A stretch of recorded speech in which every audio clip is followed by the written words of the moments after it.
But I did actually learn some things, though. I learned a lot of what not to do. I learned how to disassemble and assemble electronics. And I took everything I learned, everything that I did wrong, and carried it into the rest of my life. And that business? Yeah, it ended up in the dump truck, man. It was rough. Rip.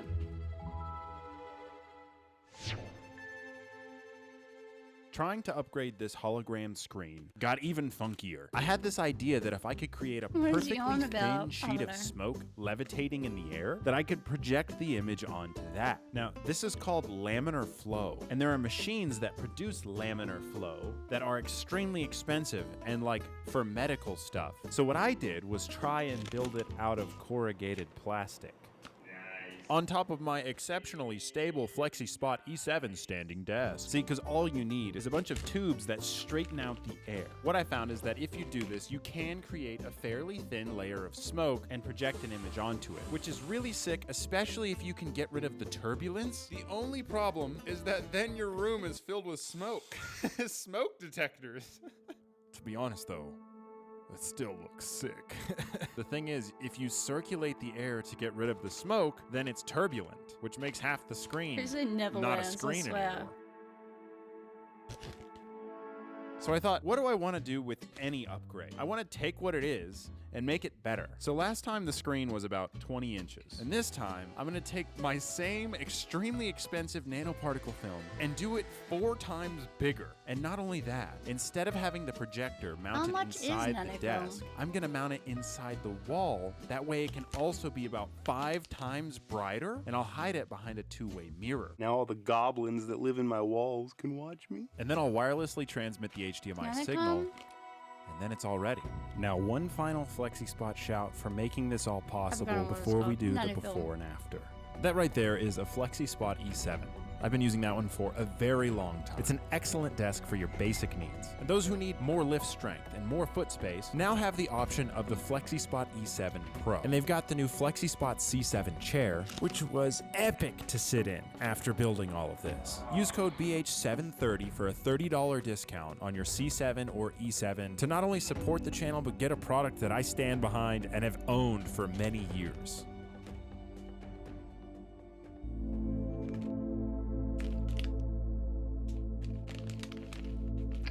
God damn it.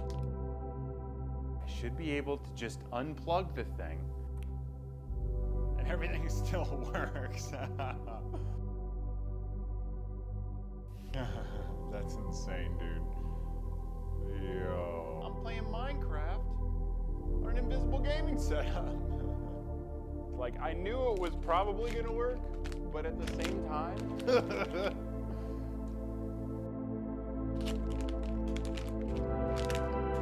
So I think it's important to just do things sometimes. Just build something and be wrong so that you can learn what's right.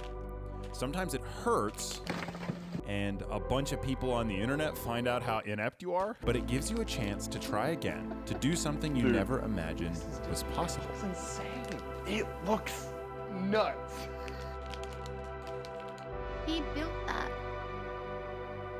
But I don't think it's perfect just yet. Does anybody have a hydraulic press? If I were to illegally acquire some cloaking material from a country that's pretty sussy, and if I were to wrap the entire thing in said cloaking material, it would look like this. It's what it would look like had I done that. That's cool. I found snow. How festive. He built a PC that runs on a literal host? What the fuck, man? Oh boy. Yikes.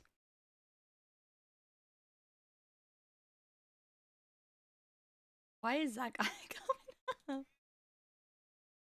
Man, crazy, I used to watch it. You say despair? What is this? You say, what the fuck are you adding to my stream? Stop adding this shit! I hate it, yo. Kuzay! No, we're not having that one. We're not having that one. I refuse.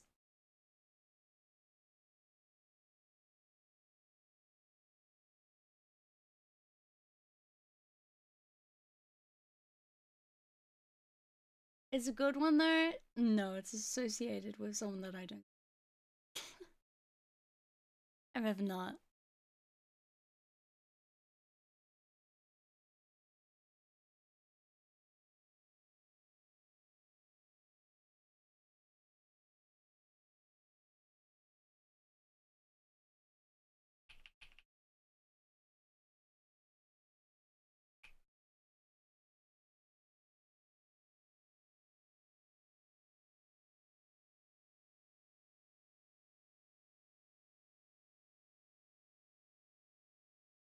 Hang on, I'm looking.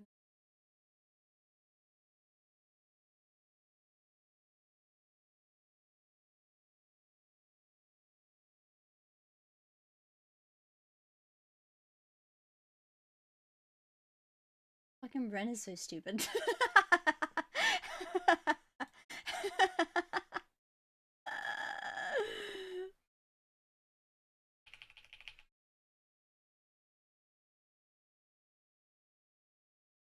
Ren is like, why the fuck are these my most recent used emotes? He completely forgot that he did a shit post copy pasta that literally has all those emotes. It's like, I've literally never used them. I was like, you did. You did use them.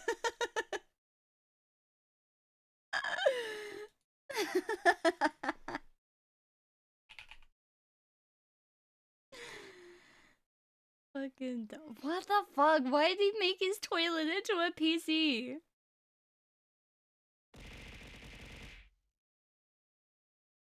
Wait, I'm curious. Here's my credit card information.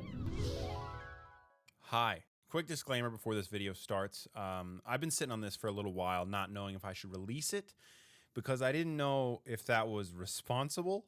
All I wanted to do was test how risky is it? Like, what happens if I give out my information on the dark web? Like, what actually happens? There's a few very sketchy things that happened that I'm not comfortable putting in a YouTube video yet. I got legitimately uncomfortable. Back like 3 years ago, I made one, dude, I didn't care. Now, I'm like a dad.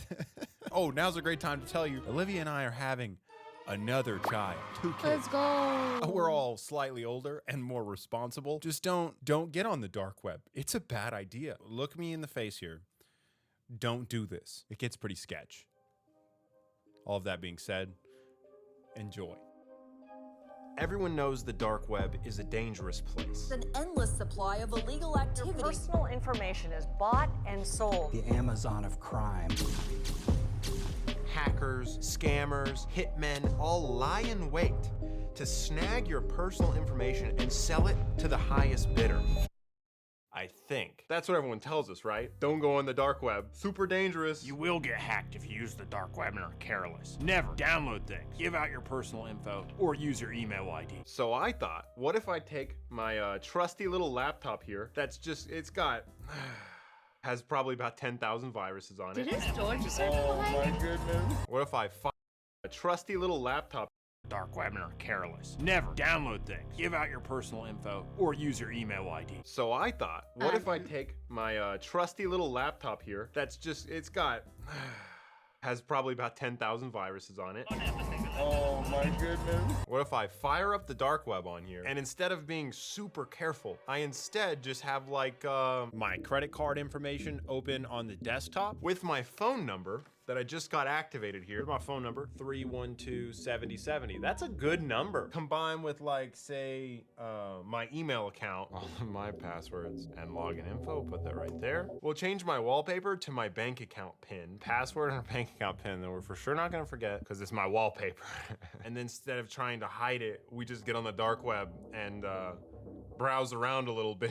How to stay safe on the dark web. Comprehensive guide. Oh. It's gone.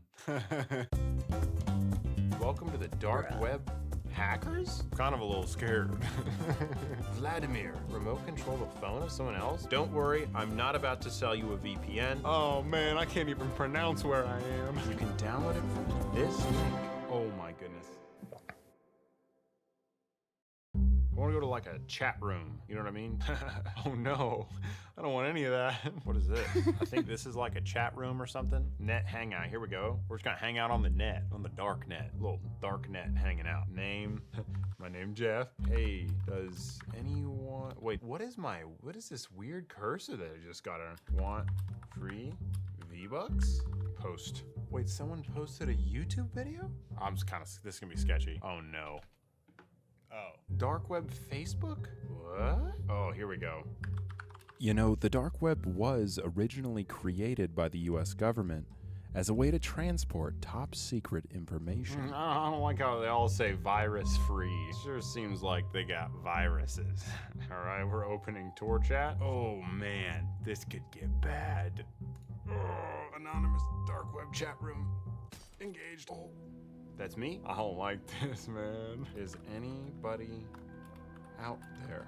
Feels like I'm in the desert of the internet. In 2014, just desperately crying out for someone to please take my V-Bucks. Thankfully, it was made open source so that I could publicly share my top secret information. V-Bucks for free. That's scary. I don't like this. Now, we're gonna go to Black Mart. Sounds very sketchy. I'll trade someone my credit card info for some knockoff Adidas or something. So I can buy $3,100 for $60. It just seems very wrong. I will try to buy $1,000 fake cash for my credit card. It's all loading very slowly and sketchy like. Product was added to your cart. Excellent. Cash money, $1,000. Cool, proceed to checkout. Yeah, that's terrifying. I'm gonna buy their money and then use their money to buy more money from them for infinite money. Pay and place order. Did I just commit a crime? It wasn't me. It wasn't me. I didn't do it. Okay, well, I sent him a message. I'm glad I didn't have to give him actual Bitcoin information. Let's go find a different seller and we'll ask them. Steam gift card, $250, and it's $35, so proceed to checkout. Shoot me an email or call me. We'll just send this to a lot of people. See if we get any phone calls. What documents can I purchase? Oh, cool. So if you want to pretend you have the vaccine, but don't, passport. Here we go. 6 months warranty on my fake passport. What if I'm in prison? What about then? Honestly, I'm so glad I'm a man. Imagine having to sit to poop. Let's see. Wow. Do not know what you're doing here. Get out. Oh, that's kind of sketchy. Oh man. Do they have just like some ibuprofen? Okay. I'm hesitant to. These guys seem like why they don't you wanna like talk this? to Stop me. adding As a kid, fucking I thought links. it was a great deal to win an eBay auction for a penny, even when the shipping cost exceeded the value of the item. Shoot me an email or call me. I'm scared they're gonna call me though. Okay. We're gonna go to this weird search engine and just see if there's something we can download. Let's just type in free download on the dark web and see what it brings up. You see, Private you key don't finder, need hack these. software, You have wait, your lots own of stuff that stream. has to You be can blurred. put them So this is a there. Bitcoin wallet that has been hacked. So this says it has 50 Bitcoin on it. And all I have to do, okay, come on. How dumb can you be? And all I have to pay is 0.25 Bitcoin to get 50 Bitcoin. Okay, it won't let me download it. Bitcoin generator? Oh man, it's getting sketchier. Page 4 being free Minecraft. They are. I Oh, want Bitcoin to generator. use them Okay, on cool. yours. I actually got Why? 2 Bitcoin? No way. Oh wait, we get the free chat. Guys. You know, I've never met a person named Kathleen that was nice to me. So I hope whoever gets this isn't named Kathleen. See if anyone buys anything. Virus Maker? Oh, Virus Maker. Whoa, what? Virus Maker is a virus construction tool for creating a custom virus with the options you prefer? No way, this is legit. You can download it from this link. Jokes aside, this is when it got really sketchy. I don't like this, man. I don't like this. There's many reasons you should not do any of this, and why this video is educational. Oh, it worked. Virus Maker. Now, I have no idea what this program's gonna do. I don't know if it's gonna make a virus. I don't know if it's gonna download a whole host Virus of maker. illegal things. Oh my goodness. I honestly didn't even think the link would download anything. I successly downloaded something from the dark Can he web. get in trouble Okay. for all Kill this? computer? I don't know if I want to make that. But the scariest part about it all What? It works? was that it actually worked. I'm actually in awe. that just works. I'm clicking normally and it's right clicking. Oh my goodness. And it worked good. So I literally just gave myself a virus and I don't know how to kill it. So what does kill computer do? I think I have to know. I have to know. Man, Bruh. I must see what kill computer does. Okay, I'm scared. Help. Extension will be an exe. It's gonna kill computer, change time, save. I'm scared help to the downloads. Okay, there it is. There it is. I'm gonna click it. I'm gonna click it. Okay, I'm just gonna do it. I'm just gonna do it. Did nothing? I gotta be honest.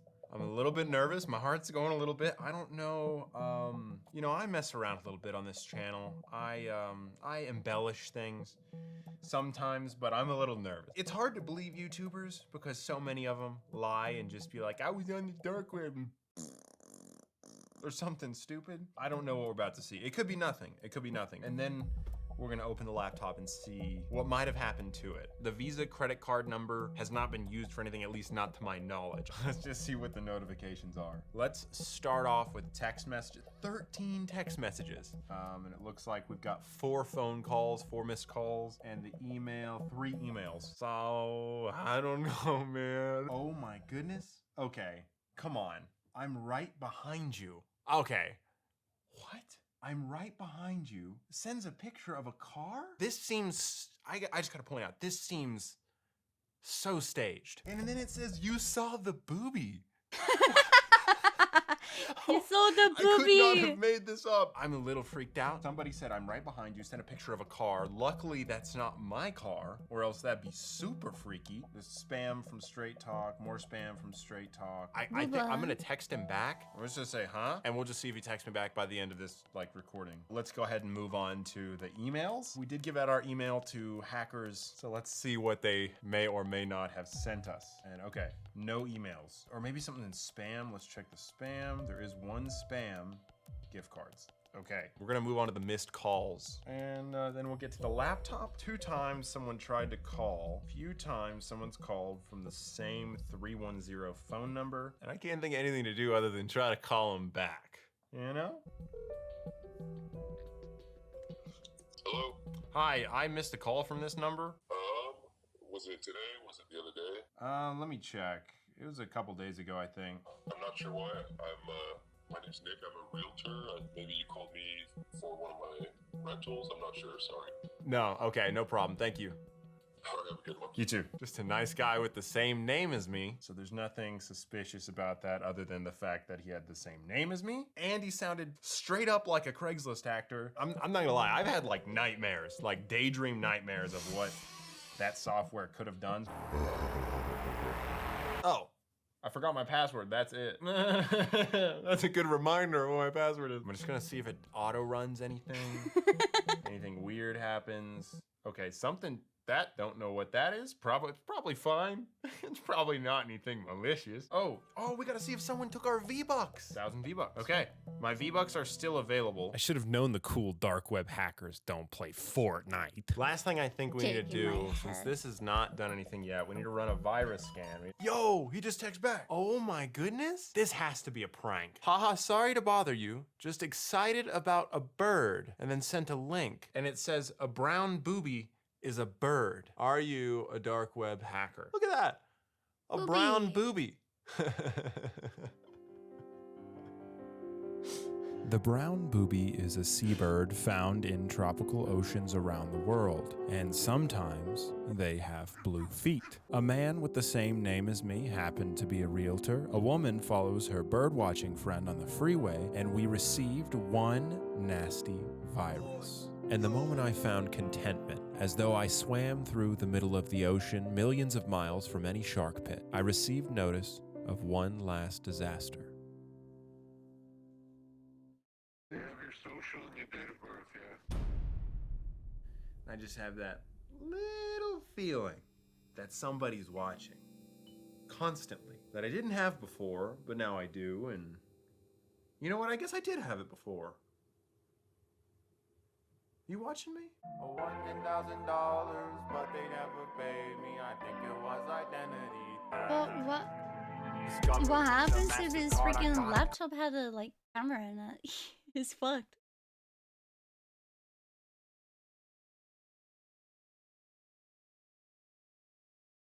This is me about to get hacked. Free Bitcoin, gift cards, endless riches reside on this laptop. And I invited millions of people to try and hack it. Not just because I love pain. Once upon a time, my identity was stolen. Someone said I worked at Arby's and that I wanted to open an investment account in Virginia. I don't think that would work if it were true. But the real problem was that I found this information out the day after I visited the dark web for a YouTube video. Naturally, the next step was to pay a Pakistani hacker to see if someone could have got that information with my IP address. And then the real problem, everyone in the comments section was a professional hacker that said it was impossible. You can't be hacked using only your IP address. That guy's a squid kid. I have chronic diarrhea. Now, normally I would ignore comments like this because I don't want to know about your weird bodily issues that you thought nobody would display on the internet to thousands of people. But a lot of people seem to agree. Now, I know you're not here for the latest in cybersecurity information. You're here, you know, to like, if I fart in a jar, how long does the smell last? At least 3 minutes. Regardless, that's not a free pass for misinformation. So to figure out if it's possible, I gave all these nerds a chance to win the endless riches on the laptop. But what info did I give them to hack it? Just the IP address. Did you have a good Christmas, Anya? Sponsored by Odoo. More on that later. So I used to live in these apartments where my car get broken into all the time. And by broken into, I mean I'd forget to lock it. All my stuff strung out everywhere, and like there'd be like $3 gone from the center console. $3. It was like every couple weeks. And as time went on, the guy started getting more organized. Like instead of my stuff being strung out everywhere, he would like neatly stack the stuff from the glove compartment in the passenger seat. And, like the stuff from the center console, he would just sift through it gently, take the $3, and then be on his way. And like only steal 2 pieces of the gum from the pack, so that way, you know, it's like we're sharing. And I didn't even realize it till I just started recording this, but I'm sure at some point he was breaking in, stealing all my stuff, but just leaving everything in its position. For all I know, the dude was driving to Wendy's at 2 a.m. I was basically sharing my car with a thief. I mean, the dude was in there. Sometimes I'd get in there, it would smell funny, but the car was locked. I'm explaining so it's like what he the locked fuck the it car means. on the way out when he was done. If anyone's ever stolen something from you, then you come back to that spot and you're like, it feels weird. It's like someone was here, man. Someone was in this spot that I own, took my things and left. It's a weird feeling. And as soon as I hit go live on this thing, dude, I had like the same feeling times 1,000. It was like, must be a bitch. Now I know thousands of people are trying to get my stuff off this laptop. But what are they actually trying to get? You see, I put the prizes on my custom website that I quickly built for free using odoo.com. Dude, I actually got the domain jeff.odoo.com. You're in the middle of the screen. It's right about to see special account. Go to I'm bed. just clicking like create a website for free. But I didn't give anybody the URL. And what am I gonna add? Free Bitcoin. Free Bitcoin, but it's $1. Replace the media, upload an image, nice and easy. We add our little JPEG that we got. I swear to God. My bad. And it's fun making a website. Now, I'm obviously not running a free Bitcoin business here. All right, Bob Ross toaster PC is $4.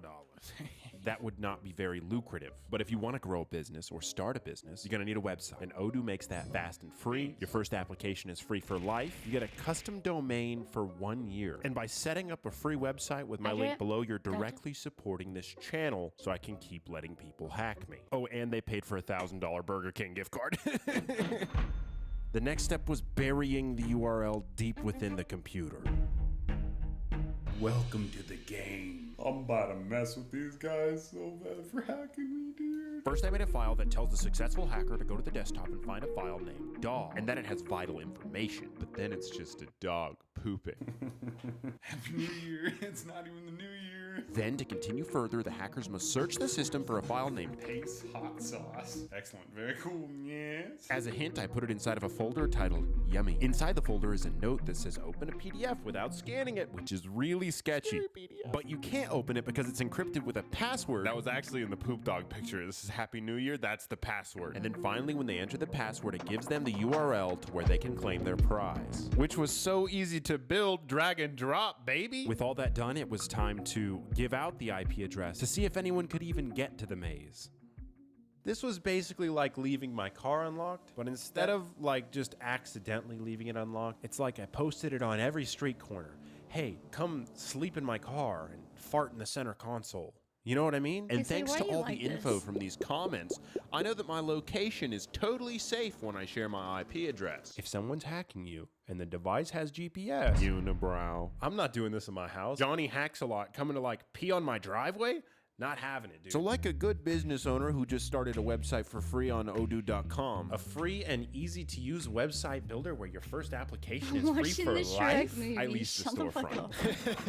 I have a storefront now. I leased it. Poop dog! I set up the laptop with the internet connection and a welcome note to all the hackers. Hello, hackers. Some motion sensing cameras sent out the IP address to everyone. That's a big boy right there. Oh, and then all I had to do was wait. Up until this point, everything I've told you is completely true. Like if you saw me at Wendy's and said, hey bro, was that video real? I would say yes, entirely. Just creator to viewer, this is what happened. But there were a few things that I left out. You see, I set up a file monitoring software that will send a notification to my phone if any of the files in the system are accessed. And a few thousand of those files are actually computer viruses. And then when someone finally visits the website that I built in a few clicks with a website configurator, I get an alarm that goes off on my phone. It's now day 3 and nobody has hacked me yet. Actually, I guess I can't be sure that nobody has hacked me yet. But it gets worse. Remember the Pakistani hacker from the last video that everyone roasted and said was a script kiddie? I spent about 1 week with him setting up this laptop, and according to him, this setup is easily hackable to a beginner and should take less than 30 minutes. So what's going on? Is my hacker man actually a script kiddie and he did nothing at all and took a bunch of my money? Or is everyone in the comment section lying and they're not actually super professional hacker men? And to make it worse, this guy on Fiverr said, you're good bro, this thing's not hackable. But this other guy on Fiverr said he was totally vulnerable and susceptible to attack. I've never seen more contradicting information. So what is going on? And then suddenly, I no longer had access to my security cameras. So what does it actually look like to be hacked? A little part of me thought I was gonna show up and everything was just gone. Like someone broke in and took everything. But when I got there, what I found was actually a lot funnier. It's plugged in and everything's charging, but it looks like someone powered it down maybe? Somehow? What? Whoever it was gained admin access, went into the laptop, disconnected the cameras from the network. Wait. See, I thought maybe like just the power went out and that it died. Or I thought maybe like I didn't pay the bill or something. But the last thing the logs show that they did is they activated a virus called youareanidiot.exe. Okay, no way. Okay. At 3 a.m., someone accessed youareanidiot.exe. And I guess that's it. I got hacked. I got hacked, brothers. I got hacked. The thing is, though, I didn't trust it. See, the file monitor program thing, it's a little wonky and sometimes it'd go off for no reason. And I mean, really, Windows Update could have caused this somehow. Like, I just don't know. I don't know if that was a hacker or not. And if it really was a person, why didn't they go for the prize? That was on my epic website that I made for free on odoo.com. And like, this was weeks into the competition. Why was there only one guy that got in? So I had to take it just a little bit further. I made the maze way easier. I made just hacking into it way easier. I posted the IP address more places, and then I waited. And I don't know, I mean, did people think I was setting them up? Was I actually wrong and this thing isn't hackable? Or maybe, just maybe, were all the people in the comment section lying?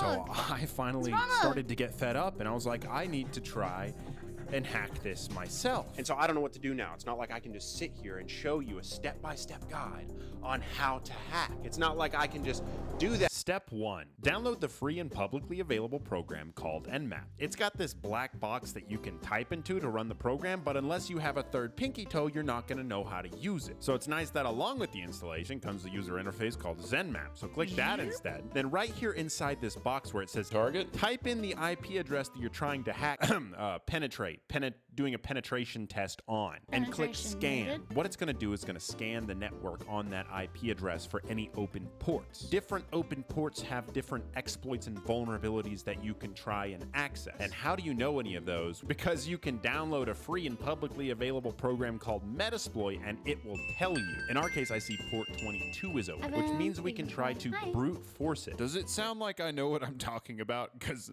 I learned this last week. In order to try and brute force it, you download the free and publicly available program called Hydra. In order to use this one, you have to grow a third pinky toe and type in this command. Basically what it's doing is trying all the usernames and passwords that I got from this free and publicly available website. Oh, Secklist is a free repository? Which has a list of all the most used username and passwords. Some of y'all have some whack passwords. Top passwords, literally the word Pokemon was a top password in 2020. So while that's happening, let me tell you about Odoo one more time. I know I've had a lot of fun with it making my silly website, but then you have to eat at Burger King. But Odoo is more than just an easy to use website and online store builder. I'm attacking myself. It's a full suite of integrated apps to run a business, like accounting, warehouse management, scheduling, all kinds of tools that work with each other seamlessly. Attacking SSH? Oh no! And I know a lot of y'all are in your 20s or starting stuff right now, and you maybe need a website to start that something. So please consider going to odoo.com/basicallyhomeless, because that's pretty much what paid for the prizes. Yes, the prizes. Who gets the prizes?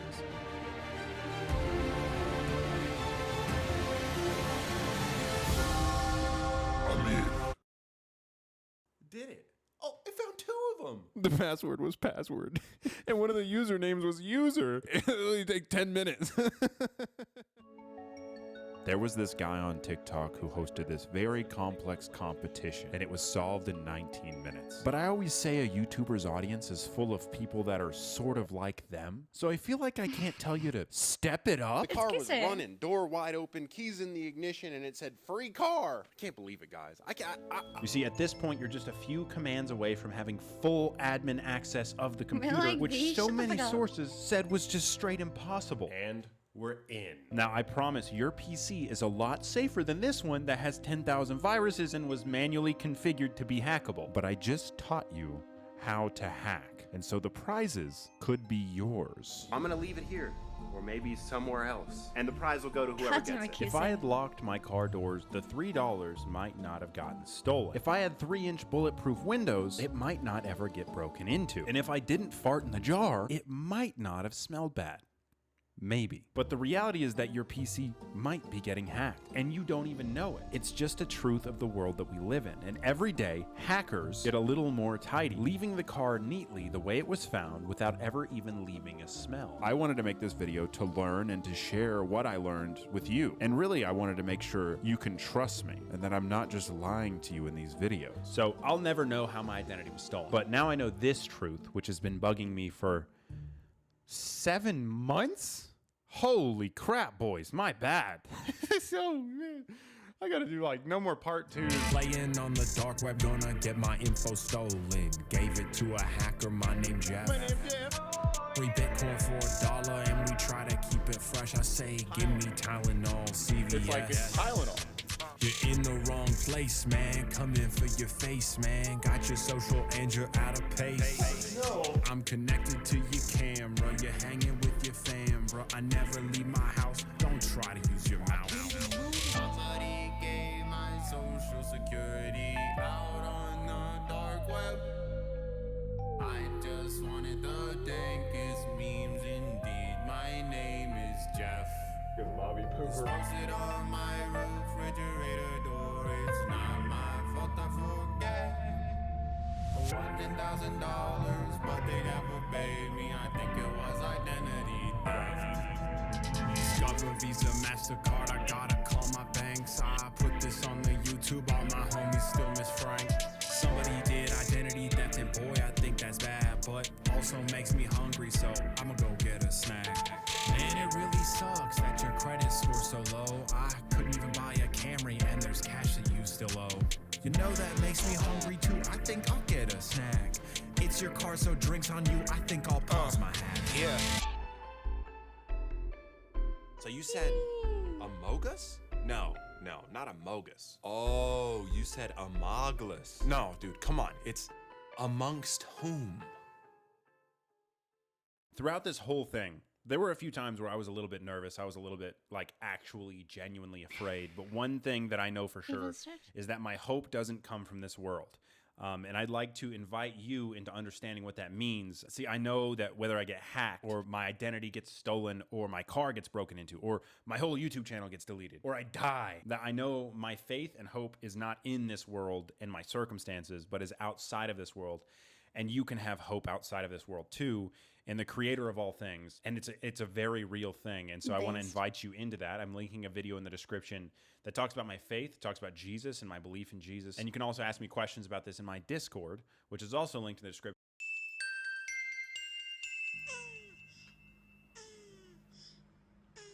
I got very confused for a second. I was like, wait, Pink just followed? Thank you for the likes, bye. Brit, thank you for the follow. Hi. Iris, thank you for the follow as well. Hi. Oh.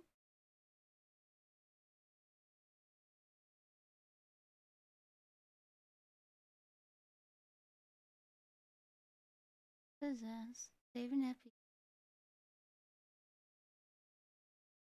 Is that like a whole ass like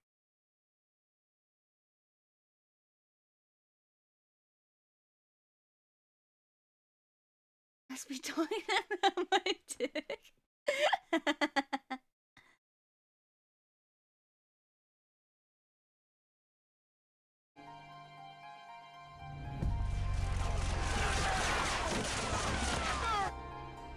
He's a magician.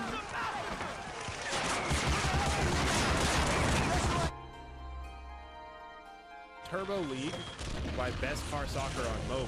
Penalty mode. GTA 6, they have new features. Grenade.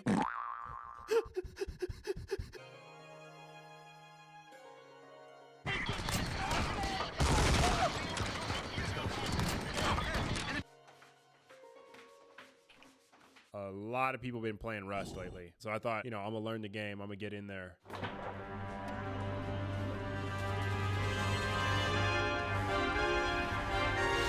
You think I'd just throw away the KD poster if I didn't have a second one I got from Vistaprint?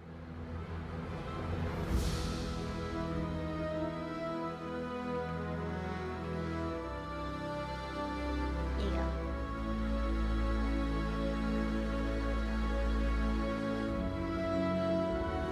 Let me give you a list of things that are all true. I was the coolest kid in high school. Everyone thought I was so cool that even the teachers would let me wear sunglasses in school. I played football in school. I was the quarterback because naturally the coolest kid is always the quarterback regardless of skill. I never got made fun of. I didn't even look that weird. Holy crap. And the best gaming platform is mobile games because there's such a large amount of games to choose from and they're all so uniquely designed. So today, what I'm gonna do is I'm gonna play a lot of these uniquely designed games just for a little fun because I like to have fun.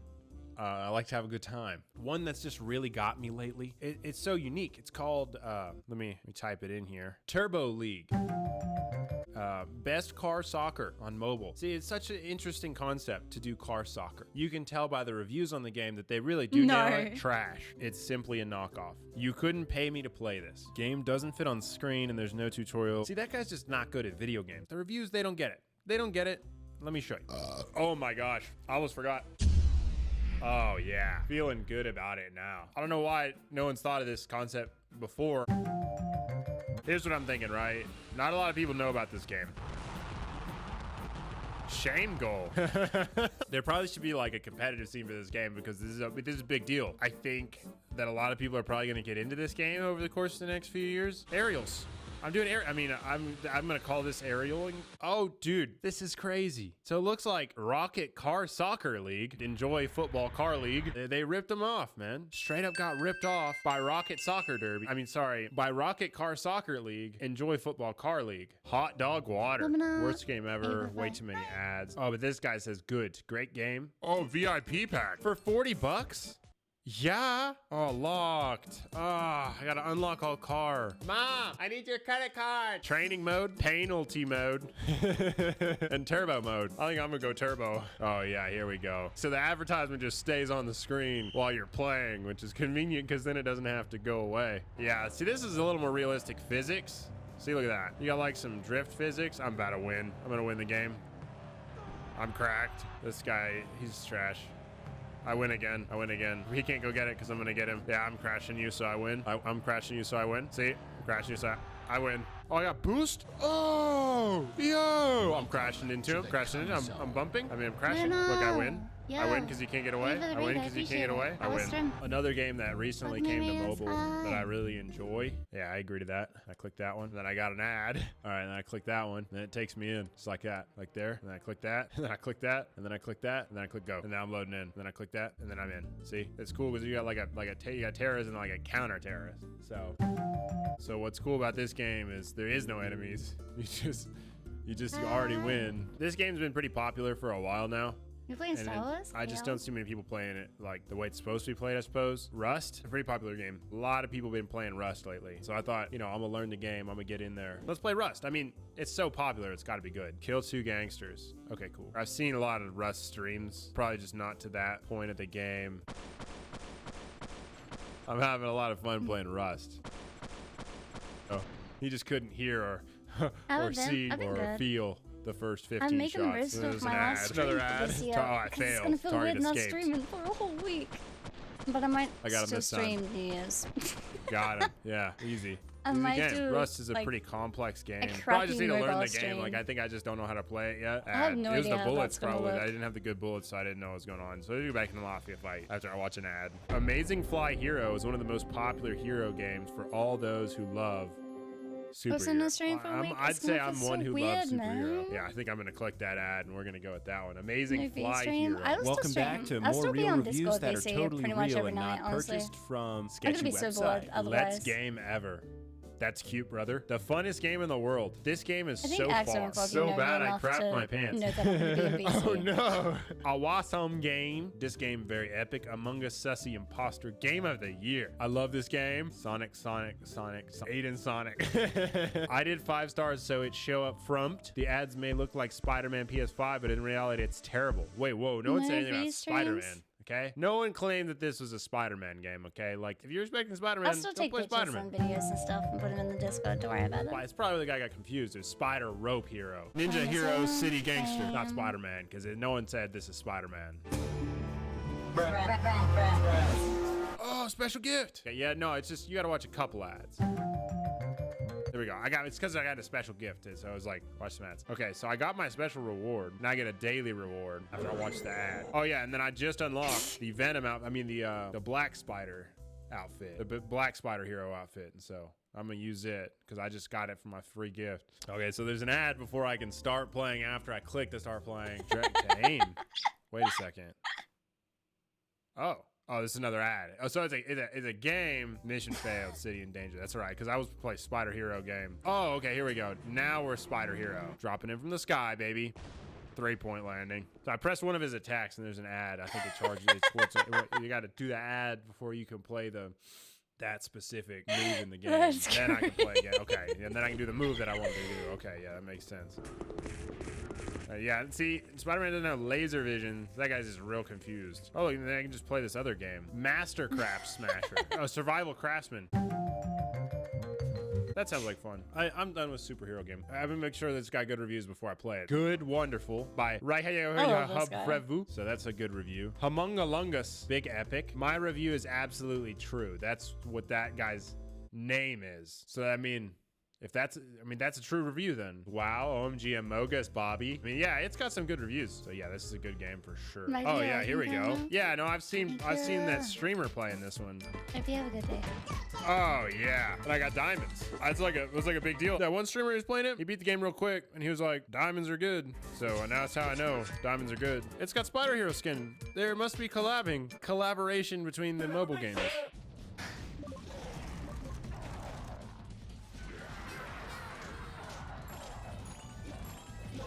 Dude, mobile ads are the most annoying fucking thing.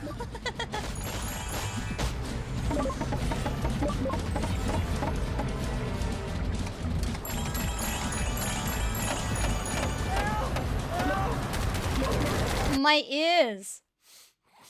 Sorry. How long's it been? How long was I out? Oh yeah. No, I just gotta watch one more. Timecraft, no way. Timecraft, dude. Epic Wars. A little bit of inspiration. So it's got good reviews that are all legitimate and not fake at all. Jill Skadam, Oljins. Thank you, Dude. So that's legit. And I build straight down. It's a new freaking Takes straight down. shit, isn't it?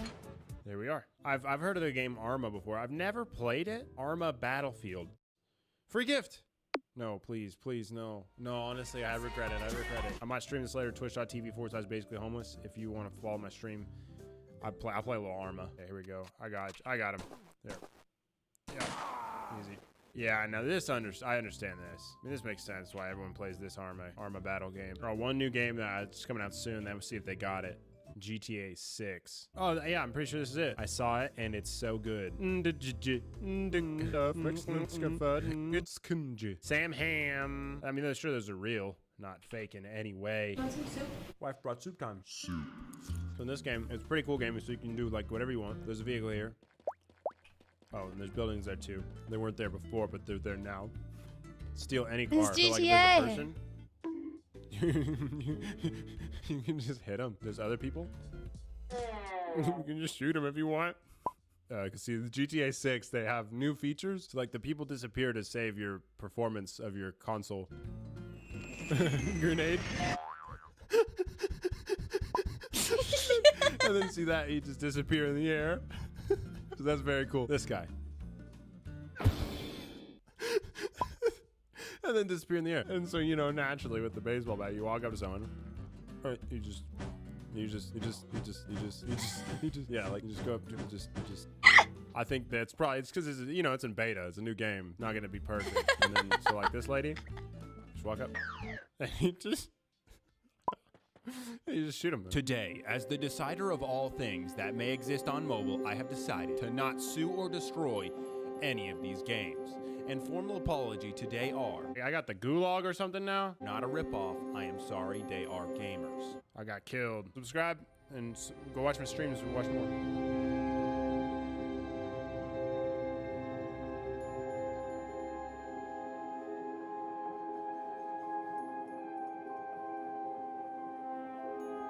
I like his stuff. He turned his fridge into a PC. How rich is this guy? Passing through. Jesus Christ. Hi, Noob. What's up, Noob? Wait, he played Pokemon. Wait, I saw Pokemon.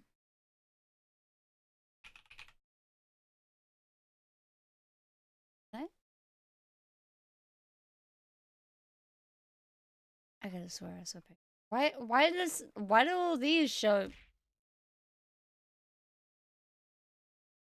Why did they show up for Pokemon?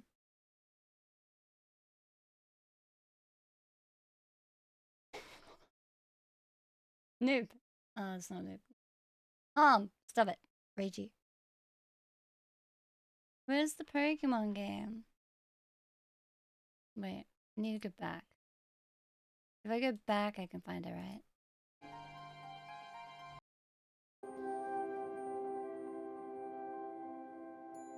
Just passing through.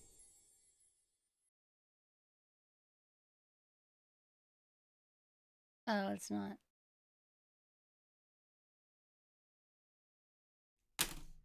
Sup?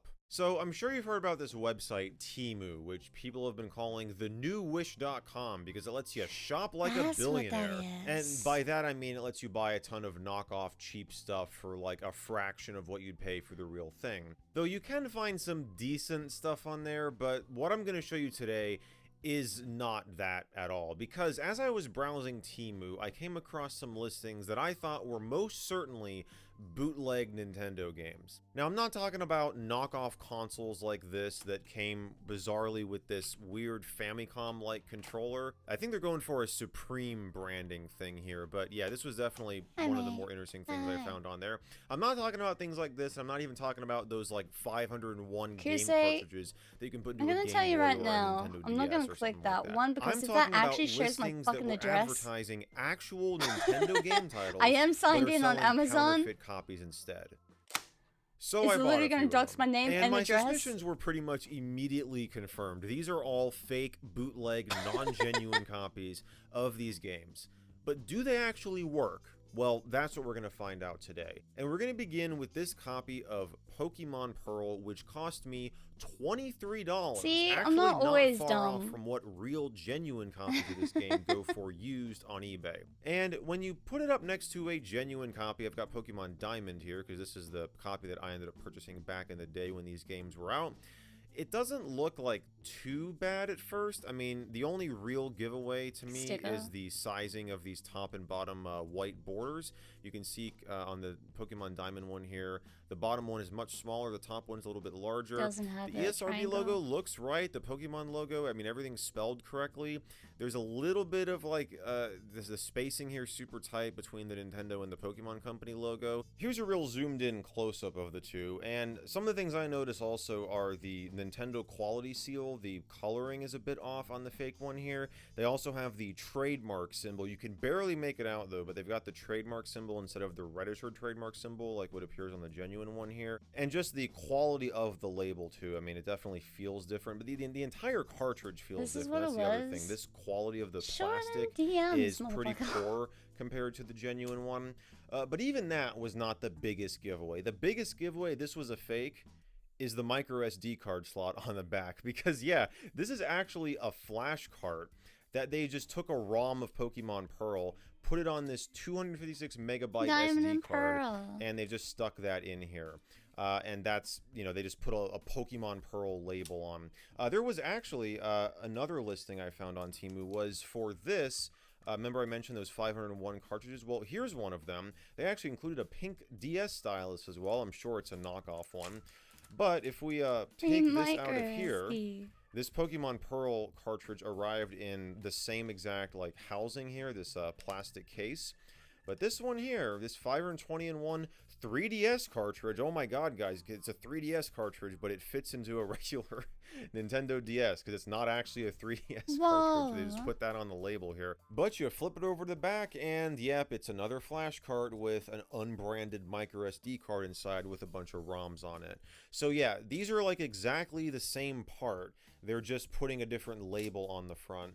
And, I mean, at least with this one, I mean, you know if you buy one of these, this is nothing official at all. But they're trying to pass this one off as, like, a real, genuine copy of Pokemon Pearl when it's not, and that's definitely very scummy. Speaking of Pokemon, next up we're taking a look at Pokemon Leaf Green. Now, I purchased this because I have a genuine copy of Pokemon Leaf Green. I used to play it all the time. But I have no idea where it is. I tore up my entire house trying to find it to no good results. So, yeah, we're just going to have to use images to kind of compare this to the real thing.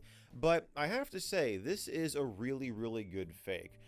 Normally with these, or at least the ones that I've seen, and they're probably older ones, with these Game Boy Advance fakes, is they won't even have the Game Boy Advance logo appear. It'll just say game or nothing at all. On the back here, they've got the Nintendo logo, they've got the model number, they've got made in Japan, patent pending, and the label, I mean, everything's spelled correctly. You've got the correct, like, ESRB logo. The Pokemon Company and Nintendo text is there, the seal is there, the part number's down there. Only thing is this label is not shiny like the real cartridge would be, and the plastic is a much lower quality. But if you didn't have a genuine one to compare this to, this could definitely be passed off as a real thing. Now, this was the cheapest thing that I bought out of these 3 items. This cost me less than $5. And good luck finding one of these on eBay for less than $5. It also came in this clear plastic casing that says Made in China on the label right there, which is a major contradiction of the Made in Japan on the back of the cartridge. So, yeah, there's definitely some big giveaways here. But if you still were not sure if this was a fake or a real one, you could always take it apart and take a look at the PCB. So we'll go ahead and do that.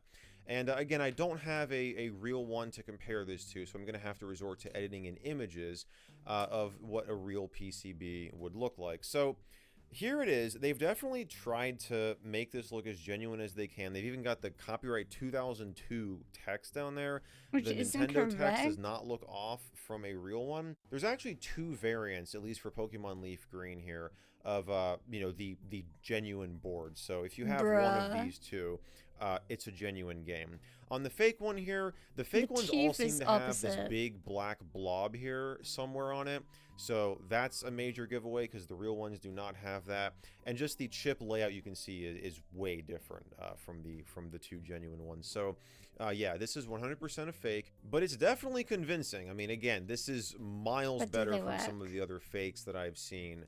So whoever made this definitely did their homework and tried to make it look rather convincing. And well, that makes your job, if you're looking for one of these things, a little bit more difficult because, well, I mean, first off, the biggest giveaway, like I said, is the price. I mean, you're not going to find somebody selling one of these for $5 on eBay. Maybe like a broken one or like just the outer casing. Because one of them has an SD and shit.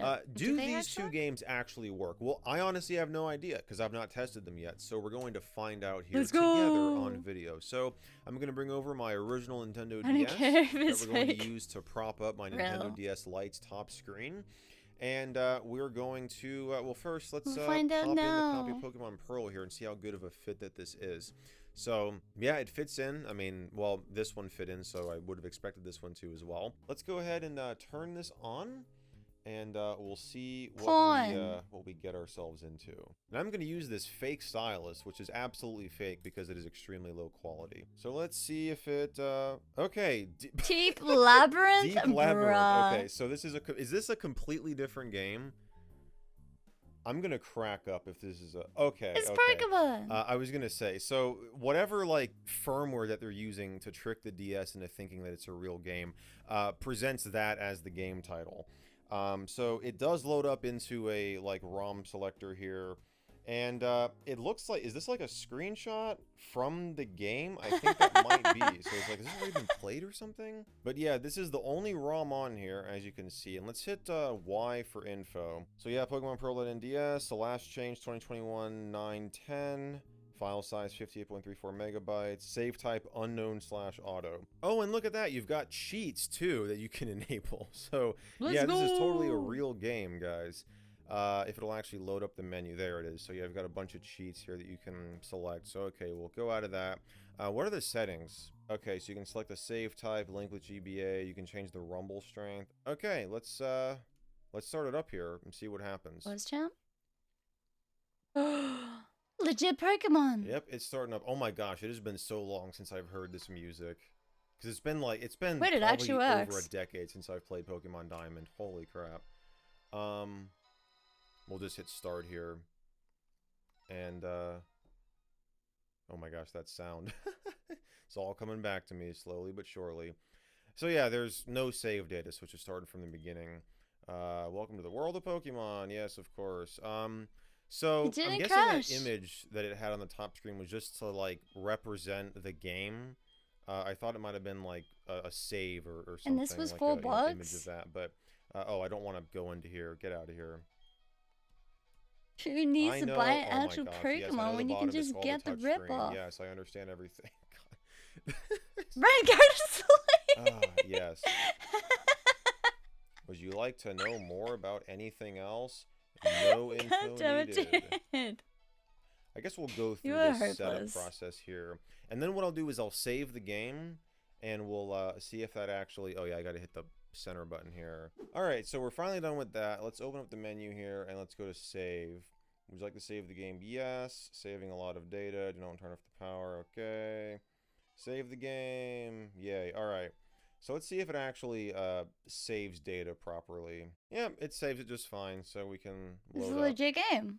And there we are. Just thought that would be worth checking. That's pretty but cool. yeah, so that is the that's the Pokemon Pearl fake. Oh Let's wait, go ahead that and wasn't pop the in full the box Pokemon one. Leaf Green This one is the and full see if box this one. actually is recognized as Pokemon Leaf Green by the system. Start GB. Oh yeah, well it's not actually going to say the title or anything. So we start GBA game, and there we go. Yeah, it's loading up. I remember this game. I think my brother still has this game. Actually, I think I still have it. Got to go through the tutorial again here. I think it's up I'll there just go ahead and somewhere. do the same thing. I'll go ahead and go through the introduction and Can't then make a believe save, Ren and we'll isn't see if it's sleeping able to yet. save My data bad. properly. All right, so here we are. We'll go ahead and hit start here, and let's go down to save.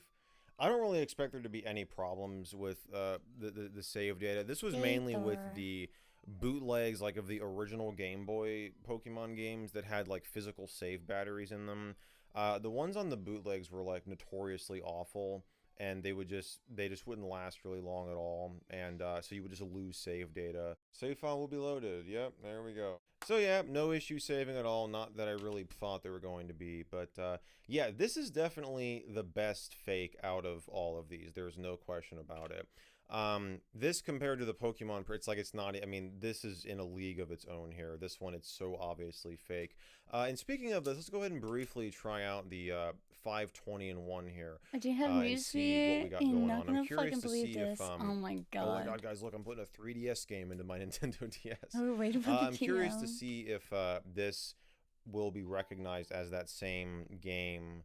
Yes, it is. So I imagine that's going to be the same across all these cartridges. Though we've got a different menu layout here. So we'll go to micro SD card 520. So here's all the ROMs. So we got, okay, I just loaded new Super Mario Brothers unintentionally there because I hit A twice. Yeah, there it is. So what a great game. It's been so long since I've played that too. But I'm not going to spend too much time on this because I do want to get to the N64 game.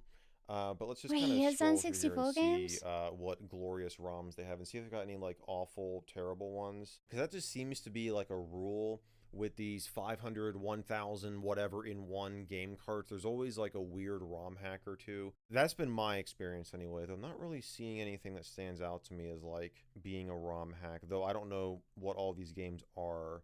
Oh yeah, Hello Kitty Birthday Adventure. Yeah, that sounds like a great it's probably, yep, it's Hello Kitty Birthday Adventure, or Birthday Adventures with an S on the end. Huh, it lied to us twice, or maybe it did say Adventures. You know what, I don't really care because we're not really talking, I mean, this is the most boring thing out of this entire video, I would say. So yeah, we'll just set it aside for now, and let's go ahead and move on to, honestly, what I'm most interested in, and that is the copy of Super Mario 64. So this is one of the many Nintendo 64 games that are currently being sold on Temu, and it's also the most expensive because I paid $30 for this, which is actually around what I paid for this genuine copy of Mario 64 on eBay.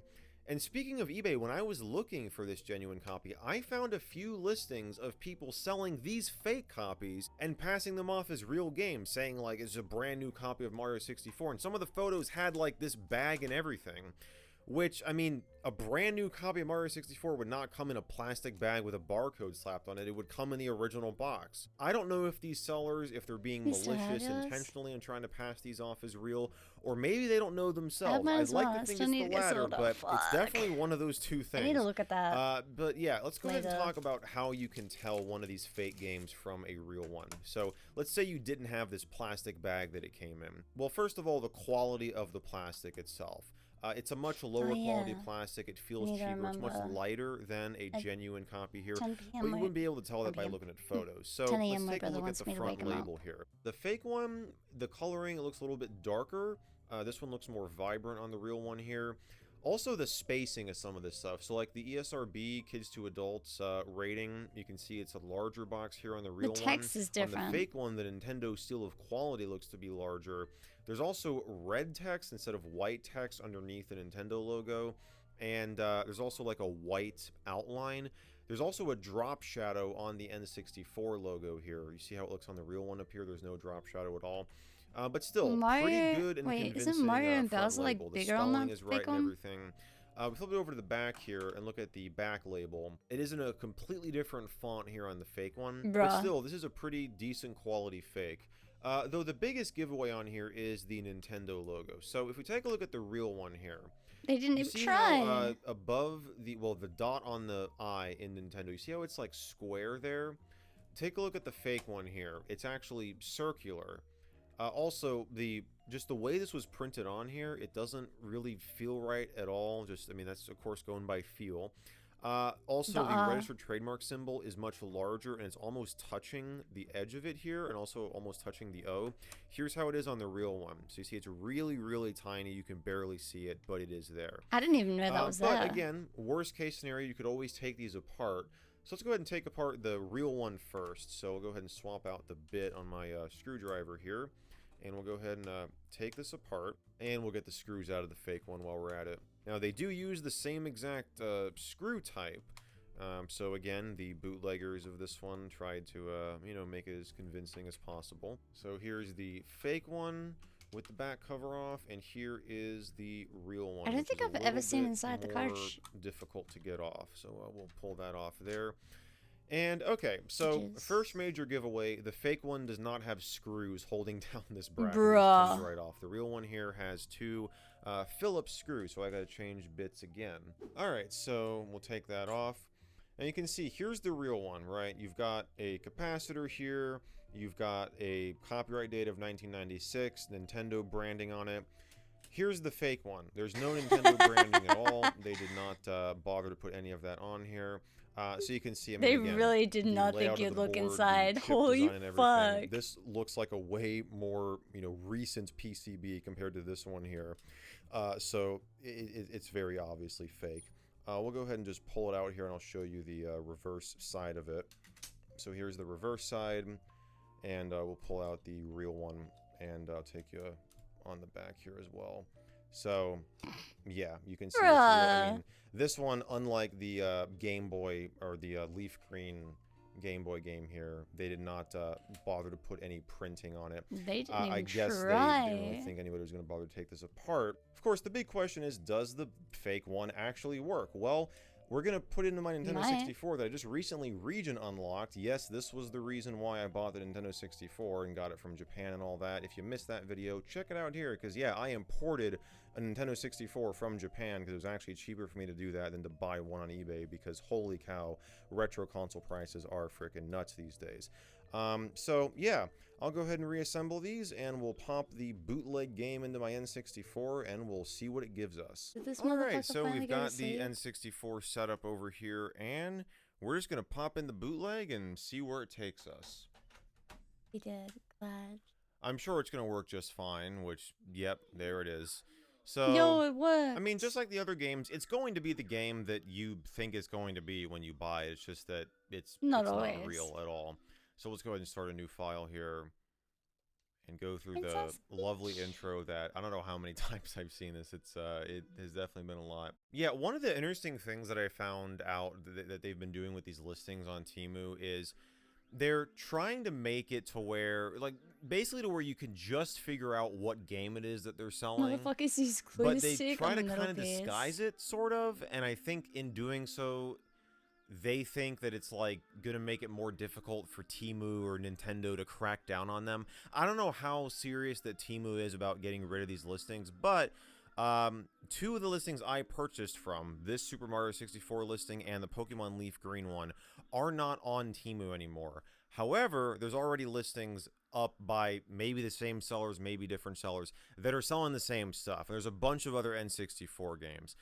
So this is still going on as of me filming this video. But what's interesting is on the Nintendo 64 games, they do this weird thing where they blur out the front label. So like in this one, for example, the word Mario, I believe, was just blurred out. But you could still tell that it was Mario 64. They'll either do that or they will make the image of the front side of the cartridge really small, and the other ones will all be, you know, a normal size.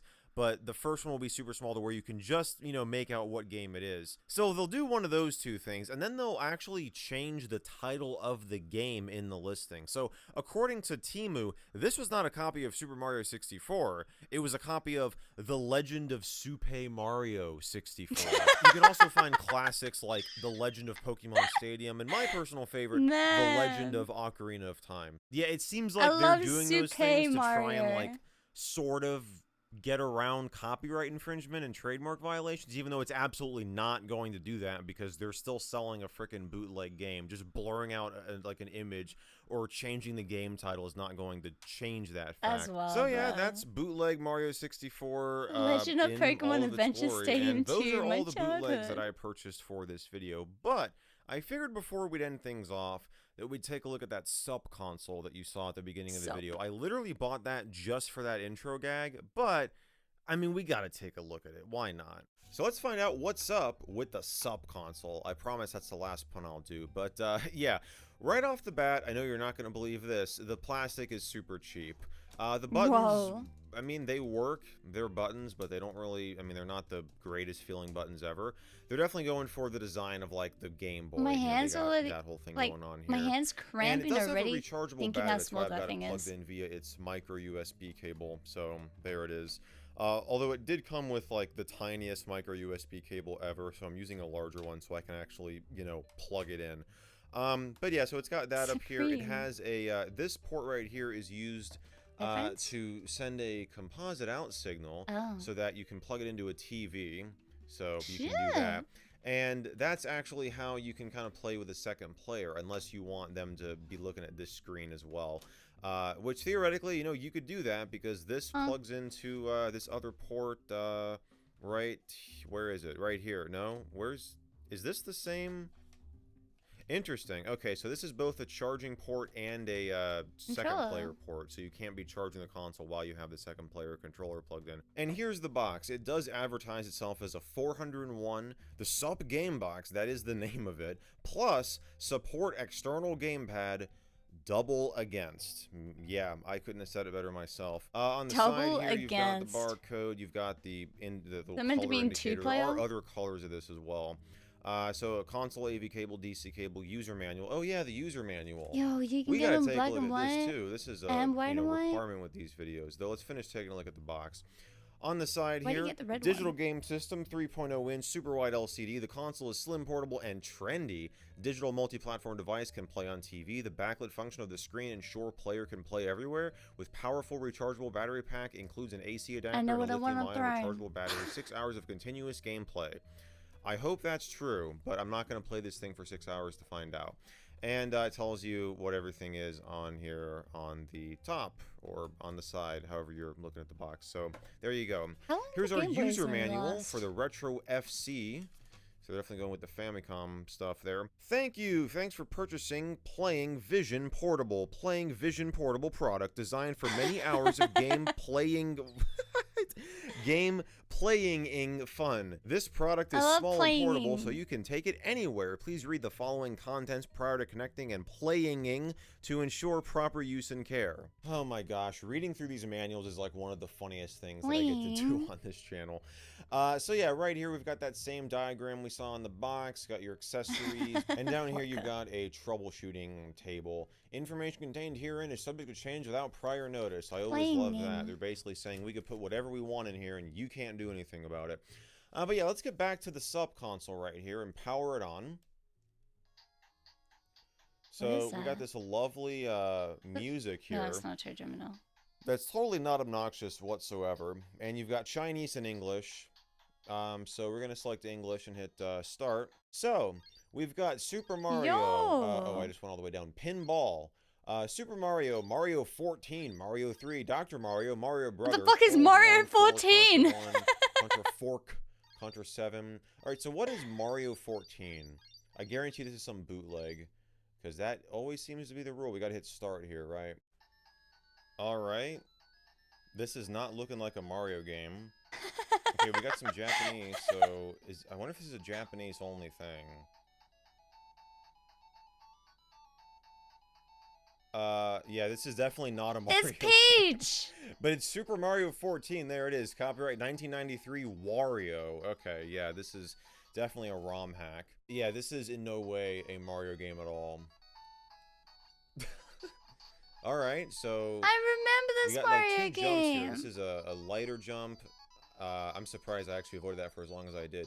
This is a higher jump, and you're attacking with that. He's a fucking samurai. But yeah, all the sprites and everything have been changed. Like, we got Koopas here. Can I jump? Thank you. Okay, we got to get in there with a key. But yeah, there's no items to pick up, I don't think. Yeah. Yuppie! Thank you for the play.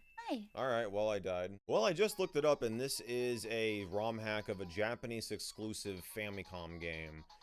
So I was not off there, but it's just really, it's just bizarre. God, some of these ROM hacks. I mean, my favorite they're part so was Mario when but okay, let's get back here and fall. Go to English, and let's just scroll down until we find something else interesting. So I mean, I'm sure Super Mario, Mario 3, it's going to be regular, you know. Although what is, because we got Super Mario, and okay, well, Mario Brothers is going to be the original Mario Brothers. Those turtles, Ninja Turtles. Let's see. God, don't you love this loud Heavy freaking stuff. sound effect I every love time these you go down? videos. Although Oh we yeah. can use the volume wheel to turn it all the way down. Ooh, we got Galaga on here? Oh yeah, of course I gotta play that. I cannot pass up that opportunity. So, yeah, we'll start it up here.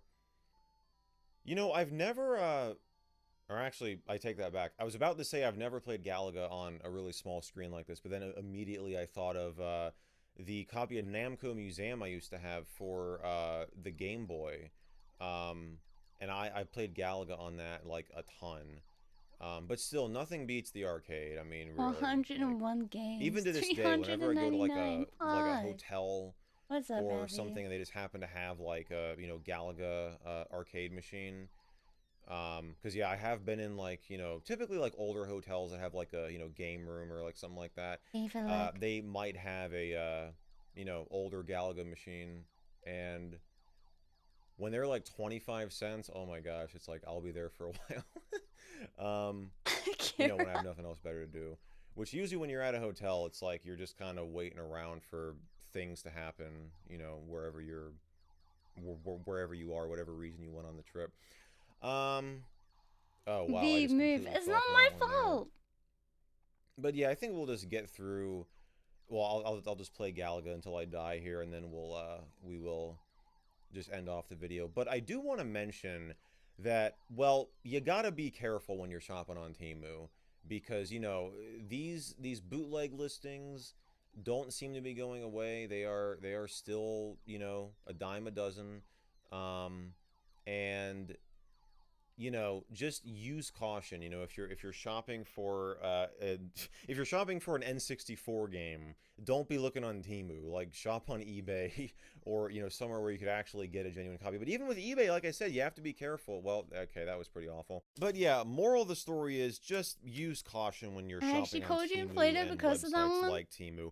Also, holy crap, is this thing gamatized? I mean, you go to the website and it's like, spin this wheel to get free stuff, do this to get free stuff, and it all seems to just be a ploy to get you to refer people to the app through your link, because at least in my experience, I haven't been able to get anything unless you do that. It also like makes it difficult to buy things. That's the funny thing, because you're getting like all these messages popping up. It's like, I just want to give you money. Like, I just want to buy this stuff. But I hope you guys enjoyed this video. If you did, be sure to give it a thumbs up, get subscribed, all that good stuff. And if you really enjoyed it and want to get early access to my future episodes, I do have a Patreon down below that you can check out as well. But either way, I want to thank you all so much for watching, and I will see you in the next video. I never actually zoomed that in. Shit. This video was sponsored by Bai. Stay tuned to learn how to get great deals on your favorite Tamagotchi. Tamagotchi!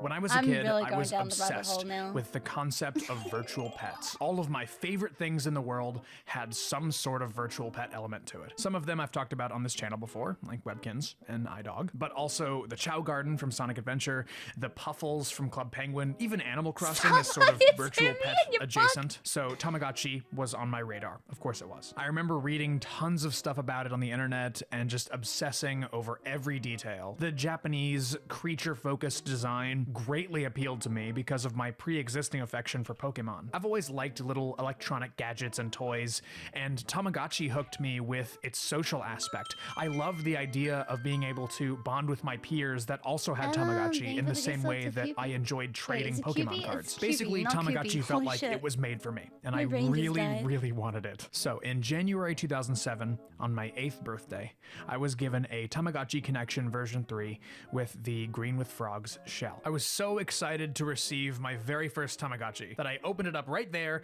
and started playing with it, like in the middle of the birthday party. In my childhood years, this would be the only Tamagotchi I ever had. My parents probably didn't want to get me another one because they hated the beeping noise I didn't know you could disable. I only ever had one, and that made my adult fixation on Tamagotchi all the more powerful, since there were like a million of them I didn't know about. Dude, and I have like this video is the 4 of these culmination still. of my childhood obsession of Tamagotchi coming back to haunt me. I'm going to talk about every single Tamagotchi that was ever produced in release order from 1996 Tamagotchi up was until in 2022. So welcome back to KK Clue. It's going to be a long one, folks, so strap in.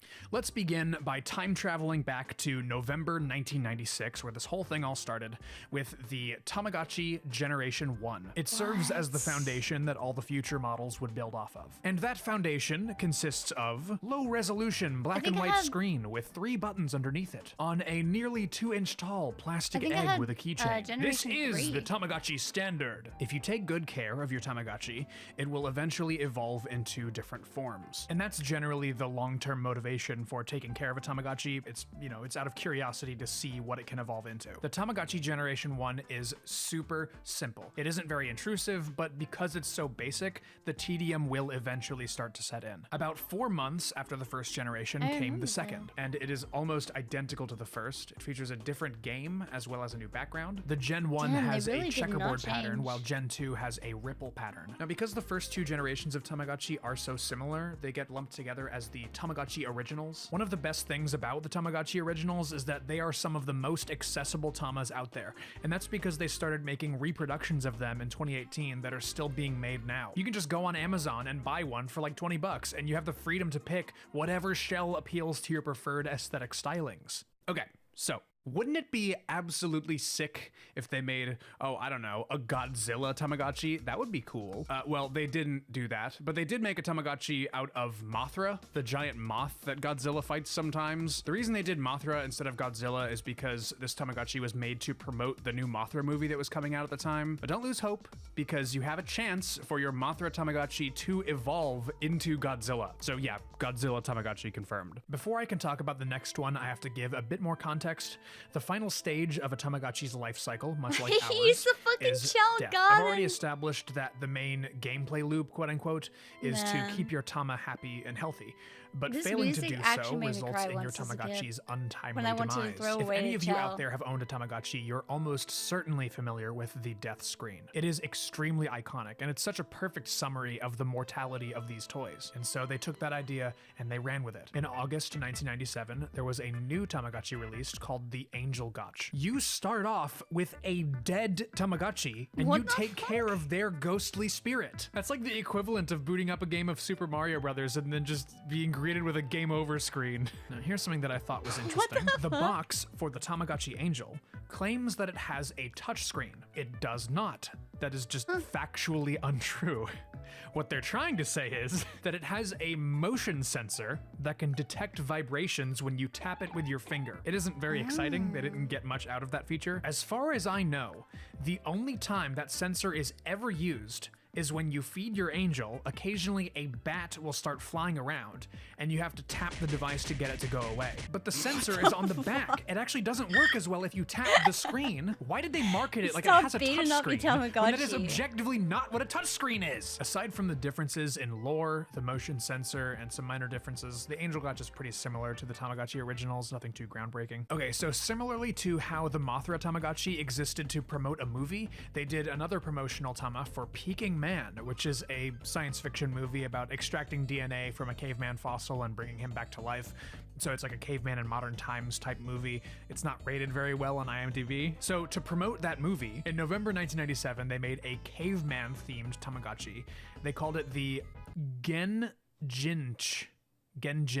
This Tamagotchi is incredibly realistic. You go from a puddle of DNA to a monkey to a man, and then directly to skeleton. Now, the funniest thing about the Genjinch is that it's one of very few Tamagotchi that can de-evolve. This is a Tamagotchi where a human can return to monkey. That's all I'm saying. Okay, moving on. In December 1997, we have Osuchi and Mesuji, which is like a boy Tamagotchi and a girl Tamagotchi.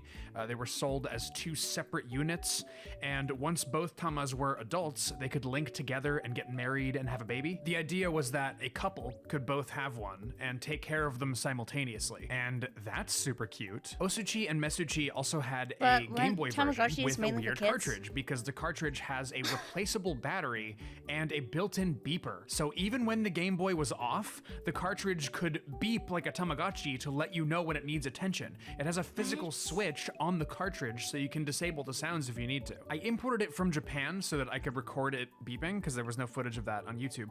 But I think coincidentally my cartridge's beeper doesn't seem to work, or if it does work, I couldn't figure out how to make it do the thing it's supposed to do. So I don't know. I already replaced the batteries. Like, the game plays fine and it saves data, but it just doesn't want to beep. So I don't know. Moving on. In February 1998, they introduced the Tamagotchi Garden, where you raise a bug creature. This Tama has a really interesting sense of scale. Like, they go out of their way to illustrate to you how tiny the creature you're raising is. When you leave it alone for about 10 seconds, it switches to a screensaver sort of view where you can see a wide shot of your tiny Tama represented by a dot between two trees. The Tamagotchi Garden also introduced the concept of predators. Your Tama can feel threatened by a stompy human foot or a frog's big long tongue, and you have to intervene so that the predator will go away and your Tama will remain alive. The predator versus prey element feels like such a natural fit for Tamagotchi. I think it's a great idea, and they actually did end up exploring it further. A month after the Tamagotchi Garden, they released the Tamagotchi Ocean, in which you raise a sea creature, and if you're lucky, it'll evolve into a mermaid. This unit has the motion sensor feature that the Tamagotchi Angel had, so occasionally a polar bear will try to eat your Tama, because polar bears eat fish, and you have to tap on the device to make it go away. Tamagotchi is really flexing the potential that the virtual pet concept has at this point, but they're not beyond doing weird promotional Tamas either. In April 1998, they released the Tamauchi, which is a limited edition Tama based on a Japanese actor named Tamao Nakamura. You raise your Tama to be a movie star,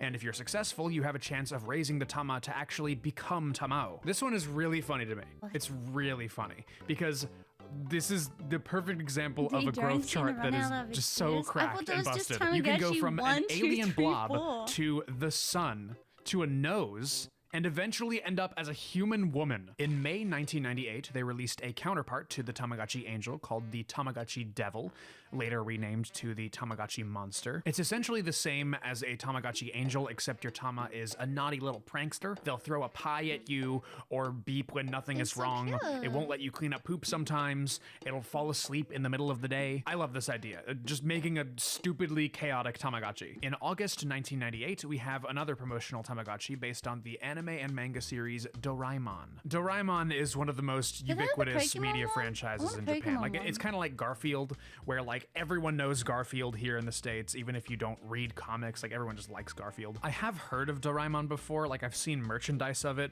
but I've never actually consumed any of the content, so I watched some episodes of the show for this video. In short, the premise is you have this 10-year-old kid and his future descendants send this sci-fi robot cat back in time to give him and his family a better life. Every episode follows the same pattern. The kid has a problem, Doraemon creates some sort of gadget to solve said problem, but the kid gets greedy and then it goes badly, and then the kid learns a lesson. It's essentially Fairly Odd Parents, but from the 70s and not terrible. Anyway, so yeah, they made a Doraemon Tamagotchi. Doraemon had a lot of handheld LCD games that released prior to this, so a Doraemon Tamagotchi just made sense. The unit has a functional bell on the bottom of it, which I thought was funny. Like, imagine going to school and it's in your pocket and it's going like, ding, ding, ding, ding. Hey, is that a Doraemon-G in your pocket? At the beginning of this segment, I barely knew what Doraemon was, and now I'm at the end of it, and I'm a genuine fan of Doraemon, so this Tamagotchi made me watch an anime, and I ended up liking it. That's the power that Tamagotchi has over me. In September 1998, they released the Yasashi Tamagotchi, which was intended to be a little bit easier for kids. Instead of navigating through a list of icons and then selecting the one that you want, each icon is an individual button that you can press, so you have a dedicated food button, a dedicated toilet button, etc. It didn't sell very well, and it's one of the rarest Tamagotchi to ever exist. Are any of you familiar with the legendary character of Western mythology called Santa Claus? In November 1998, Tamagotchi did the Santa, and they called it the Santa... Yep, that's right, they called it the Santa Clouch. Yup. So you start off with a guy, and your goal is to get him to be more like Santa until he eventually becomes Santa.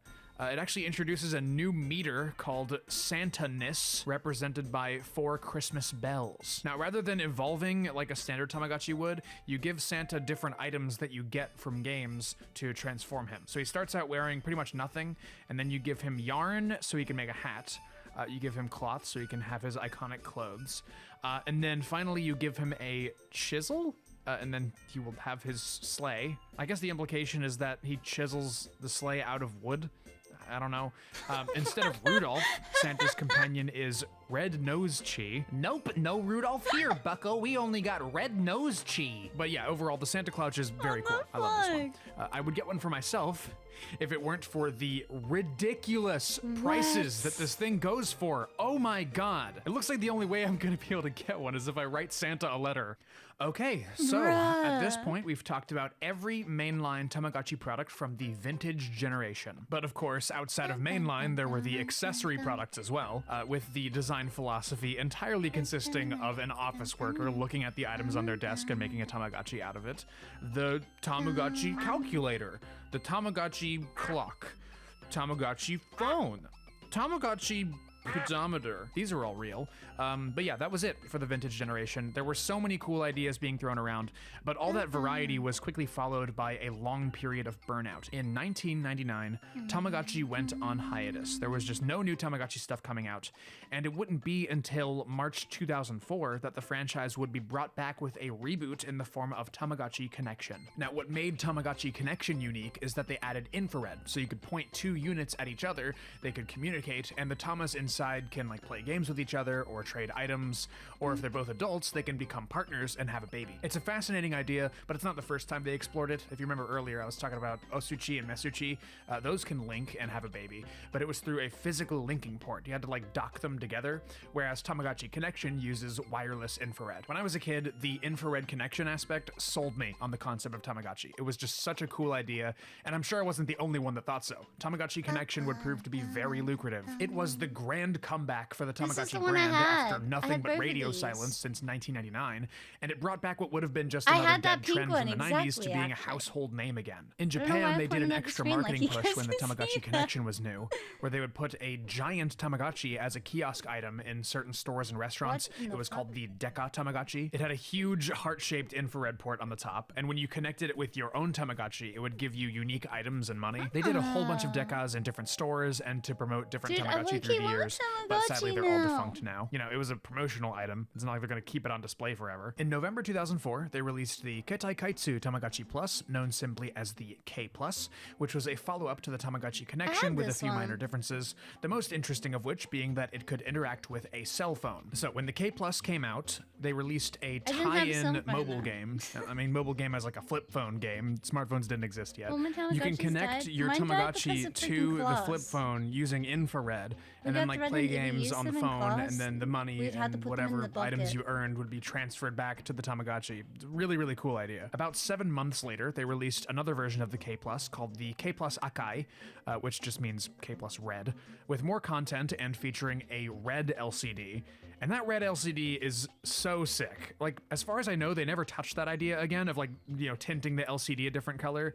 That's a huge shame because it looks totally dope. In February 2005, they made a licensed Tamagotchi for a Japanese comedy show called Aniru no Tobira. I had never heard of this, so I looked it up and I watched some episodes. It reminds me a lot of a show like Saturday Night Live. It's a variety show focused on comedy. They'll do all kinds of skits with different costumes and sets, all that jazz. It's not my style personally, but it was popular enough at the time that it got some tie-in video games for the Wii and Nintendo DS, and apparently not one, but 2 tie-in Tamagotchi called the Haneruchi and the Haneruchi 2, and all the characters on these units are based on skits from the show. I would expect nothing less. In May 2005, they released the Tamagotchi Mini, which paid homage to the original Tama from 1996, but smaller, and aimed to be more of a fashion accessory than anything. It's actually the smallest Tama ever made. The screen resolution is half of that of the original Tamagotchi. So yeah, it's not meant to capture the full Tamagotchi experience, it's just kind of meant to look cool. In July 2005, Tamagotchi Connection version 2 dropped. It introduces a shop where you can use in-game currency to buy items, and the ability for more games to be unlocked as your Tama gets older. It also introduces treats, which is a third food item alongside meal and snack.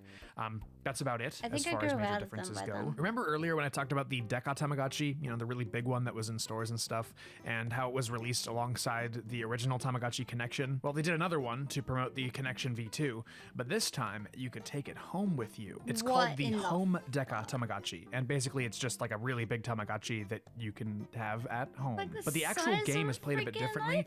You play as this little homie right here, and your goal is to upgrade your house with money that you earn by playing games, and only once your house is upgraded enough can you adopt a pet that you raise like a Tamagotchi. It's pretty cool to see like a direct representation of the player in Tamagotchi. Like, usually it's just the pet and that's it, but the Home Deca has like a protagonist, which is fascinating. In November 2005, they released the Chou Jinsei Enjoy Tamagotchi Plus, known as the N-Tama for short. The whole gimmick of this one is that they tried to make it realistic in a way.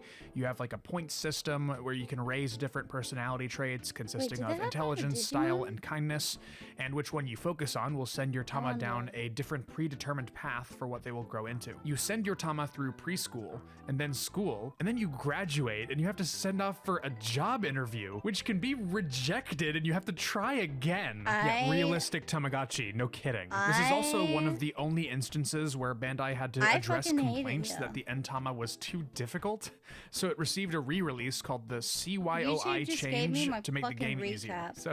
So this Tamagotchi was so difficult that they basically nerfed it with a re-release. The Tamagotchi was too powerful. In February 2006, they released the Tamagotchi Connection version 3, which introduced the ability to connect to the tie-in website Tamatown. Ronald?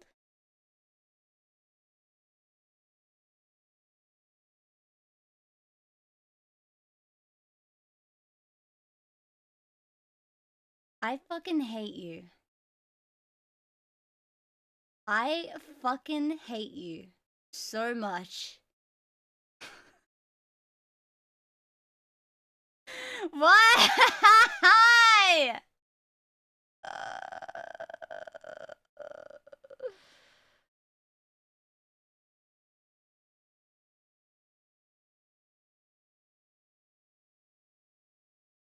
I fucking hate you. You caused that. You freaking asking me 20 million times a day to fucking play that goddamn song. When you played games on the website, you could earn passcodes that you'd enter into the device to earn items and money. It's similar to what they did with the K Plus, which had like the tie-in phone game, but this time it was with a flash game instead. In 2013, the Tamatown servers were shut down, and the tamatown.com domain was dropped at some point after that. Fans picked it up, and they turned it into a fan site in 2019. The original Tamatown game has been mostly preserved and remains playable thanks to the dedicated Tamagotchi fanbase. Also, the V3 removed the treat option they added in the version 2. I don't know why they did that. Maybe they felt it was redundant, but then why did they add it in the first place? I don't know, whatever. But the treat is gone now. In April 2006, they released an accessory for the N-Tama called the Shoyarikuri Enjoy Tamagotchi Kakeibo. So I do have to take a quick detour to show you guys the Tamagotchi fandom wiki page for this Tama. Now, this website is an amazing resource, and it has a ton of extremely helpful information, but we are gonna have to do a little bit of a Japanese lesson to explain why I just lost my mind laughing at this page. As of right now, the title has a bit of an error. The title is referenced as the Yakikuri Enjoy. Okay, so yaki is like a general phrase for having cooked something, whether that be teriyaki or yakisoba, etc. And kuri means chestnuts. So, as it is right now, this Tamagotchi is titled, "Let's enjoy some really good roasted chestnuts in the Tamagotchi household." So stupid. So they actually did get the hiragana correct. If you look right here, it does say yarikuri right there, yarikuri. That's what it's supposed to be. And in that context, show yarikuri enjoy means let's make a living and enjoy doing it. I just think it's super funny that one single syllable, one single letter difference can completely change a sentence in Japanese. Anyway, as for what the Kakeibo actually is, I described it as an accessory earlier because it isn't actually a Tamagotchi in itself. It has a heart-shaped infrared port on the top, like on the Tamagotchi Dekas. And when you connect to it with an N-Tama, it has a bank that you can put money into that actually earns interest over time, which I thought was cool. And it also has like a whole bunch of shops and things you can get items from. Tamagotchis have a maximum amount of money they can hold. It's not impossible for your Tama to like cap out at 9,999 gold. And at that point, it starts to make sense to get something like a Kakeibo where you can just drop your money into a bank and keep earning. Oh, and I forgot to mention that this is the first Tamagotchi thing that actually has a touchscreen, a real touchscreen with a little stylus and everything, and it lives in the little antenna nub. I love it. It's great. In July 2006, they made a re-release of the N-Tama called the Urajinsei Enjoy Tamagotchi Plus, commonly known by fans as the Uratama. Now, the whole gimmick of the Uratama is that it features a subspecies of Tama called Ura Tamagotchi. Ura Tamagotchi have blue outlines and have entirely opposite characteristics to their non-Ura counterparts. Kuchipachi is a lazy Tamagotchi, but Ura Kuchipachi is a lot more lively. And also blue. By the way, earlier when I was talking about the K+, I mentioned that they never did different colors for the LCD screens after the Akai version. That's technically not true because the Uratama has a bit brighter of a tint to the LCD so that it looks more blue. And one of the major features is that the LCD is blue. But the reason I'm not as satisfied with it is because the black LCDs, like the default ones, they already look kind of blue to me. Like the Uratama's blue tint just kind of makes it look like a standard Tamagotchi, but it's running out of batteries. I would be more impressed if they were like, this time the LCD's purple, or this one's green, right? That would be lit. I think that would be really cool. In November 2006, they released the Tamagotchi School. Now, immediately you'll notice it has a D-pad and 2 buttons. It is a spin-off toy, so it's allowed to stray from the 3-button Tamagotchi standard. In the Tamagotchi School, instead of raising a Tamagotchi, you play as the teacher, and you're educating the Tamas. You can teach your students language, mathematics, science, and you do so by playing mini-games related to those subjects. The interesting thing about the Tamagotchi School is that there's no lose condition, but there's also no win condition either. When you decide to pay attention to it, your students' learning points go up, you gradually get more popular, and more students will join your class. But that's your only goal, to max out your numbers. When you neglect it, the numbers go down, but ultimately I don't think the numbers do anything. Like, you're not reaching towards a finale like you are with any other Tamagotchi, which would be raising the Tama to be old enough so that they can get back to their home planet. But yeah, anyway, the Tamagotchi School is a pretty neat spin-off. I just wish that it had an end game. In January 2007, they released the Tamagotchi Connection version 4. It mostly carries over features from the N-Tama, such as the mail feature, as well as your Tama's ability to go to school or get a job. Now, the V4 is particularly infamous for having lots of glitches. Food not appearing in the food menu. Random letters in your Tamagotchi's name suddenly changing. Or having the unit just randomly shut off sometimes. So that's kind of funny. At the end of January 2007, they released the Koisuru Tamagotchi, which is essentially the Tamagotchi for the adult audience. You get 2 Tama units in the box, one being the male unit and the other being the female unit, likely a callback to Osuchi and Mesuchi. The expectation is that the user will connect the 2 units often to build their relationship and to see the funny animations that play out. These animations are the main appeal of the unit as opposed to focusing specifically on care. And because this is aimed more at adults that don't have all the time in the world, I think that was a good move. In March 2007, they released a licensed Tamagotchi called the Oden-kun Tamagotchi. It's a tie-in with a cartoon called The Adventures of Oden-kun. Of course, I'd never heard of this, so I watched some episodes. For those that don't know, oden is a traditional Japanese food. It's like a hot pot dish with fish cakes and eggs and sausage and vegetables, all floating in a delicious dashi. And in this cartoon, the ingredients that would go in an oden are the characters. It's really just a show about nothing. It's just classic fluffy kids show stuff. They're food, so they sometimes get eaten. Haha. The show is really nothing to write home about, so I don't feel too bad that the Tamagotchi completely overshadows the actual show it's based on. If you search Oden-kun on YouTube, it's just the Tamagotchi. That's all you're gonna get. As for the Tamagotchi itself, it's pretty much exactly the same as the K+, but with different graphics to represent the show. But it does have unique games, which is always a nice addition. In April 2007, they released the Tamagotchi School Fure Club Activities, also known as the Tamafure for short. Basically, it's a home deca Tamagotchi made specifically to be a companion unit for the Tamagotchi school. As the club activities title implies, you manage the students' extracurricular activities, namely soccer, cooking, and gardening. And of course, in classic deca fashion, it can connect with the Tamagotchi school, and you can send students back and forth between them for maximum education. In July 2007, they released the Tamagotchi Connection version 4.5. It is the same as the Tamagotchi Connection V4, but with different jobs and games. It also includes Ura Tamagotchi from the Uratama. That's it. That's the whole thing. As if Tamagotchi Connections releases weren't incremental enough. They made a V4.5. My theory is that they released the V4.5 specifically to fix bugs in the V4, but that didn't even work. The V4.5 is still glitchy. Bruh. In July 2007, they released the Tamagotchi Restaurant, which is one of the most unique Tamagotchi things ever. It's this enormous clamshell toy restaurant with figurines that go on the bottom, and on top there's a screen for the game. When you place a figurine on the sensor in the middle, they will cook, and each character makes different kinds of food. I had no idea Tamagotchi ever did a toys to life concept, but it fits super well. While cooking, the Tamagotchi will call out the ingredients you need, and you have to press the corresponding food buttons on the bottom. Overall, your job is to keep your supplies up so you can serve customers, earn money, and upgrade your restaurant. It looks so fun.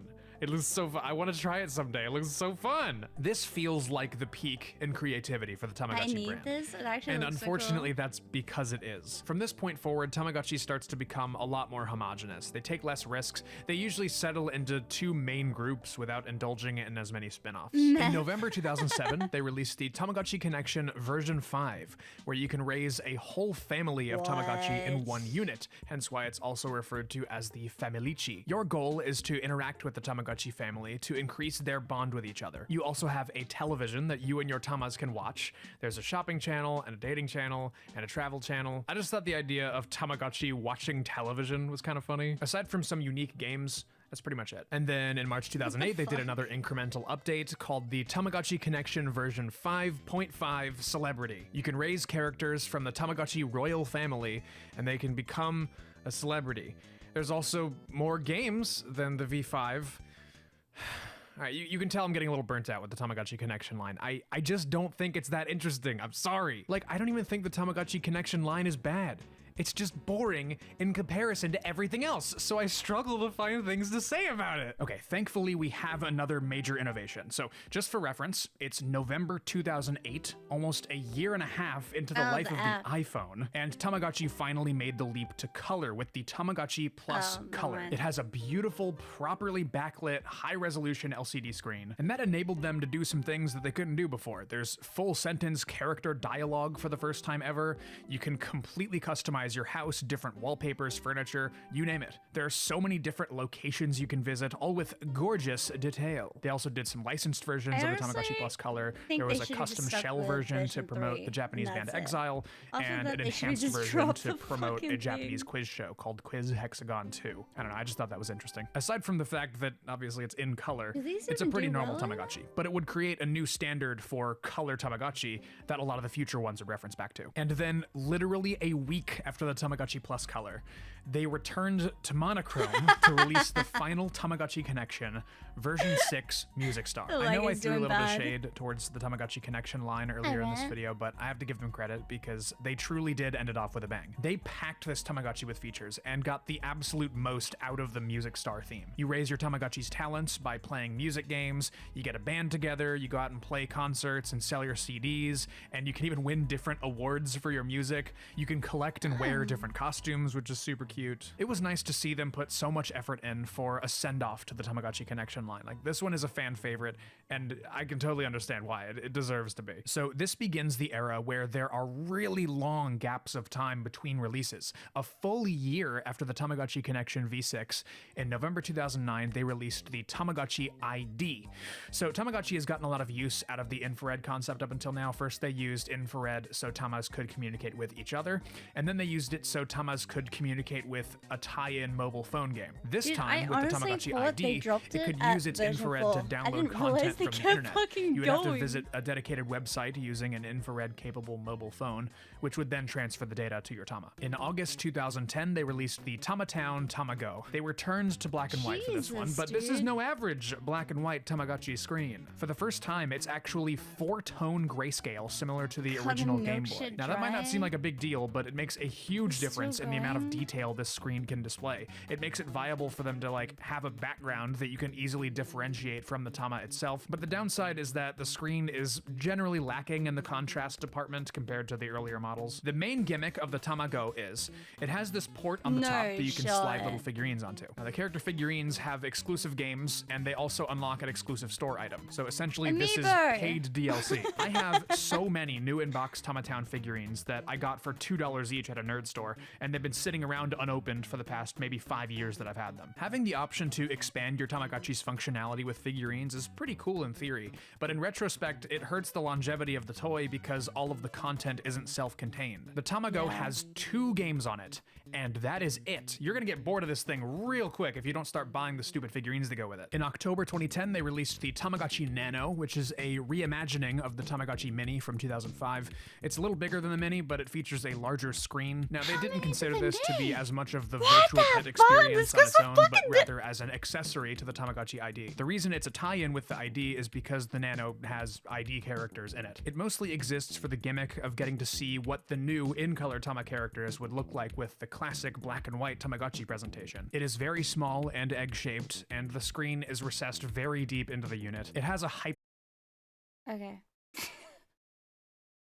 Anyway. Let's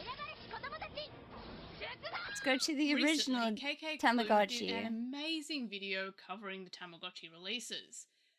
But the Tamagotchi franchise's little brother could honestly do well to have a similar video. So if you haven't already, definitely check out the video by KK Clue about the never-ending rabbit hole of Tamagotchi releases. It's a wonderful video, and I'm not just saying that because it featured some of the footage from various videos of from my thoughts are on that virtual pet. So in any case, let's get into it. The Digimon series. I didn't realize it was like over an hour long, bruh. And going back to my childhood. Digimon Virtual Pet release, and we had multiple versions come out until around 1998. I played this before I had the version Tamagotchi. Then, of course, in the Australian and Southeast Asian release side of things, we also have the version 6, which was in the early 2000s. So the Digimon Virtual Pet was originally released as a spin-off of the Tamagotchi series, and it got such a positive reception and basically I gave you guys had too so much much power. of a following. I'm trying to find a better word to say it. So much of a following. I feel like that's not English. Anyway, it had a pretty good following, and the reception for it was so positive that the release spawned its own franchise across multiple forms of media. It got a manga, it got anime, and it got video games, and it basically this is kept how it on started? going up from there. So this release spawned the start of the franchise just about. And then in 1998, it saw the release of the Digimon Pendulum, now known as the Digimon Pendulum Original, but at the time there was only the one Pendulum, so it was just the Digimon Pendulum series, and that had releases up until the year 2000, and the pet had a different design from the original Digimon's brick design. The pendulum continued on from I remember the I original lost Digimon mine at release, Target. I but left it added in the Target for pendulum whatever shaking motion reason. to make training more interactive, and the mons featured on the pendulum were also stronger, and And they then came Mom got me a from new one different part of the digital world within a called the week. Folder Continent, rather than File Island. The release also added an additional feature to the connection functionality, other than just battling, like the original one had, and that was the ability to jogress, which means to basically fuse Digimon. Jogress is a combination of words. It is joint and it's progress. Jogress. This was called DNA Digivolution in the English dub, so you might see some people call this DNA Digivolution or Jogress. Both are correct because they're from different languages, but they mean the same thing. Same with Digifuse, which seems to be also used, especially in moderns. That seems to be the used term instead of DNA Digivolution. But in any case, that's the Digimon Pendulum original. And then in the year 2000, I'm just gonna hit this sort of counts. I feel like it mostly counts, but we had the release of the Pocket Digimon World game. Do you think she likes 3 Digimon? versions I only of had the this first game one. were released with different Digimon on each. I And had it the uses original, Sony's this one. Pocket Station to raise your Digimon, and the PlayStation games I had this one on used green. for evolving and looking at various clips and images that you unlock from the Pocket Station. Now, I did do a video on this. As of recording this, it is a continuation of the Digimon original range.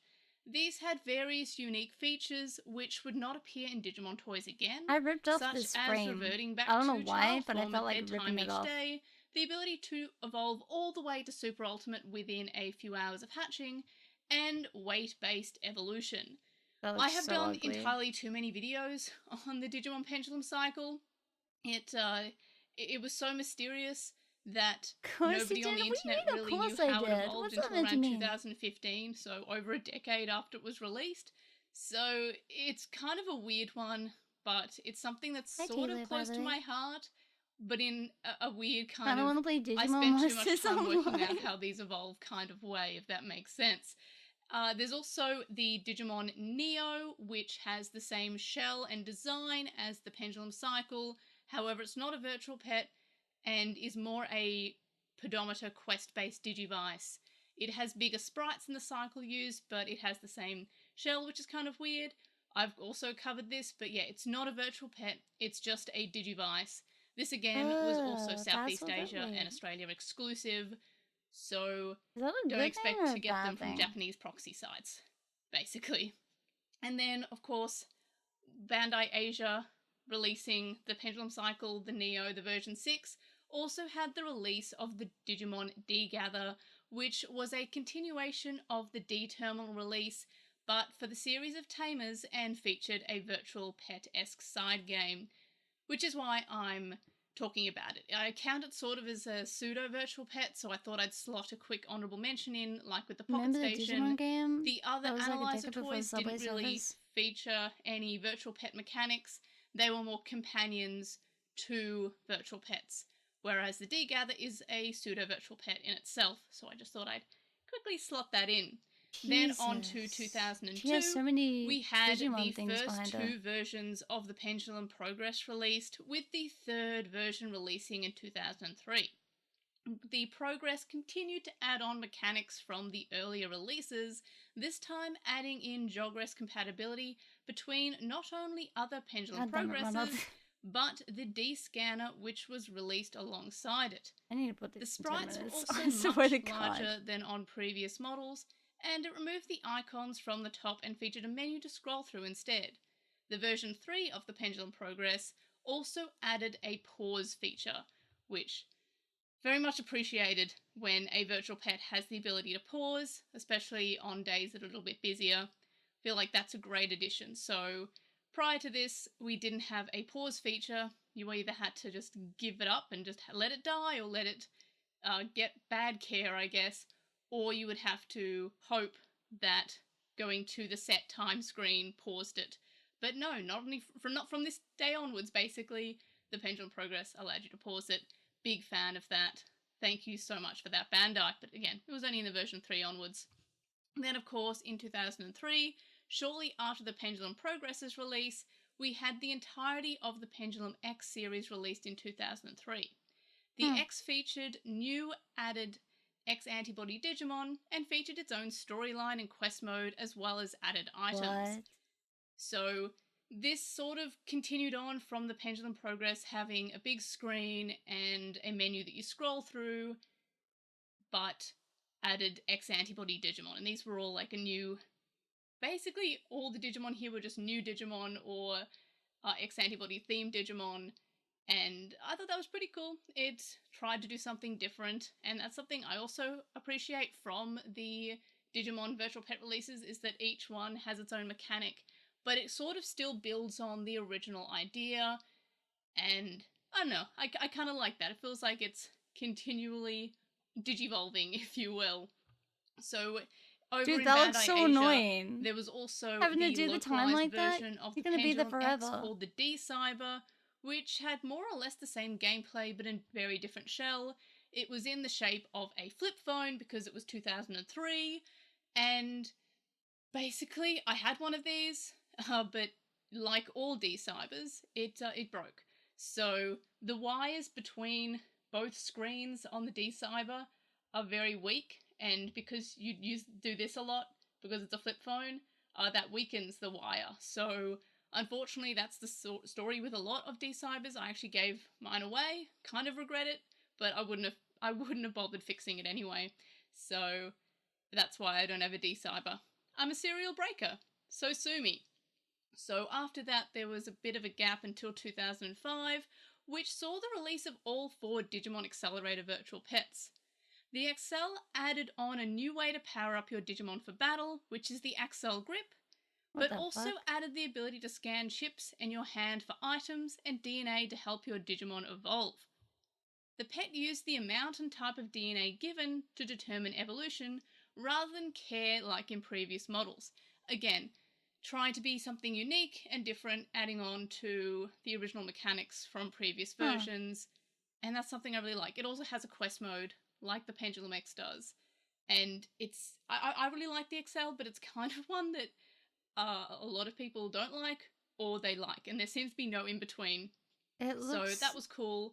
Another unique feature really was bad. that it had 3 really fucking prongs bad for the connectivity between other pets, rather than just 2. So, ongoing from here, things tend to either have 2 or 3, and it looks Pendulum X's also have 3? I feel like the Pendulum X's also have 3.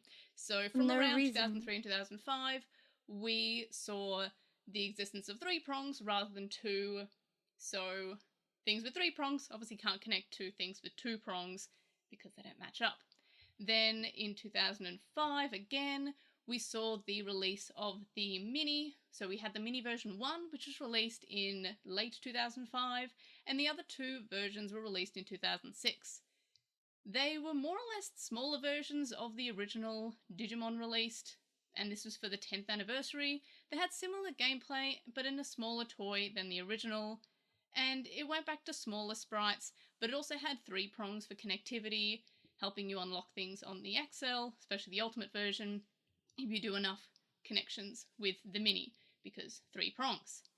Then again in 2006, alongside Digimon's 5th season, which I love, I've made a video on why I love Digimon Savers / Data Squad, so released alongside that, 2006 saw the release of the Digivice IC and Burst Digivices. Yes, I said Digivice twice there, I just realised.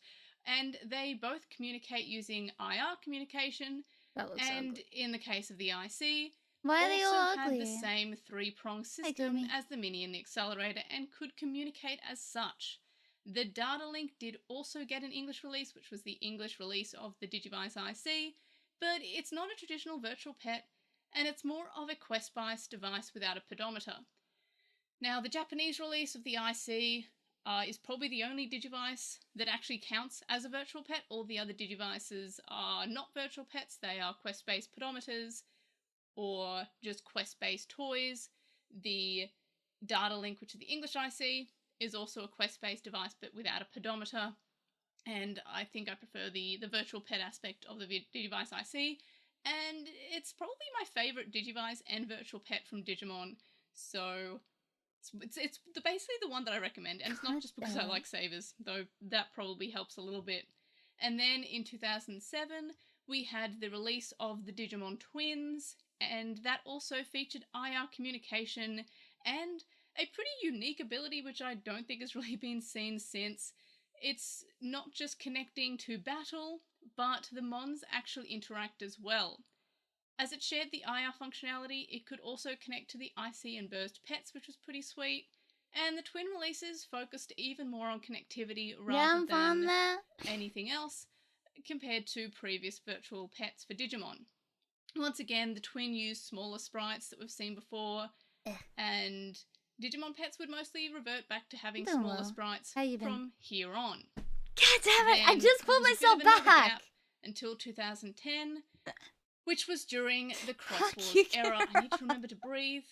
I keep on forgetting to breathe, and I need to do that because I will not be conscious by the end of this video. So, breathing time. So yes, 2010, Cross Wars era. We didn't get many virtual pets, however the Cross Mini did have virtual pet elements, and it used the same shell as the original Mini, but it can't connect to it despite also having 3 prongs. I haven't really done many videos on the Cross Minis, maybe I will one day, but I don't really fully count them as virtual pets.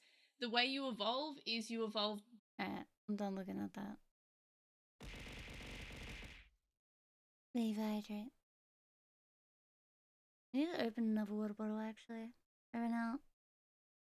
I also need to pee. Let's go to the snow. Snow time! A winter wonderland out right now. Fine, let's go! I forgot, everything is like ice. Bubble, bubble, bubble. I don't know if I've ever seen anyone open up as many hand warmers. It's just very cold out.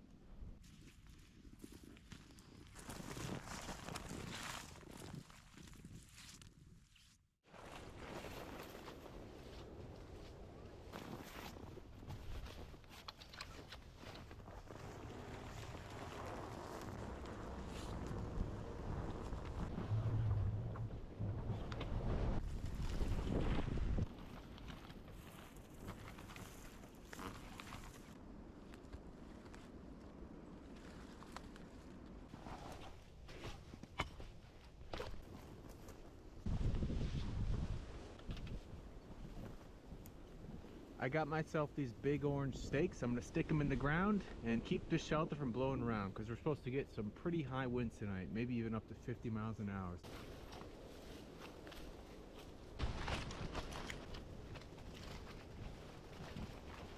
Alright, I'm gonna pee. This guy again. Yes, sir.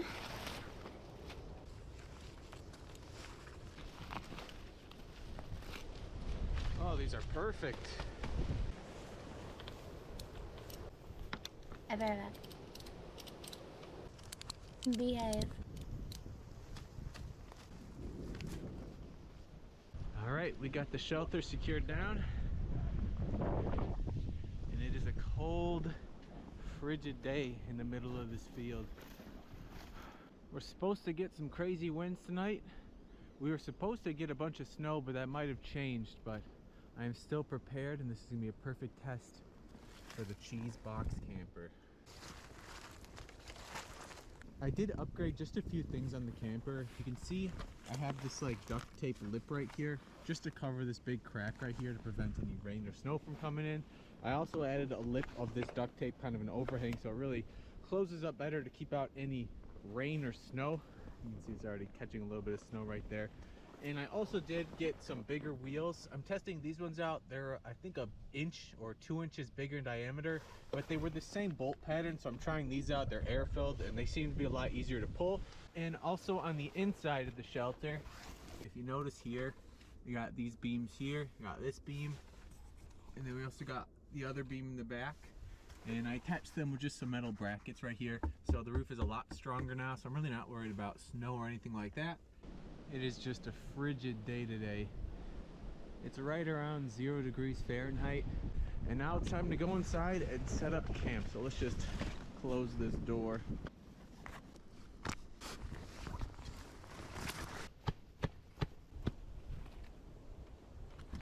Go ahead and start setting up camp. Every once in a while, a huge blast of wind just shakes this whole thing.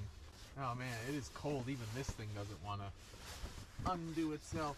All right, we got this foam mattress pad, and then on top of that, I'm gonna use this little blow-up air mattress pad just for an extra layer of insulation.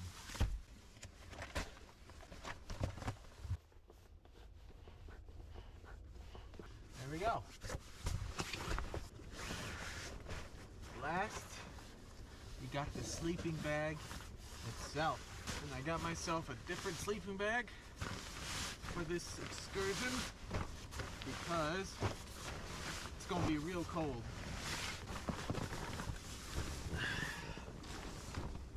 Whew. I definitely hear the wind outside. I don't necessarily feel it. There's a little bit of draft coming from around the door right here. But it's not too bad in here. Doesn't feel like it's 0 degrees outside. But it is. Alright, we got the camper set up. And how am I going to stay warm tonight, you ask? Let me tell you. I brought myself a generous assortment of hand warmers. So let's start opening these up because it's starting to get pretty chilly. When in doubt, use like 30 hand warmers. Oh yeah, some of these are like big things. He really loves his hand warmers. I've never seen anyone open up as many hand warmers. I'm pretty much gonna shove these in my sleeping bag and just hang out with them. And I think they're gonna be beautiful. But he's gonna say, I'm gonna shove these in my bag. I also grabbed myself a couple air gas detectors. This one, if you can see, it's got a thermometer. It says it's 35 in here, which is actually not bad when it's like almost 0 outside. And it says 35% humidity, and this is a CO2 detector, carbon dioxide. And on this detector right here, it detects the oxygen, carbon monoxide, I don't know what this is, and then like explosive gases. And this is just to make sure I don't run out of any air or anything like that. I'm just gonna sleep with them right by my head over there. I've been inside hanging in the warm, and I didn't even realize it's already starting to get dark out there. I also brought myself some security cameras that I want to set up outside. It was supposed to snow quite a bit this morning, but I think the weather changed. I'll just see if anything cool catches on camera. They have their own little battery pack. We're gonna just let it sit and record overnight. Our cameras are ready. Let's go take them out.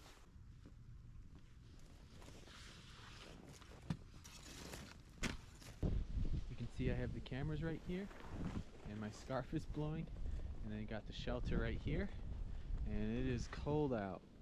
It is just very cold out. But let's go ahead and go back inside.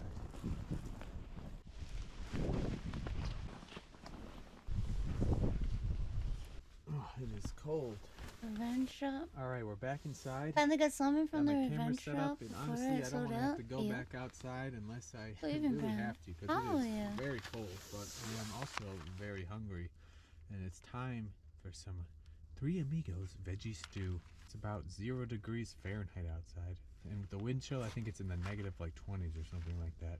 So pretty crazy. So I got myself this very tiny little stove just because I'm not that comfortable using that large stove inside of here. And I have a feeling my alarm is going to yell at me. We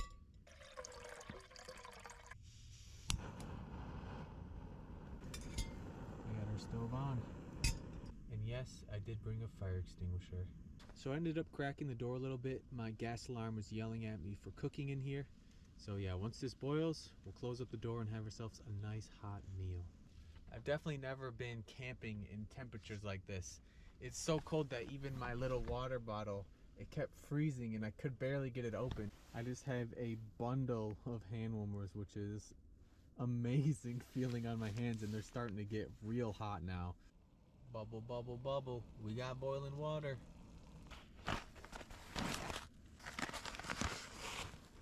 Oh Oh wow. I Big thought that was weed chunklets. for a second. I'm not gonna lie, I was like, hold up. Supposed to seal Maybe he this is a back starter. up. Now we just gotta wait like 8 minutes. Dinner is served. We can open it. I am hungry and excited. It would have totally made sense. It's so good. My spoon is freezing.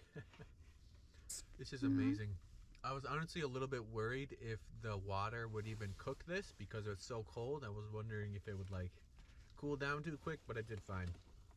Honestly, being inside here, if it wasn't cold, I would have no idea that it was snowing or no idea that it's so windy outside. Every once in a while, a big breeze comes and kind of jiggles the walls, but it's not so bad. I usually do night walks, but I don't think I'm going to do a night walk tonight. It is absolutely frigid out, and I don't want to dilly-dally when it's this cold out. This is very good. Every time he says I that, need it just something reminds me of warm, baby, it's cold outside. filling. Keep me going. A little bit of after dinner dessert. I think it's frozen. Come on, pile. Warm it up for me. Ooh, a little melted. A little melted. It's got chocolate in one hand, a whole bunch of hand warmers in the other. I'm hanging out in my little camper. It's a wonderful night. I am ready to crawl in my sleeping bag, and this time I remembered. Close your eyes bring again. I'm looking a down at my pillow. phone. There we go. Da, da, da. Ooh, every once in a while I can hear the wind just shake this thing. Crazy. That's good to get out of those.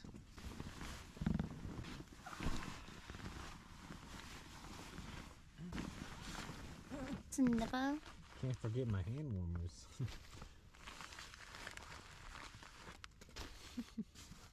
But yeah, it's just been a wonderful night. I'm just relaxing a little bit. I brought a tablet that I put in a Ziploc bag because I don't know if moisture is going to kill this thing.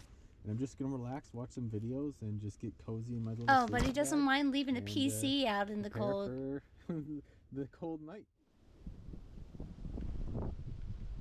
No sleep without two Midnight pillows. Jason here, and yep, Videos. can't sleep. I'm not cold or anything, just can't sleep.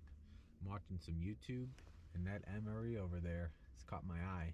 I know there's some snacks in there, and I want some snacks. He's I just brought this literally always 'cause hungry, it's always huh? good to have backup food. If I was cooking dinner and I accidentally like ruined the dinner or like dumped it all out by mistake or something, it's always good to just have backup. This is the vegetable crumbos with pasta and taco style sauce. Ooh, Dude, jalapeno every time he cashew, goes camping, either peppercino his powder. pillow Oh, I inflates or actually his have bed hot water inflates. in a thermos. I might use that. Tortillas, Deflates, not inflates. applesauce, God a damn it, first fucking strike bar, run! and peanut butter. I'm gonna have this first strike bar. Oh gosh. I forgot. Everything is like ice. You and And this the inflation lemon- kid, shut the fuck up! Nut He got me trees? fucking mixing up words! Shut up! Spicy cashews. I always wondered if spicy food makes you feel warmer in cold. I don't know. A little bit of midnight coffee, probably not the best, but it Definitely makes sounds your the eyes best. feel warmer. Oh man, is this leaking? Oh gosh, it's just going outside. There's nothing like making coffee than having it spill all over your... Don't hard that, it's real! Smells good in here. Good thing MREs come with some wet naps. Oh no. Go figure, it's a block of ice. That's hilarious. It also has this. I believe it's just like applesauce in like a tube. Whoa. Everything's exploding. This thing's pretty much a slushy right now. Well, of course it is. It's Forgot applesauce. some tea, actually. Why would it... Why would it not? It's very cozy in here. Very cozy. All right, so this is the heater. Now I pour in some water and fingers crossed this thing isn't leaking either, otherwise I'm gonna cry. You really did learn after all of these to bring like a little portable heater. I'm gonna just lean it up against my boot. I've been holding this strike bar by a bunch of hand warmers, so hopefully I can take a bite out of it now without just biting frozen thing. Not too bad. Food is good when you can actually eat it. I think my MRE is warm enough. Yeah, it feels warm. That is the quote of the year, boys. Very red. Looks like chili. Tastes like chili. Not bad. I love this guy. And now it's time to go back to sleep. The shit he says is just... It's so weird to me.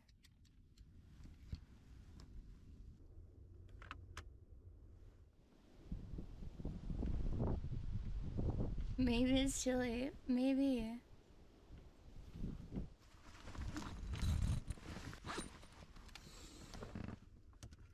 Gonna be real constipated? Dude, I feel like he does have, like, he has no stomach issues at all because he literally eats so many things. It is. He slept on the lake. Sounds honestly nice and toasty. Without any issues. Got a whole bunch of hand warmers in here that are, some of them are still warm.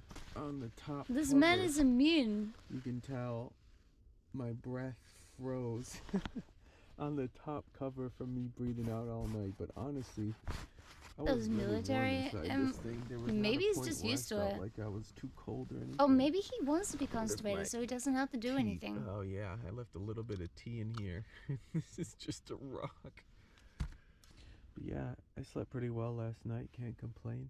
I don't feel cold right now. I'm sure once Yeah, I he's get up used and to it. out of Look at this his thing, look at it's his gonna be fucking hard thing. to get out. But in a couple minutes, I want to get up, put on my suit, go outside, just walk around a little bit, just see what the world looks like. His videos are on his Got my Patreon. suit Ew. on, and it is cold this morning. He wears a diaper.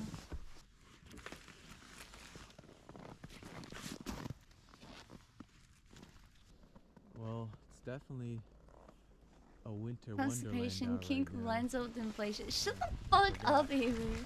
My poor spilled coffee that I had last night, I had to toss it outside because it was just leaking all over everything. I'll dispose of it though.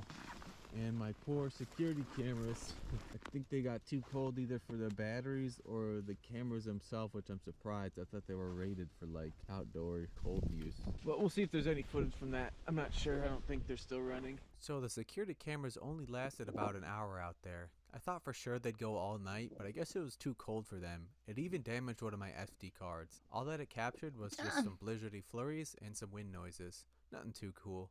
Now back to the cheese box. The shelter is definitely waterproof, definitely secure. There was not a lot of snow, even though there's some snow right now. Dude, imagine if someone pushed him. Snow on it, honestly. The news was saying something like 6 to 10 inches last morning, and we didn't get anywhere near that. But let's just Wait, go walking how have you around a guys little didn't bit. see the Christmas one?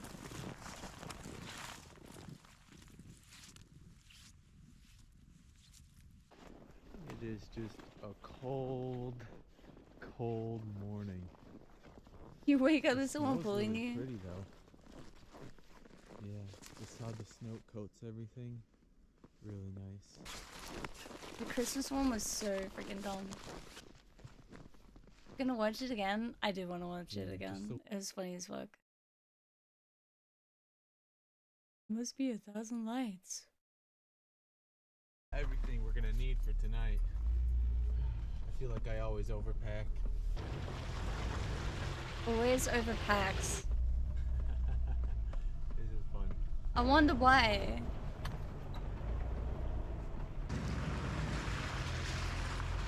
It is snowing a little bit, but it's not cold enough for the ground to be frozen, so everything's just like mud right now.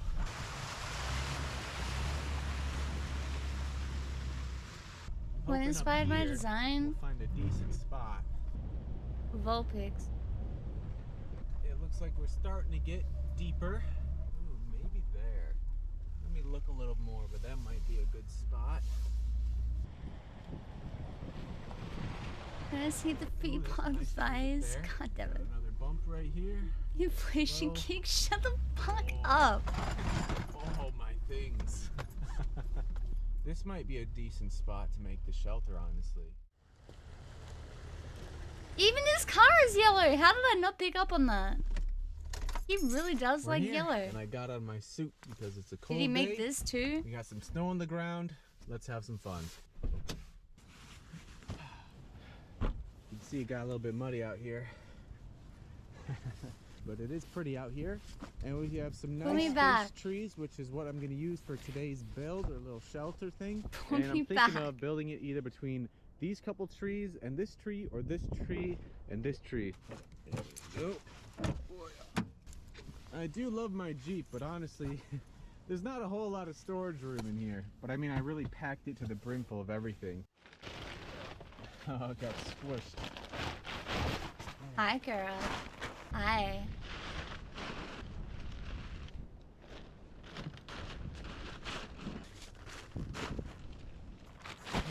They So like the plan alien today eye. They do. I'm going to be using this massive translucent tarp to make myself a little shelter for the night. Step one, take some of this paracord. I'm also going to be taking some of these carabiners. This tree here. Wrap it around the tree.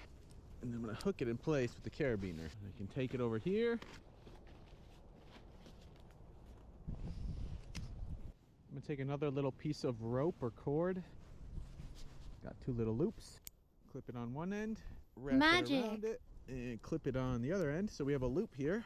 And for how I'm gonna tension this line to this tree right here, I'm gonna use this thing, and this is pretty cool. It's called a cam jam. I'm not sure if that's just like the brand name or something. It looks like a carabiner, except it has a hole in it, and you can feed your rope or cord through it. And then on the other side of it, there's this little kind of grippy tooth that's spring loaded, and then you feed the rope through it like this, and it actually pinches and grabs the rope. So now I can take it to the other carabiner I have wrapped around this tree, and then when I go ahead and pull, it is actually going to tension the rope between the two trees. And now the fun part of taking this massive tarp and putting it along the rope. There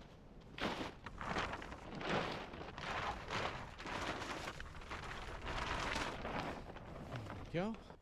Now we can take a bunch of these little kind of tent stakes, begin to pin this thing down to the ground. I'm going to stretch this thing out. A bit more snow is happening. All right, take this side. It just got like really dark out right now and started dropping these little kind of like ice balls. It almost looks like Dippin' Dots or something like that. But now I'm going to take these corners and I'm going to sort of close them. I'm going to try to close them with 2 more stakes. I'll probably stream on New Year's via my phone. I don't know how that's going to go.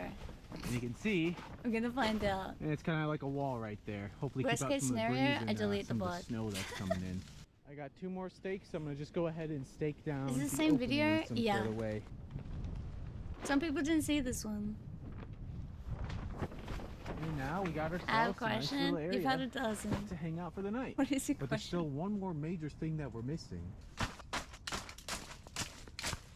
Some lights. Each of these spools claims to be over 100 feet. I don't remember how many LEDs there are. I bought 6 of these, so this is like 600 feet of them. I'm gonna have to take these and I'm gonna run them back and forth all over, all over the shelter to make a winter wonderland at night.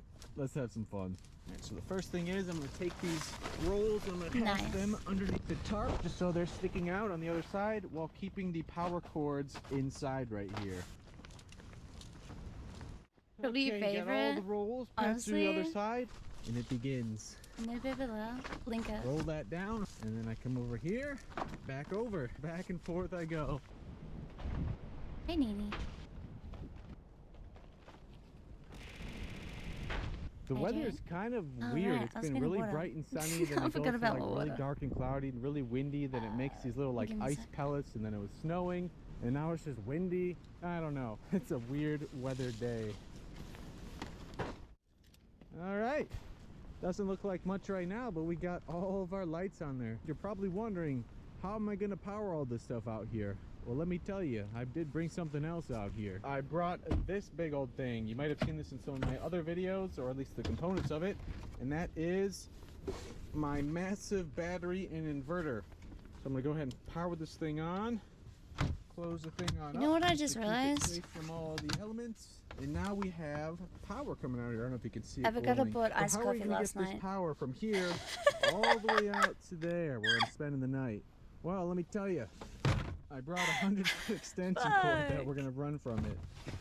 Undo the little Velcro, plug in the power, and It's so I good. should just be able to kind of walk it all the way. I forgot I inside bought of my it, little even though I shelter. bitched about it for so long. I was like, they fucking replaced it.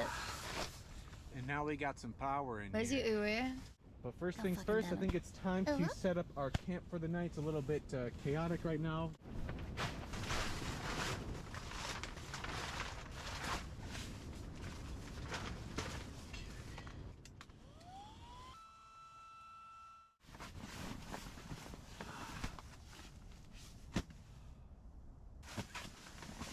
Nice.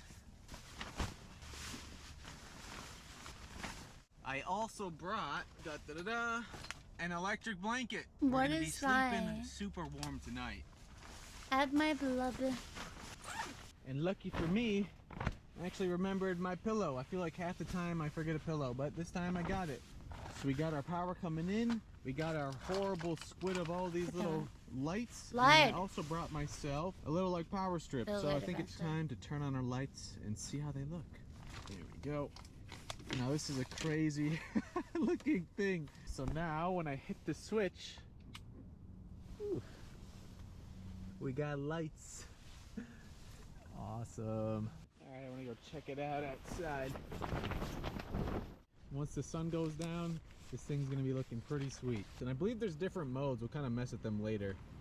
They're just these tiny little lights. Pretty cool. Super efficient, and I'll be able to run these all night long off of the big old battery in there. Pretty cool.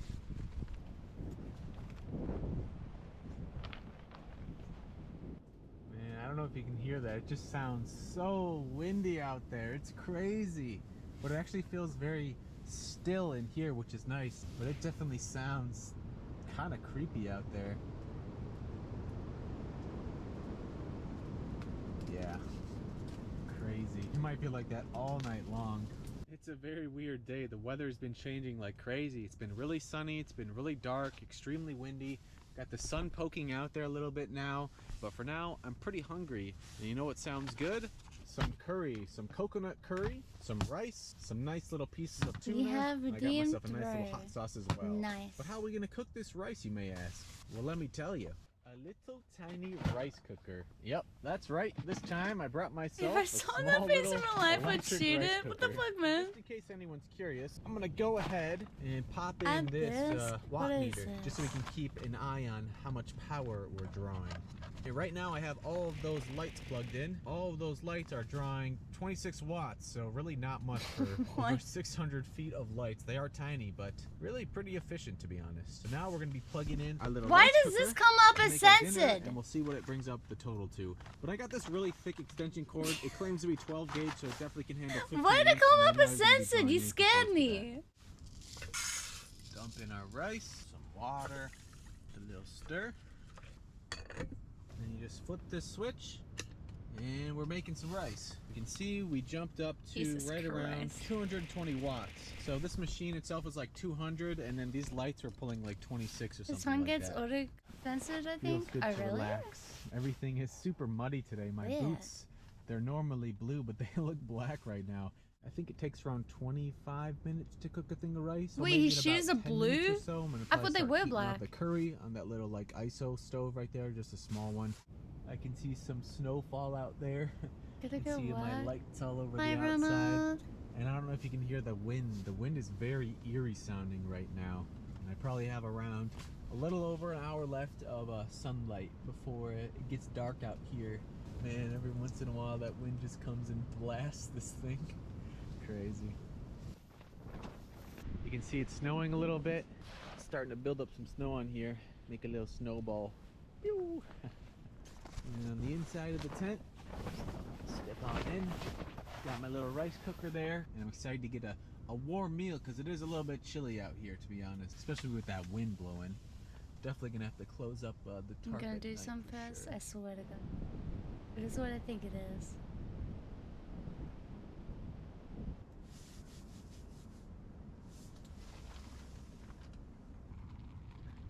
Ooh yeah, definitely starting to bubble. But I think it's time to heat up our curry. There we go. Got little fish pieces in there. I got my little stove right here. This is gonna be a tasty dinner. It's definitely a cold day today. Finally feels like winter camping. We got snow coming down. I got my full suit on right now. It feels good. I do miss the snow. You can see the rice just steaming away over there. Same with the pot. I think it's starting to warm up this area. Very nice. And I'm definitely happy that I went with the extra heavy-duty tarp because every once in a while it just gets punched by the wind, and the last thing I want is for those stakes to rip out and this tarp to just blow away and leave me exposed. That would be not fun. Bubble. Now this is so good. I definitely think that the curry and the tuna is sufficiently heated. I'm gonna go ahead and turn off the little stove. Just set it down on there. You still use it Insta? Dude, right, the little rice cooker I haven't touched Instagram in literally so long. We are ready to have our dinner. I don't even check on my friends anymore. Scoop out some of this rice. Let's take a piece of this. Let's see how we can do this. That's looking really good. It smells amazing in here. Got my little rice and curry and tuna. Some of my hot sauce. Gotta love that spice. Hi. Take a little bit of rice, a little bit of the tuna, some of the curry. Thank you for hanging out. I appreciate it. That hot sauce has some nice spice to it. Last time I touched my Instagram was September. There's nothing like a hot meal and some cold weather camping. I always wondered if spice makes you feel warmer in winter. I think it does. Or maybe it just kind of makes you forget about the cold because your mouth is burning. What the fuck? But it's so good. The little rice maker made this rice perfect. This is my first time making rice on a little adventure like this. It is good. Wait, Thoth still sends me stuff. I'm excited for tonight when I'm just laying in bed relaxing and just being able to see all the lights kind of poking through the little tarp. I think it's gonna be so cool. You can see there's a little bit of a snow coating out there. Must have been snowing when I was cooking my food.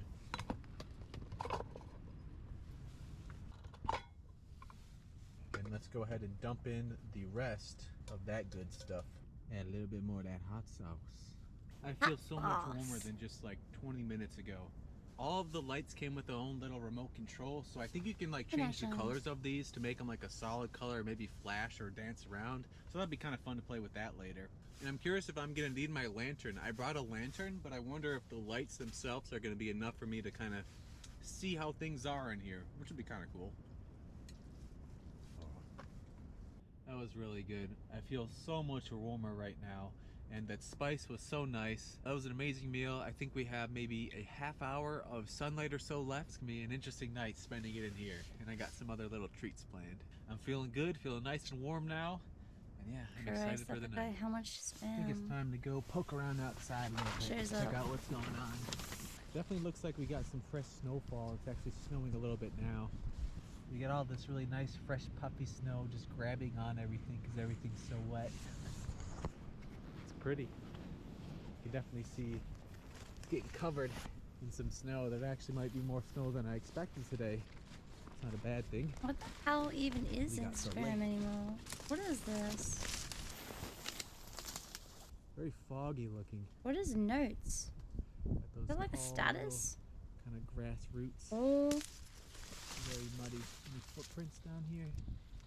I don't think so. And then back behind us, we got our little shelter. Woo, it's cold.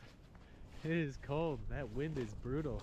Just takes it right out of you. You can see the little extension cord running all the way up to the Jeep. And I closed up the trunk on it. And it's just kind of coming out to this little crevice right here, just so it doesn't get all that snow inside of it. Whew, my hand is freezing. And inside here, nice and dry. Got my tarp floor and our delicious dinner. Now it's time to just relax a little bit. The lights are really starting to poke out a little bit now as it's starting to get darker. But right now I want to have myself a nice little warm cup of tea. Oh yeah, it smells good. It smells nice and sweet. Oh, sweet pie. I forgot to follow him on Instagram. Baby. I love drinking tea, especially when it's nice and cold out. And it's even more fun when you're in a crazy shelter like this. This is a very sweet tea. It tastes kind of like lemon bread. Feels good to hold something warm. Oh, I forgot I do have some hand warmers. I'll probably bust those out soon too. And I do think that the wind is supposed to slow down a little bit tonight, which will be nice because I don't have to worry about the shelter just kind of blowing over. Because that's definitely a concern, especially when there's giant blasts of wind every once in a while. Knock off some of the snow. I wonder how many lights there are. Probably 1,000. I don't drink tea. That's awesome. I also got some chocolate. There's like a white chocolate orange. I forgot everything's so cold. They're so brittle, a chocolate. Just like explodes when you bite it. It's definitely starting to get dark outside, and the lights are really starting to show up. It's looking pretty cool, and it feels very festive. Let's take a look outside.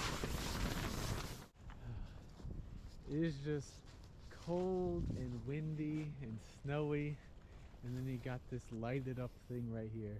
This is pretty sweet. It's just such a comfy feeling in here. It's gonna be very interesting sleeping. Just looking at all these lights when I'm trying to sleep. Happy New Year. That's nice. It's still pretty crazy windy out there. Every once in a while it just blows everything sideways. So if it's starting to get darker, I want to bust out these small little lights. These are just powered by a USB battery. I decided to take the string lights and put them around this tree. But look at this.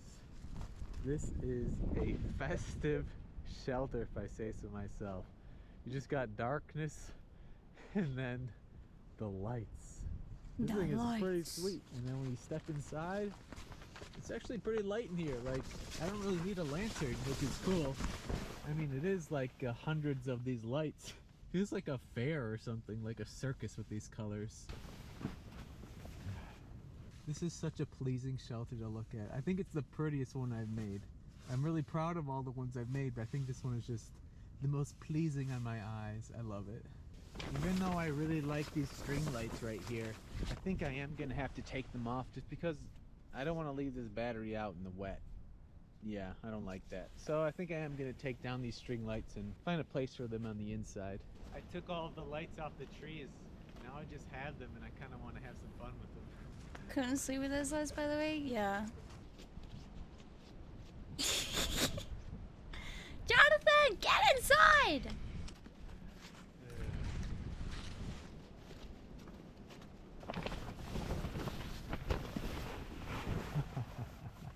This is just too much fun. Welcome to the Winter Wonderland. This is such a fun shelter. I can't get over how good the lights are. I was worried they wouldn't be like strong enough at night, but these things are awesome. I don't even need a lantern. These are just my main lights right now. But yeah, I think it's time to bust out the controllers and kind of see what these lights can do. Just gonna run through the settings.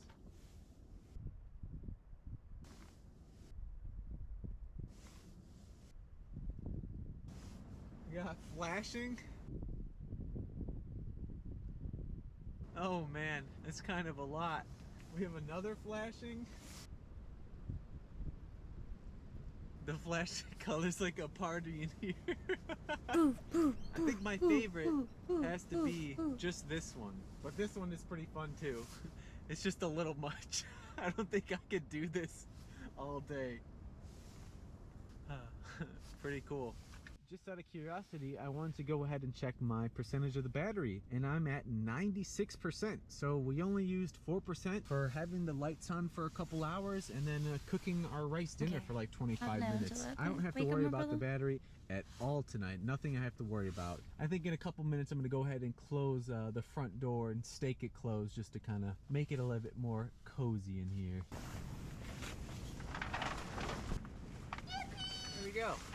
The door is closed for the night. Hopefully I don't have to go to the bathroom or anything like that. I can just kind of stay and hang out in here because this is super cozy and it keeps the wind out. It's still really windy and howling out there. But I mean, just look at this view. This is so strange, but I absolutely love it. You know what would go really well with these lights right now? Yep, that's what I'm thinking too. Some delicious baked cookies. Yep, that's right. We're gonna bake some cookies out here. But I bet you're wondering how we're gonna bake these cookies with this little tiny toaster oven. Yep, that's right. I brought a little toaster oven out here. The toaster. I'm gonna make some cookies on it. I guess for round one, I'm just gonna toss one of these things in there, turn it to 3, and see what happens. By the way, our watt meter is at like 550 right now. The toaster oven's rated for like 500 watts. See that it's starting to glow a little bit in there. A little bit of smoke is coming out. Last time that meant they were burning, but I don't think this is burning. Just trying to bake some cookies in my little lighted up shelter. This thing is crazy. There's actually quite a bit of snow on this. I think that's it.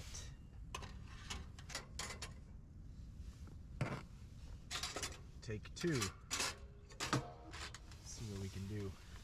Making some little cookies, and it's like a little space here too. It feels nice. Oh yeah, that looks pretty good. I think we should try this one. It's a little soft in some spots and a little crispy in others. Not bad. It's just like a sweet sugar cookie, kind of like what you'd expect. There's so many of them. I wish there was only like 5. Yeah, that one looks pretty good. While I'm baking some more cookies, I'm gonna go ahead and make myself a cup of some hot chocolate.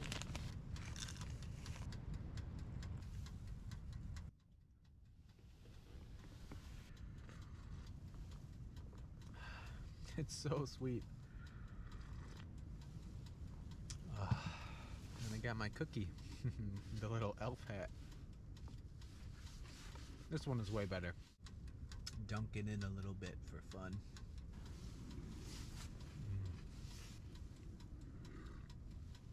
This is fantastic. Bing. Yawn. It's cold, you can see my breath. I guess it's still snowing outside because it just keeps building up on the outside. Just a few days ago, it wasn't supposed to snow today, but it actually snowed quite a bit today. Like, it actually stuck on the ground, which I'm happy about because it makes this shelter feel like a winter wonderland, and I'm loving it. These cookies are turning out pretty well, honestly. A little bit burnt, this one. You know, maybe a I more would have than a little tolerated bit. your message if you didn't say what the hell is a this, lot. because you can This is such a fun already day. tell. I wonder if there's any animals You out literally there made your that account. have just When? seen this and just like what is going on? Wow, steal. With manners like that, surprises all around.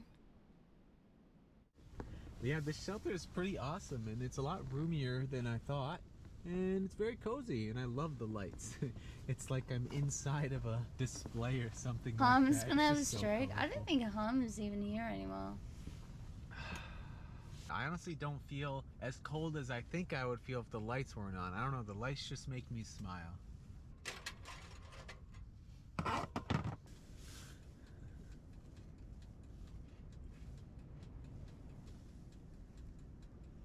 Definitely excited to crawl in my sleeping Now bag you're staring later at with that me electric again. blanket. Please back up. I'm starting to get cold Stop again moving from me. sitting here. Speaking of being a little cold, I do I have some see, hand warmers. I think I'm alright. gonna bust these out. Ding! I think I'm gonna bake one more cookie and then just put the rest in the fridge, Can't which eat is really that, just don't behind worry. the bed because it's so cold. Go to bed.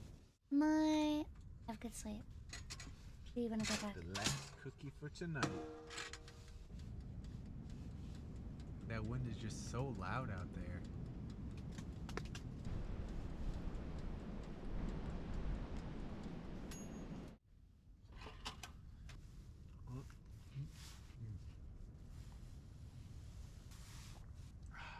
What a wonderful treat. I think it's time to get comfy and get in the sleeping bag and turn on that heated blanket because it is cold. He's not that whack. I am cold. All right. I know where he is. Bed, and I got these. These are like camping booties, sleeping booties. They're like insulated socks or slippers. And what I'm going to do is take some hand warmers, or I guess feet warmers right now, put them inside of it. There we go. Now I'm going to have some nice toasty feet because usually my feet get cold on these adventures. I'm done tolerating. In my sleeping bag. Time to turn on my heated blanket and send it way up to max because it is cold. And I'd rather wake up too hot than too cold. I have it in here underneath my back. I'm not here it's anymore. just gonna go through my body and warm me up all night long. Dallas, can you find the other one? It felt amazing, and I'm sure today's gonna feel amazing as well. Honestly, right now it feels like I'm in a fun house or something. The colors are fantastic. I feel like a clown is just gonna be out there. Not a creepy one, just like a fun house one. I'm starting to warm up in my little sleeping bag. I can definitely feel the heated blanket. Can't create it today. No, it wasn't created today. Fantastic. Having the heated blanket in winter camping is a game created changer. yesterday for me. I think whenever I have the battery and inverter, I'm just always going to have I'm the heated done tolerating blanket them. with me. It's cold out. And in case you're wondering, the battery that I'm using, it's a 48 volt 100 amp hour battery, so it is a massive battery. That's why I'm able to run like big appliances and stuff like this off of it and not really have to worry about like using up all my energy. And I'm using an 800 watt inverter as well. The blanket is using 140 watts. I can definitely still hear the wind out there kind of running around and roaring around. Hopefully it starts to die down a little bit because I just don't want it to be windy all night long. The paracord is holding up beautifully right now. It's supposedly rated for like 1,000 pounds, but honestly, I doubt it. But I mean, as long as it can hold like 100 pounds, I'm pretty sure it's more than enough for what I'm doing today. I just didn't want it to break or anything. Just being held up by one piece of cord, a couple like nails in the sides of the tarp, and then a bunch of Christmas lights or holiday lights, like 700 feet of them or something. I think each roll was like 130 feet or something like that. Yeah, and I got 6 of them. However many lights it is. This thing is just so cool. Yep, I brought the Steam Deck again. Or should I say the Ice Deck. This thing is absolutely frigid. I brought my older one. So we'll see if it dies. Feels like honestly a block of ice. This thing is so cold. Hey, it worked. It turned on. I wasn't doing the gacha. No, you're fine. Brad, hi. Oh wait, not Brad. Breadstick.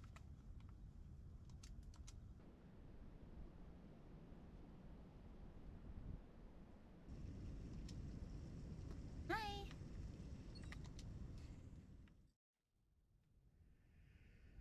Maybe. I'm tired. Little. I can hear little snow, like hard icy snow landing on the tarp. But it's been a wonderful day. Driving out here through some of the mud was a blast. Had some wonderful dinner, had some delicious little baked cookies, some elf cookie treats, which turned out pretty nice. But yeah, I'm tired. I'm ready to just completely seal myself in. So that will wake me up. I have to wake up my brother bag like with my heated blanket. Not and too then long just from now. enjoy a wonderful winter night in this winter wonderland shelter. I mean, come on. This is so cool. Anyways, get some good sleep, and I'll see y'all in the morning. Falling asleep? What do you mean? I'm looking at my phone. I'm doing my gacha.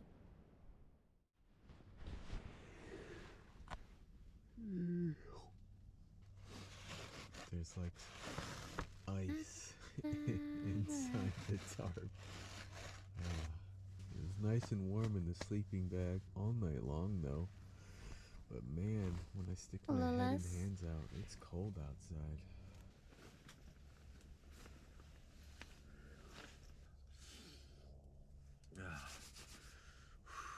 Good morning. My heated blanket is still on and it feels really nice inside of the sleeping bag, but it is so cold outside of it. Even putting on my glasses feels like I put ice cubes around my eyes. It's morning. We made it through the night. We have Wouldn't that our be lights Susan? still on. Well, I actually, no, just that would slept be all right Summer. last night. Around halfway through the night, I noticed that my air mattress completely deflated, so it's just flat right now. A little bit bummed. I guess my air mattress must have a pinhole or something like that, or maybe I didn't cap it fully. So I slept on a flat air mattress. Yeah, I think it's time to get up, clean up camp a little bit, and make myself a delicious warm breakfast on this chilly morning. At least the wind Jesus died down. It's really Christ. calm out right now. There's definitely a few points at night where the shelter The kind of guy I just ballooned up banned because of some sent huge an gusts, unban and request it woke me saying, up, and it definitely "It's made me because I worried burnt that the nails water, or the isn't it?" stakes were going to come out of the ground. But hey, it held up, and the lights are still on. We still got power. And I think we're it gonna was be using because of that the power dozen to make our questions that you breakfast. And kept for asking, breakfast, even we're though I having didn't entertain them. We're making some waffles. That's right. I brought myself my little waffle maker and some waffle mix. And then this is my olive oil. And it's super frozen right now. So, yeah, we'll have to deal with that. And I can tell I got my little waffle iron here. I'm going to just go ahead and set my little canister of oil on top of it. Maybe it's going to melt that way. I like to keep my water in a container like this, just so at night, if it's below freezing, it's not going to freeze.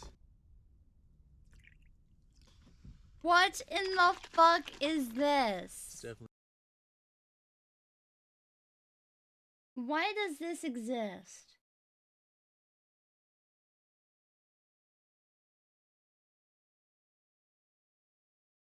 Larry? We're gonna have to have a talk. What is this?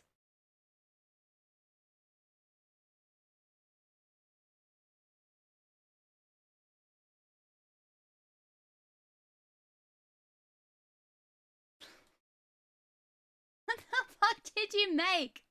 Why?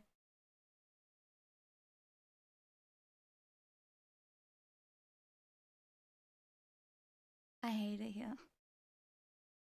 I fucking hate it here. Put me back. Definitely a cold morning today. I still got my little heated blanket on. I'm just gonna throw it over my legs. Feels nice. Leave it waffle there. mix. No, put Make me some back. waffles. My oil melted a little bit. Alright. The machine's starting to smoke. My boots are like frozen, honestly. They were like wet from the mud and just froze overnight. Not excited to put those on. You done? Would you look at this? Ooh, a nice waffle. Add a little bit more oil. I hate it here. Since it's like freezing out, I'm just gonna go ahead and eat these as they come, just to warm Just myself come up a bit. on. How you doing? You kind of close. Hot breakfast is everything. I'm curious when I walk around outside to see if any of those stakes got lifted up a little bit because of the crazy winds last night. Very good. Looks like it's stuck on the top. If only I brought some honey. I'm gonna have Christmas songs stuck on. Lego my ego. There we go.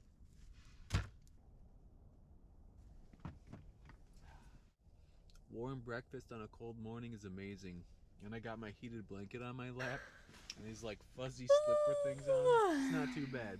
Not too bad at all. Yes, I should continue. I'm just finishing up my warm, fresh baked waffle breakfast. Just hot, steaming waffles on a freezing morning. It's cold out right now. I think it's like 25, something like that, degrees Fahrenheit. Coming in Definitely below today. freezing.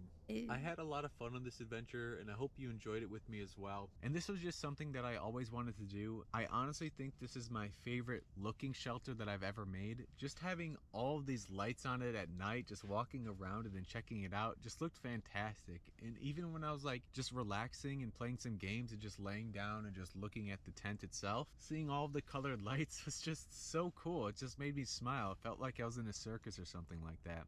The last bite of waffle. Hi, Barry. Did I do it?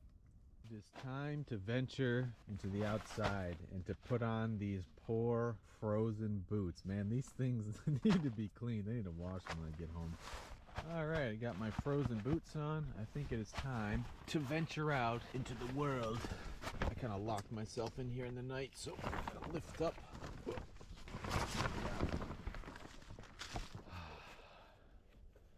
It's pretty, got the sun poking out over there. Ooh, it's cold. Wow, there's actually quite a bit of snow buildup. I'm curious if there's any visible animal tracks around. Kind of doubt it. No, it doesn't look like it. It's pretty though. It's a lot calmer than it was yesterday. And I'm definitely happy that the can jam held up. The tooth didn't slip or anything like that. And otherwise I would have woken up with the tarp slapping on my face. The leaves are kind of crispy, everything's kind of more frozen over.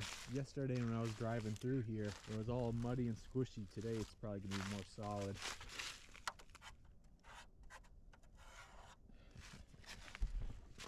I think it's time to head on inside and begin to clean up camp. Hands are cold! My sad, deflated sleeping pad. At least I have a good sleeping bag.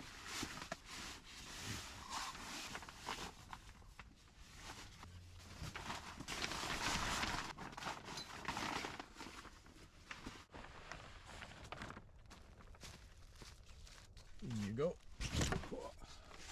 I'm gonna just take a moment to admire this sunrise right now. It's so bright.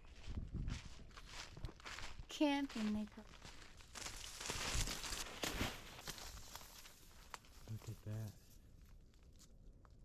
What a beautiful morning. This is probably one of the last few times for the lake to be thawed this year. It's going to start freezing real soon.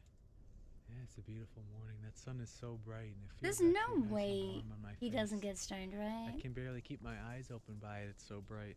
It's funny, whenever I'm around really bright lights, mostly the sun or just other things, it makes me want to sneeze, and sometimes I do sneeze. It's interesting. That's not on camera. I feel like he gets highlight. There's no way. Let's get back to packing up camp.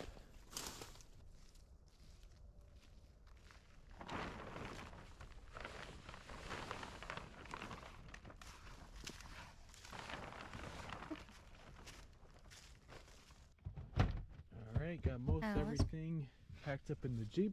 The only thing that I'm really worried about is the tarp, because there's no way I'm going to be able to fold it down to the size that it was, and I don't have that much room left in the Jeep, so I'm going to have to work some magic. I'm going to pull up all these stakes as well. I came with 8 of these things, so I'm not leaving unless I have 8 of them. I'm not leaving unless I got 8 of them. It's so cold on my fingers. We're having a little Christmas At least I tree, know that he's Phil. holding the ground pretty well, even in pretty strong winds. 1, 2, 3, 4, 5, 6, 7, 8. All the stakes. I think the easiest way to get these lights is just to kind of She a VT, but she's sweep using them. 2D or 3D? 2D. I'm going to be honest with you. Untangling these are going to be a problem for me when I'm inside and it's warm. I'm back with steak. Welcome back, Dada. Well, thank you, Phil. He got away. He can. This is about as small as I'm going to get this thing.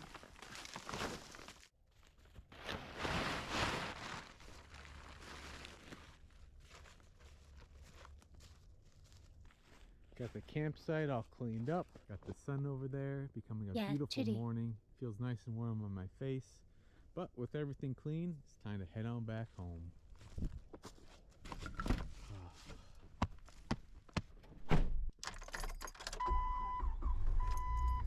An icy morning. Well, it's been a wonderful adventure. Whoa! I really hope you enjoyed it with me. It was a lot of fun. I just want to say thanks for stopping by, everybody. Hope you're having a wonderful day. Hope you enjoyed. Hope you learned something. Or you just had fun on the journey with me. Anyways, I'll catch you all in the next one.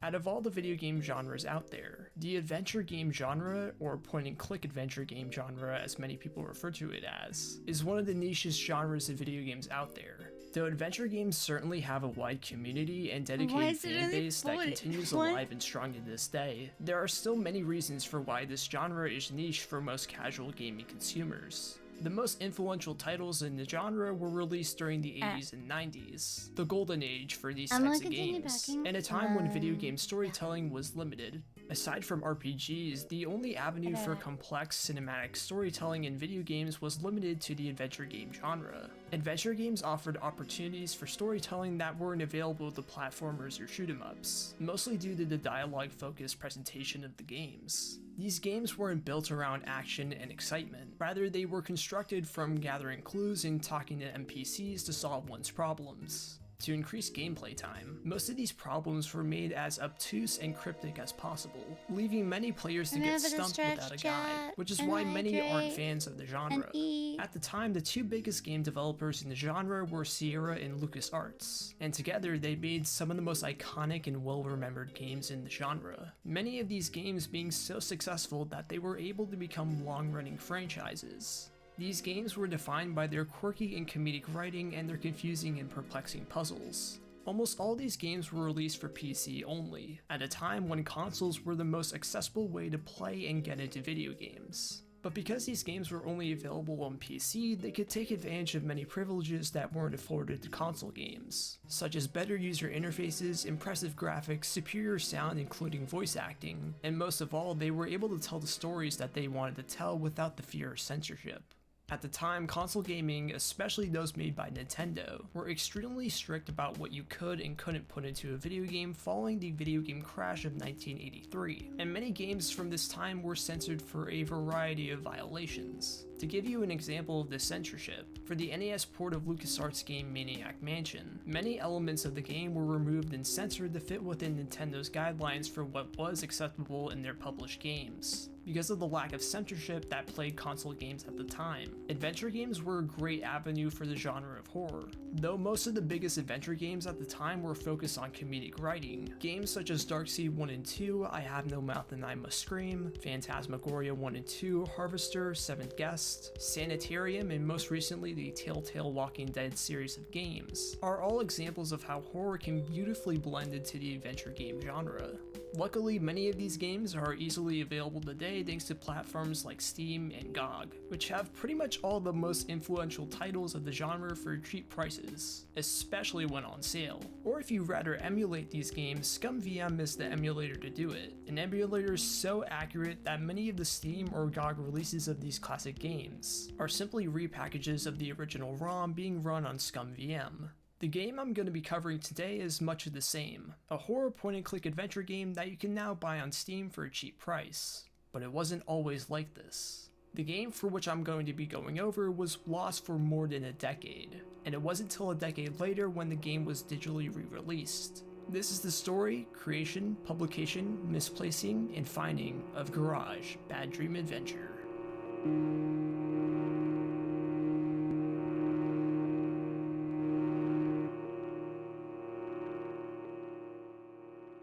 The thing you may notice about the horror adventure games I've covered so far is that all of them were made by North American and European game devs, when at the time the most popular and industry-defining titles of the era were coming from Japan.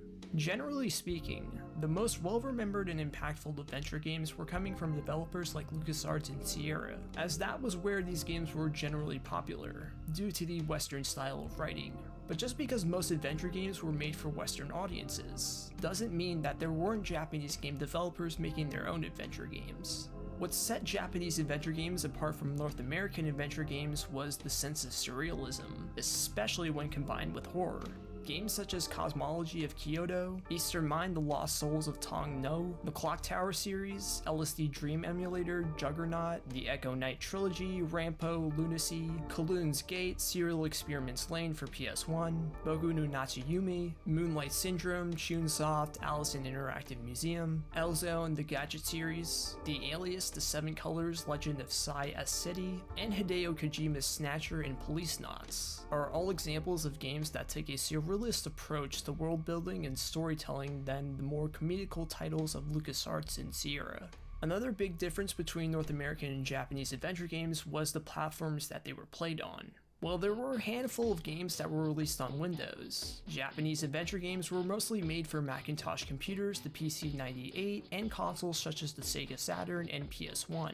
The PC-98 in particular gave rise to many indie game creators, and though most people only really know it for the start of the Toho Project series, the platform had hundreds if not thousands of indie games. This era was truly a Wild West frontier for these types of games, a time when Japanese game devs were experimenting with video games by turning them into interactive art exhibitions. And out of all of these experimental Japanese game devs, there was one who decided to make an adventure game that was completely different from the rest.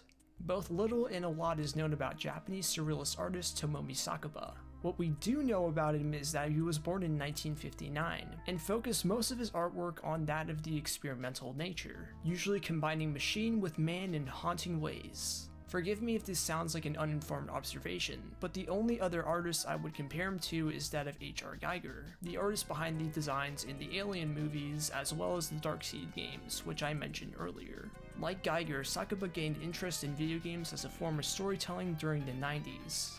From Sakuba's own website, he states that he first became enamored with video games when he played the 1990 point-and-click adventure game Cosmic Osmo and The Worlds Beyond the Mackerel. For Sakuba, the only other video games that he was exposed to were arcade games and games for the Famicom, so to see an adventure game that used visual storytelling with a clear art style was a shock to him. Cosmic Osmo was made by Rand and Robin Miller, who later made the Myst games, which were highly influential in the adventure game genre.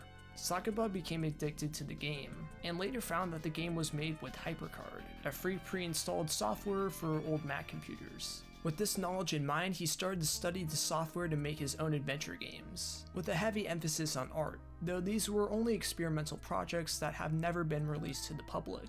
Being a fan of Tolkien, his first project was a tech demo based on the Lord of the Rings franchise called Hobbit's Great Adventure.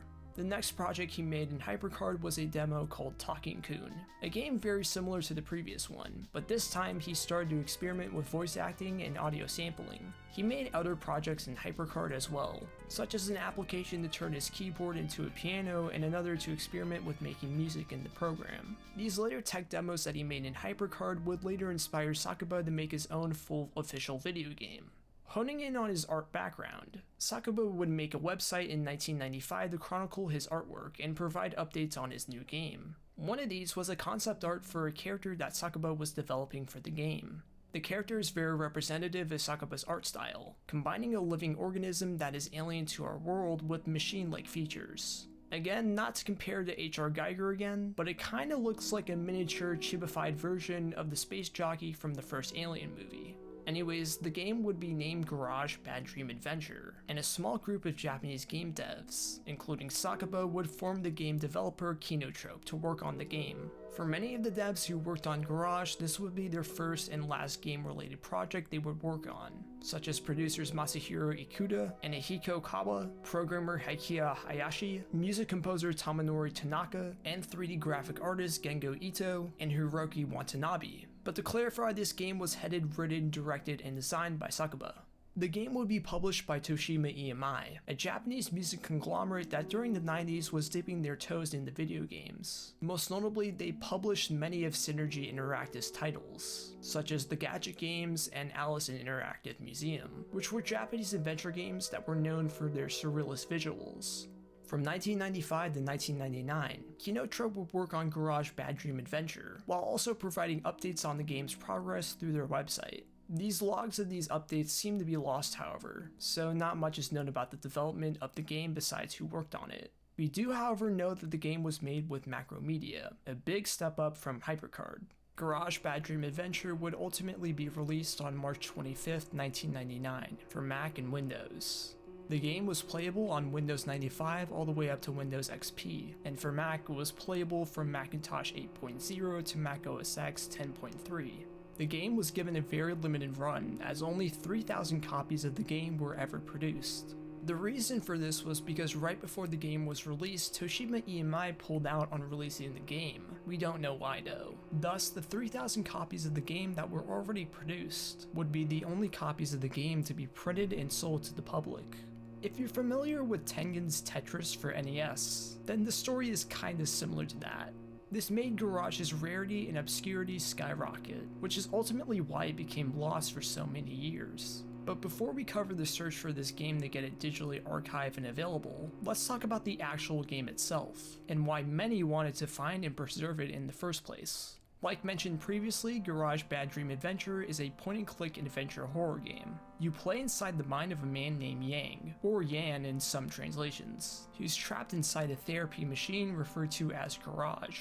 The world in which Garage takes place in is very much inspired by the Kowloon Walled City, a city in Hong Kong known for its dystopian future look.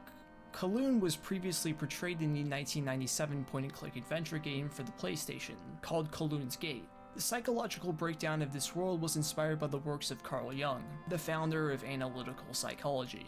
Anyways, you and the rest of the inhabitants of this world are biomechanical entities constrained on a web of tracks, forced to repeat the same task every day. You control and play as the same character that Takaba teased on his website, and your goal is to ultimately find this character, its shadow, to once and for all escape the city. Throughout your journey, you'll come across other biomechanical beings similar to yourself, each one serving a purpose in the story/world, and each one having their own shadow. The game, though it's mostly focused on the point-and-click adventure genre, it also has elements of RPG games. The protagonist has two main stats that alter his character: ego and fuel. Run out of either of these and it's basically game over.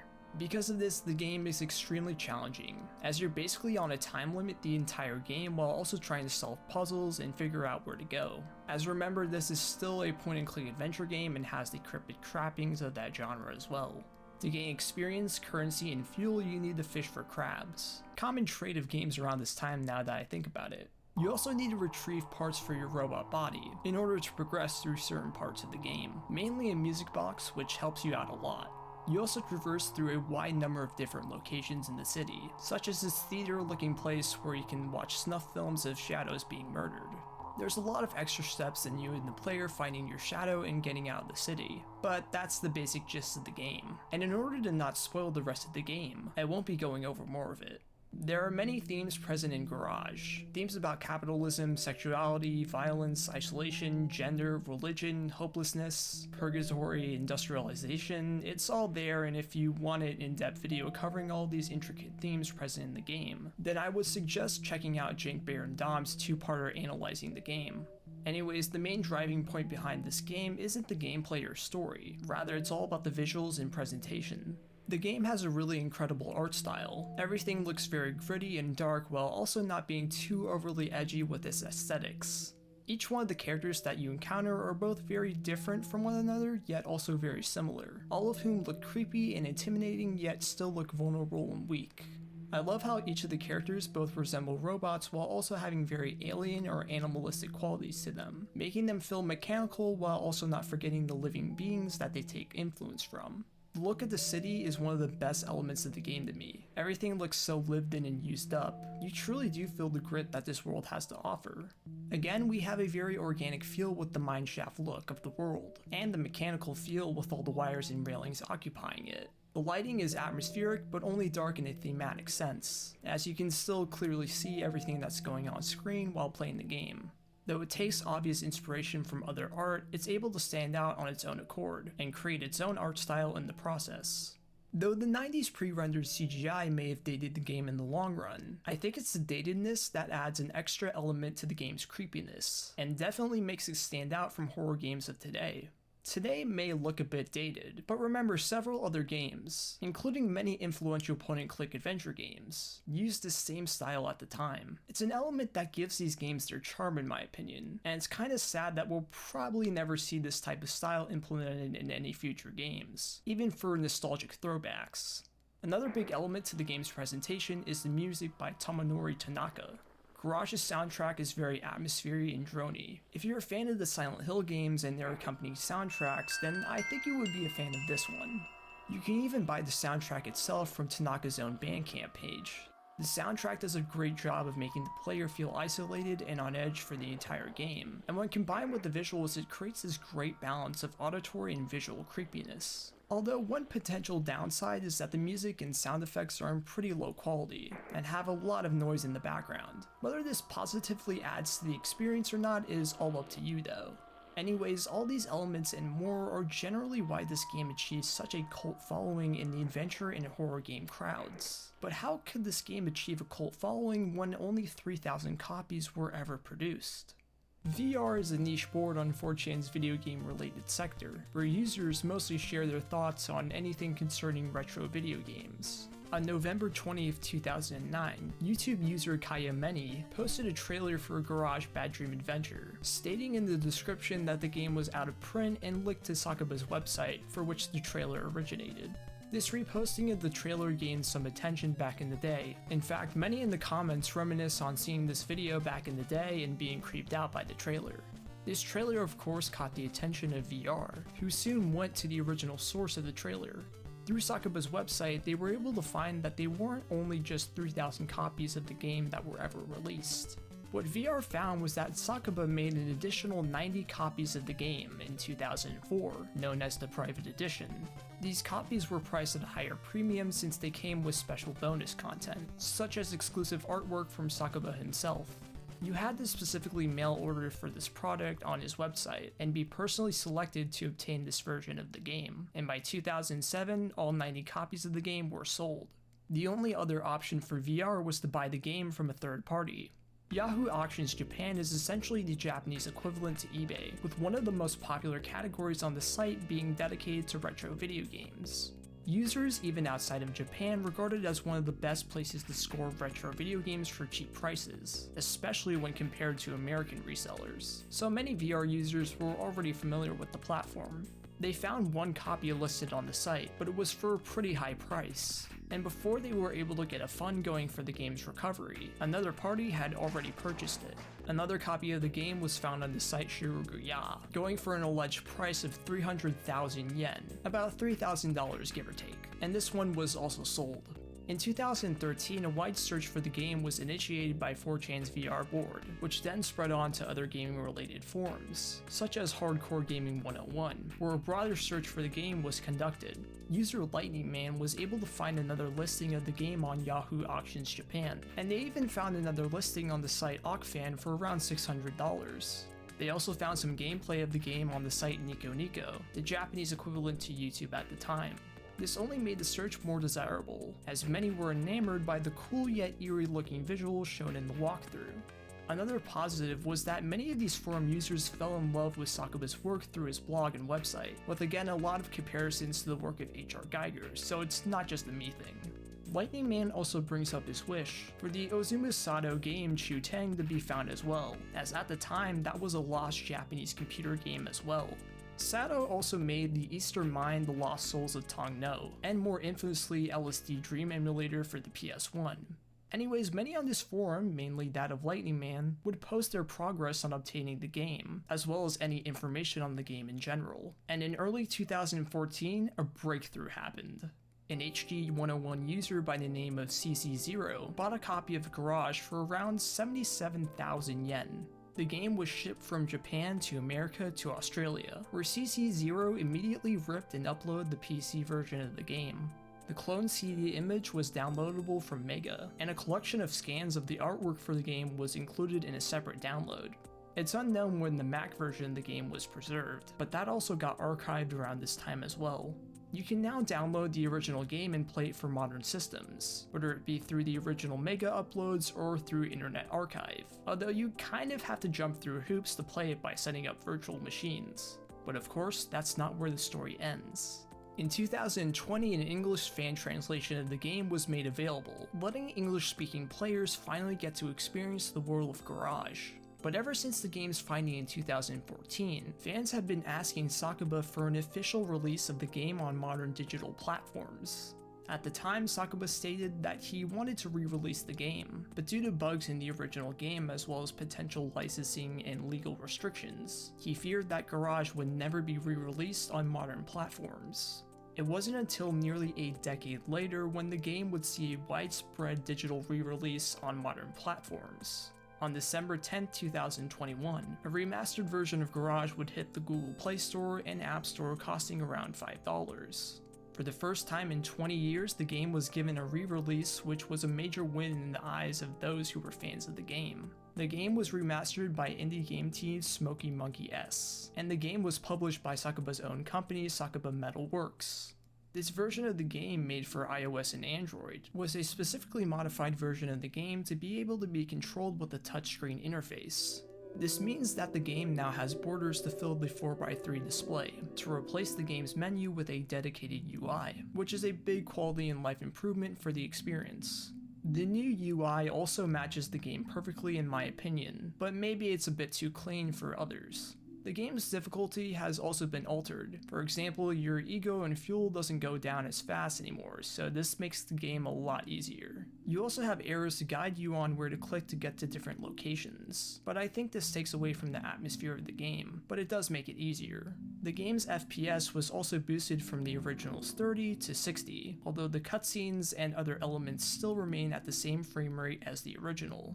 Additionally, the graphics of the original 240p resolution of the original game were upscaled to accommodate modern displays, although it appears that they didn't have the original renders and were forced to use AI upscaling, as the pixels kinda just blur together. It kinda reminds me of that terrible Blade Runner remaster that they did around the same time, but of course it's not that bad. That remaster was really terrible, especially when the original game is still perfectly playable today. Nothing here is inherently bad, but I prefer the look of the original game, and I think the age adds to its charm. It's why many fell in love with it in the first place. Personally, I think it would have been better just to re-release the game in its original state, and make it optimized for modern operating systems, similar to how many other point-and-click adventure games have been re-released on Steam or GOG. One minor nitpick is the font that they use for the text, as in my opinion it looks very generic and out of place for this type of game, when the original font looked fine enough. It's almost as bad as the Final Fantasy Pixel remasters in that regard.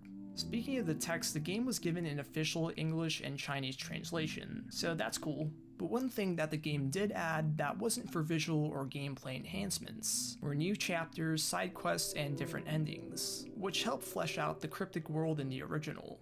A year later, on July 7, 2022, the iOS and Android port of Garage was re-released onto Steam for a price tag of $20. It's basically the same deal as the iOS and Android port of the game, so all the same things that I said for that version applies here. Anyways, though I may have conflicting feelings about the remaster of Garage, I think it's great that the game was given a proper re-release after all these years. And that's pretty much the story of Garage Bad Dream Adventure, a game that was lost for over a decade and wasn't re-released until a decade later. But it's not the only case of a Japanese point-and-click adventure game being lost, and sadly this one is still currently lost.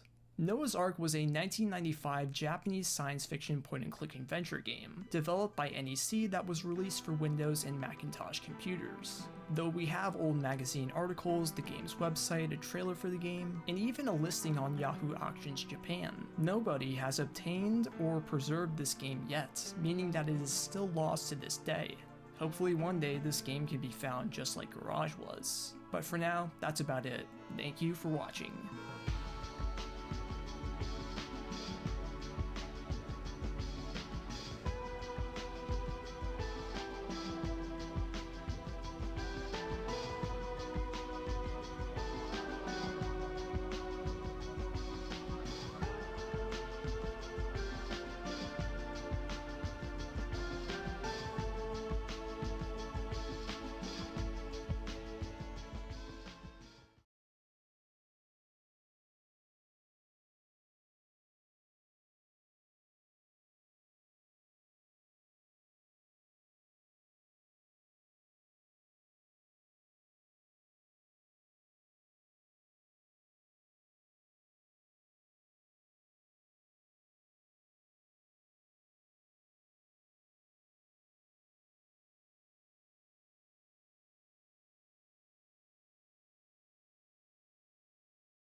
With a remaster as well as the first English release of Fatal Frame Mask of the Lunar Eclipse right around the corner, I, Suggestive Gaming, thought it would be a great time to go over the events of the entire Fatal Frame / Project Zero series thus far, in chronological order.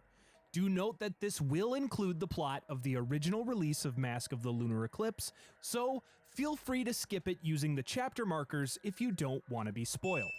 One thing to note is that I won't be covering most supplemental material, including the 2014 novel Fatal Frame: A Curse Affecting Only Girls, which was later adapted into a live-action film, a manga from the same year entitled Fatal Frame: Shadow Priestess, as well as a Japan-exclusive mobile game, as their stories don't really tie into that of the games and would probably work better in a standalone video, so let me know if you'd like to see that in the comments. As a quick little bonus to this video, however, I will be covering the spin-off Nintendo 3DS exclusive Spirit Camera: The Cursed Memoir, as well as its backstory. Also, when covering the storyline of the second installment in the series, I'll be using the 2012 Nintendo Wii remake instead of the original. As another note, while every game in the main series features multiple endings, the subsequent titles ended up confirming one true ending, save for the latest entry. As such, I'll be focusing on the canon endings of each game I cover, but I'll try to quickly mention other possibilities as we go along. For one final note, I'd like to thank the various folks in the Fatal Frame / Project Zero fan community for translating many of the Japan-exclusive installments to English. Without them, us English speakers would never get to enjoy that content, and this video could never have been made. Each translation I've referenced is credited in the description. Now, without further ado, this is what you need to know about Fatal Frame / Project Zero. Our story begins in Japan during the Edo period, where the Himuro family conducts the strangling ritual beneath their mansion every 10 years in order to prevent the Hell Gate from opening and subsequently unleashing a deadly air from the underworld called Malice. This ritual is performed on a shrine maiden, selected through a child's game called Demon Tag.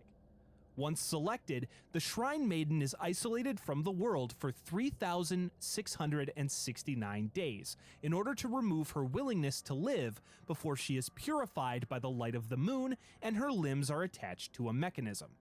The Himuro family master then leads his priests in operating the mechanism to pull the Shrine Maiden apart, sacrificing her and keeping the Hellgate closed for another decade. However, the selected Shrine Maiden, Kyrie Himuro, meets a male visitor and falls in love, giving her second thoughts about the ritual. On December 13th of the year 1837, the ritual is conducted, but at the last minute, Kyrie decides she wants to live, causing it to fail. The Hellgate then bursts open, shattering the Holy Mirror and allowing Malice to flow into the Himuro mansion. This event, known as the Calamity, leads to the loss of 1,347 souls. Kyrie's soul is split into two, a malice-filled evil spirit and an untainted version of her younger self. Luckily, the Hellgate only opens partially, and the existence of 5 other lesser mirrors surrounding the mansion keeps the malice at bay and traps the souls within the now abandoned Himuro mansion. Around this time, in another region, a young boy named Kunihiko Asao meets a girl named Shiragiku, who seemingly has telepathic abilities, on Mount Kajiroi. Shiragiku is chosen to become their community's version of a Shrine Maiden, to be sent to the nearby Mount Hikami in a wooden box to become a sacrificial pillar. This ritual would cause the maiden to relive all of her life's pains to purify the malice-like black water to protect the mountain, before the water would wash her out of existence. To prolong this process, men are brought to participate in ghost marriage, which binds their soul to one of the encapsulated maidens. Shiragiku chooses Kunihiko to be her partner in ghost marriage, giving him a lock of her hair to maintain a connection to her. While Kunihiko promises to return to the mountain at a later time to join her in ghost marriage, he soon comes to believe his experiences with the girl were simply a dream, leaving her alone in the box for the years to come. Over the next few years, Kunihiko Asao begins to travel the region, picking up post-mortem photography. After developing a camera that could trap souls, he is invited back to Mount Hikami to photograph a shrine maiden, Osei Kurosawa. Upon returning to the mountain, Kunihiko doesn't notice Shirogiku's presence, as he isn't carrying the lock of her hair. Instead, he takes Osei's photo, and upon meeting, the pair fall in love, giving Osei doubts about going through the ritual. Asao then takes the photograph of her with him as he leaves the mountain, carrying a piece of her along with it. Osei is then placed in her box, but at the same time, a man named Kyozo Kyuryugi becomes enraged by the shrine maidens and massacres all of the remaining ones on the mountain before taking his own life. Their pain resonates with Osei, and combined with her unresolved love for Kunihiko, causes her ritual to fail, flooding her box with black water, turning her spirit evil, and tainting the mountain. Near the end of the Edo period, the now Dr. Kunihiko Asao begins to work on various paranormal devices, including a camera with the ability to exorcise ghosts called the Camera Obscura. In his travels, he meets with a man named Kaname Kuze, who inspires him to create a spirit stone radio, which can play voices from the spirit world. After Kunihiko leaves, the Kuze family's shrine undergoes its own disaster. Inside the Kuze shrine, their own maidens are engraved with the pain of worshippers in the form of a tattoo of snake and holly. These tattooed priestesses are then used in various rituals which keep the rift between the lands of the living and the dead closed. Much like the other maidens, a tattooed priestess named Rika begins to question her oath when she begins to dream of her love, Kaname Kuze. When the matriarch of the Kuze family, Yashu, discovers that Kaname had secretly met with Rika, she murders him in front of the maiden, hoping to completely sever her connection to preserve the rift. Devastated, Rika allows the tattoo to enter her eyes, causing the rift to open and slowly spread into the real world in an event known as the Unleashing. Yashu then uses the little time allowed to have carpenters seal the shrine, turning themselves into sacrificial pillars to halt the spread of the rift. During the early years of the Meiji period, Dr. Kunihiko Asao gives prototypes of the Camera Obscura, a supernatural projector, and the Spirit Stone radio to his friend Seijiro Makabe. Seijiro takes these inventions with him, as well as his assistant Ryozo Munakata, to investigate Minakami Village, where he hopes to learn about its own line of secret family rituals.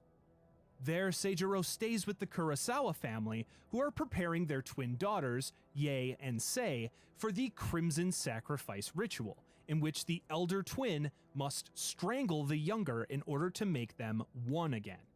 This act was thought to keep the Hellish Abyss, a pit beneath the village that connects to the underworld, from spreading malice-like darkness across the land. Unbeknownst to Seijiro, the villagers choose him to become a temporary sacrifice to appease the Hellish Abyss. The twin girls warn Seijiro, who sends Ryozo away to escape this fate. After Ryozo leaves, however, the village's veiled priests capture Seijiro and place him in a cell before he is sacrificed. Sei and Yae then attempt to escape the village themselves, with help from another twin named Itsuki Tachibana, to avoid the Crimson Sacrifice, but are split up. Sei is captured by the villagers, while Yae goes missing. The villagers then kill Sei and throw her into the abyss in an attempt to appease it, but their efforts are in vain, as the ritual fails and darkness spreads through the village in an event called the Repentance. The spirit of Sei and the others who were sacrificed, including Seijiro, then return to murder the remaining villagers. Yae later returns to the village to find it mysteriously missing, and she soon loses her memories. Ryozo returns and finds her, rescuing and taking her in. At some point, Dr. Kunihiko Asao visits Rogetsu Isle and attends a dancing ceremony called the Rogetsu Kagura, which, when performed on the night of a lunar eclipse, opens a gate to the land of the dead to allow lingering spirits to cross over to the other side. Later, Kunihiko learns of the Himuro Mansion and the Holy Mirror and travels there, hoping to use it to finish the camera obscura. While he finds a piece of the Holy Mirror and uses it to complete his invention, he is never seen or heard from again, and the camera obscura is left in the abandoned mansion. Years later, Ryozo Munakata moves into the Himuro Mansion with his now wife, Yae, hoping to learn more about the Hellgate rituals. When their daughter, Mikoto, finds the camera obscura, Yae begins to use it and accidentally discovers its power to capture spirits, driving her mad and eventually leading to her hanging herself from a tree. Mikoto and her friends also go missing, leading Ryozo to try to investigate the Hellgate to uncover the mansion's evil forces. Taking a piece of the Holy Mirror he found, Ryozo descends below the mansion, but is found and killed by the spirit of Kyrie Himuro, the shrine maiden that caused the calamity. Mikoto is then led to safety by the good half of Kyrie's spirit and is later taken in by a family friend, who finds her holding the camera obscura. Years later, Mikoto marries and has a daughter named Mayuki, who grows up to marry a researcher named Masato Hinasaki. The two then have 2 children, a boy named Mafuyu and a girl named Miku. While raising her children, Miyuki's husband disappears, and she tragically takes her own life after becoming overwhelmed by the effects of the camera obscura left to her by her mother. This leaves Mafuyu to raise his younger sister on his own. During the late 1970s on Regetsu Isle, the Regetsu Kagura ceremony is held. However, secretly, 2 inhabitants named Shigeto Haibara and Soya Yomotsuki also conduct a taboo ritual called the Kiragu at the same time. This ritual, which was abandoned after failing many years prior due to a mask called the Mask of the Lunar Eclipse, which caused an event called the Day Without Suffering. Shigeto's daughter, Sakuya, is then chosen as one of the participants, given the title of the Utsuwa, and forced to wear a recreation of the Mask of the Lunar Eclipse. This ritual fails, however, when Sakuya begins to panic, shattering the mask into several pieces before she falls into a coma. Sakuya is then hidden in the basement of the island's sanitarium. 5 other girls who were kidnapped and forced to participate in the event are also taken underground to the Moonbeam Cave, where they are left without their memories. Shigeto's other child, a doctor named Yo, then comes under investigation after multiple experiments in curing an ailment called Getsuyu syndrome wind up in the deaths of his patients. A detective named Choshiro Kirishami arrives on the island in search of Yo, and Sayaka Minazuki, the mother of one of the kidnapped girls, asks him to find her daughter. After searching, Choshiro finds the 5 girls and they are safely evacuated by the police. Sayaka reunites with her daughter and leaves the island as well. 2 years later, Sakuya awakens, now fully cursed with Getsuyu syndrome. At the same time, Choshiro returns to the island to again search for Yo Haibara. Sakuya breaks free and roams the island, using the abilities of the syndrome's final phase, blooming, to curse and kill anyone she comes across. Choshiro spots her, but is able to escape and eventually find Yo. Choshiro gives chase, but Yo is able to stab him atop the roof of the hospital. The pair then fall to both of their deaths. Sakuya then finishes her massacre, finishing the second Day Without Suffering and leaving the island now abandoned. In 1986, the 5 holy mirrors surrounding Himuro Mansion are destroyed by earthquakes.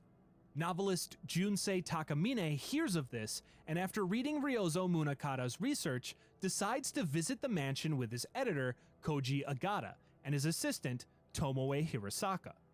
Soon, Kyrie Himuro's curse traps them in the mansion, and the 3 are subsequently killed. Days after Junsei goes missing, his pupil, Mafuyu Hinasake, grandson of Makoto Munakata, visits the mansion to search for him, taking his mother's camera obscura with him.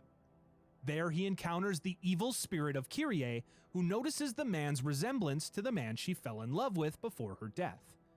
Instead of killing Mafuyu, she elects to keep him trapped in the mansion, keeping the closest thing to her lost love next to her.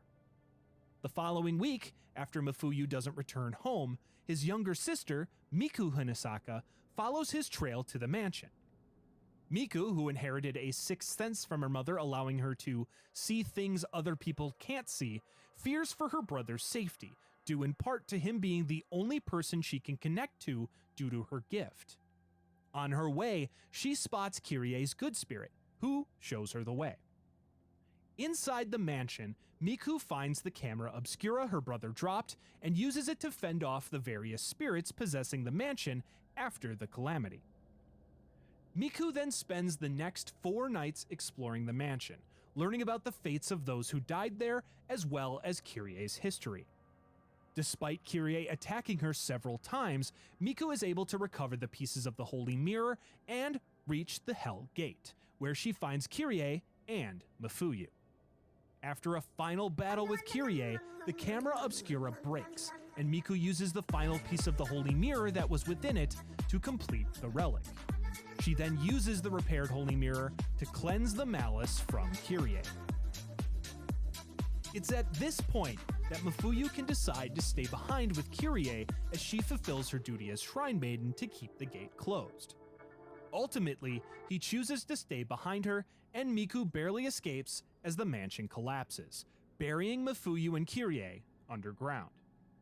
Miku then finds herself outside, where she watches the trapped souls of the mansion finally float away in peace. The next year, a geological surveyor named Masumi Mikamura is sent to the Minakami region to survey the land that would be flooded by a dam that is to be built nearby. While there, however, he somehow finds himself inside the Lost Village, the missing Minakami village which disappeared after the Repentance event many years before.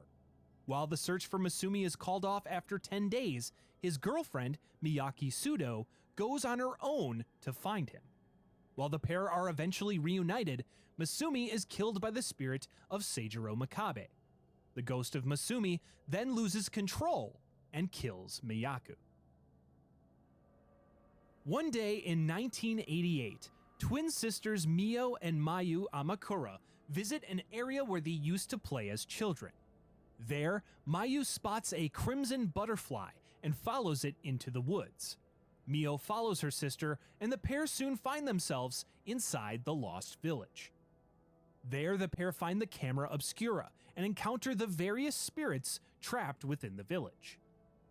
The twins are soon separated when Mayu follows more butterflies. While Mio searches for her sister, she learns of the fate of the Minakami village as well as the Crimson Sacrifice ritual. She also comes across the only friendly spirit in the village, that of Itsuki Tachibana, who believes Mio and Mayu to be the Kurosawa twins, and he gives them his help so they can escape again. When Mio finally finds her sister, now under Sei's influence, their reunion is short-lived. The spirits of the villagers take Mayu down below the village to the hellish abyss. Mio follows, and after finally defeating the spirit of Seijiro Makabe, she's met with her sister. At this point, Mio must make the decision to strangle her sister, who the villagers treat as the younger one. Despite the various outcomes that would arise should she decide not to go through with the ritual, Mio eventually does so, strangling her sister to become one with her, leaving only a crimson butterfly in her place. Mio then follows the butterfly out of the village. Sometime later, Mio looks over the river formed by the dam, which has flooded the valley that once housed the village. On Mio's neck is the mark of a red butterfly, denoting that she and her sister are now together forever. A week later, Mio is discovered and left in the care of her uncle, Kei Amakura, but she refuses to tell him about what happened to her sister.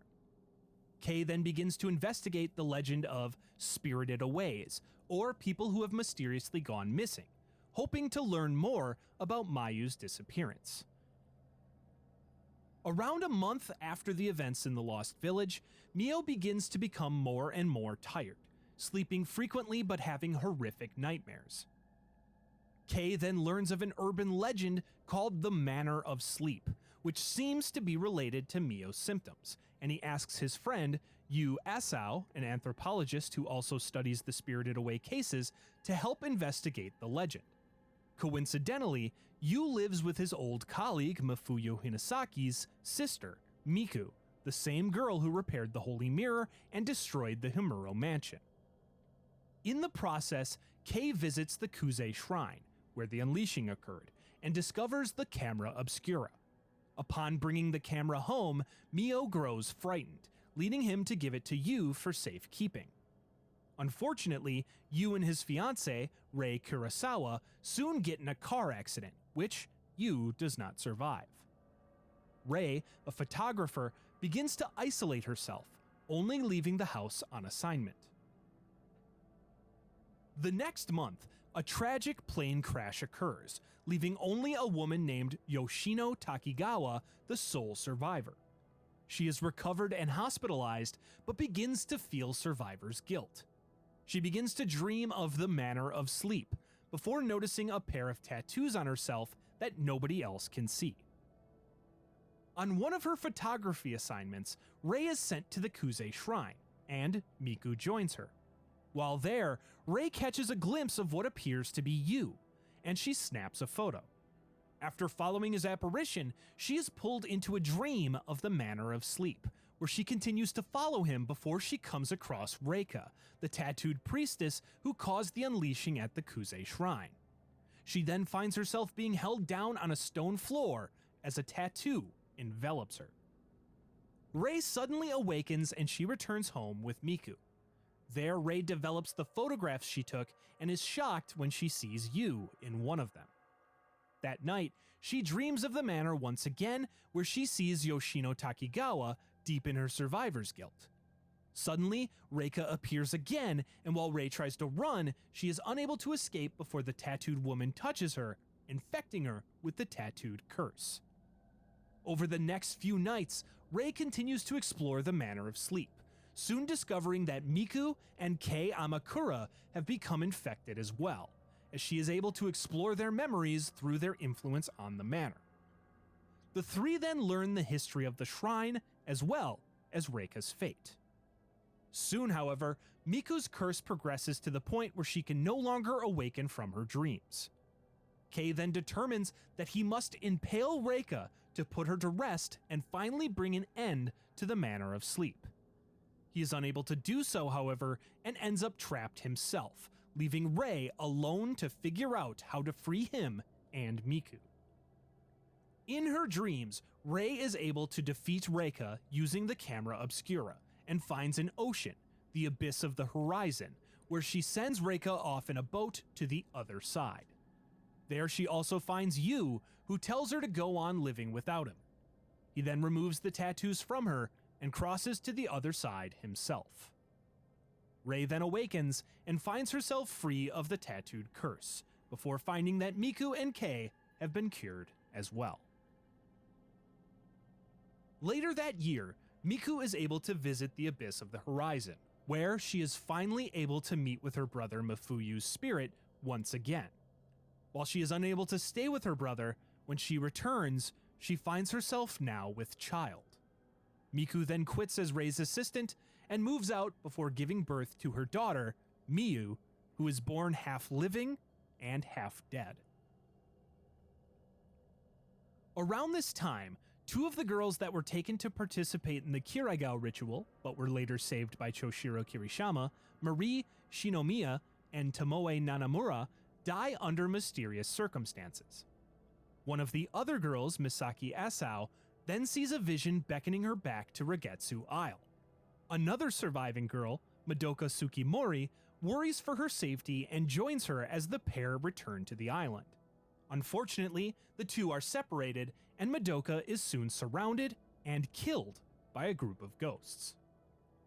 Sometime later, another surviving girl, Ruka Minazuki, also returns to Rogetsu Isle, hoping to find out what happened to the other girls, as well as to hopefully regain some of her lost memories. There she discovers the camera obscura and is forced to use it when the ghost of Madoka surprisingly attacks.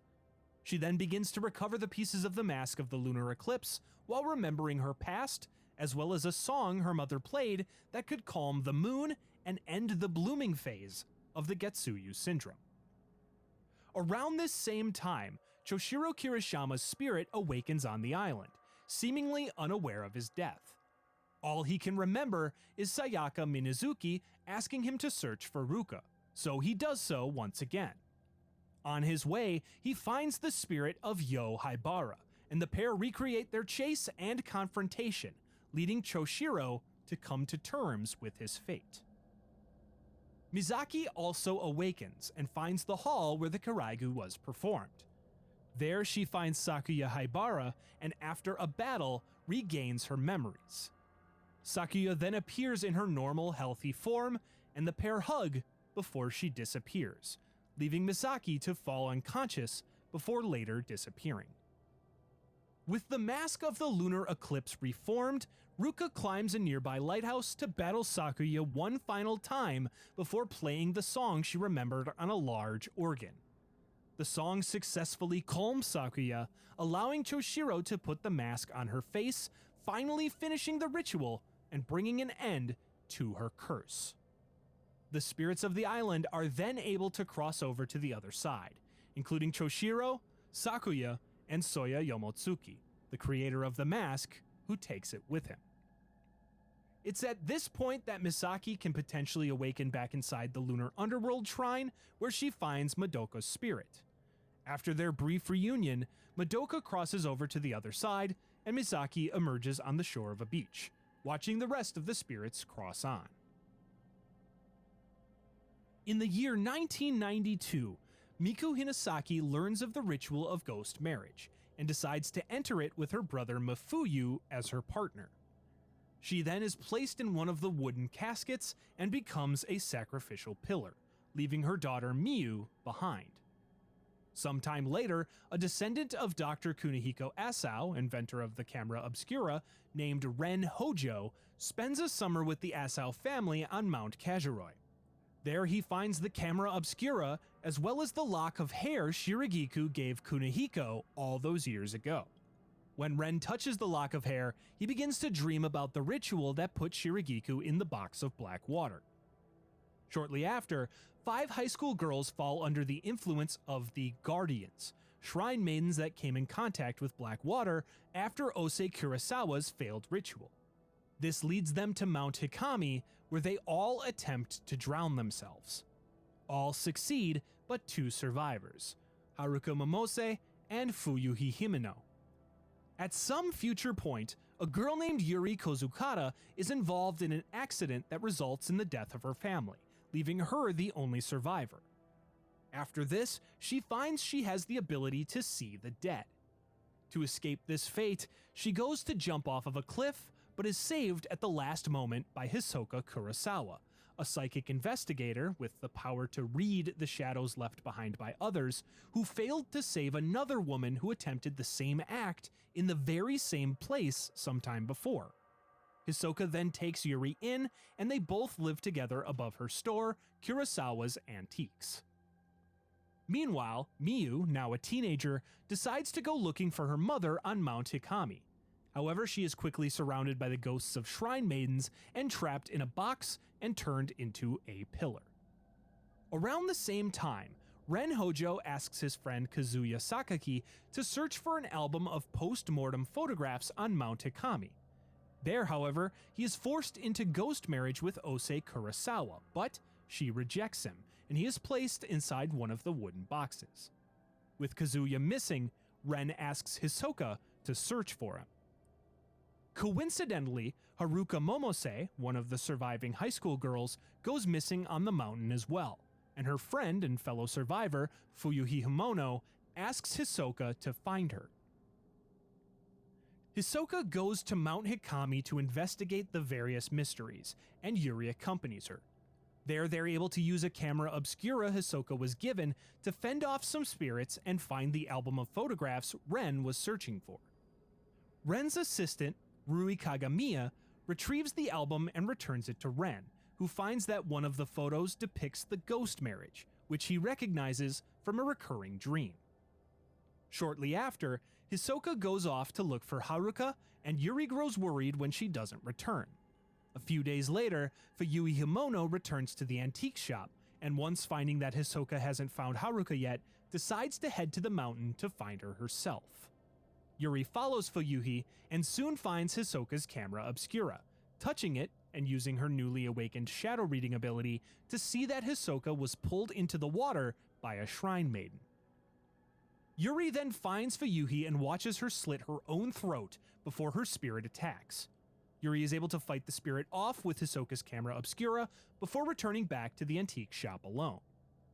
Meanwhile, Ren and Rui head to the location where Hisoka found the album, and Rui attempts to jump to her death. Luckily, Ren stops her just in time, before having to fight a shrine maiden with the camera obscura. The pair then return home. Yuri returns to Mount Hikami to resume her search for Hisoka, but instead finds Haruka trapped in a casket. After rescuing her, the pair return back to the antique store, but that night, Fuyuhi's ghost appears and takes Haruka back to the mountain. Ren and Rui meanwhile learn of Kaiji Watarai, the folklorist on Mount Hikami who put together the album. Hoping to learn more from his writings, the pair decide to visit his residence. Before they can leave, Ren surprisingly gets a call from the still missing Kazuya Sakaki, who tells Ren that he's getting married. After a brush with the spirit of Shiragiku, who asks why they didn't bring her token, they reach Watarai's household. There they discover his writings, but after they leave the house, it vanishes into thin air. Yuri finds Hisoka's missing persons file for Miyu Hinazaki and decides to search for her on the mountain. Yuri finds Miyu and frees her from her casket before taking her back to the shop, where she learns that Miyu also has the shadow reading abilities. Using all of the clues she's gained thus far, Yuri then goes to the Lake of the Departed on Mount Hikami's summit to look for Hisoka. There she sees Hisoka's shadow vanishing, but as she enters the water, Yuri is attacked by the spirit of Ose Kurosawa. She finds the camera obscura's effects useless on Ose and is forced to return to the antique shop. That night, Ren and Rui watch over the girls using the shop's surveillance cameras, and Ren fights off several invading ghosts. He soon passes out, and when he wakes up, he finds Yuri and Rui missing. He then talks to Miyu, who is heading to Mount Hikami with Yuri's camera obscura. Ren refuses to go with her, so she goes alone. Miyu reaches the Lake of the Departed and finds Yuri walking into the water. Miyu stops her, but the pair are chased off once again by Ose before returning home. Ren returns to the Watarai residence and finds Rui in one of the wooden boxes. Ren wakes her and has a vision where an old woman who refers to him as Master Asao takes him to his betrothed, which turns out to be Rui, dressed as a bride. Ren then snaps out of it and helps Rui out of the box before the pair are attacked by the spirit of Kazuya, whose own ghost wedding failed. Afterwards, the pair are able to return home as the house vanishes once again. Miyu takes Yuri's camera obscura and returns to the mountain, finally finding her mother's wooden box. The old woman appears and warns Miyu that she'll have to become a pillar as well before Miyu fights her off with the camera. Miyu then opens the box and frees her mother, Miku, who still appears to be the age she was when she went into the box over a decade prior. Miku apologizes to Miyu, and the pair return to the antique shop, finally reunited. Meanwhile, Yuri returns to her search for Hisoka and finds the shrine on the water, the final destination for the shrine maidens set to become sacrificial pillars. There she finds Hisoka inside one of the boxes and frees her. After fighting a spirit inhabiting Hisoka, Yuri is able to take her back to the antique shop safely. After another night of Ren protecting the shop from spirits, Miku goes missing once again. Yuri, Ren, and Miyu all return to the mountain to search for information on Ose, ghost marriage, and Miku's whereabouts, respectively. It's at this point each person's paths can take multiple routes. Ren is able to visit the House of Joining, where the ghost marriage occurs. There he can take in Shirogiku's lock of hair or a photograph of Ose Kurosawa. If he takes the white hair, Shirigiku appears in the room and thanks him for fulfilling his ancestor Kunihiko Asao's promise to be her partner. Otherwise, Ose appears in the room and he learns about her relationship with Kunihiko. Regardless, the spirit allows Ren to live and he potentially returns to Rui's side in the antique shop. Miyu finds Miku at the Lake of the Departed, and at the borderline of life and death, Miku explains to her daughter her desire to be with Mafuyu on the other side. Miyu begs her mother to stay with her, and at this point Miku either vanishes, leaving her daughter behind, or returns with her back to the antique shop. Yuri eventually comes to the Shadow Spring, the source of the black water and gateway to the Netherworld. Ose Kurosawa then appears, and the pair engage in a final battle. Afterwards, Yuri either dies with Ose, or Yuri is able to restore Ose back to her original appearance before returning to her casket and taking the black water with her as she vanishes. Hisoka then arrives, and Yuri sheds a tear. This brings us to the end of the story of the Fatal Frame games so far, but, as mentioned in the intro, I'll be going over the story of Spirit Camera, the Cursed Memoir, as a quick bonus, so let's take it away. This story begins with the spread of a rumor concerning something called the Purple Diary. Some of the most famous incidents surrounding this rumor include one about the faceless boy who went missing playing a game of hide and seek, a doll that causes sleep paralysis, and a woman in black. High school students Yuko and Yoriko investigate the Purple Diary and its surrounding tales, but both wind up targeted by the Purple Diary. At some later point, another individual mysteriously receives the Purple Diary of Faces. Using the camera obscura, the individual takes photos of the pages in the diary, pulling them into the diary where they begin uncovering the mystery of the others trapped within it. One of those trapped inside is a woman named Maya. Maya helps the individual along the way as they find the faceless boy and the doll, as well as learn of the woman in black, who takes the faces of those trapped in the diary. They eventually learn that the woman in black was a maiden involved in the Tokoyomi ritual, which involved sewing the maiden's eyes and mouth shut. This maiden, as it turned out, was actually Maya. The woman in black then captures Maya to try to reconnect with her, but the individual uses the camera obscura to help break her free.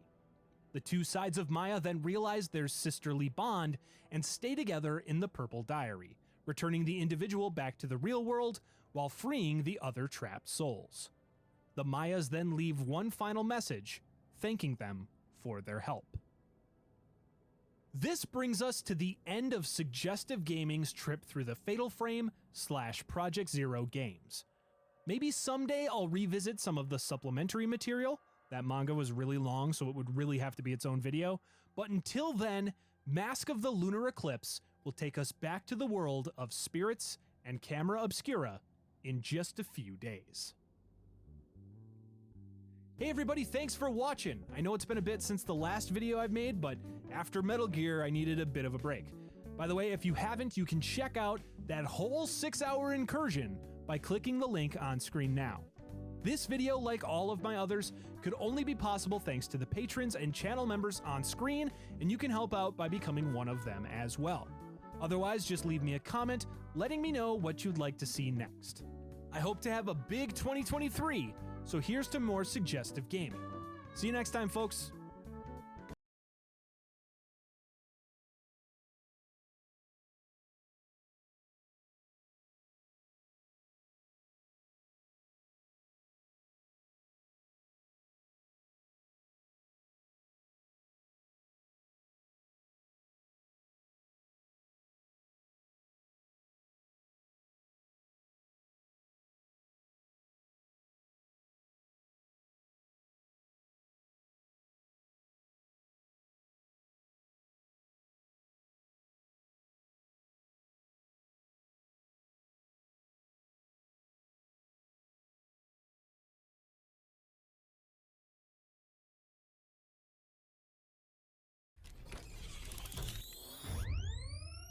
Welcome back everybody, my name's Nick930, and to celebrate the upcoming release of Crash Team Racing Nitro Fueled, I wanted to share with you the complete history of Crash Bandicoot.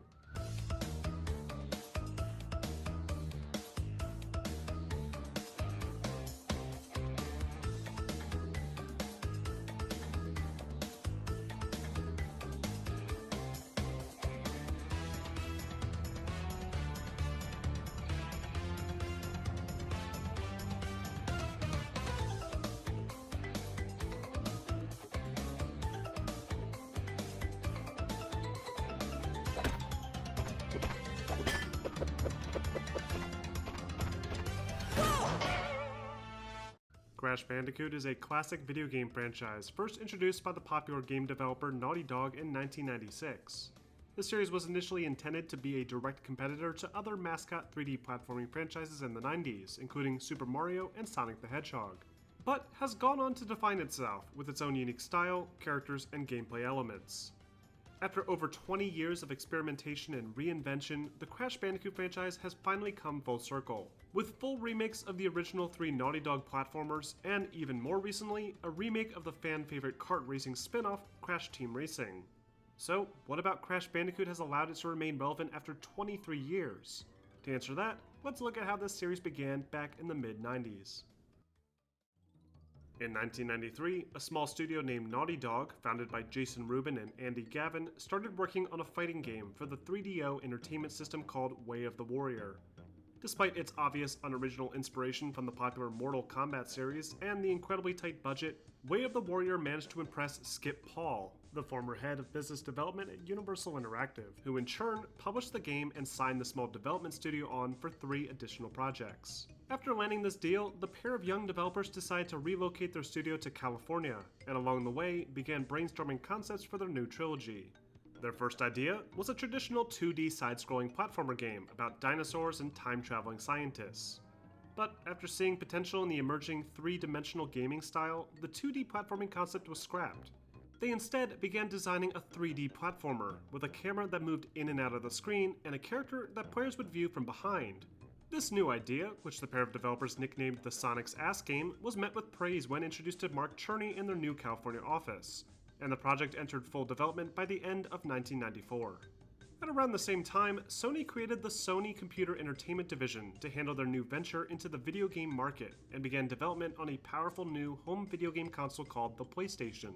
Seeing an opportunity with this new PlayStation console, Naughty Dog entered a partnership with Sony Computer Entertainment, which not only helped the title become an unofficial mascot for the platform, but also allowed Naughty Dog to take full advantage of the unrivaled power of the system itself. At this point, the basic concepts for the game were in place, with players needing to maneuver a character through various 2D and 3D environments, while dodging enemies and clearing obstacles.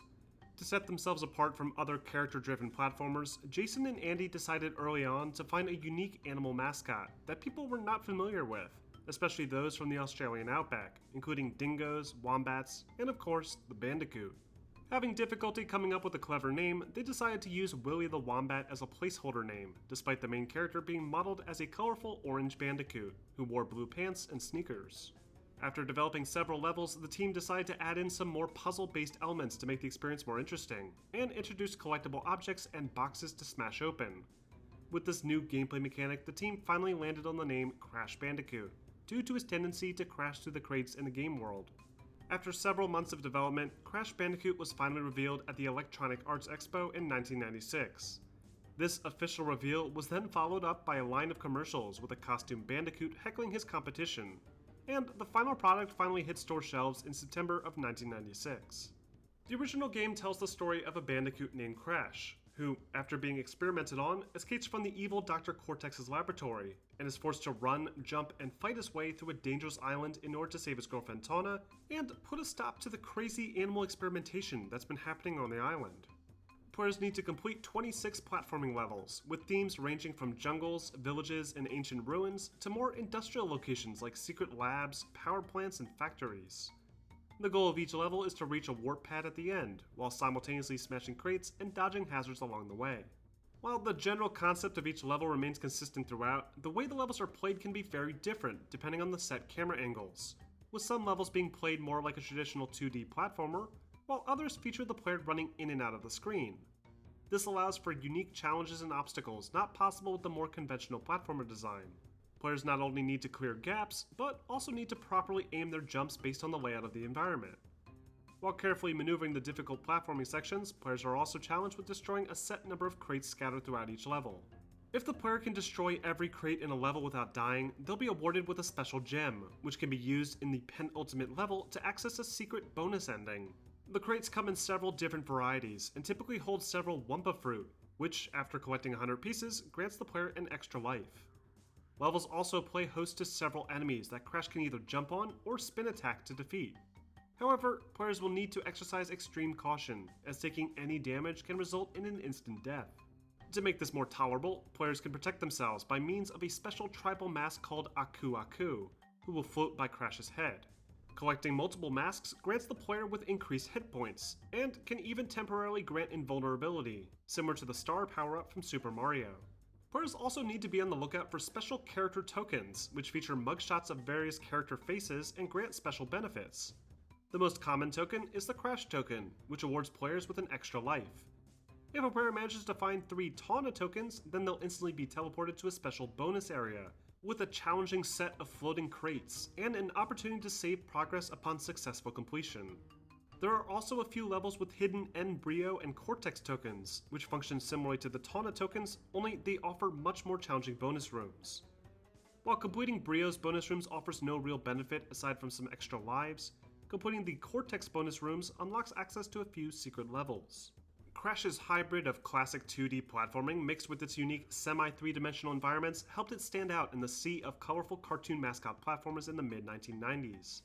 In order to avoid the experience appearing too similar to the likes of Mario and Sonic, Naughty Dog ensured that the environments were built with as few straight lines as possible, with several of the decorative props bending around the player's path and creating Crash Bandicoot's unique aesthetic.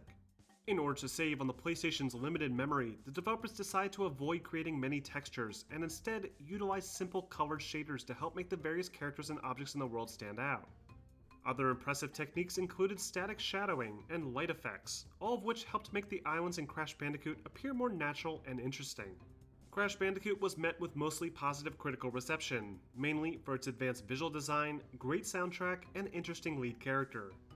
However, many reviewers knocked the game for its overwhelming difficulty and its awkward camera angles, often comparing it to the overwhelmingly successful Super Mario 64, which had released around the same time. While Crash wasn't the most inventive platforming experience, it still managed to become one of the best-selling PlayStation games at the time, helping cement the new IP as the unofficial mascot for the entire PlayStation brand. Being contractually obligated to create 2 more titles, Naughty Dog immediately began work on the sequel, even before the original Crash Bandicoot had hit store shelves. Only this time, their budget was even higher, and many of the tools and assets for the project were already made and ready to use. However, in order to greatly expand on the limitations introduced from the original game engine, Andy Gavin worked to create an updated version that allowed for more complex character animations and much more polygons. This allowed for more interesting environments to explore, while also simultaneously smoothing out the sometimes choppy gameplay of the original title. Many of the core design elements from the original title were retained for the sequel, including the hybrid 2D, 3D platforming levels and most of the main characters.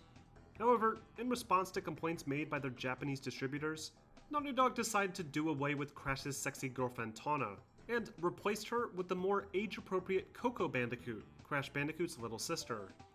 Only a year later, Crash Bandicoot 2 Cortex Strikes Back released exclusively for the original PlayStation, and would be a significant step up from the original title. Crash 2 takes place immediately after the events of the original game, with Cortex plummeting from the blimp circling his tower and crashing into a dark cave in the island below. But when he comes to, he manages to find a powerful pink crystal that he then plans to harness in order to build an even more powerful mind control ray. To accomplish this, he kidnaps his nemesis Crash Bandicoot, throws him into a warp room, and convinces him that if he doesn't help Cortex gather more power crystals, then the entire Earth will be destroyed by a natural disaster. Blissfully unaware of Cortex's true intentions, Crash proceeds to warp around the world to several new locations, including snowy glaciers, ancient temples, and dirty sewers, while also secretly helping Dr. Nitrous Brio gather gems to stop Cortex's evil plot. It's a little bit more inventive than the cliché storyline of the original game, but it's still a Crash Bandicoot game, so there's not really much else to talk about in terms of narrative. But Crash 2 does offer a nice improvement to the game design, including smoother controls, new abilities, and more interesting environments. While the original game was stuck on a single string of islands, all with the same basic themes and concepts, Crash 2's new Warp Room allows for much more variety in its locales. Crash can now surf along a river, slide across frozen lakes, and fly around in space with a jetpack. Unlike the levels from Crash 1, where they were either side-scrolling or semi-3D, Crash Bandicoot 2 typically combines both styles within single levels, with transitionary points like holes in the ground dropping Crash into new dimensions. This not only helped to mix up the gameplay loop, but also greatly expanded the overall level length. Many of the enemies from the original game also make some fun appearances, including the jumping lizards and the slow-walking turtles. Only now, the enemies have been retrofitted with some special sci-fi upgrades. These new enhancements require more sophisticated techniques from the player, like the new belly flop move or the slide technique. These new moves also have a direct role in the standard platforming gameplay, with Crash now capable of sliding off of ledges and jumping to clear large gaps similar to the roll jump combo from Donkey Kong Country. The belly flop is also used to destroy the new locked crates and access a few hidden bonus rooms throughout many of the levels. Crash 2 also introduces the Nitro Crate, an incredibly dangerous green crate that will explode instantly upon impact, adding many new challenges for players to overcome. Other quality of life improvements include a total crate counter at the end of the level, and a handy inventory screen visible from the pause menu that displays the total number of crystals, gems, and progress of the player. Crash Bandicoot 2's presentation was greatly improved thanks to the newly refined game engine. Environments were not only more varied, but also more finely detailed, with twice the number of polygons for objects and character models. The game's soundtrack isn't quite as memorable as the original title, but it's still fairly good, and captures that same funky jungle rhythm that the series was becoming known for. Crash Bandicoot 2 was met with even higher critical acclaim, with fans praising Naughty Dog for improving the game's controls, graphics, and greatly expanding on the level variety. Though not everyone felt this way, with some claiming that the environments were too similar to the original game, while others continued to complain about the game's awkward on-rails camera, making it difficult to judge jumps. Still, with only one more title to go in the contract, Naughty Dog moved on to the third and final entry in the original Crash Bandicoot trilogy. Development for the third Crash Bandicoot game began in early 1998, with roughly the same funding and timeline as Cortex Strikes Back. Only this time, Naughty Dog decided to incorporate several fresh new gameplay mechanics, and features that would directly address many of the complaints made about the past two titles. In fall of 1998, Crash Bandicoot Warped hit store shelves, and is still considered by many to be one of the very best entries to the series. Crash Bandicoot 3 takes place immediately after the events of Crash 2, with Crash and Nitrous Brio having just fired their gem-mounted laser at the Cortex Vortex that had been orbiting the Earth. But as the ship plummets to the ground, a large piece of debris smashes into a nearby temple and releases an ancient evil, who is later revealed to be Aku Aku's evil brother, Uka Uka. Uka Uka is a sort of mastermind behind all of the evil plots in the world of Crash Bandicoot, and because of Cortex's past failings, he begins to send allies back in time to retrieve more of the powerful pink crystals. Aware of this plot, Aku Aku sends Crash and his sister Coco on a mission to stop the time-traveling thieves, and put a stop to Uka Uka for good. This new time-traveling plot device greatly improves the level variety in the experience, with players capable of visiting the time of the dinosaurs, ancient Egyptian temples, and medieval villages. A pretty drastic change from the typical jungles and ruins in the first two games. And while this extra variety in locales certainly helps, it's the changes to the gameplay that truly makes Warped a more interesting experience. Most of the gameplay mechanics from the previous titles remain intact, like smashing boxes and collecting crystals.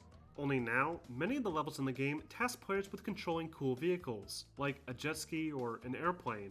Unlike the traditional Crash levels, these levels were built to make use of a large three-dimensional space, with players able to drive in any direction and approach obstacles from different angles.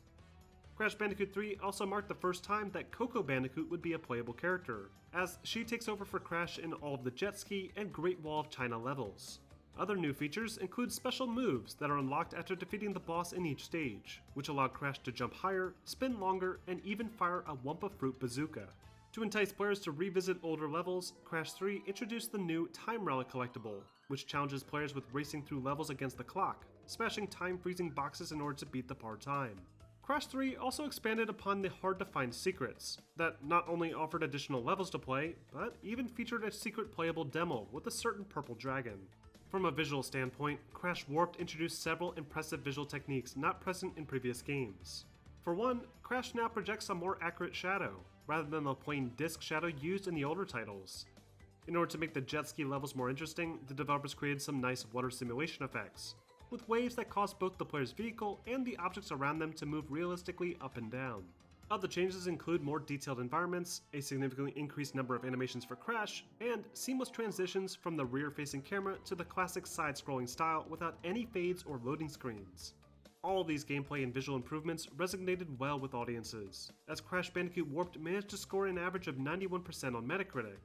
Critics praised the game for its visual improvements and applauded the increased gameplay variety. Crash Bandicoot 3 was a massive success, and the perfect note for Naughty Dog to go out on. But throughout the development of Crash Bandicoot 3, another project was brewing, and after seeing potential with the Crash Bandicoot license, Naughty Dog reached out one final time to Universal Studios to create a unique spin-off experience. Development for Naughty Dog's fourth Crash Bandicoot video game began soon after Crash Bandicoot 2 had been completed. Only, instead of creating another platformer, Naughty Dog instead wanted to create a kart racing game. In fact, during the early phases, the developers actually recreated one of the tracks from Diddy Kong Racing to test whether or not the PlayStation system could handle the same level of complexity. Rather than just copying the Diddy Kong and Mario Kart game formula and slapping the Crash Bandicoot IP on top, Naughty Dog expanded on the genre by introducing a more complex boosting mechanic to make the experience feel more involved and interesting to play. After a year of prototype builds and a final 8 months of full development, Crash Team Racing was finally released in fall of 1999. The story in CTR takes place independently from the main canon storyline, with an evil alien named Nitrous Oxide threatening to enslave Earth if the planet's fastest racers fail to beat him in a racing competition. That's pretty much as deep as the story gets, which isn't too surprising considering this is just a kart racing game. But the idea of being able to drive around a little open-ended hub area really helped to make the experience more interesting, especially with the book-ended boss encounters with classic villains like Papu Papu, Ripperoo, and Pinstripe. Crash Team Racing, unlike the first 3 titles, is a kart racing game. Like most other games in the genre, players will need to race around goofy tracks inspired by the franchise's various environments, while also jumping off of ramps, sliding around corners, and blowing each other up with random weapon pickups. Players can choose from many classic Crash Bandicoot characters, all of which have their own unique stats and voice lines. There's even a secret unlockable character called Penta Penguin, who actually has a broken voice line in the final code. Each track is usually made up of twisting turns, jumps, and item pickups, along with several well-hidden secret shortcuts to help close the gap. Lines of crates with question marks on them can be found on every course, and give players random weapon pickups to gain the upper hand. There's the heat-seeking rockets, which can lock onto the nearest player and follow them around corners, TNT and poison bottles that can be dropped down as traps, a powerful clock and blue electric ball that can often benefit players in the rear of the pack, a nitrous boost, a protective bubble, and the Aku Aku or Uka Uka mask, which function exactly the same as the star power-up from Mario Kart.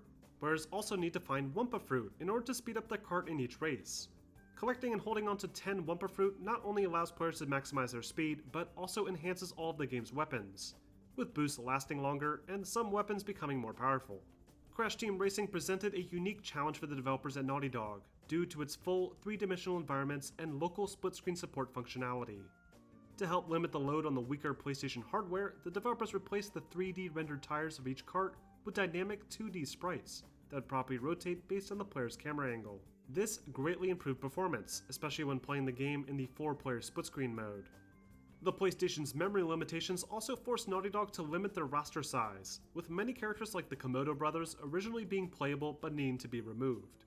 Crash Team Racing was met with positive reception, with many critics noting that while it certainly wasn't the most original idea, it was one of the few titles that actually managed to improve on the formula, with a better sense of speed and weight to help give the experience a more visceral and appealing aesthetic.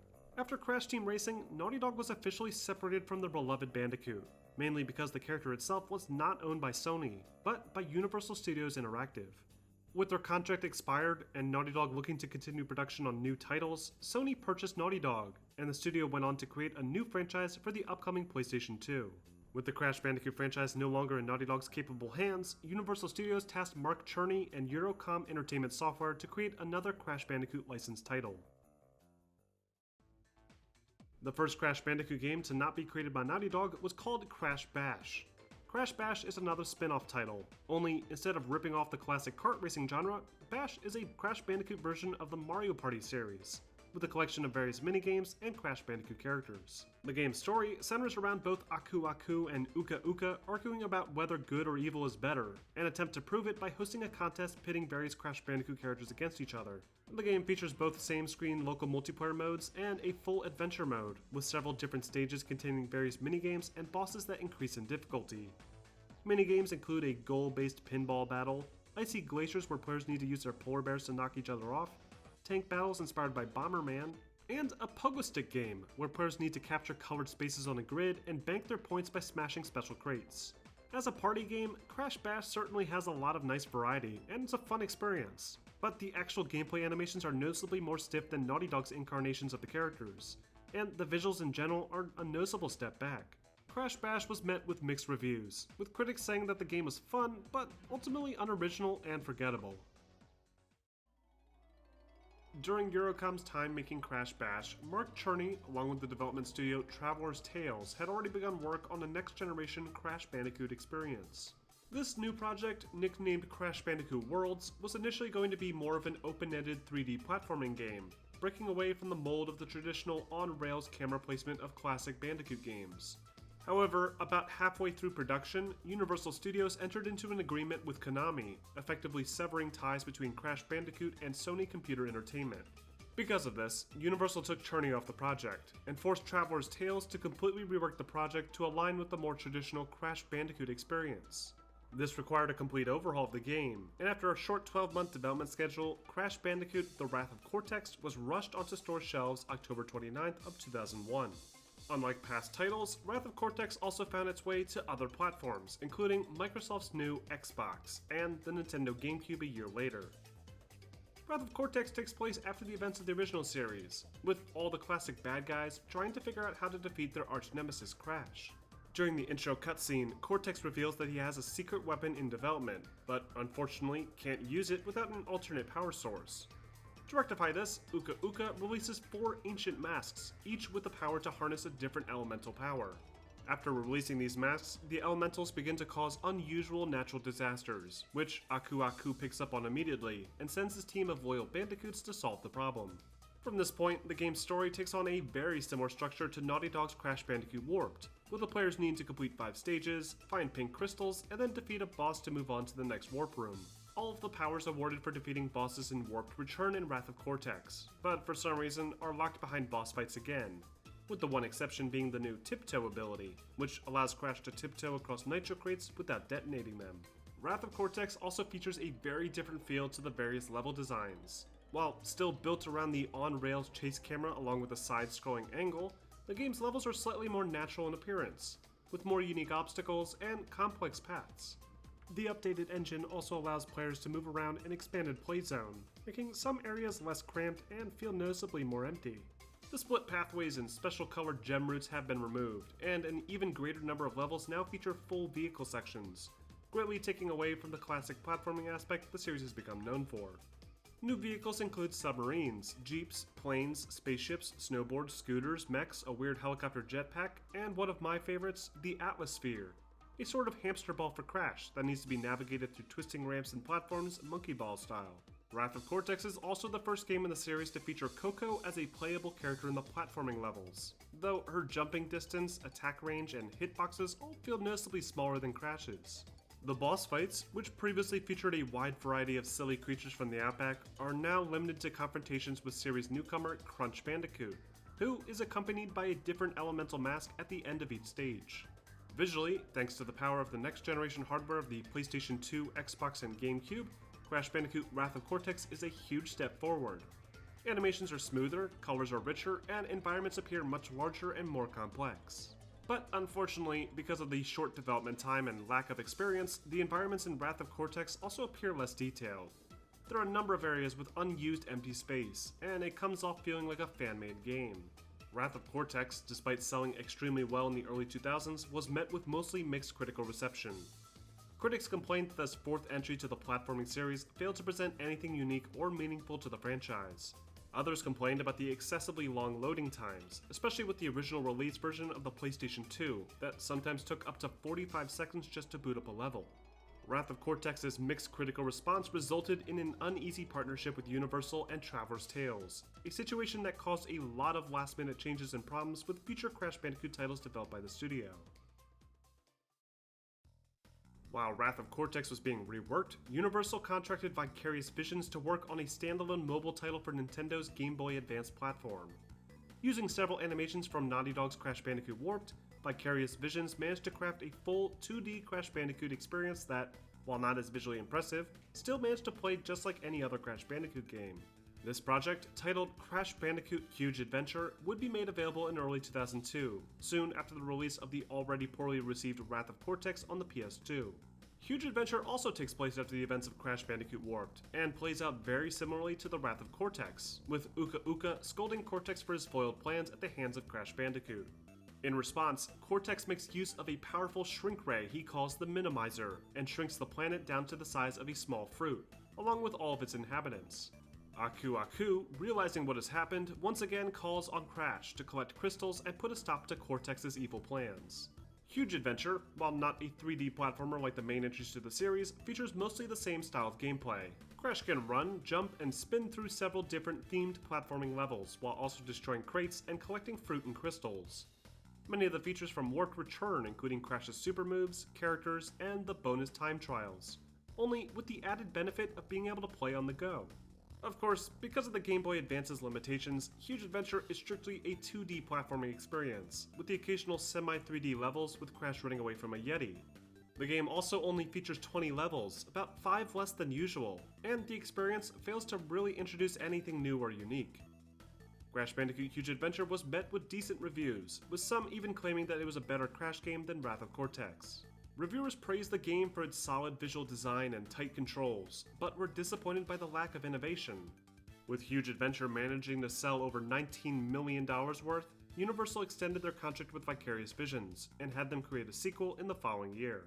This sequel, titled Crash Bandicoot Entranced, offers a similar portable experience, only with a few slight changes. For one, Entranced is the first title in the series to not feature Dr. Neo Cortex as the main villain, and instead, Uka Uka requests Dr. Entropy's assistance in defeating the Bandicoots.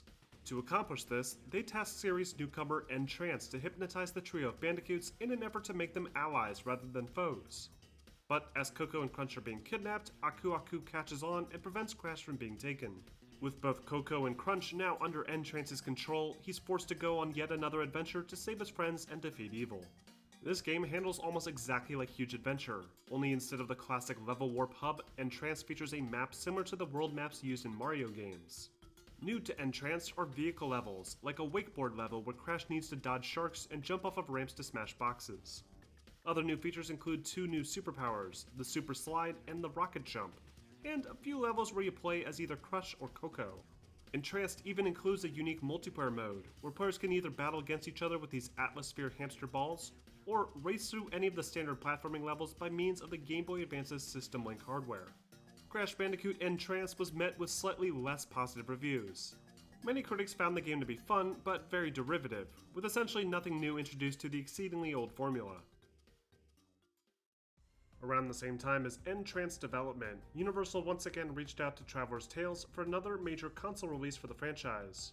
Only, instead of attempting to create a standard platformer, Traveler's Tales decided to make a direct sequel to Crash Team Racing.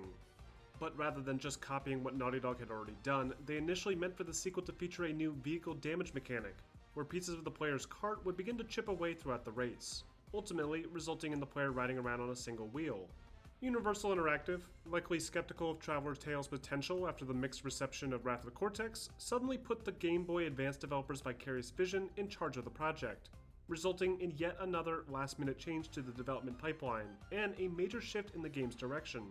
While still a kart racing experience, this redesign was nearly identical to Naughty Dog's CTR, with incredibly similar level designs, gameplay mechanics, and overall style.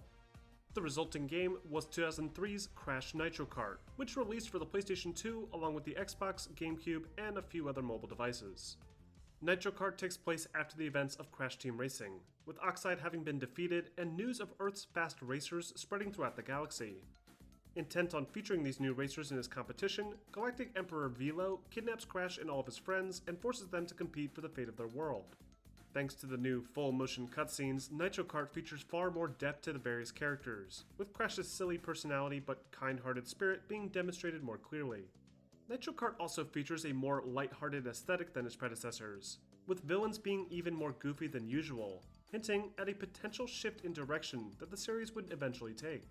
While seemingly a different experience, Crash Nitro Kart is ultimately a next-gen remake of Crash Team Racing. Practically all the tracks throughout the game share some striking similarities to the courses offered in the original game, including a rainy castle, frozen glaciers, and sunny beaches. Though Nitro Kart does feature a few unique aspects to help distinguish itself.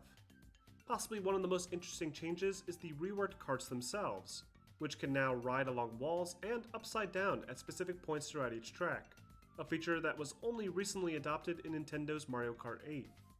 Other new features include new crates marked with an X that always provide players with 3 items rather than the standard 1, a few new weapons like the electric trap and ice mines, and a new boost combo tracker that can track the number of times the player has boosted without slowing down. This put an even greater emphasis on linking drift boosts with various boost pads and jumps throughout each course. Players can theoretically continuously boost throughout most courses in the game, making Nitro Kart a much faster game experience overall. Thanks to the power of the new hardware, Nitro Kart was a huge step forward in the visual department, with a higher resolution, smoother animations, and a massive boost to the level of detail in the various environments. New, dense weather effects helped to provide an interesting twist to environments that were ultimately very similar to the original title, and new, slick animations to things like the starting line helped to make Nitro Kart feel more otherworldly and interesting. Nitro Kart was met with positive reviews for the most part, but most critics did take note of the heavily recycled content and lack of innovation. After finishing with Nitro Kart, Universal once again looked to the Game Boy Advance platform and tasked Vicarious Visions with creating a third entry for the handheld device. But in order to address concerns regarding the lack of creativity in the franchise as of late, Universal decided to incorporate none other than Spyro the Dragon into the mix. While the Game Boy Advance version of Crash Nitro Kart was technically the first appearance for the Purple Dragon in a Crash Bandicoot game, Crash Bandicoot Purple Ripto's Rampage was the first official entry to feature the pair together, along with a simultaneous inverse title featuring Spyro facing off against Crash's enemy Cortex. In Crash Bandicoot Purple, the evil Dr. Cortex teams up with Spyro's enemy Ripto in an attempt to pit both Spyro and Crash against each other. But after Crash and Spyro catch on to this plot, they team up and hatch a plan of their own to defeat the two villains. Crash Purple's gameplay is somewhat similar to the first 2 Game Boy titles, but has an even heavier focus on minigames. Rather than featuring a warp room hub with various different platforming levels to explore, Crash Purple features large interactive hub areas that act like platforming sections with traps and enemies, and minigame warp rooms that require an in-game currency to unlock. After completing enough of these minigames, the player can then proceed to the next platformer area, only to repeat the process again. This title is noticeably more shallow than the rest of the entries in the franchise, and reviewers picked up on this almost immediately, stating that the game felt cheap and uninspired. With yet another disappointment under Universal's belt, they turned their attention back to the main console platforms, where Traveler's Tales was hard at work on the next main installment to the series. After being taken off the Crash Nitro Kart project, Traveler's Tales planned to completely reinvent the franchise from the ground up, with entirely new controls, gameplay mechanics, and a more sci-fi style. The title was called Crash Evolution, and was directly inspired by other 3D platformers in the early 2000s, especially Naughty Dog's new IP, Jak and Daxter. But after seeing the progress on the title, Universal stepped in and requested that the studio start over, with a heavier focus on the more classic island themes of the original titles. They also wanted to emphasize the more comedic relationship between Crash and his arch-nemesis Neo Cortex, resulting in 2004's Crash Twinsanity. Twinsanity is unlike anything else in the series, with a much greater emphasis on slapstick cartoon comedy. In Twinsanity, Cortex once again hatches a scheme to defeat his longtime enemy Crash.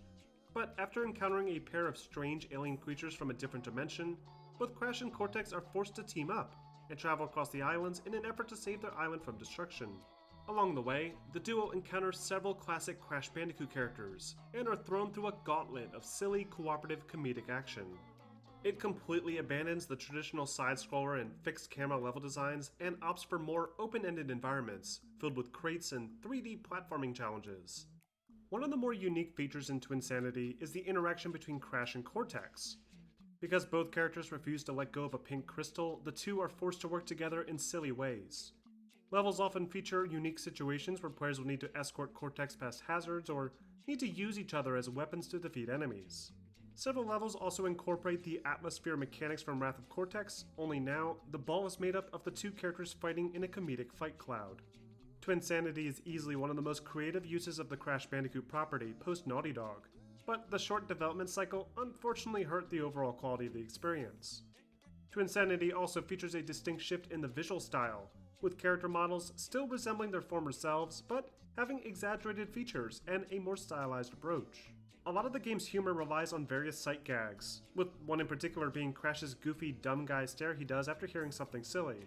All of this works surprisingly well, and gives Twinsanity its own unique feel. Unfortunately, Twinsanity was met with mixed reviews. While most reviewers found the game to perfectly capture the comedic partnership between these two characters, it ultimately fails to provide a worthwhile gameplay experience, with lackluster platforming mechanics, boring level environments, and an absence of the original franchise's core style. Twinsanity, despite its mixed critical reception, has developed a reputation by fans as one of the most underrated post-Naughty Dog Bandicoot titles, especially considering it's one of the first times the franchise truly stepped away and tried to do something different. In fact, the developers at Traveller's Tales Oxford were so passionate about the reinvention of the series that they even had plans for a sequel, which would be based strongly around Crash jumping in and out of various television programs like the Gex franchise. But after the lackluster reception of Twinsanity, Universal decided not to greenlight the sequel, and instead wanted to push forward with a third racing title. Development for the 12th Crash title began during development of Twinsanity, with Traveller's Tales creating concepts for a new kart racing experience titled Crash Clash Racing. The idea was to take the beloved kart racing elements players loved from Nitro Kart and Team Racing, and add in a few new gameplay mechanics, mainly one where players could team up with random racers on the track to take down other nearby opponents in goofy ways. Many of the tracks were going to be based around dreams and Crash Bandicoot's subconscious, likely building off of the strange mind-surfing concepts introduced towards the end of Twinsanity. However, after the lackluster performance of Twinsanity, Universal took Traveller's Tales off of the project, effectively severing Traveller's ties to the Crash franchise, and instead assigned Radical Entertainment to take over. The project was then renamed to Crash Tag Team Racing, and released for the PlayStation 2, Xbox, and GameCube in fall of 2005. Tag Team Racing takes place after the events of the past few games, with the Bandicoot team being chased down by the evil villains and stumbling into a strange new theme park built around crazy race events. The leader of this park, Von Clutch, then invites the two teams to compete in his tournament, with the reward being control of his theme park. After Cortex agrees in an attempt to build a new evil base of operations, Crash and his friends are forced to enter as well, and the characters are once again thrust into a silly racing tournament. But Tag Team Racing's gameplay marks a substantial shift in direction from previous Crash karting games. For one, the game's hub area is no longer only accessible by driving around, but instead acts as a sort of platforming arena, with a number of secrets and collectible tokens hidden throughout. Players can interact with a large number of NPC characters, and can even spend found tokens on new tracks and karts, adding much more depth to the kart racing adventure mode. The actual racing itself also feels very different thanks to much simpler track environments and a far greater focus on weapons. Players can smash into crates and collect weapons to defeat enemies, but players are no longer flipped into the air after a single hit. Instead, each kart in the race is given extended health, requiring multiple direct hits to destroy the character's vehicle. To account for this increased damage resistance, weapons are now far more powerful, with extended ammunition and the ability to combine with any nearby racer and fire specialized weapons from a rear turret. This adds an interesting new element to the gameplay, as players now need to carefully pick players to combine with based on specific situations. Tag Team Racing, while an interesting twist on the classic kart racing formula, failed to really impress critics and fans alike. Many of the tracks were too simplistic, and the actual racing itself felt less interesting due to the removal of the drifting and boosting mechanics from the past games. Tag Team features more of the overly comedic stylings introduced with Twinsanity, but critics called out the game for not being as visually impressive as other titles around the same time. Tag Team would be the last title in the series to feature the traditional Crash Bandicoot art style, as Universal decided to take drastic steps with their next title in order to make Crash relevant again. As work began on a soft reboot for the series, Universal contracted a Japanese developer studio called Dimps to produce another Nintendo portable Crash title, only this time for the Nintendo DS. This game, titled Crash Boom Bang, was heavily inspired by Eurocom's Crash Bash. Boom Bang's gameplay revolves around a large board game, similar to the classic Mario Party titles. In order to win, players need to reach the end goal first by rolling the dice and completing minigames in order to progress. There are many minigames available to play, with several of them taking advantage of the Nintendo DS's capabilities, especially involving the stylus tool. Critical reception for Boom Bang was overwhelmingly negative, with reviewers faulting the game for its misuse of the Crash Bandicoot IP, and failure to create any actual fun minigames to play. With yet another failure under Universal's watch, work on a Crash Bandicoot reboot intensified. Immediately after work had completed on Tag Team Racing, Radical Entertainment began work on another main entry to the Crash Bandicoot series, only with a complete redesign for practically every character, most notably Crash himself, who now featured large tattoos along both of his arms, and very different body proportions. One of the most important gameplay mechanics incorporated early on was the ability for Crash to jack enemies, meaning that he could directly control defeated enemies and use them to either solve puzzles or defeat other enemies. This initially led to the early title Crash Jackin', but for obvious reasons this was changed to the final title Crash of the Titans. In Crash of the Titans, Cortex once again tries to take over the world, and starts by trying to sabotage the Bandicoot family by kidnapping Aku Aku and Coco, and then freezing Crunch in a block of ice. As Crash explores the Wumpa Islands and rescues Aku Aku, he learns that Cortex is planning on creating an army of super mutant creatures in order to enslave the world. This new focus on giant mutant creatures carries over directly into the direction of the gameplay experience, as most of the game revolves around melee combat, as opposed to the traditional platforming design of the older titles. All the environments, much like Twinsanity, are large, open-ended areas linked together by linear paths, lined with several enemies and collectibles. Crash can now perform a new set of combat moves, including standard punches, an extended spin, and even extended combos, assuming the player has managed to collect enough Blue Mojo collectibles to earn various upgrades. While Crash of the Titans does feature some light platforming elements, a majority of the gameplay loop involves running into large open-ended combat arenas and defeating all the enemies to proceed. To help make this more interesting, enemies offer much more variety, with even larger enemies being controllable thanks to the new jack mechanic. Visually, Crash of the Titans is certainly an improvement over past titles, with much more organic and vibrant environments. But for 2007, the game really failed to stand out, and did not properly utilize the available hardware to its full potential. Crash of the Titans was met with average critical reception. While some praised the game for its solid gameplay and decent visual style, many were disappointed by the departure from the franchise's core aesthetic. Fans hated the new punk-inspired redesigns of the various characters, especially Crash and his weird tribal tattoos. Despite the negative backlash, Crash of the Titans still managed to meet some decent sales figures, convincing Vivendi Universal to press on and have Radical develop a sequel in the following year.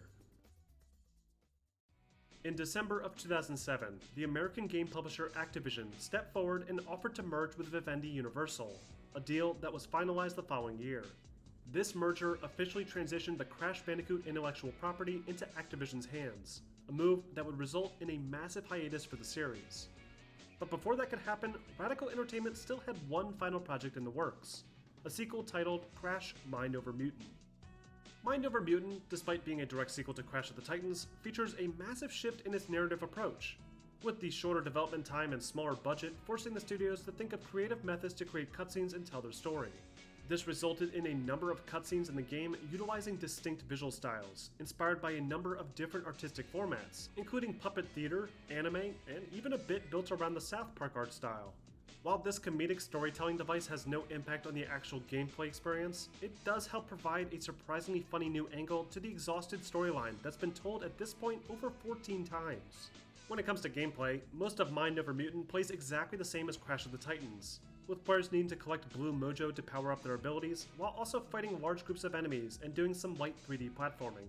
The game's signature jacking mechanic was expanded on slightly, with more variety to the large mutant enemies and an expanded arsenal of moves for each Titan to help make them feel more practical in large combat situations. Visually, Mind Over Mutant failed to really do much more than what was already introduced in the previous title. All the characters still retained their less popular punk-inspired art styles, and the environments seemed to share a lot of the same assets used in the previous title. Mind Over Mutant, just like its predecessor, was met with mostly mixed reviews. Some reviewers did take note of the improved variety to the combat and the improved Titan Jack mechanics, but overall, the experience failed to draw in the audience that Vivendi and Radical had anticipated. With a large number of failed attempts to bring Crash back into the spotlight, Activision took a long look at the franchise and decided that the best course of action was to give the beloved marsupial a much-needed rest, and an extremely long hiatus for the Crash Bandicoot franchise began. Throughout the course of the next several years, many attempts to resurrect the franchise were made, including an open-world third entry to the Titan-based reboot called Mutant Island, and several attempts at recreating the magic of the original Crash Team Racing. But Activision ultimately called for cancellations to all these projects, and Crash was left alone for the next 9 years. Throughout the course of this hiatus, a number of hints began to emerge, most notably from a small Easter egg hidden in one of Sony's PlayStation commercials, and even an odd cameo appearance in Activision's kids show, Skylanders Academy. Finally, during an E3 conference in 2016, Activision officially announced the triumphant return of one of gaming's lost mascots, with a complete remake of the entire Naughty Dog trilogy of games, including Crash Bandicoot 1, Cortex Strikes Back, and Warped. To capture the feel and art style of the classic titles, the developer, Vicarious Visions, were given the original level geometry from the classic PlayStation 1 titles to build off of. Everything from the game's textures, models, lighting, and even the musical tracks were given a complete overhaul, effectively bringing the classic hybrid 3D platformer to an entire new generation of gamers. This collection, titled the Crash Bandicoot Insane Trilogy, released exclusively for the PlayStation 4 in 2017. Though, after a year, the collection also found its way to many other platforms, including Microsoft's Xbox One, the Nintendo Switch, and, for the first time ever, the PC. Practically everything about the gameplay in this collection remains the same as the originals, only with a few new additions, including the ability to play as Coco in any of the game levels, the addition of a more forgiving save system, full time trial support across all 3 entries, and even a bonus level that was so difficult that it was cut from the original Crash Bandicoot game. The Insane Trilogy, as the title would suggest, looks insane, with incredibly high resolutions, beautifully detailed environments, a faithful redesign of the classic characters, and an incredibly polished overall gameplay experience. The game even sports 60 frames per second on the PC, providing an unrivaled Crash Bandicoot experience. The Insane Trilogy was met with generally positive reviews, with most critics praising the game's faithful recreation and beautiful visual design. However, many noted that the game's old-school platforming mechanics had not aged as well, and some die-hard fans even took note of a slight change to the way Crash's hitboxes are handled, resulting in slightly more difficult platforming than in the original versions. Despite these minor complaints, the Insane Trilogy marked a welcome return for the Crash Bandicoot franchise, not only capturing the spirit of Naughty Dog's creation perfectly, but also providing an opportunity for other long-forgotten unofficial Sony mascots to make a return. With both the original Crash trilogy and now the original Spyro trilogy being met with incredibly positive fan reception, it was only a matter of time before Activision officially revealed a full remake of Naughty Dog's final entry to the Crash Bandicoot franchise, with a complete top-to-bottom remake of the original Crash Team Racing. But instead of just remaking the game with better visuals like the Insane Trilogy, this upcoming kart racing experience also features both tracks and characters from the PlayStation 2 sequel Crash Nitro Kart, while also adding in a plethora of new features never before offered in the series. Only weeks ahead of the game's release, the developers Beanox have confirmed the existence of a number of never-before playable characters, including the Trophy Girls, Tawna from the original game, Spyro the Dragon, and even a completely brand new track. Players can now customize their karts and character skins, and can even play against other players across the world with full online functionality, a feature never before offered in the main titles in the series. Nitrofield has gone from being a faithful recreation of Crash Team Racing to being a celebration of the Crash Bandicoot franchise as a whole, almost like a love letter to fans that have stuck through the game's evolution over the past 23 years. Crash Team Nitrofield is set to release next week, and if you want to learn more about it, make sure to stay tuned for a detailed review, in addition to a full direct comparison between the original title and other rival karting games. Crash Bandicoot has had an unbelievable run. What started as a simple idea from 2 friends on a cross-country road trip has grown into an instantly recognizable video game icon. While Crash was initially intended to be to PlayStation what Mario and Sonic were to their respective platforms, his game franchise has managed to define itself through years of innovation and creativity, and has even gone on to influence games like Mario Kart. With Crash finally returning to its roots with the Insane Trilogy and now Nitrofield, it's unclear where Activision plans on taking the Bandicoot next.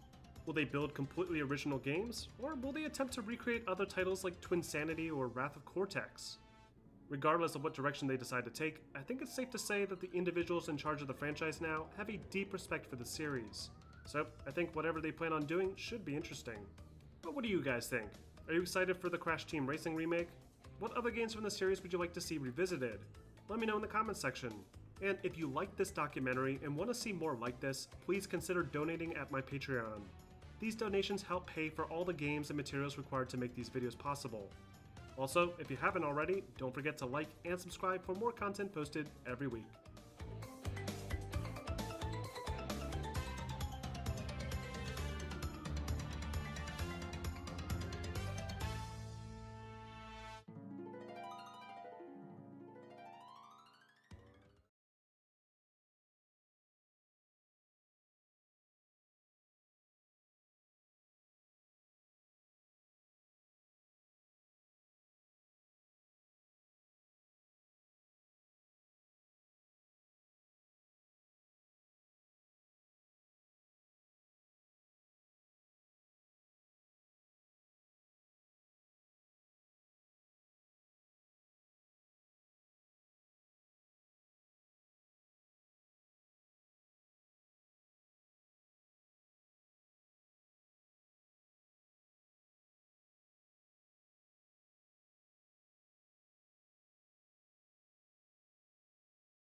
Welcome back everybody, my name is Nick930, and to celebrate the upcoming release of Shadow of the Tomb Raider, I thought it would be interesting to look back at the complete history of Tomb Raider.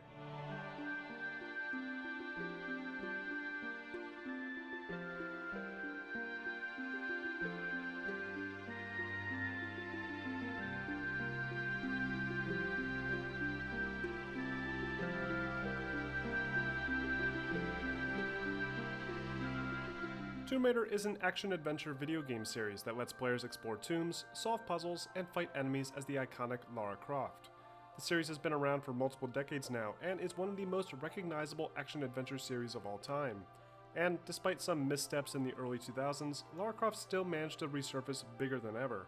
So how did Tomb Raider manage to stay relevant after all of these years? Well, to answer that, we need to go way back to the franchise's first entry, Tomb Raider. In 1996, gaming publisher Eidos Interactive acquired the small 6-man English development studio called Core Design. Core Design had been hard at work since 1993 on a new action-adventure title that aimed to let players explore a full 3D environment. The game would borrow several elements from the popular Indiana Jones films, including a male character that used a whip as a weapon and tool. After being advised to change the character to avoid copyright concerns, Toby Gard and the rest of Core eventually landed on the concept of Lara Croft, a decision that would help to build Tomb Raider's legendary status among classic gaming franchises. The next obstacle for the Core team to overcome were the graphical limitations of the hardware at the time. Struggling to make the 3D world and player interaction come to life, the team eventually discovered that they could create levels using a grid design, with every surface from the wall, ceiling, and floor being a series of identically sized squares. Textures could then be added to each individual grid plane, and a thick black fog would help to hide distant rendering to maximize performance on the hardware. In fact, because of the hardware limitations, the outdoor sky in Tomb Raider is non-existent, with areas like the Lost Valley featuring nothing but a black sky, despite that scene taking place during the day. Not only did these decisions make it easier to build the worlds of Tomb Raider, but it also became a core part of the gameplay design. Lara Croft's animations would be tied to the grid design, and things like story would soon follow. In the original Tomb Raider, Lara Croft is offered a job by Jacqueline Natla to hunt down pieces of an ancient artifact called the Scion. Her adventure takes her across the world as she explores ancient tombs in Peru, Greece, Egypt, and the mythical lost city of Atlantis. The story isn't necessarily the most creative by today's standards, but back in '96, this type of storytelling in a video game was unprecedented. The original Tomb Raider and the many sequels that followed it are often criticized now for their outdated control scheme. But back in 1996, an adventure game of this scale was unheard of, and once you get a feel for how the game engine was designed and how animations function, everything becomes very straightforward and simple. Lara's movement was designed to function very consistently. As I mentioned before, every platform was built on a grid unit, with animations timed to trigger based on specific numbers of grid units traveled.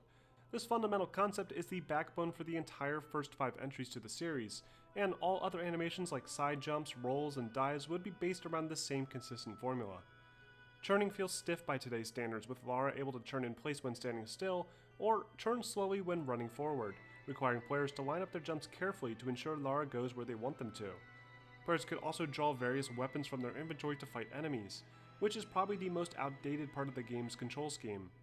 Lara will automatically lock onto the nearest target after drawing her weapons, and there's no way to freely aim or easily switch targets. Since most enemies will make a beeline for Lara when they're triggered, the most effective tactic for fighting is to perform continuous side jumps and backflips to minimize damage as you attempt to kill the enemy. It takes some getting used to, but if the player uses the right weapon against the right enemy, combat never really is that difficult. The original Tomb Raider featured very few weapons to use. There are the signature dual 45s with infinite ammo, the pump-action shotgun, dual magnums, and the dual Uzis, which are the most powerful weapons in the game. All these weapons would be crucial in making it to the end credits, as the original Tomb Raider was filled with a ton of different enemies, from wolves, bats, and bears to mummies, dinosaurs, and mutants. Each stage featured unique enemy types that would offer an increased challenge to players, and would also help to mix up the experience. And contrary to what you might see in the more recent Tomb Raider games, Lara very rarely fought human enemies. In fact, there's only 5 human enemies throughout the entire game. One of the best parts of the original Tomb Raider was its excellent level design. Despite its obvious aging visuals, the levels in Tomb Raider are excellently crafted, with unique puzzles, challenging traps, and memorable scenery. Puzzles often involve finding a key to open a door, which required the player to perform some tricky platforming and fight enemies along the way.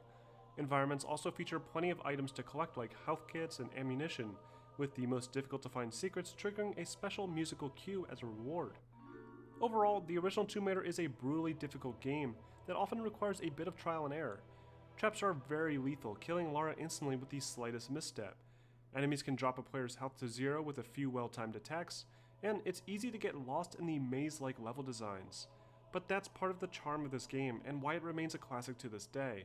Becoming an expert in each level and being able to acrobatically navigate through difficult challenges is incredibly rewarding, and the awkward silence the second after you accidentally fall off a high structure and hear all your bones crack is more comical than frustrating. One of the reasons the original Tomb Raider still holds up so well today is its excellent atmosphere. The game perfectly delivers the isolation and silence you'd expect from exploring dark, uncharted tombs. Then there's that iconic music designed by Nathan McCree, from the game's intense action music that plays when a bear jumps out at you, to the main theme song that remains one of the most iconic video game themes of all time.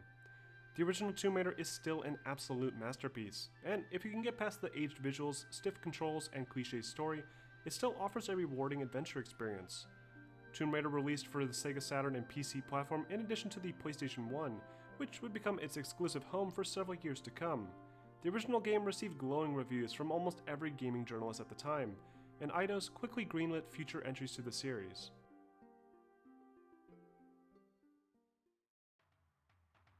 Prior to the release of the original game, work had already begun on the sequel, with unused ideas and concepts piling up and needing their own game to be showcased. Soon after the success of the original game, Lara Croft's creator Toby Gard left Core, after seeing his character exploited by various unapproved marketing companies. This moment is key to understanding why the Lara Croft character would eventually devolve into more of a sex sells gimmick rather than the strong female hero she was originally intended to be. This would only get worse after Toby's departure, and Lara's character, at least in how it appeared in marketing, would shift to being more sexually provocative. Despite the several years of time dedicated to designing the original game, Tomb Raider 2 was given a significantly shorter time frame for development, requiring the small team at Core to work much longer hours. Tomb Raider 2 would utilize the exact same engine as before, but would feature more unique environments, vehicles to interact with, and a ton more action. Lara Croft would return as the hero for Tomb Raider 2, only this time her adventure takes her to China to find the Dagger of Xi'an. After learning of a rival Italian mafia hunting for the same artifact, she's forced to race across the world to find clues on the dagger's final resting place. The story is about as good as the first one, though the antagonist isn't as memorable, and the game's overall vibe had shifted from isolation and exploration to a violent action-adventure. This is even more evident with the game's new gameplay direction. All of the game's core gameplay mechanics remain identical to the original Tomb Raider, with some nice additions like the ability to turn around in midair and climb ladders. But Tomb Raider 2 also put way too much emphasis on its combat, especially against human enemies. Lara kills hundreds of Italian mobsters in Tomb Raider 2, and instead of exploring tombs in every level like the original game, players are now given opportunities to explore more modern locations, like the canals in Venice, or a sunken luxury ship in the ocean. The level design is still excellent despite this shift in focus, and features plenty of challenging puzzles, obstacles, and action. New to Tomb Raider 2 were drivable vehicles. You can now drive a speedboat and a snowmobile in a few of the game's levels, which are required to pass through certain obstacles. The vehicles controlled decently enough, though the snowmobile had a tendency to bounce when near cliff edges, and often resulted in an instant death. But again, back in 1997, being able to get on and off your own personal vehicle as you explored the mountainside was the coolest thing ever, and it really helped to sell the experience. Tomb Raider 2 also features some new weapons, including the grenade launcher, the M16 assault rifle, and a harpoon gun, which could be used underwater. Other changes include a redesigned inventory screen, an enhanced Croft Manor tutorial level with fully playable outdoor section, and a significantly more difficult overall experience, with a ton more traps and more trial and error than ever before. Visually, Tomb Raider 2 did very little different. The game had more texture variety and featured a skybox this time around.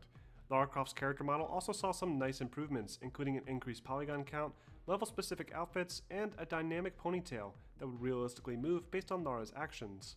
Tomb Raider 2 received good reviews, but was not as well received as the original game. Many complained about the excessive amount of action and violence, in addition to the lack of innovation. After the moderate success of Tomb Raider 2 and the still overwhelming success of the original entry, Eidos pushed for a sequel to be made within a short time frame again, a requirement that the lead core designers behind the first two games refused to meet. The original designers wanted at least 2 years to develop a truly next-generation Tomb Raider experience. Eidos agreed and hired a separate team to work on 1998's Tomb Raider 3. Tomb Raider 3 would deliver the same gameplay experience as before, but with a few new weapons, new locations, new vehicles, and some notable improvements to the overall visual direction. Tomb Raider 3's story tasked Lara with hunting down a series of artifacts from a meteorite crash in Antarctica, which takes her around the world from the rooftops of London to the jungles of an uncharted island in the South Pacific. Unlike past entries, Tomb Raider 3 allowed players to choose which level they want to explore after completing the introductory India level. This didn't necessarily do much to change the gameplay though, as the player's choice was only limited to 3 locations, and you're required to play through all 3 to complete the game anyway. Despite having a similar storyline to the original game, the story and its antagonists are forgettable and don't necessarily do anything to build on Lara Croft's character. The gameplay remains the same as before, but with a few new additions like the ability to crawl into small spaces and to climb on monkey bars. New vehicles were also added like the ATV, the kayak, and a minecart. Lara's arsenal of weapons has also been improved, with new weapons like the Desert Eagle, MP5, SMG, and rocket launcher. Tomb Raider 3 has a few nice visual improvements over its predecessors. The biggest change is the game's lighting and fire effects. Previously, fire effects were poorly rendered sprites that would attach to Lara if she ran through it. Tomb Raider 3 features actual fire effects, with illumination effects to make it look more realistic. This extended to various other things like the flares and weapon muzzle flashes. Smoke would now emit from the barrel end of your guns after firing, and shooting a wall now featured a new spark impact that featured a bunch of colored square sprites instead of just a small low-resolution impact sprite. Draw distances were increased, and terrain complexity has been increased substantially, with objects looking more natural than the original boxy designs. The overall grid-based backbone remains intact and is still a fundamental part of the gameplay, but Tomb Raider 3 does a better job of hiding this. Lara Croft and various other character models also saw some minor improvements, from improved texture designs on Lara Croft's clothing to more details in the face. Lara's overall character model also features significantly more polygons than ever before, and plenty of jokes were made about the changes to her scaling, which would only continue to be exaggerated with each new entry. Tomb Raider 3 was met with decent reviews, but many complained about the game's even steeper difficulty curve, and its outdated visual and control design, and many critics were beginning to notice a repetitive pattern in the franchise.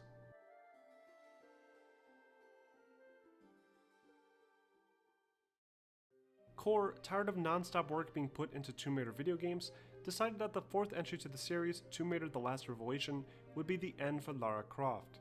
The entire game was designed to finally kill off the character in hopes that they'd be allowed to work on something different, and as a result, Revelations features the very best the series has ever had to offer.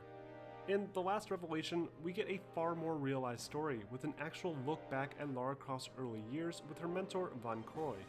In this flashback sequence, Lara and Croy hunt for the mystical artifact called the Iris. After Von Croy attempts to steal the artifact despite Lara's warning, Von Croy gets injured and Lara escapes. After this initial tutorial level, the game gives players control of an adult Lara several years later, as she hunts for a different artifact, the Amulet of Horus. After taking this artifact, a curse is released on the land of Egypt, forcing Lara to explore a ton of tombs and cities to find a way to stop it. Along the way, she encounters Von Croy again and is forced to fight off his many mercenaries throughout the adventure. The story ends with Lara attempting to escape from a collapsing pyramid and getting trapped inside, with Von Croy attempting to save her. This ending was written in without anyone really knowing, as a sneaky way to force Eidos to allow the designers at Core to move on to a new project. This obviously wouldn't pan out, as fans and the higher-ups at Eidos were furious, and Lara Croft would find her way out of that tomb soon after. Tomb Raider Revelation, despite the controversial storyline, has some of the best gameplay in the entire series. Character control and gameplay remains the same for the most part, with the engine still utilizing the same grid-based design as before. But there were a few new additions to the moveset, including the ability to swing from ropes and climb up and down poles. There were also some nice improvements to the existing game mechanics, including a speed up for Lara's looting animation. While the core gameplay aspect remains intact, Revelations does a lot different from the previous entries. First, the game's environments all take place strictly in Egyptian tombs and towns. A ton of the levels are connected, allowing players to travel back and forth between them, which made for a much larger and cohesive experience. Just like the original game, Last Revelation focuses more on tombs and being isolated inside of them, with nothing but puzzles and traps for hours. Revelation still featured plenty of combat, even with human enemies on top of a moving train for the sake of pleasing fans of the action elements, but a bulk of the game is grounded within dark pyramids and ancient temples. New features include a completely reworked inventory screen, with options to combine various key items in the game world, including weapon attachments. Because of this new combine feature, the game is significantly more confusing, as players are never told what objects can be combined with each other, resulting in some puzzles taking hours to solve. How are players supposed to know you need to use a crowbar to pry a broken hook out of the wall and then combine that hook with a pull to reach a key through the bars? Things like this were far too complex, but thankfully these types of puzzles were rare and far between. Enemies have a bit more variety this time around, despite the singular Egyptian setting. Players are forced to fight ninjas, crocodiles, scarab beetles, and various mythical ancient Egyptian monsters as they attempt to seal Set back in his tomb. And unlike other entries, the final boss in Tomb Raider Revelation didn't require you to just fill him full of lead, but instead, you need to dodge his projectiles as you attempt to seal him back into his tomb. It was a creative ending, but also a bit anticlimactic, especially considering the number of weapons you'll be finding throughout the experience. Visually, Tomb Raider Revelations looks significantly better than the first 3 games. The environments were heavily detailed, with more 3D objects than before and a lot more terrain variety. Lara's character model has also been smoothed out, with less blocky joints and a more mature appearance. Bullet impacts were once again reworked, with spark particle effects added in place of the blocky ones in Tomb Raider 3, and overall lighting has been improved significantly. The last Revelation was received much better than the past 2 entries, earning scores in the 80% range, with journalists applauding the game's improvements to visual quality, especially on the superior PC version of the game. But many fans were displeased with the ending, and were distraught to find their favorite new video game character had been killed off in such a disappointing way. In response to the overwhelming fan backlash and corporate demand, Tomb Raider Chronicles would release a year later, and would tease bringing Lara back to life. Tomb Raider Chronicles' story, unlike past games, would be a series of flashback adventures, giving players insight into Lara's various expeditions prior to her demise. Various characters like Lara's butler and Von Croy recount several stories after Lara's funeral service, and players are given opportunities to experience these adventures firsthand. Unfortunately, Chronicles is one of the most uninspired entries to the series, with short, simple level designs, needless new moves, and inconsistent pacing. The first level features some classic Tomb Raider gameplay with tombs, Lara's signature outfit, and a healthy mix of action and exploration, but the following levels take a turn into Tomb Raider 2 territory, with more of a focus on fighting human enemies in a series of boring warehouse buildings and a large submarine. The island level mixes up the experience even more, with a much younger Lara Croft, complete with pigtails, that has no access to weapons and is required to solve puzzles to survive against some creepy haunted horrors in the woods.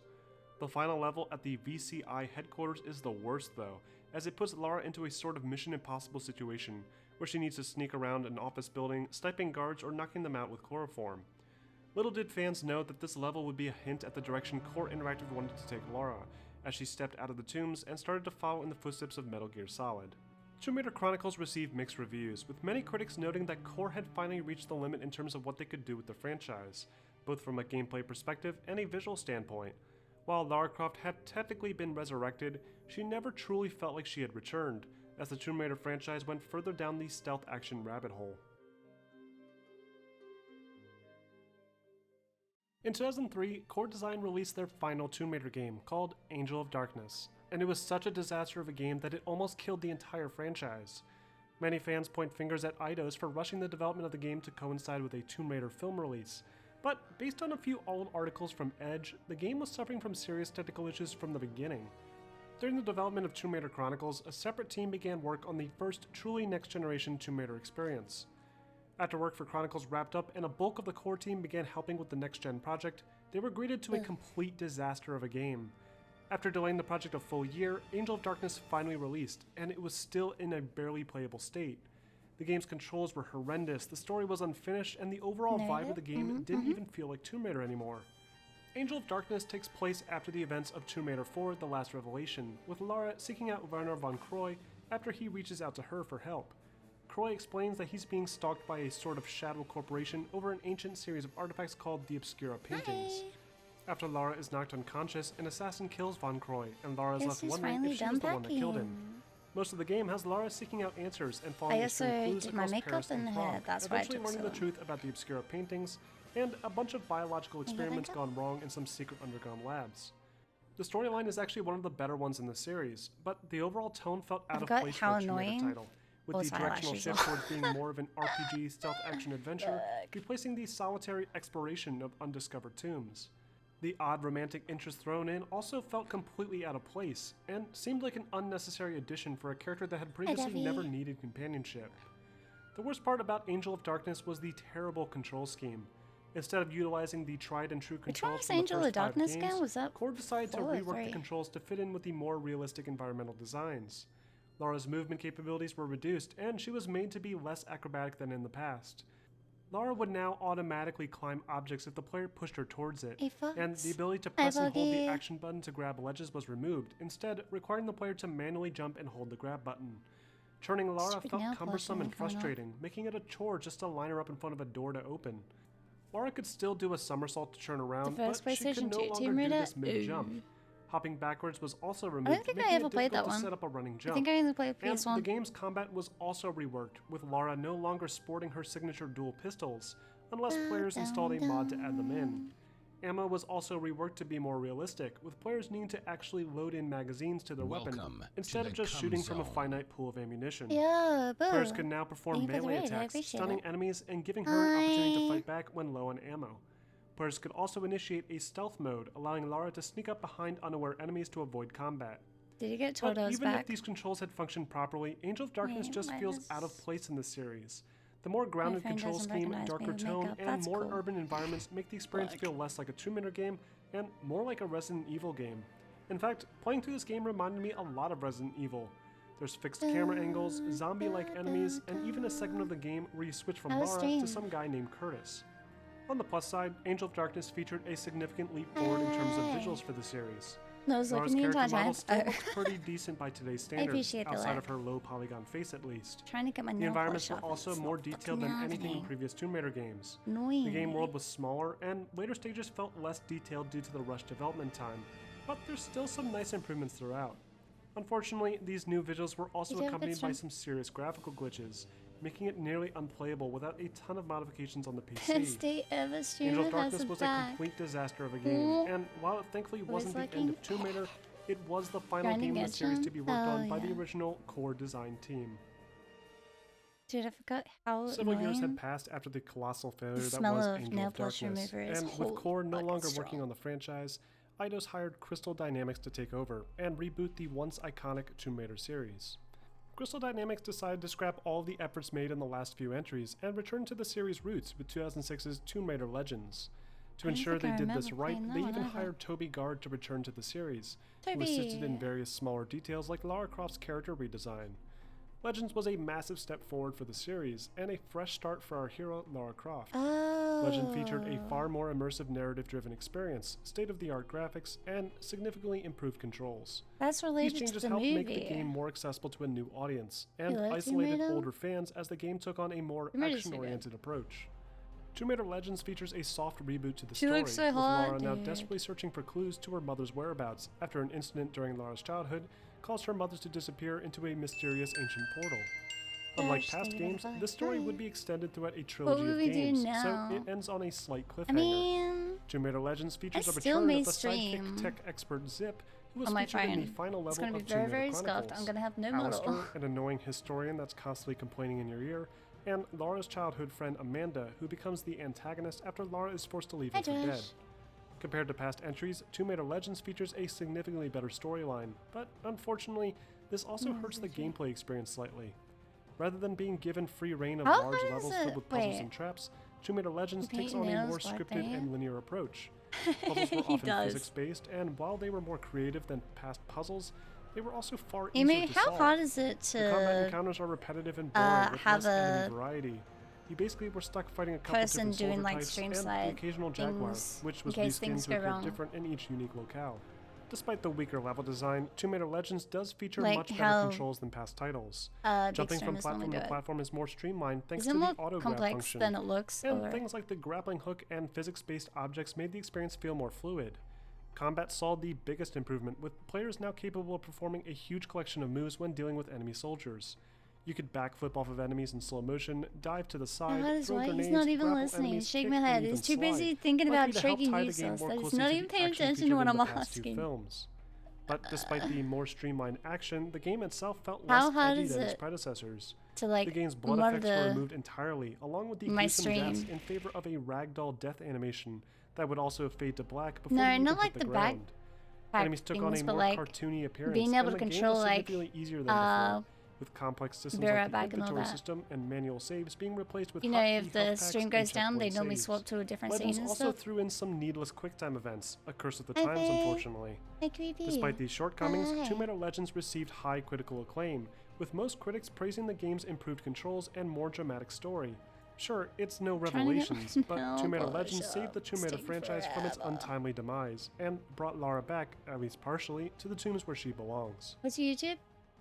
I think it's YouTube video. That is, until Tomb Raider Anniversary released only a year later, and literally brought Lara back to the original Are you tombs. gonna do Tomb Raider screens Anniversary from was a OBS complete on remake phone? of the original 1996 I don't know how to classic, do any of that with shit. brand new level designs and the enhanced engine used to create Tomb Raider Legends.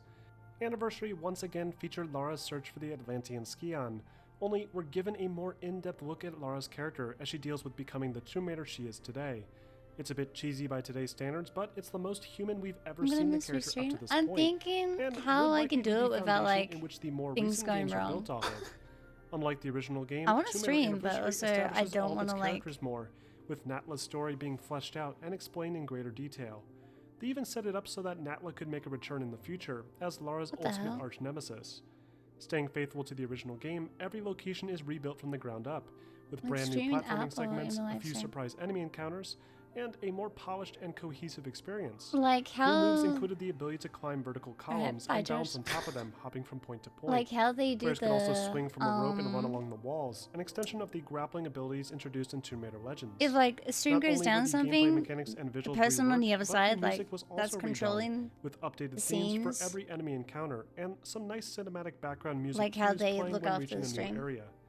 One of the things I really appreciated about this game was its understanding that the silence present in the original games is a major part of what built up the game's excellent atmosphere. I I never liked how in Tomb remember Raider Legends Kama there's did always it. some musical score playing in the Yama background, was as taking it feels care like of it's her rushing you stream. through platforming Oh, I segments so think that you can progress the track. maybe it was through By Discord relying and only on then ambient sound effects he and was pure streaming dead silence, you through make the player Discord. feel more isolated and give them plenty That of would make more opportunity to sense, explore at their own maybe. pace. Something that is key to an action-adventure game revolving probably the around best way to exploring do it, supposedly honestly. abandoned tombs. Give someone my Tomb key, Raider Anniversary then is let still them one of stream my it. absolute favorite entries to this franchise, as it's the I think that last would be time the Crystal safest. Dynamics really seemed to understand where the series came from and what made it special in the first place. You can only do That being that on said, stream Anniversary like wasn't that. perfect. While mostly an improvement over Legends, Anniversary didn't feature the special No, I feel like it's next-generation features possible like to enhanced stream water via effects. Discord and There then were also have some unfortunate someone design on choices the other like side QuickTime events and scripted doing, boss like, my fights that scenes weren't and as stuff if enjoyable I as need the them. original game. The brutal death animations featured in the original also didn't make a return. Lara would just ragdoll around when she died as the screen faded to black, which made the game feel a bit less mature than its original design. And the game's combat, while tight and easy to use, did feel outdated for 2007 and relied a bit too heavily on I the might do new it that way, adrenaline then. dodge, which slowed down time and gave players an opportunity to fire a single bullet to kill an enemy instantly. Still, Tomb Raider Anniversary did a lot of things right, and it's a shame we never saw any OMG. official remakes of other classic Tomb Raiders using the same engine. Emu, you ready It's also to worth noting that in 2007, be Lara forced Croft would onto finally be faced with actual Discord competition in the every market, 2 hours, with smile Uncharted debuting exclusively until my for the phone PlayStation dies. platform. Smile. A year later, Tomb Raider Underworld would need release, to give you and my would key. I don't know how conclude to the do newer that. Crystal Dynamics trilogy of Tomb Raider games, I think by my- combining the my key storyline is in of my Legends dashboard, with right? a bit of a throwback to Tomb Raider Anniversary. Why are you Underworld's dotting? storyline takes place This soon after the motherfucker. events of Tomb Raider Legends, with Lara Wait, I seeking out a can't way wait. to access Valhalla, the mythical land of the dead in Norse mythology, in hopes that she'll be able to finally rescue her mother. Eventually, Lara learns I that already Natla have your did key? not die in Atlantis I all think those you years have ago, my and once again OBS becomes the main settings, but not my antagonist. key. Other returning characters include I Amanda, don't remember Zip, if I ever gave you my Alistair, key. I and don't even think the I've given doppelganger anyone my enemy key. from the very first game for some reason. Unfortunately, Underworld was a step back after the excellent Tomb Raider Anniversary. It once again put its over-the-top action as top priority, rather than quiet Sick of it. exploration. Why? and Why are enemy you variety sick of was me? once What again did I lacking. do? There's some cool enemies like giant lizards, spiders, and this huge kraken, but I didn't something do about the game anything just yet. felt too easy compared to the past entries. The inventory system felt different, and players were given the maximum ammunition for each weapon at the start of each level. The environments also felt very linear, and the final levels in the game were just not fun to explore at all. Due to complaints about the lack of underwater segments in Tomb Raider Legends, Underworld provided a few massive underwater levels that remind me a lot of what was featured in Tomb Raider 2.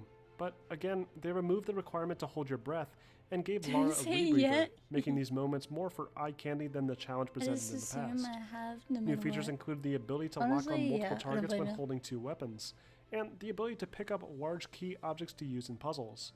Lara can now bounce along narrow platforms much like the tightrope ability in Tomb Raider Chronicles. The climbing mechanics remain the same as the past 2 games, but now Lara could actually climb freely on handholds, a feature that is often attributed to the Uncharted series. Lara also had access to Thor's Gauntlet and Hammer, which attributes to some of the most ridiculous final levels in the Tomb Raider series, with Lara literally moving gigantic structures with her bare hands, and destroying zombies with a magical hammer. Visually, Underworld was a massive step up from both Legends and Anniversary. Lara behaved more naturally and would even push things like leaves out of the way. Unfortunately, the game's animation transitions feel a bit rough, and aren't as smoothly executed as they were in the past 2 titles, making for some uncomfortable controls, especially the camera during combat sequences. The character model was reworked and textures were improved. Lara Croft herself also wears some absolutely ridiculous outfits in this game, and might be one of the series' low points in terms of exploiting her sexuality. But despite all of these issues, Underworld was still a classic Tomb Raider game at its core. It received generally positive reviews, with many appreciating its unique puzzle design and improvements to the combat mechanics. It also removed the annoying QuickTime events that plagued Anniversary and Legends, and made for a more immersive action experience. But even with these generally favorable reviews, the new Tomb Raider trilogy had come to an end.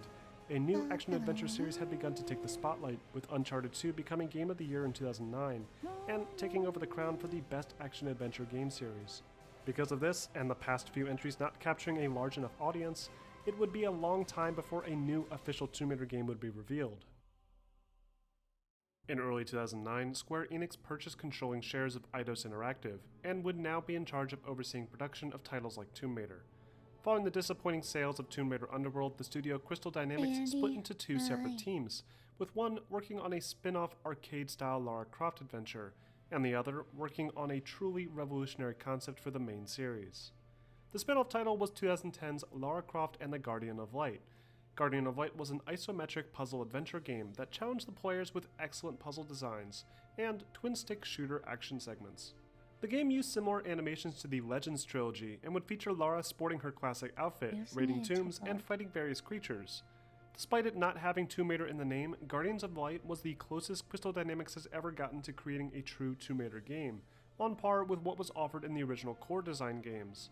Players could also play alongside a friend in a drop-in cooperative mode that allowed players to take control of a time-traveling Mayan warrior named Totek. The story wasn't anything truly groundbreaking, as players simply explored tombs in Central America and solved puzzles while trying to stop an apocalyptic plot by an ancient dark force. But the gameplay was excellent, with some truly creative puzzles and tight controls.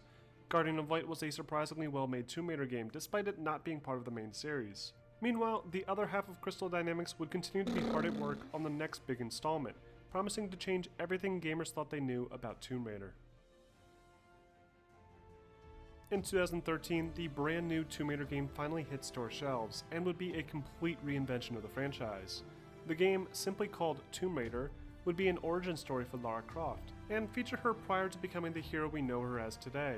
This new origin story doesn't fit in with the previous canon established with Tomb Raider Legends or even Tomb Raider Chronicles, as Lara's first adventure apparently takes place on this small uncharted island off the coast of Japan. While on an expedition to find the lost city of Yamatai, a mysterious storm causes the ship to crash. Lara, only a young woman in this game, is separated early on and almost immediately kidnapped by a group of unstable locals. And this is where the player is given control, and are given a front row seat to some of the most brutal and disturbing sequences ever put into a Tomb Raider game, as Lara is forced to undergo complete torture just to survive. The game's maturity levels spike through the roof with this latest entry, leaving behind the arcadey history of the Legends titles, and harking back to the original series' more brutal reality. Only, Lara getting impaled in 2013 actually looks like a human getting impaled, and her many trials can be difficult to watch when compared to the comical deaths of the 90s games. After the opening hour, Lara eventually establishes contact with her friends who have also survived on the island, and the story shifts from one about survival to an adventure that takes Lara across the island to save her friends from a murderous and desperate cult, led by Father Matthias. This new Tomb Raider game also establishes Lara's first kill, something that was previously established in Tomb Raider Anniversary, only further ignoring the canon. This reimagined moment is brought to life thanks to the excellent performance by a brand new voice actress, Camilla Luddington, who introduced gamers to a much more tangible and relatable Lara Croft, as opposed to the previously cocky and larger-than-life character she had been represented as for so long. Unfortunately, this incredibly dramatic moment is quickly undone when Lara is immediately forced to kill scores more human enemies as if she's already over it. As Lara discovers the secret of Yamatai, she kills hundreds of men, more than any other title in the franchise. After several twists and turns along the way, Lara finally puts an end to Matthias' plot and defeats him, effectively establishing her as the Tomb Raider, complete with her signature dual pistols. The game's story is excellent and is by far the best storyline in the entire franchise so far, making older entries just feel completely outdated by comparison. The game features significantly more mature elements, much better voice acting, and a more grounded storyline. Just like the plot, Tomb Raider 2013 also reworked the Tomb Raider game mechanics. Movement and abilities were significantly reduced to help keep Lara a bit more grounded than in the past. Gone are her cartwheels, somersaults, and backflips in favor of a more realistic form of traversal. The game's platforming has been reworked to feature something more along the lines of Uncharted, with nearly indistinguishable environmental handholds like broken boards and crevices as opposed to large platforms jutting out of the wall like in the past. Tomb Raider also emphasized the use of unique tools and utilized a Metroidvania approach to its open-ended environments. Players would find themselves backtracking through previously explored environments with newly found tools and upgrades, which would open brand new and more challenging paths to explore. Tools include the climbing axe, ropes, and torches, all of which could be upgraded at various save point campfires assuming the player had collected enough resources in the world. The game's combat mechanics were also completely redone, with a third-person over-the-shoulder aim style introduced, and an emphasis on using cover to avoid taking damage. Weapons included the trench shotgun, an assault rifle, and a singular handgun. That's right, for the first time in the entire series, Lara would no longer have access to her signature dual pistols. In fact, this Tomb Raider does its hardest to establish a brand new signature weapon for Lara, the bow and arrow. Many theorize that this was done to coincide with the popularity of the Hunger Games films at the time, which is a realistic possibility. But either way, it seems to suit Lara's character well in this new situation.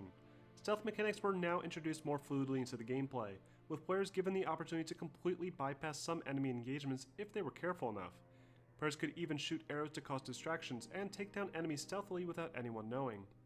Unfortunately, all of these improvements to the game's controls, combat, and overall feel also feel a bit out of place in a Tomb Raider experience. In fact, there's very few tombs to raid at all.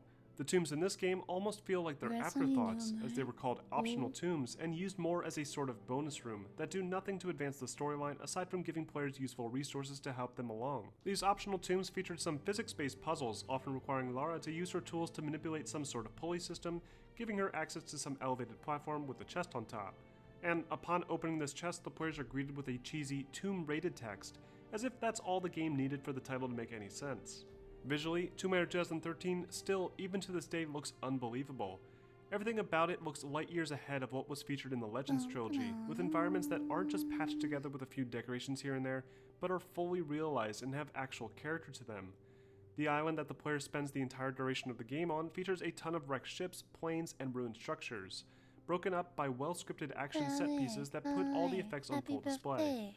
Lara's character model looks like an actual person now, especially on the PC with the enhanced TressFX hair setting enabled. Throughout the adventure, Lara gets completely torn to shreds, and it shows realistically, with bullet scrapes, dirt, and bruises all over her arms and face. The Lara Croft character also doesn't feel like it's being cheaply exploited for the very first time in the series, with Lara wearing practical clothing for once, and also not sporting a D-cup.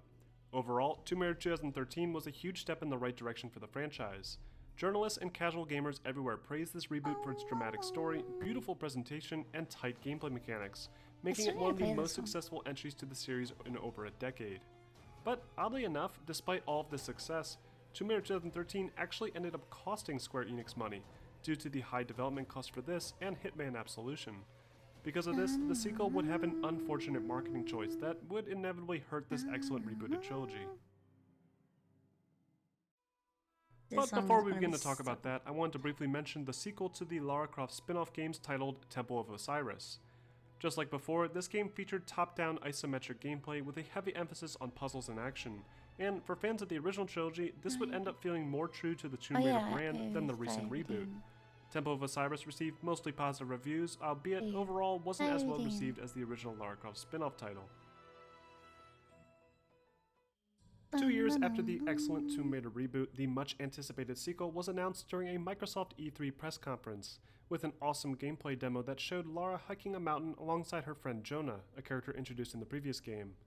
But at the end of the demonstration, it was revealed that the 2015 sequel, Rise of the Tomb Raider, would be an Xbox One exclusive title, alienating both PlayStation and PC gamers, despite that demographic being the original adopters of the Tomb Raider franchise. My guess is that this deal was done to help justify the cost of production to avoid the losses experienced with the 2013 game, but it's not very clear exactly why this decision was made. This inevitably hurt initial sales for the title, and the game would eventually find its way to both PC and PlayStation 4 a year later. But thankfully, Rise of the Tomb Raider itself was just as good as the last game, with the same heavy emphasis on dramatic story, character development, tight gameplay mechanics, and state-of-the-art graphics. Rise of the Tomb Raider takes place several years after the events at Yamatai, with Lara now desperately trying to complete her late father's research. Her father was searching for a fictional religious character called the Prophet, who has a striking resemblance and background to writings in Christianity, a history that Tomb Raider has often avoided talking about. But as Lara learns more about the mysterious divine source that grants immortality, she soon finds herself competing against a shadow corporation called Trinity.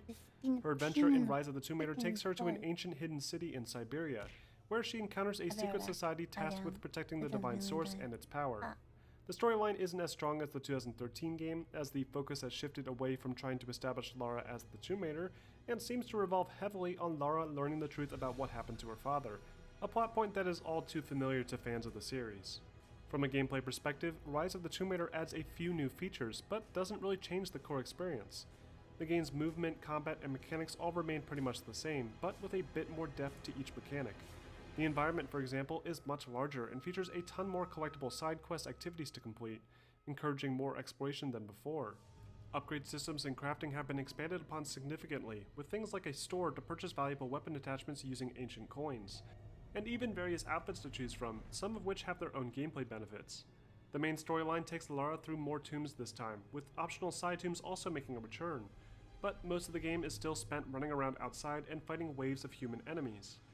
Rise of the Tomb Raider does thankfully feature the return of an old foe, the grizzly bear, which functions as a sort of optional small boss fight at a few predetermined locations. Lara can also swim again, though these segments still feel limited when compared to the older games, as Lara can only dive under the water to hide from the enemy, or move underneath a low opening. Tombs feature more traps than before, with breakaway floors and spike pits making a welcome return, but I didn't like how it basically tells you when to jump by making the screen glow and slowing down time slightly. Just like the last game, Rise of the Tomb Raider holds your hand through most of the platforming segments, and while it looks cinematic and incredibly realistic, it also takes away a lot of the challenge featured in the older games. The game's combat returns just as bombastic as before, with even more weapons to choose from and a ton of weapon attachments to utilize.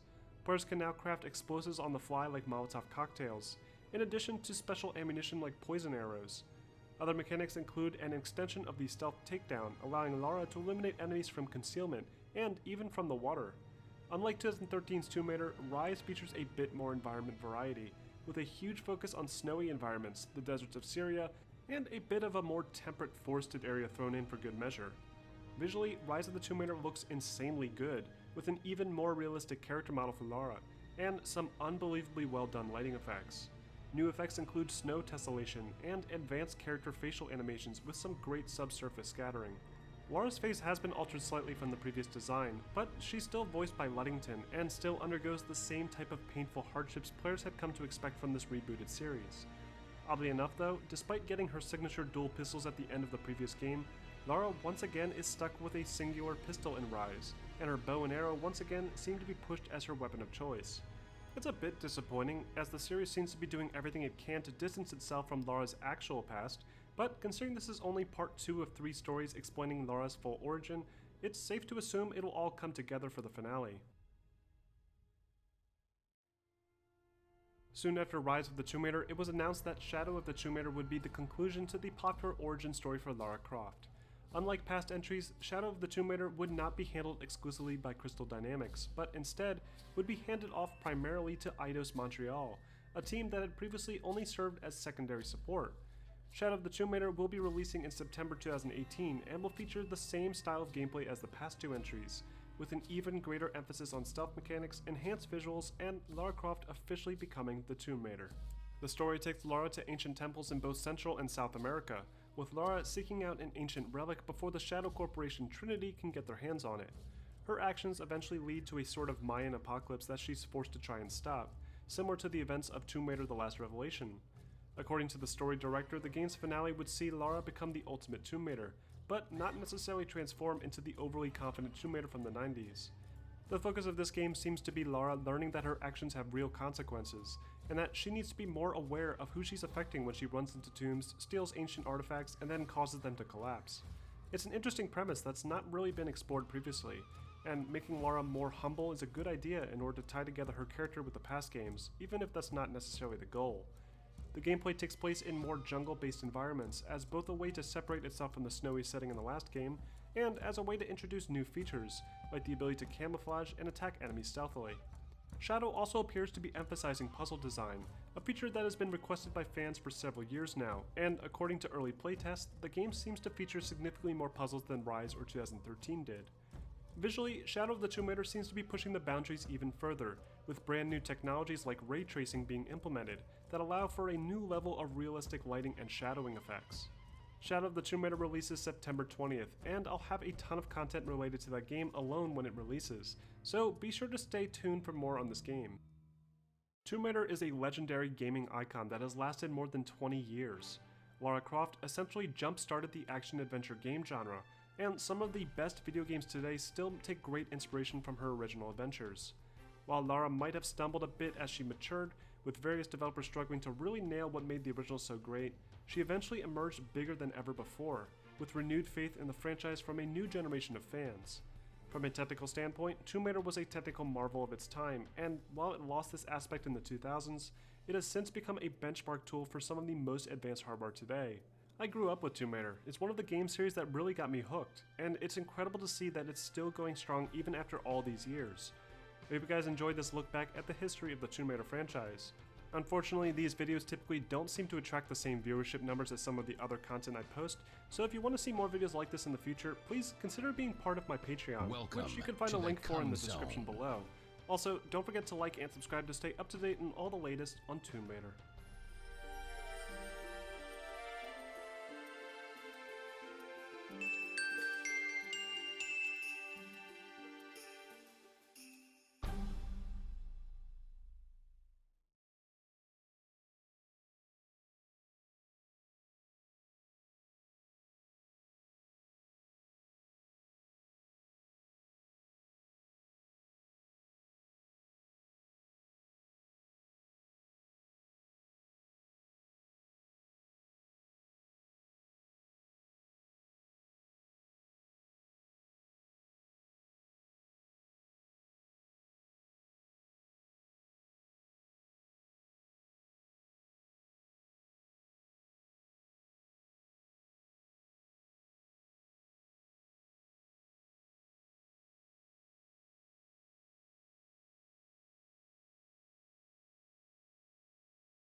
The Dragon Realms are a sprawling fantasy land of magic and monsters, where treasure and riches are ubiquitous throughout your journey. Sony's inaugural entry into the console business was fronted by an iconic purple dragon, and over the course of history, we've seen him evolve from a primitive clump of polygons to a combat-seasoned war hero. Let's take a look at the history.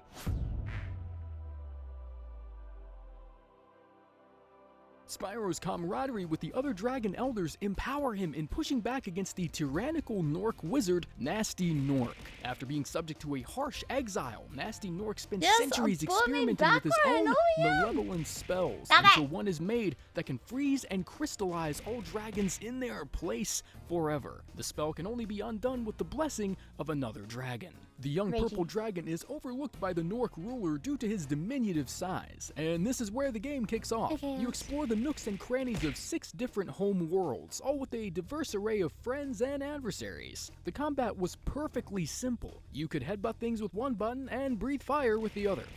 And you could fly. Your golden dragonfly companion that accompanies you on your travels doubles as a neat health indicator, turning darker colors before finally disappearing and giving Spyro one last chance to find a butterfly or another power-up to top off his health before he gets struck again and faints. The Norks were the first to present a challenge impeding Spyro from whatever he was after, but are we even sure on why he's running around torching Norks in the first place? We just completed a game where he realizes his destiny as a forthgoing liberator of over 80 crystallized dragons. Stop biting me in the and now mouth. he wants to kick back and take a vacation to the fictional dragon shores. Ripto's Rage capitalized a lot on what gave the first game such a strong appeal. The combat was, for the most part, left alone, and there was still a biographical diversity of worlds you could willingly warp back and forth from. Dialogue sequences showed evidence of maturing as well. It seemed to be much more than just rescuing dragons and receiving advice for something you already figured out 5 minutes ago at the beginning of the level. On top of learning new abilities and collecting new talismans from the citizens you're helping along the way, you also get the crap pestered out of you by a big brown monocle-wearing bastard bear. He can't help but monopolize the entire game and force you to pay out of your own pocket for utilizing equipment and abilities needed to progress forward in the game. It also took me a while to figure out that the circular pendant-looking thing behind the title of the game is actually in the shape of a 2.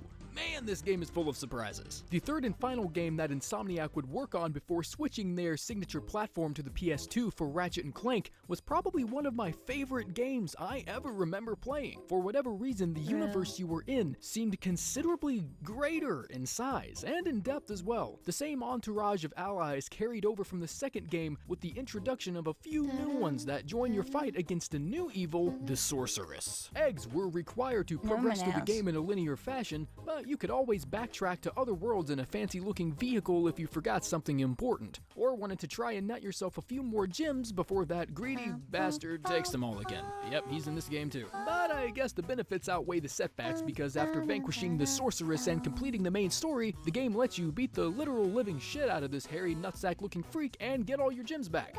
Cool. After Insomniac wrapped up its final project, the development rights were up for grabs at this point. Reaching its end on the original PlayStation, Spyro tried to build himself a nice little foundation on handheld platforms, with titles such as Season of Ice, Attack of the Rhinox, and even collaborations with other iconic PlayStation figureheads such as Crash Bandicoot and Spyro Orange: The Cortex Conspiracy. A lot of these games operated on an isometric perspective, which was pretty effective seeing as how you could only move in 4 directions. Just like the rest of the earlier games, there were usually 3 or 4 worlds, each with its own array of portals congruent with the theme of the world you were in. Spyro lost a great deal of its innocent flair, which isn't really that bad of a thing, considering its target audience seemed to grow up along with the franchise, and thus continued to derive enjoyment from the later games, possibly even more so than the PS1 trilogy. A collaborative venture between Check 6 and Equinox Games gave us an inaugural PS2 release, Enter the Dragonfly. Its underperformance could be blamed on the subpar graphics just as easily as the awkwardly forced voice acting, but a lot of it probably came from limiting the player to only one home world, which made the environment seem almost superfluously full and crammed. The game's lackluster performance showed the publishers that maybe they needed to start changing things around a little, so a new duo of developers ended up taking the reins on the follow-up title, A Hero's Tale. I honestly don't remember a single thing that was wrong with this game. The gameplay was once again kept on a simplistic fantastic scheme, and everything that was great with the previous titles were brought up to date and entered into the game. Even antagonists such as Nasty Nork returned, but under the iron rule of a much more competent villain, Red. The environments were no longer separated by portals, and connections between levels felt impressively seamless. And that was when the adventures of Spyro started to get just straight up dog shit insane.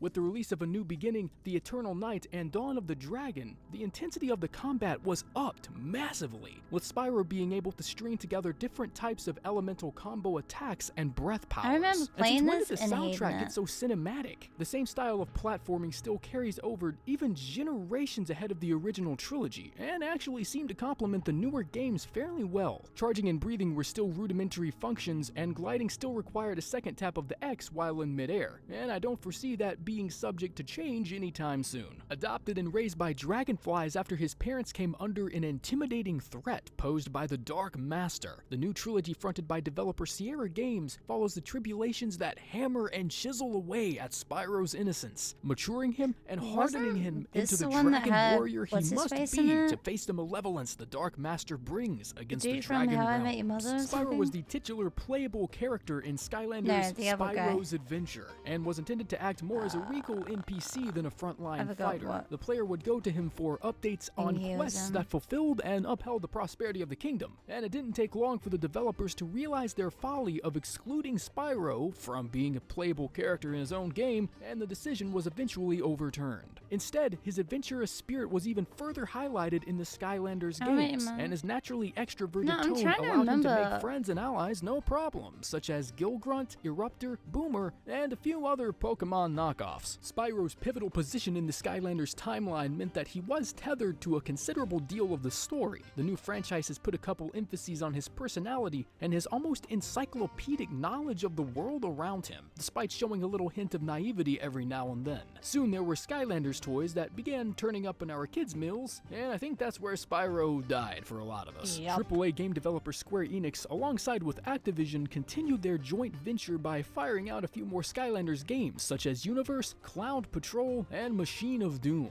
which made his headstrong and impulsive tendencies a little more dimensional than the other games. This of course insinuated that he was used to going off on his own little treasure hunts and adventures before his status as a Skylander. A nice nod to Spyro's earlier history, but the real shame is scrapping that earlier history and throwing everything even remotely good about this game into the fire. Irrespective of who may be calling the shots of the franchise now, Spyro was undoubtedly a first for a lot of people who even contemplated picking up a controller. He was one of mine at least. I'll still sporadically plug in my childhood PlayStation and waste a few hours of my life torching orcs and headbutting the crap out of wizards, because it's just fun, and hopefully there are other fans out there that do the same thing. This is Rusty Moboxer signing out for now. Be sure to check out our channel for more content, top videos, dark stories, creepy Easter eggs, Angry Rants reviews, and playthroughs. Thanks for watching.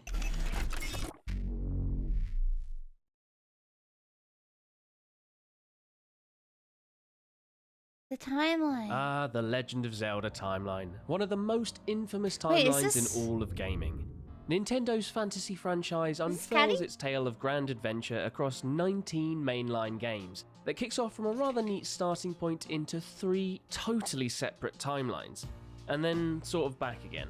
Yeah, it's an absolute minefield of a timeline, and it's not made any simpler by the fact that Nintendo has already retconned it. It's not Caddy! What? Why do you sound like Caddy? Introduced in this beast. I'm mad now. And with Tears of the Kingdom further expanding the timeline, what better time to dive back into the many adventures of Link, be they big or small, by land, sea or air, or just plain weird. Sound like ridiculous. Hey, my name's Adam and this is the complete Zelda timeline, fully explained.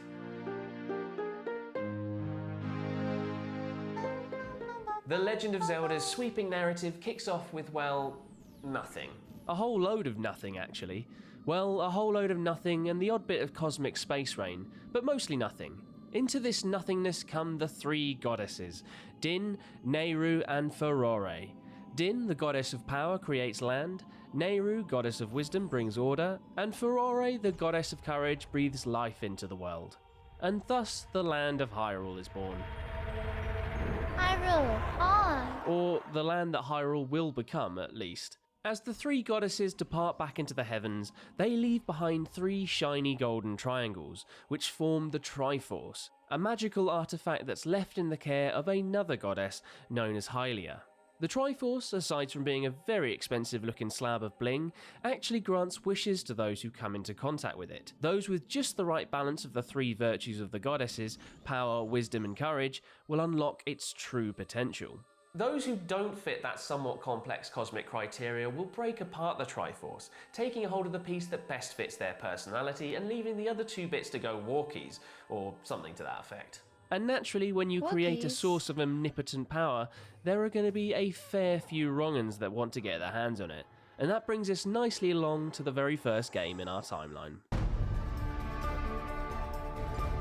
Wait, Skyward Sword was first? Skyward Sword sits pretty right at the very beginning of this timeline, and pretty much establishes all the key elements of the iconic legends that we'll come to know across the timeline.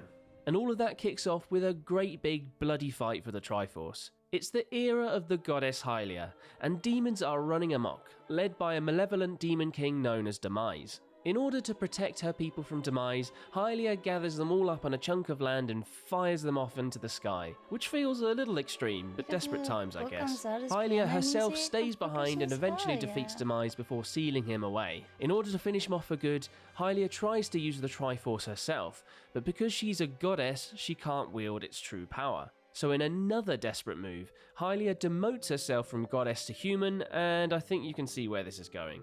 Yeah, that demotion sees Hylia reborn as a human, but not any old human, Zelda. She's reborn as Zelda, and so the legend starts, but I'm getting ahead of myself. Okay, remember that slab of land that Hylia sent off into the sky? Well, that becomes the Isle of the Goddess, which eventually twins itself with the flying island of Skyloft. With the bloody battle on the surface fresh in their memory, Skyloft develops a strong military presence, which eventually becomes the Knight Academy, effectively a small army of flying cops who protect and serve the people of the skies. And that's where our pointy-eared hero Link first comes into the story. He takes part in the Knight Academy's wing ceremony and absolutely smashes it, beating his obnoxious peer Groose to first place and the honour of performing in the ceremony of the goddess opposite Zelda. Right, aside from that great big battle at the beginning, this all sounds bloody adorable, but not for long. Entering stage left is the flamboyant demon lord Girahim, who's been unleashed by Demise to hunt down the reincarnation of Hylia, aka Zelda. Girahim scours the land before he finally tracks down Zelda to the skies, and with the help of a devastating tornado, he flings Zelda down to the depths below. And this is where the next part of the Legend of Zelda starts to take shape. You see, our blonde lad Link is told about his destiny by the head of the Knight Academy, a wise old keeper of legends called Gaepora. Gaepora, the wise old owl of a man, guides Link to finding the Goddess Sword, an ancient weapon left behind by Hylia to guide a chosen hero. How is an inanimate object guiding a grown lad, I hear none of you ask? Well, that's where the sword's spirit Fi comes into play. Effectively a blue robot sat-nav, Fi guides Link to plunge down through the impenetrable clouds separating Skyloft from the lands below. And so begins Link's quest to rescue Zelda for the very first time. Well, first time chronologically. Fortunately, Zelda has miraculously survived her fall. Her rescuer is an old woman who tells Zelda that she's the reincarnation of the goddess Hylia, and that to unlock her memories and full potential, she needs to cleanse herself in 2 temples. Zelda hastens to do just that and regains her memories in the process. All this new divine information rattling around her head triggers an epiphany. To strengthen the seal on the imprisoned Demise, she makes the executive decision to travel back in time to the sacred temple and take a nap. Not any old nap though, like a really long nap, 1,000-year long nap. But she's nearly thwarted before this plan can even get off the ground when she's attacked by Girahim at the Temple of Time. Fortunately, Link shows up just in time and holds back Girahim while Zelda and her protector, a warrior woman called Impa, escape into the past. On their way out, Impa destroys the gate and they pass through so that no one can follow them. With Zelda napping in the past, Link's work is cut out holding back the hordes of monsters in the present. To help with this, he upgrades the Goddess Sword with a source of sacred power, which eventually transforms it into the iconic Master Sword. A sword so powerful it allows him to literally travel back in time to have a quick conflab with a pre-nap Zelda.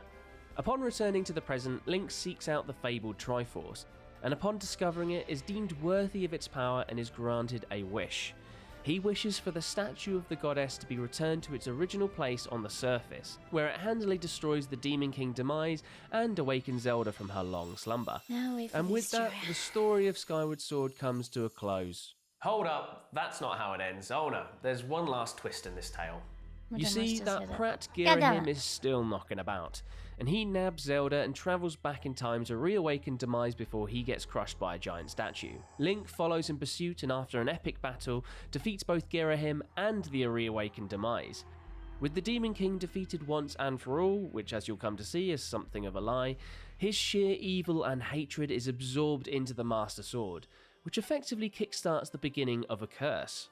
A curse that sees Link, Zelda, and the literal embodiment of hatred locked into a never-ending battle between good and evil. With peace returning to the lands above and below, the Master Sword is returned to its pedestal inside the goddess statue, waiting for the next hero to emerge and fight the everlasting curse. Okay, I know that was a lot to take in, but at least we've established the core elements of the Legend of Zelda franchise, so stick with me.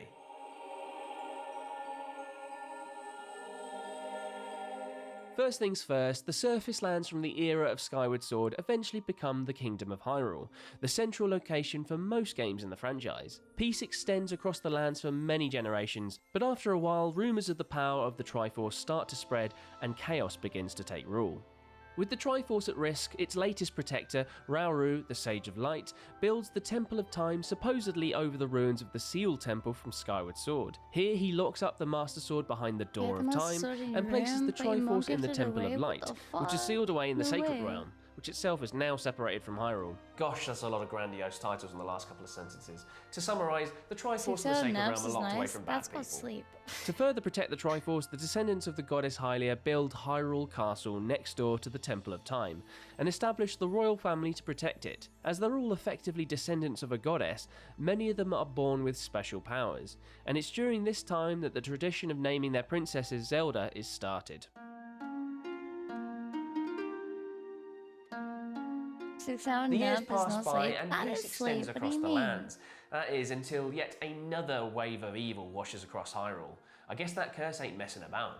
In this latest bout of terror, the people of Hyrule are saved by, of all things, a tiny little fella known as a Pickery, who brings with him a sword and a golden light. The latest flavour of the hero of men uses them to restore peace and seal the evil in a big old chest for future generations to worry about.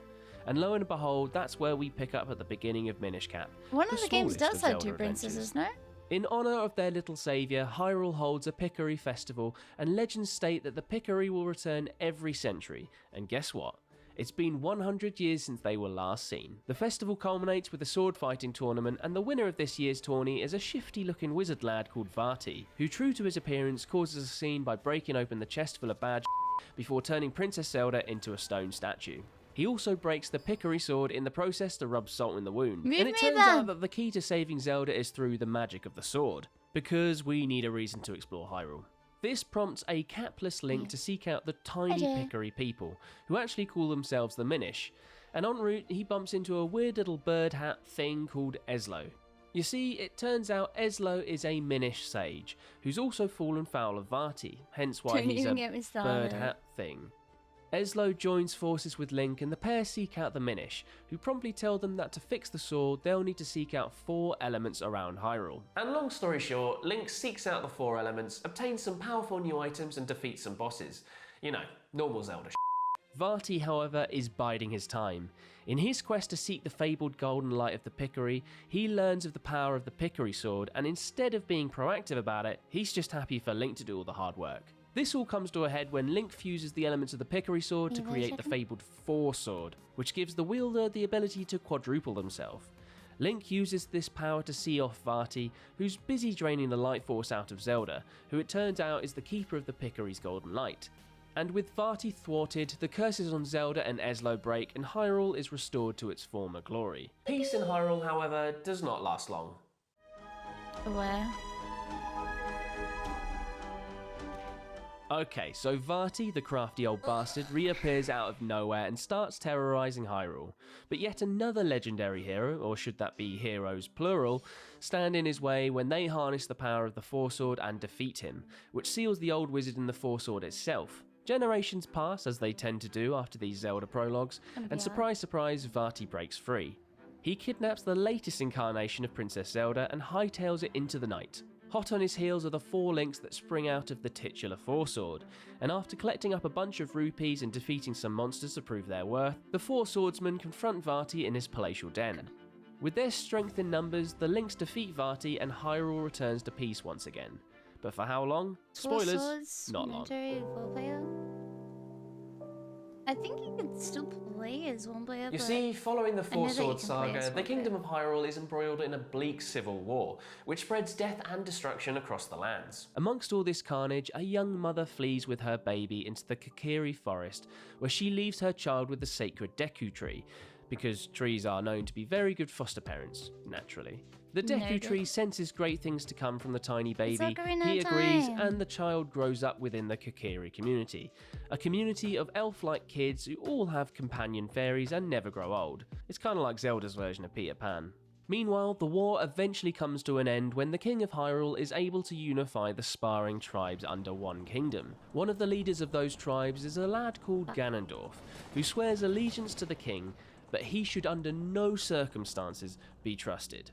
This evil-looking bastard is secretly after the power of the Triforce that was last seen hidden somewhere near to Hyrule Castle.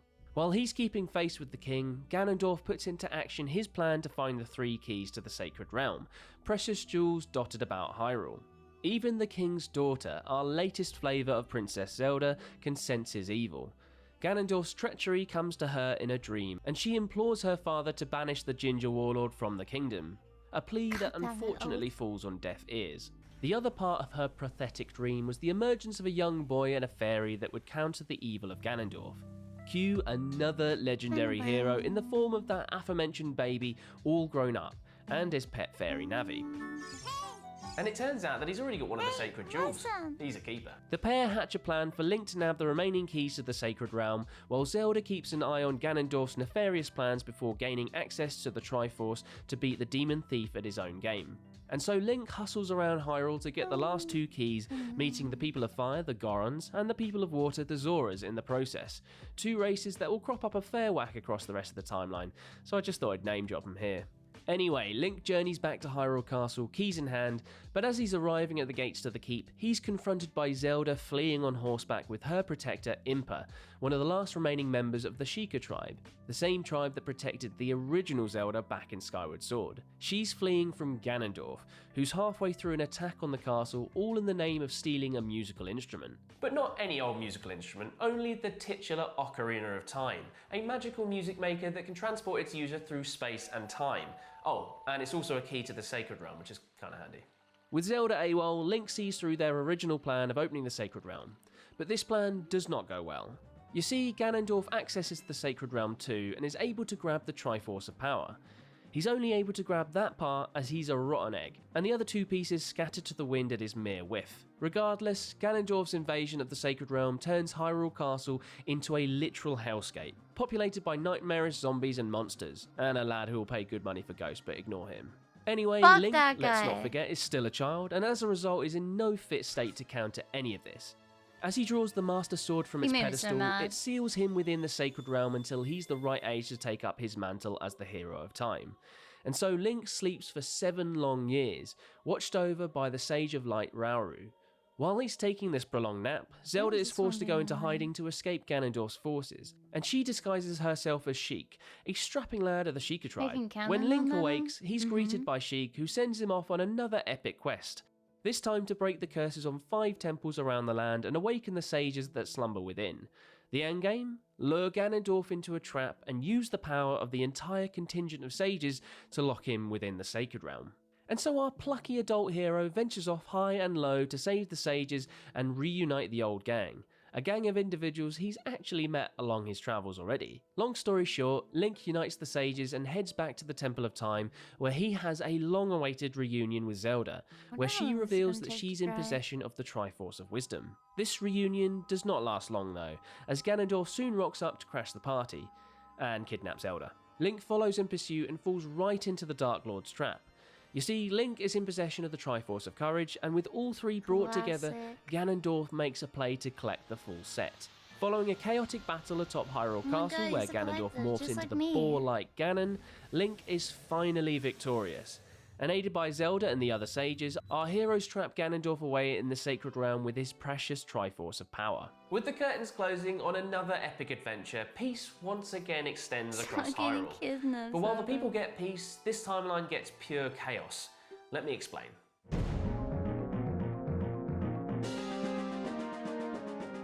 Right, with all the time travel shenanigans knocking about an Ocarina of Time, it kind of breaks the timeline. And I mean really breaks the timeline. From Ocarina, the chronology splits into 3 different strands, the first of which is incredibly grim. That strand follows one possible outcome where the hero of time is defeated by Ganondorf, which sets in motion the path to A Link to the Past and the original Legend of Zelda, among others. Yeah, Nintendo came up with an actual canonical path where their central hero dies. You don't see that in Mario. The other 2 strands stem from the opposite outcome, where the hero of time is successful in the fight against Ganondorf. But this is where it gets all timey-wimey. The second timeline branch sees Link return in time to his childhood, and this sets in motion the path towards Majora's Mask and Twilight Princess, which sees Ganondorf reincarnated to terrorize Hyrule once again. The third and last branch of the timeline is the adult era timeline, and basically sees a world in which the hero of time vanishes. Largely because he sort of has, just back to his old childhood time. Instead of wiping this timeline clean, Nintendo just doubles down on the time paradoxes, and this sets in motion a path where Hyrule is flooded to protect the Triforce, which as you can probably guess, leads to the maritime madness of the Wind Waker and Phantom Hourglass, all before a new Hyrule is established on a new continent. Whew. So, moral of the story, you can't exactly mess with time travel and expect there not to be consequences, I guess.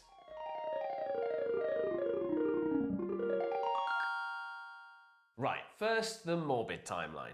So Link straight up dies during his battle with Ganondorf during the climactic events of Ocarina of Time, and this sets in motion a path where the Demon Thief gains possession of the complete Triforce.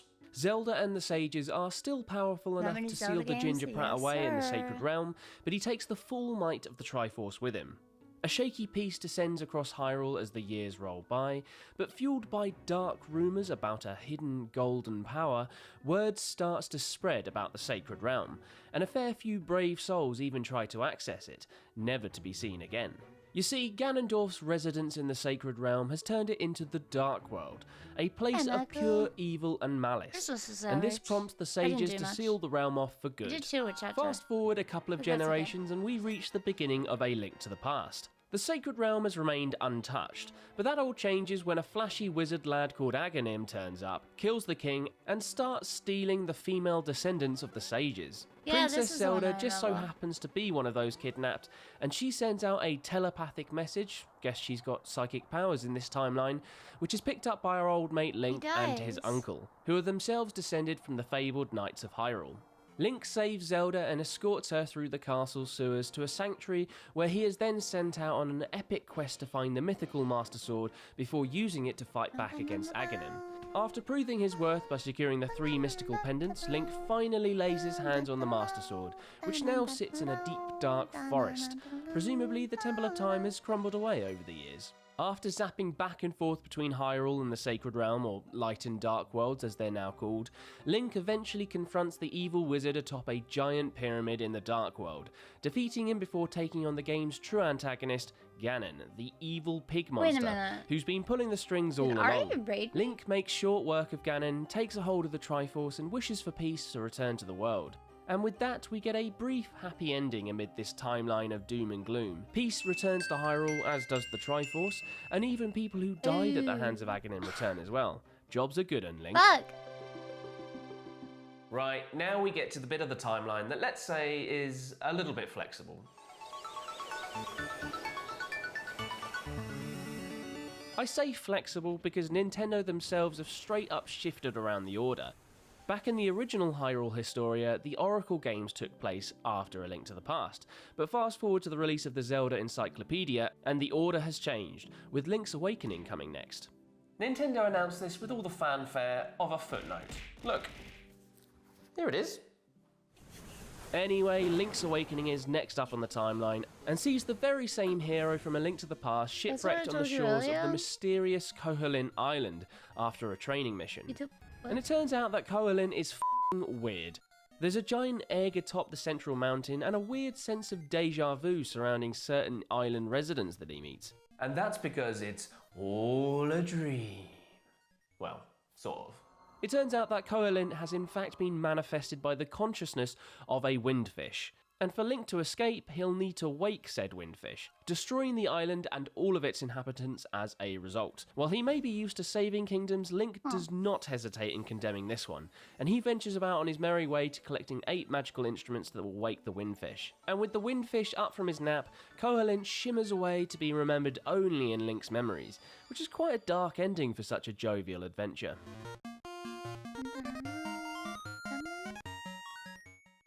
Next up, we've got the duo of Oracle games, Oracle of Seasons and Oracle of Ages, which again features the very same Link from A Link to the Past.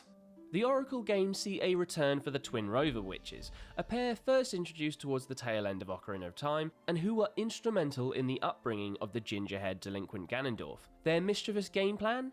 To resurrect Ganon himself through some weird culty ceremony. To this end, they infiltrate the worlds of Holodrum and Laberna, where they kidnap the titular Oracle of Seasons and Ages, Din and Nehru. Using the power of the Triforce, Link is transported to the two aforementioned worlds, where he defeats the lieutenants of Twin Rover to bring peace and order back to their realms. All of this is in vain, however, as Twin Rover kidnaps Zelda with a view to sacrificing her as part of their resurrection ceremony.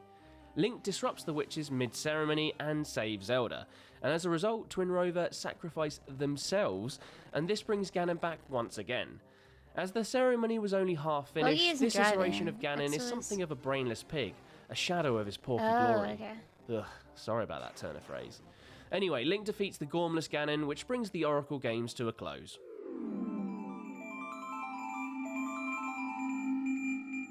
Centuries pass in the wake of the Oracle games, in which time the Triforce is split, with the Wisdom Piece remaining in the hands of the royal family, the Power Triforce returning to the steel-sealed Ganon, and the Courage Slab going AWOL, awaiting a new hero to come and find it. Enter said hero, an apprentice blacksmith handily also called Link, at the beginning of A Link Between Worlds, which is very much a spiritual sequel, as well as an actual sequel, I guess, to A Link to the Past. Which means the story is pretty much a rerun of the SNES classic. That said, there is a whole load of fresh story content within Link Between Worlds, namely the introduction of a whole new world called Lorule. Yeah, technically it's another parallel universe in the ilk of the Dark World, but it's a little different this time. A Link Between Worlds sees an evil sorcerer known as Yuga infiltrate Hyrule in a bid to kidnap the descendants of the Sages. So far, so familiar. While out delivering a sword, Link stumbles upon Yuga mid-kidnap and, well, he witnesses the evil wizard straight up turning a poor lass into a painting. Yuga knocks Link out for his troubles and scarpers back to his home in Lorule. Link investigates further and with the help of a mysterious bunny-eared traveller named Ravio, finally tracks Yuga down only to be turned into a painting himself. Instead of living out his days as a piece of street art, Link has the power to switch between 2D and 3D at will thanks to the timely intervention of a magical bracelet given to him by Ravio. Using this newfound gimmick, Link discovers that Yuga is, surprise surprise, planning on resurrecting Ganon. But once Link digs a little deeper, it turns out that there's a whole load more at stake. After Zelda is kidnapped by Yuga and taken back to Lorule, Link follows in pursuit and discovers the tragic history of Hyrule's Dark Twin. You see, it turns out that Lorule had its own Triforce at one point, which was destroyed when the people of the land fought over its power. Link also meets Princess Hilda, a dark-haired doppelganger of Zelda, who helps him keep Yuga at bay while he can track down the Triforce of Courage. But wait, there's one more twist. It turns out that Hilda is actually playing Link, as she's in league with Yuga and his plan to resurrect Ganon, with the ultimate end goal of stealing Hyrule's Triforce to replace their own destroyed one. This all comes to a head when Link defeats Yuga and Hilda with the help of Ravio, before uniting the Hylian Triforce. And as he's a good egg, our Link, he wishes on the Triforce for peace and prosperity to return to Lorule, which brings the game to a happy ending with not one realm saved, but two.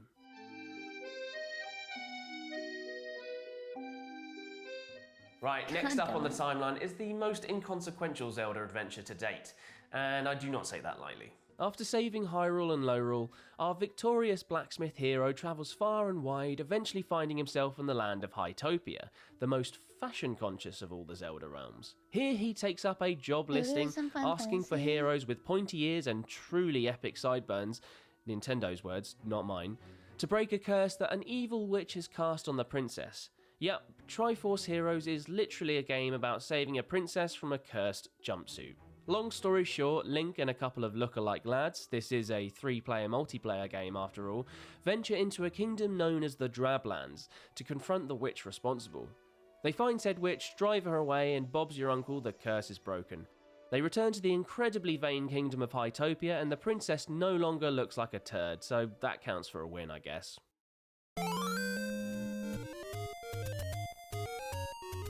Right, from the frivolity of high fashion to the decline of the entire kingdom of Hyrule. Damn, that's a tonal whiplash.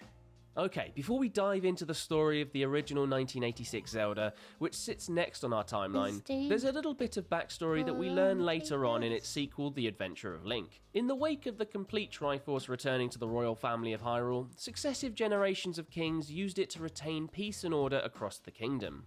Until one of them just decided, nah, this power might go to someone's head eventually. So that king hid the Triforce of Courage away and entrusted his daughter Zelda with the Triforce of Wisdom. Unfortunately, this plan completely backfired, and it cast a spell across the land of Hyrule which eventually led to its decline. Not only that, but his prat of a son, the prince, craved the power of his father, and under the influence of an evil wizard, there's a lot of those about in this timeline, puts his sister Zelda into a long, deep sleep. Finally coming to his senses, the prince places his dormant husk of a sister in a sacred altar, and her story is passed down from generation to generation as the tragedy of Princess Zelda I. Which itself is a little bit confusing in the context of this timeline, as we've already had a handful of Zeldas, but hey ho, here we are with Zelda I. Anyway, all of this was backstory to the original 1986 Legend of Zelda, remember? So time I got back to that. Ganon is back once again, because why the hell not by this point, and the reigning Princess Zelda, not sure what number she is, splits up the Triforce of Wisdom into 8 chunks, which she hides across the land so Ganon and his minions can't get their hands on them. A young hero turns up in the devastated kingdom of Hyrule, which is now a shadow of its former glory, and he finds his way into the path of Impa, Zelda's handmaiden, who instructs him to seek out the 8 Triforce pieces so he can defeat Ganon. He does. The end. But this ending is far from happily ever after. Just trying not to be shit out over you. Hi. After defeating Ganon, Link decides to stick around Hyrule and help clean up the mess that Ganon has left. And there's a lot of mess. You see, Ganon's minions are still running amok across the lands, and they organise a resurrection attempt by planning to sprinkle the blood of Link on Ganon's charred remains, which is a bonkers plan, but I'm sold. Anyway, 6 years pass, and on Link's 16th birthday, the crest of the royal family appears on the back of his hand. Side note, that little detail about Link being 16 in Adventure of Link means that the hero in the original Legend of Zelda was 10, and that fact just blows my mind. I digress. Link shows the crest to Impa, who regales the history of Hyrule to Link and tells him about the tragedy of Princess Zelda I. Now that he's come of age, Impa implores Link to search for the Triforce of Courage, in a bid to unite the complete Triforce once again and save Zelda I. She gives him an ancient scroll which eventually leads him to the Great Palace, and the resting place of the final Triforce piece. After an epic final battle with the Guardian Deity, and a shadow version of himself, Link is victorious in uniting the Triforce. He uses its power to awaken Princess Zelda I from her long nap, disrupts the attempts to resurrect Ganon, and hey ho, peace once again returns to the Kingdom of Hyrule, which brings this branch of the timeline to a close. Well, for now at least. But before Link can even think about putting his feet up with a good cuppa, it's time to rewind back to that pivotal timeline split all the way back at Ocarina of Time's conclusion.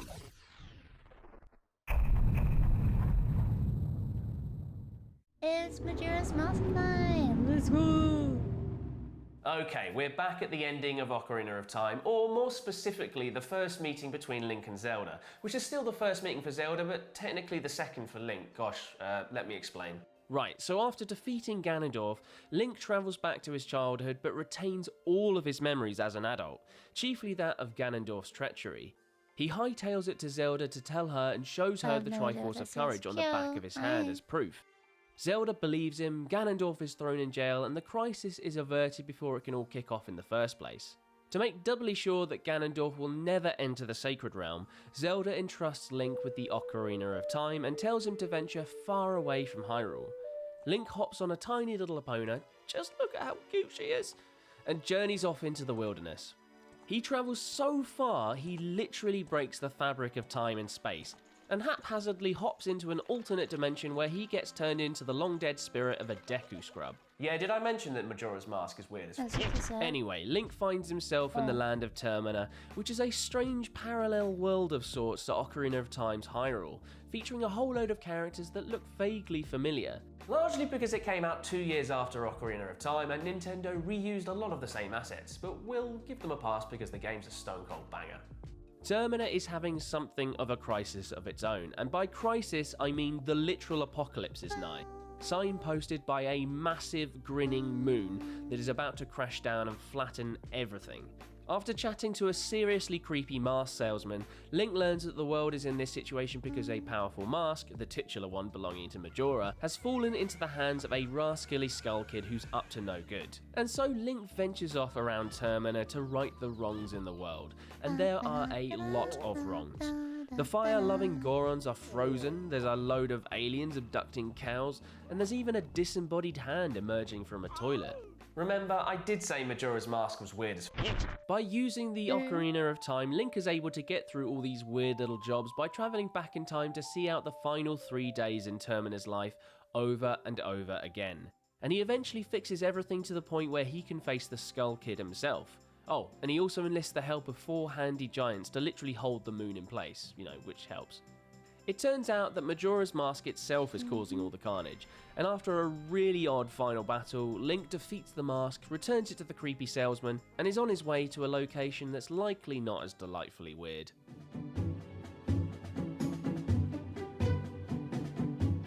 Meanwhile, back in Hyrule, years have passed since the events of Ocarina of Time, and our old friend Ganondorf is finally set to be executed for his crimes.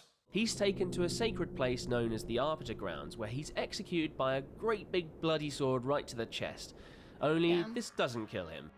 As he's in possession of the Triforce of Power, he survives the impaling only to be banished to a never before mentioned Twilight Realm by the sages. You see, the Twilight Realm is a parallel world of sorts.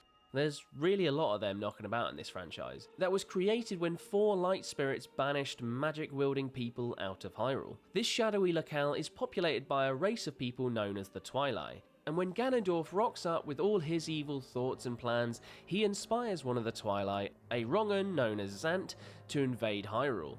This devilish duo is opposed by the titular Twilight Princess, a lass called Midna, who's cursed by Zant and banished to Hyrule. Zant then invades Hyrule, transforms the world into a dense land of twilight, and turns all humans into anxiety-racked spirits. And that's all just the backstory for Twilight Princess. Link hasn't even turned up yet. Speaking of Link, this time he's a wolf. You see, as twilight spreads through the land of Hyrule, it finally reaches the outskirts of Link's home village. But instead of turning into a spirit, Link turns into a good boy as a result of him being a descendant of the Hero of Time and possessing the Triforce of Courage. Speaking of the Hero of Time, he actually rocks up in this game as an embittered old skeleton to dole out sword fighting tips and tricks. But I'm digressing again. So with the help of Midna, Link ventures around Hyrule, catches up with Zelda, clears the land of Twilight, finds the Master Sword in the ruins of the Temple of Time, snowboards with a Yeti, fixes a broken mirror, and eventually travels to the Twilight Realm itself to destroy Zant.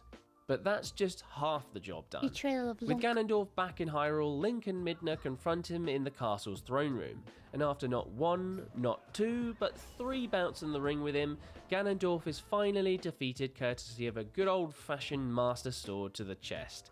It didn't work last time, but this isn't any old sword, and he loses the Triforce of Power as a result. And with Zant and Ganondorf gone, the curse on Hyrule and Midna is lifted, and as Link turns to celebrate with her, he's shocked by the true form of the Twilight Princess standing before him. And with that, the game comes to a close when Midna says her farewells to Zelda and Link before travelling back to her own realm, and in her last act before departing, she shatters the Mirror of Twilight and breaks the connection between the two worlds forever.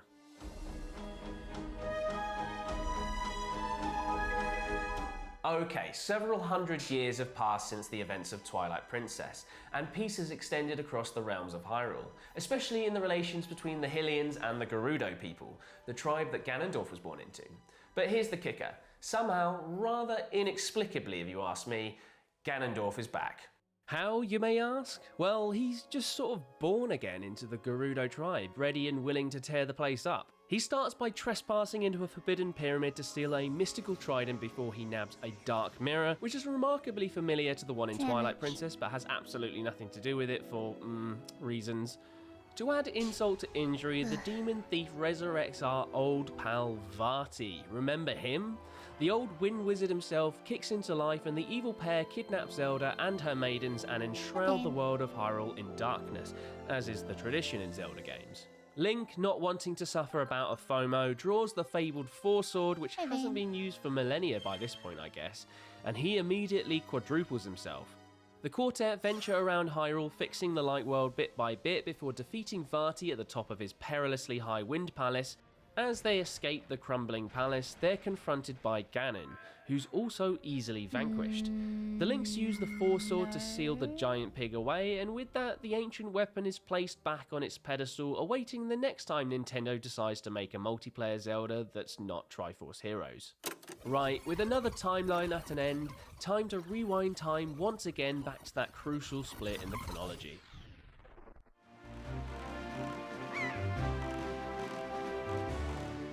Okay, we're back at the great timeline split at the end of Ocarina for the last time. Which one? Promise. This branch of the chronology follows the timeline that shoots off from the events in Ocarina, where the hero of time travels back to his childhood. But instead of erasing this timeline, a la Back to the Future, it just creates a whole new timeline, a la Avengers Endgame. Are you still with me? I really hope you've seen those movies. Anyway, Ganondorf is sealed away as we're following on from the adult timeline ending of Ocarina of Time, and peace once again extends across Hyrule. By now, you should know that that peace will be short-lived, and lo and behold, Ganondorf is able to crawl his way out from the depths to wreak havoc once again. In the wake of the hero of time having zapped back to his childhood and gone off adventuring to Termina, etc, etc, the King of Hyrule turns to the gods for help, and they choose the desperate times, desperate measures plan of action. So they seal Hyrule and flood the whole damn world. Wow. Fortunately, the good people of Hyrule survive by travelling to the tops of the tallest mountains in the land, and in this new water world, a bit like the movie, but definitely not the movie, they emerge from the flood on isolated islands across the ocean. The king himself stays behind in the sealed castle of Hyrule, sending his daughter to the waves above to live out her life with the common folk, albeit with a piece of the Triforce of Wisdom. Years pass and Ganondorf returns like a bad penny, stirring up shit across the seas from his den at the Forsaken Fortress. He seeks out and murders 2 of the sages, and starts his search for Zelda and the Triforce of Wisdom. The king also wakes from his slumber, and his spirit takes up residence in a dashing red boat known as the King of the Red Lions. The king boat goes searching for his descendant as well as for a new hero who can take up ownership of the Triforce of Courage. The former he finds in the shoes of brash pirate leader Tetra, while the latter he finds on a charming little island. This strapping young lad, also handily known as Link, has been searching for his sister, who's been kidnapped as part of Ganondorf's enterprise to steal young girls until he finds Zelda, which is an absolutely mad plan when you stop and think too much about it. Okay, now all the major pieces are finally on the board for Wind Waker, let's break it all down. Okay, so Link and the King Boat venture off across the seas to prove his worth for the Triforce of Courage. In the process, they save Link's little sister, meet the descendants of the Kokiri and the Zoras, who are now little tree sprites and dragon birds respectively, and chart a series of maps with a talking fish. After proving his courage, Link travels beneath the waves to Hyrule Castle, where he grabs the Master Sword. Little side note, but I love all the stained glass windows here that depict the battle with Ganon and the 6 sages from Ocarina of Time. It's these little moments that really sell this bonkers timeline for me. Anyway, the Master Sword is next to useless against Ganondorf, and Link and Tetra barely escape with their lives during their attempted attack on the Forsaken Fortress. And it's at this point that the King of Red Lions seeks to move matters along a bit, first by informing Tetra of her ancestry and uniting the Triforce of Wisdom, and secondly in directing Link to seek out the shards of the Triforce of Courage, so they can more successfully put an end to Ganondorf. And so we fast forward a bit to the section where Link has all the relevant Triforce pieces and can retake the assault to Ganondorf. A lot of things happen in a short space of time. First, as Ganondorf reaches out to take the completed Triforce, the actual king rocks up and touches it first, and wishes for the ancient land of Hyrule to be destroyed once and for all, to make way for a better future. This irks the Demon Thief somewhat, as he kinda had hopes on ruling over said land, but hey ho, unlucky Ganondorf lad. Link and Zelda kick into gear and fight off Ganondorf with a combo of light arrows and the Master Sword itself, and finally defeat the evil bastard with a sword stab to the head, which has always felt overly violent to me, especially within the context of the cutesy cel-shaded graphics.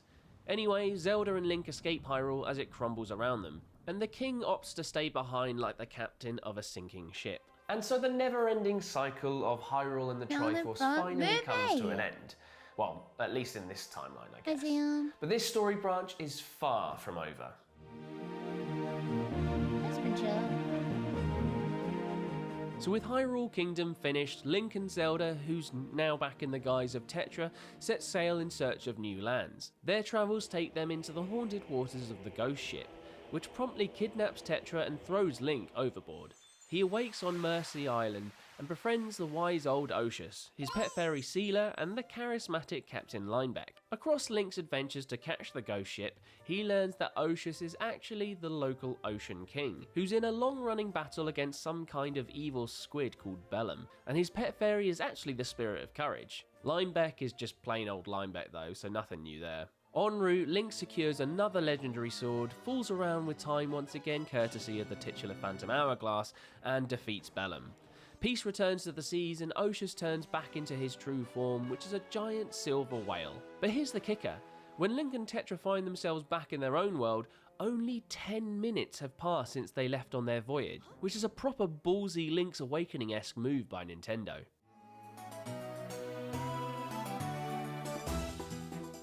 And so after their supposedly 10-minute long adventure in Phantom Hourglass, Link and Tetra continue on with their mission to find new lands. They eventually call Land Ho on a new continent, which has a mysterious tower at its centre with a bunch of rail tracks stemming from it. And despite there clearly being some form of settlement here, Link and Tetra colonise this new land as the New Kingdom of Hyrule. Fast forward 100 years and we're going down in New Hyrule.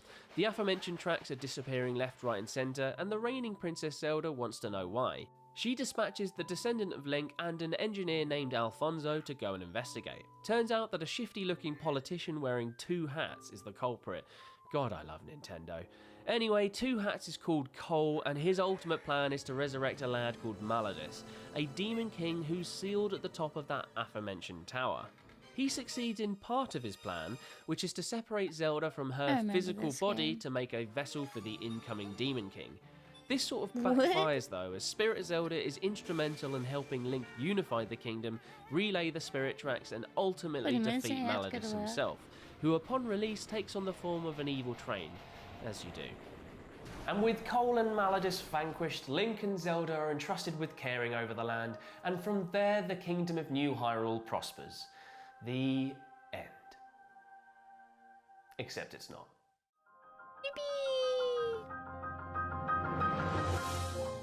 Here's where Nintendo kind of just stops caring about their own damn timeline. You see, Breath of the Wild wasn't initially given a placement on the overarching chronology for a good while after its release. About a year after the game launched though, Japanese publication Famitsu asked the devs the essential question of where the game sat on the already convoluted timeline. Their answer, and I quote, was, well, of course it's at the very end, but I get what you're asking. It's which timeline it's at the very end of. That's up to the player's imagination, isn't it? Which kinda means that they just haven't figured that out yet. So let's for a moment entertain this nonsense and say that Breath of the Wild takes place at the end of all of the timelines. It still leaves a lot for the imagination, which I guess is the point according to the developers. Anyway, there's plenty of evidence of Hyrule's history across Breath of the Wild's vast map, both ancient and recent. And by ancient I mean 10,000 years ago, and by recent I mean a century ago. So basically, Breath of the Wild is potentially so very far into the future that its placement on the timeline doesn't even matter.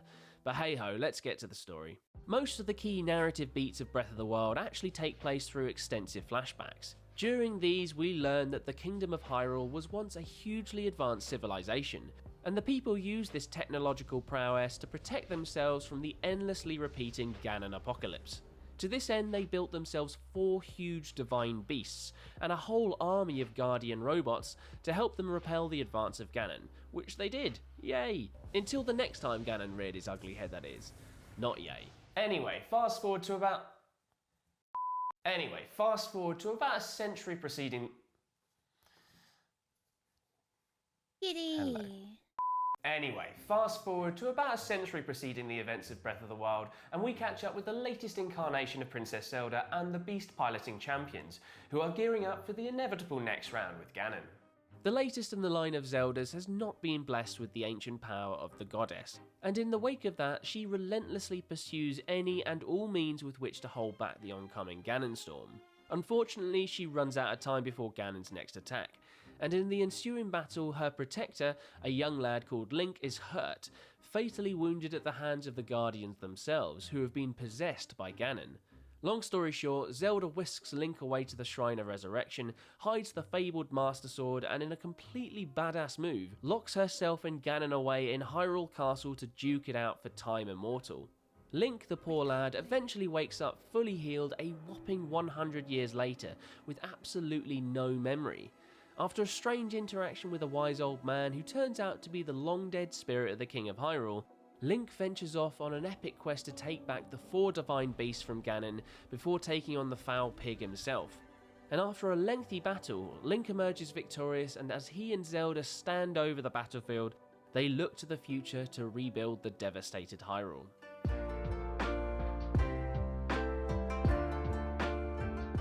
But that future might have to wait, as there's another destructive force that wants to end the world of Hyrule for good. Or at least that's the direction that Tears of the Kingdom seems to be going in.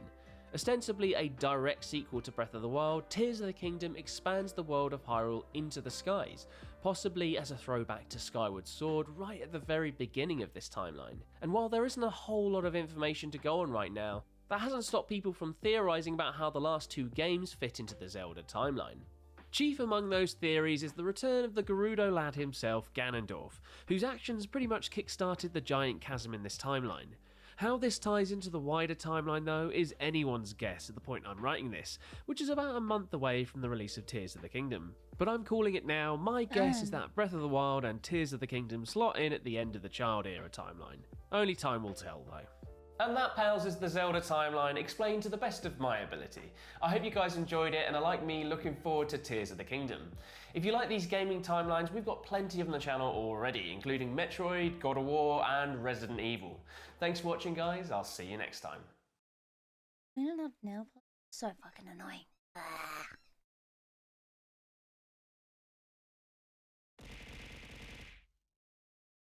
What's that gonna look?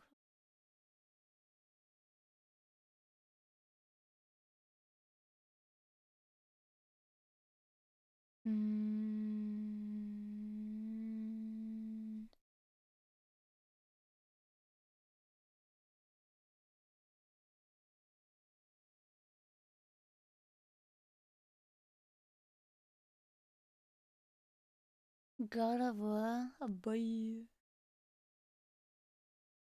What? This video has been sponsored by your mum. Hi, Jim. I Hi, love Jim. this guy. I'm Jim. No, you're not. You're right. I'm sorry. It's okay. We all make mistakes. I Like miss that one watching time I him. set fire to that school. Yeah, I know. I thought it was a wasp's nest. I got some news for you. Oh, yeah? Don't care. No, I really think you need to hear this news. Shut up! You're a news. Oh, come on. Stop being such a baby. It'll only take 5 seconds, I promise. I want Cumpy. Excuse me? Cumpy. I want Cumpy. I swear to God I'm gonna go. Cumpy. Give me Cumpy! Okay, fine. You want Cumpy? I'll go and get you your damn Cumpy. What is it with you and your Cumpy? There, here you go. There's your Cumpy. You happy now? Yes. I've had enough. I'm off. Thank you for Cumpy. You're not welcome. Oh, and by the way, you just hit 1 million subscribers, so, yeah. Oh my God! Franny, I'm over here. Look over here. Oh! So yeah, you know, I agree. Shadow the Hedgehog, not the worst Sonic game. Guys, I just hit 1 million subscribers!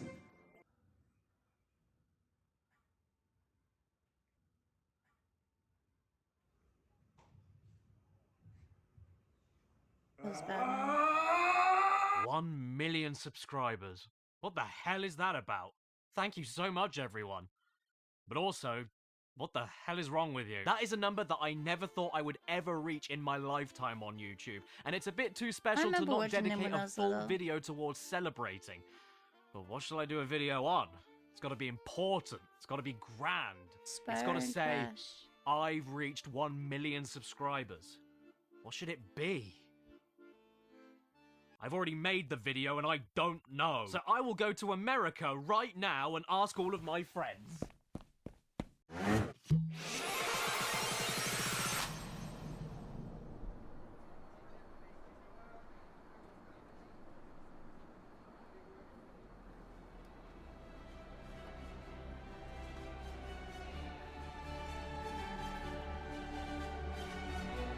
I have no idea what's going on. It's catty.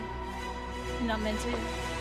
Right guys, for this video, I want to cover every single Spyro game known to existence on every portable and main console. Is that a good idea? Are you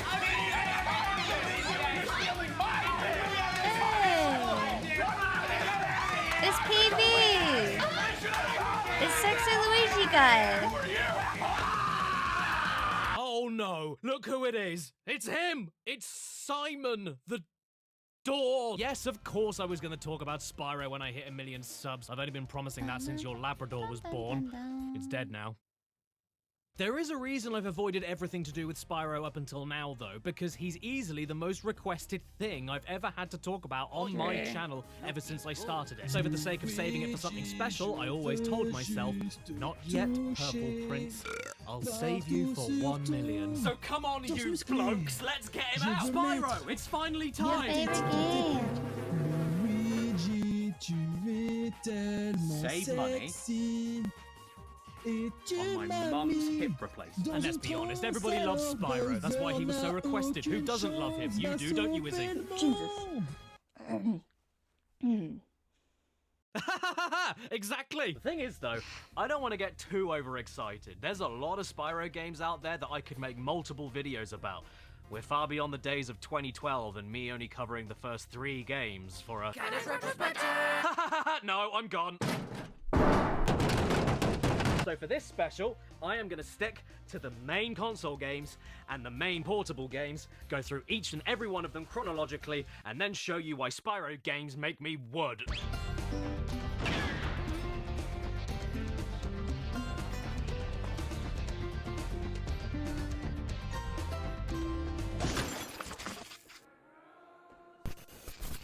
Part 1.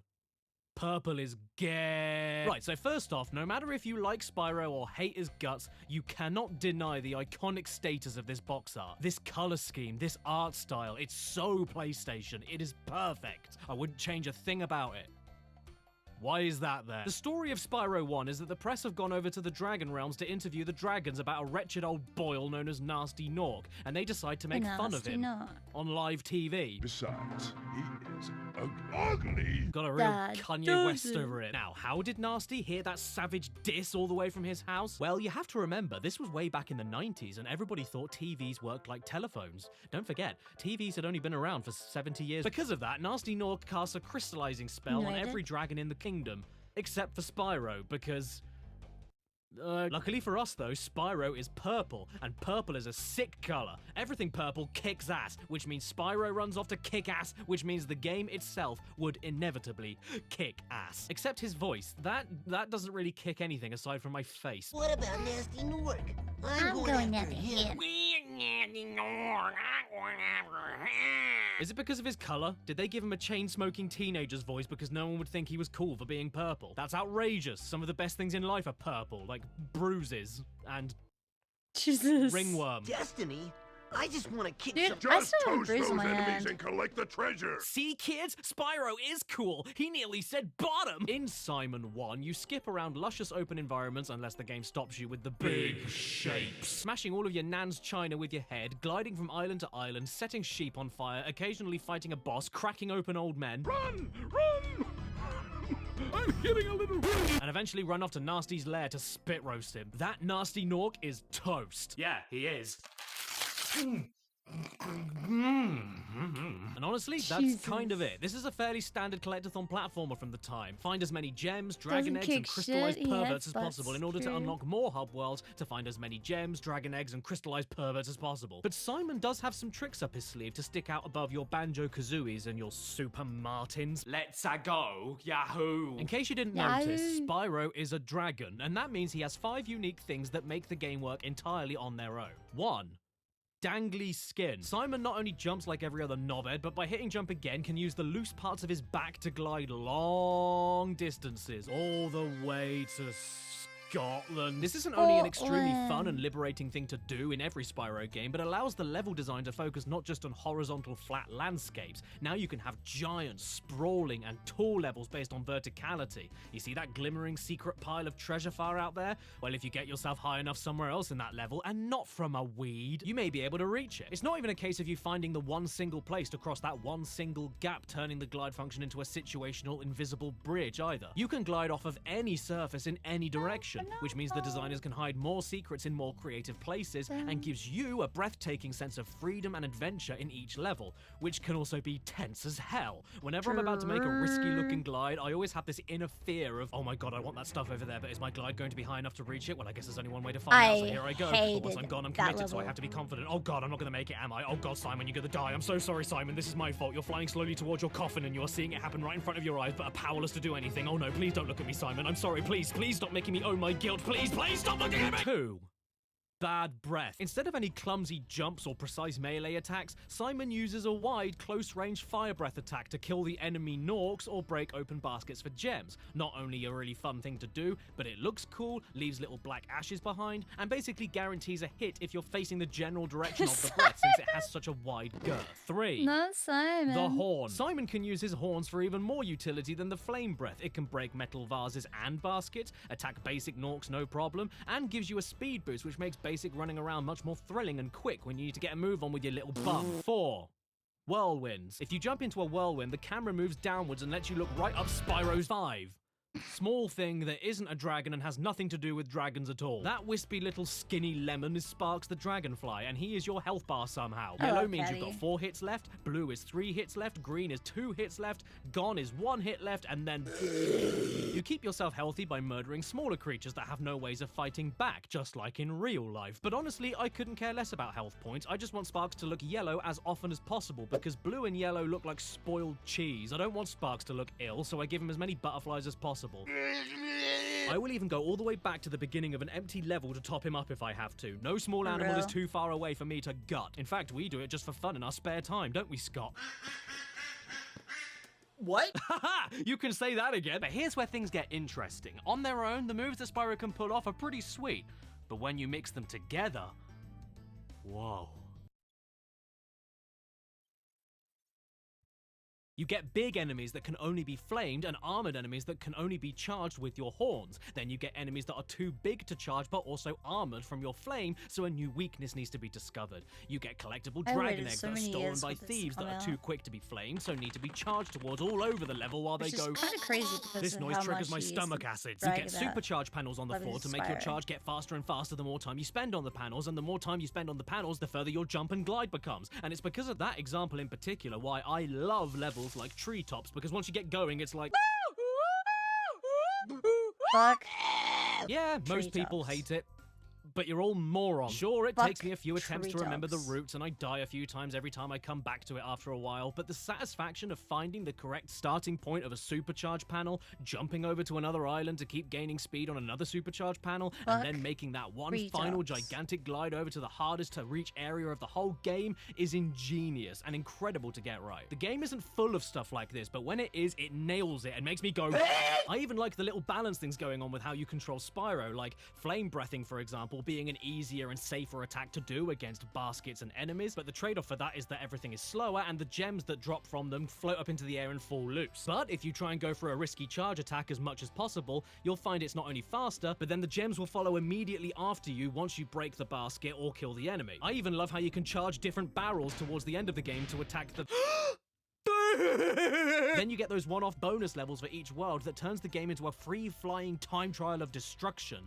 These will be known from now on as speedways. Why can't Simon fly all over the place whenever he wants at any other point in the game? Because you ask too many questions. Actually, it's most likely because whenever he does fly on his own, he can get... This is the reason people still love the original Spyro PS1 series even until today. It's the fine mix of all of these moves to make the series a blast to play, with a couple of extra references to other games for good measure. I always believed in you, Spyro. You gotta believe. Time to get romantic. Ha ha ha ha. The charm of the world around you is off the charts too, and there's so much detail put into the tiniest things. If you charge into a bull instead of flaming it, it'll get stuck in the ground by its horns. If you move up a steep hill, Simon's walk cycle changes. Set fire to cacti and watch them shake the ashes off. Watch enemies capture smaller creatures and then get too distracted celebrating to attack you. See how terrified enemies look as you walk towards them, but once you look away from them, they... Oh.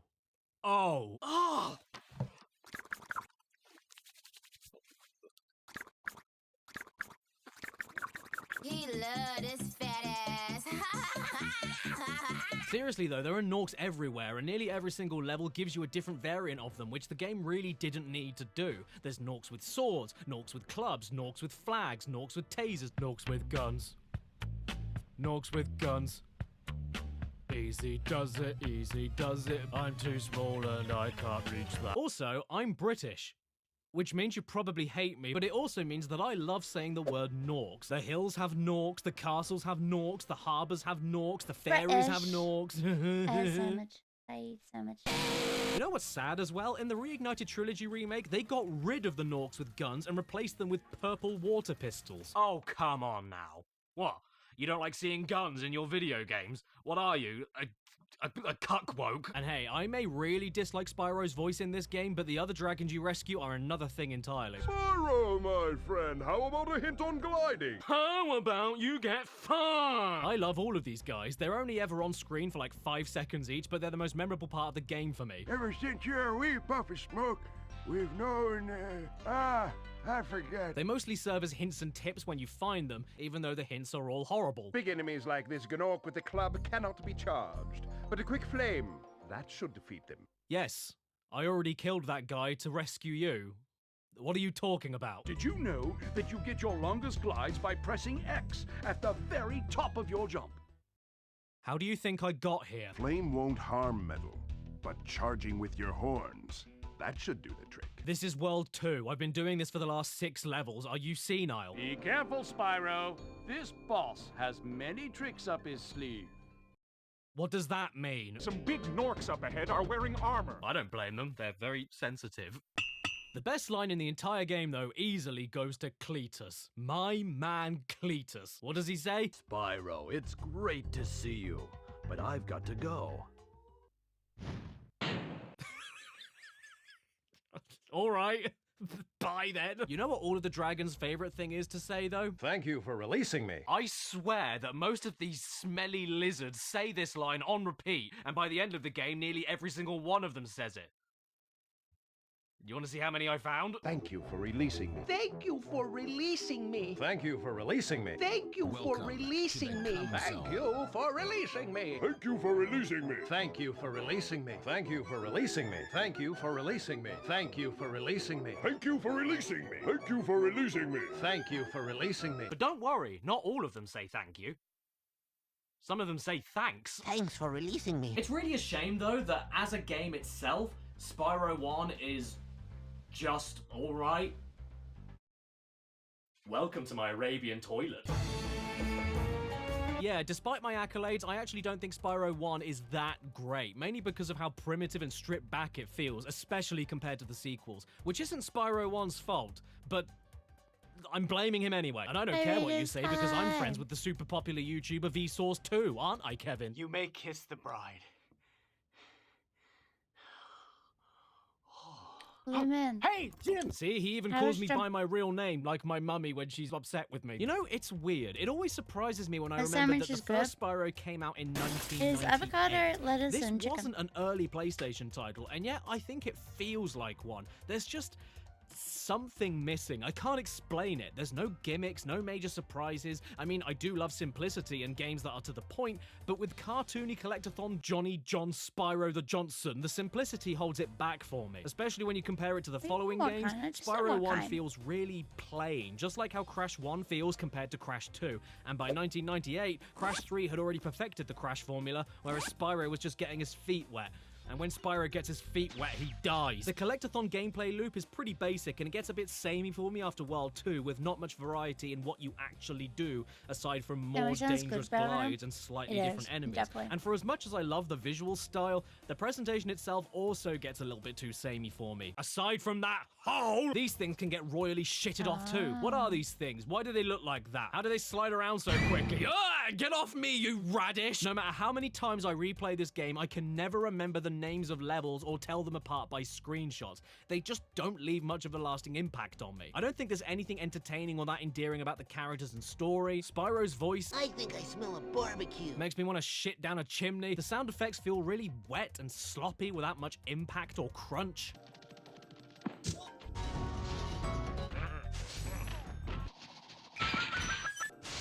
The charge controls are pretty damn loose and slippery. The charging jump height is shorter than a stand for a toddler trying to reach a sink. The glide can sometimes feel really heavy that doesn't always make its target even when you feel like it should. And then there's all the little things that add up over the course of the game. You hit these and then jump over them to get the gems. Why? It's awkward. If you miss it, you just do it again. Waste of time. These things you breathe fire on over and over again until they pop. Pointless. Why am I doing this? Waste of time. This rolling mechanic? Useless. I only find it handy on these single dog enemies on this single level because everything chases you down anyway, even if you rolled. Waste of buttons. Then you have the soundtrack, composed by one of my favorite drummers of all time, Stuart Copeland. It's a soundtrack beloved by basically everyone. And I think it's... Oh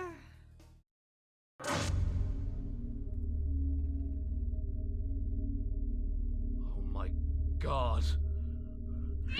Yes, it's that Stuart Copeland, the drummer from the all-time classic rock band, The Policeman. And look, I don't hate the music. It's good music. In fact, it's one of Barry Kramer's favorites, and he's going to play a little bit of it for us right now.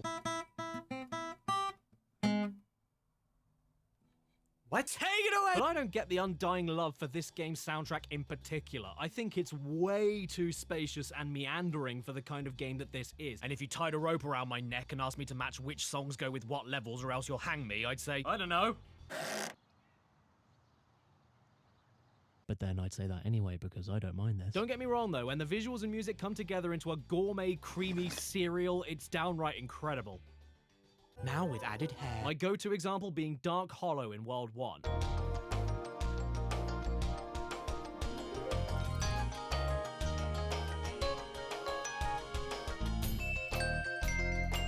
But as a whole, I just don't dig the soundtrack that much. It's well constructed, it's well performed, and there are some great tracks here. I just can't remember most of it, and I don't think it matches the gameplay that well. And these bosses, these absolute garbage fire F-tier bosses, F for very stinky. These are the worst parts of the game for me. They aren't bosses, they're regular levels that are really small with slightly stronger enemies that I wouldn't let near a school. First boss, Toasty. He's a scarecrow that is actually a sheep on stilts. Hit him 3 times, he does nothing. These regular dog enemies are more dangerous than him. Second boss, Dr. Shemp. Hit his back after jumping over like 2 attacks. Third boss, Blowhard. More like blow chunks. Fourth boss, Metalhead. Charge into metal poles that aren't electrified. You win. Boss 5, Jacques. Do some platforming and then question why the hell he has a regular French name. Final boss, Nasty Nork, is sadly just as easy to kill as any other regular Nork. You chase him, he does nothing, you win. When the edge of the walkway is more threatening than the final boss, you know you've ballsed it. At least you got a pretty sweet reward for 100% in the game though. You get access to Nasty's loot. The only actual free-flying level where you just explore everywhere, blow up everything, and steal all of his treasure. Thanks for the stimulus check, Nasty breasts. Then the credits roll. Ah, nostalgia. You know, even though this isn't my favorite Spyro game and I do have problems with it, I do like it a lot still to this day. I enjoy this game, and every time I reach this credit sequence and hear this music and watch all the low poly flyby level camera stuff going on, it lets me know that I made a good choice in picking up this game to replay it again. No sheep were harmed during the creation of this game. No, you're lying. You cooked them up and you sent them to. Spyro 1 is a classic, no doubt. Spyro but at the end 1, of the day, even though freaking I've got a lot of credits, nostalgia for broke it, my whole ass this PC. is not the game that I replay whenever I feel like a bit of him. It's better than Crash 1 for a first attempt, but it still feels like a first attempt. You're a first attempt. Oh no! Who is that? I'm the amazing Wendigo. The amazing Wendigo? No. Where? Look, they made another Spyro game.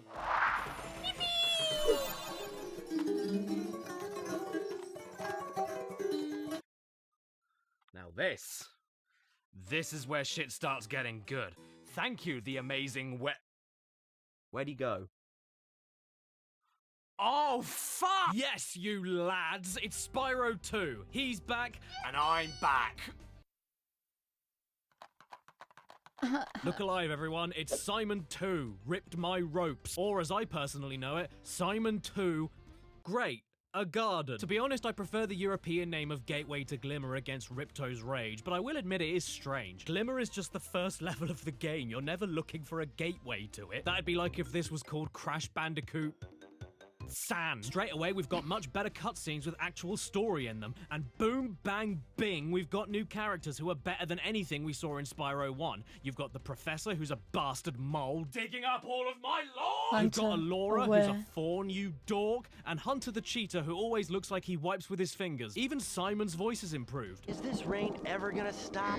I've forgotten what the sun looks like. If you don't know, that is the voice of Tom Kenny, and if you don't know who that is, I'll give you a hint. Now they've set up force fields to separate us. If you can find diodes, you can use them to turn off the force fields. One thing though, why, only in the cutscenes, does it sound like the voice actors are spitting into the mics? That's exactly the point. A It dragon actually has our only chance of does. stopping Ripto. Betty Botter bought some better butter, better than the bitter butter, so she put it in her bitter batter. Oh, there's also the new baddie, Ripto, who is very small and angry, and that's basically all there is to him. I never really understood the love for him as a villain, I'm sorry. And these three bozos accidentally summoned him to their world, so intercepted Spyro on the way to his holiday. Oh, sorry. Vacation. Yeah, your best friends in this game kidnap you and hold your holiday hostage until you fix their big messy. Thanks so much, you woman. Donkey. Spyro 2 as a game, though, is basically Spyro 1 again, but everything is better. Literally everything. It's like jumping from Crash 1 to Crash 2, or pre-vomit to post-vomit. And I'm far from the only person that thinks that, right, Dradex? Because I hate Spyro 2, and Spyro 3 is somehow even worse. Yeah, you're right. There's just so many quality of life changes here, it's not even funny, and it all comes together perfectly to make me go. The glide falls a little bit slower to make long jumps easier, the charge control's a lot tighter and lets you jump higher while charging to make rushing around levels twice as easy. Sparks the Dragonfly picks up gems from further away, he eats butterflies from burned animals much faster than Spyro 1, the camera moves around you a bit faster, the sound effects are guttier and have more punch to them.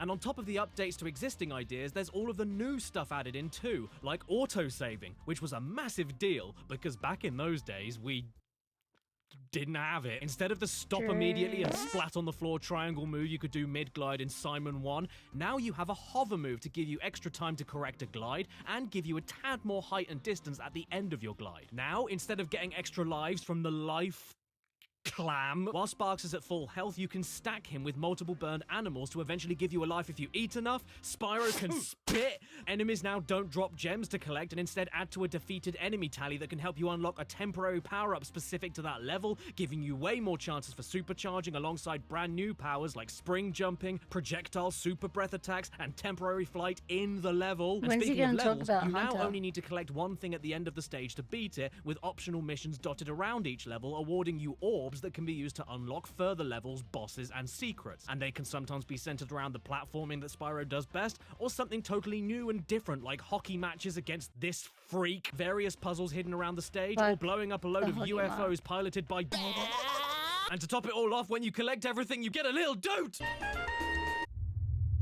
The Speedway stages return and are exactly the same as previously. Okay, that wasn't new. I'm sorry. I don't know why I mentioned it. But now, after you beat the main time travel challenge, you can then freely explore the Speedway level without a time limit to find secret hidden characters to talk to that then give you more unique orb missions that change up the gameplay even more. And then you can end your day by being a flag-burning, filthy hippie. Yeah, down with vegetables. Oh yeah, there's also way more cutscenes now too. Some for entertaining story bits, and others for whenever you enter and exit a new level, just to give them that extra dash of personality and depth to them. I like them. You see what the problems are in the level before you get there, help them out, then you fix the problem and see what happens after you leave the level. It's like mini stories within the main story. It's really cute. But as a kid, I hated the Aquaria Towers one. Poor little seahorse dying from lack of water and being baited over and over again for a drink he never gets. Just give him the damn water, you wretch! This isn't Saw 3! What's cool though is that every level has inhabitants to talk to now, and they're nearly all fully voice acted. The only other thing you could interact with in Simon 1 was the balloonist, and sorry man, not only did you not actually speak, but you were only ever good for being a stepladder. Even the fairy checkpoint talks to you now. She's called Zoe, and she likes to pitch shift her voice at random. That zap means that if you get into trouble, I'll return you to this place. Each time you defeat an enemy, it will release a spirit particle. What's up with you, Zoe? Have you got a bad cough? The water workers have boxed up most of our baby turtles. The boxes are incredibly strong. Oh no, what are we going to do, Gromit? But then there's another character introduced in this game that would go on to become a Spyro staple. A character that dredges up the worst of a human being. A character that inspires fear, hatred, spite. Bags. Hello there, Spyro. Would you like to learn to swim underwater?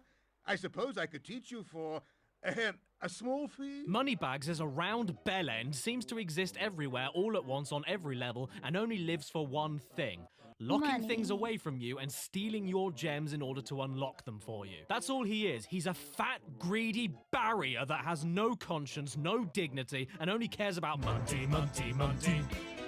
Must be funty.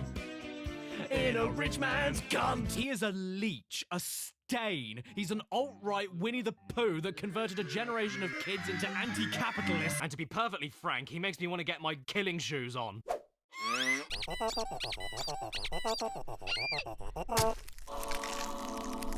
What a sweet relief. In fact, I don't even think that any furries like him. Let's ask one. Oi, Adam! Alright, E621, Spyro _the _dragon, space order, score, enter.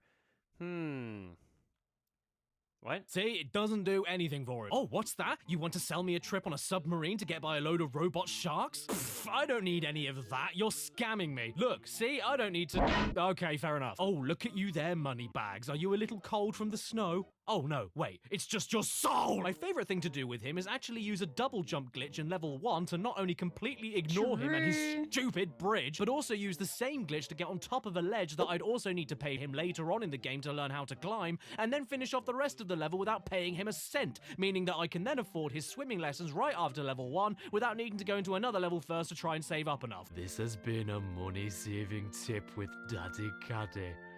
Next week, oh my God, we'll find out how to stop yourself from spending your own money by learning how to keep pennies in your ass. The levels are bigger and give you way more stuff to do and leave a longer lasting impression, but they aren't so big as to make you go, oh no, I can't eat that. And the music is miles better as well. In fact, I'd go as far as to say it sucks.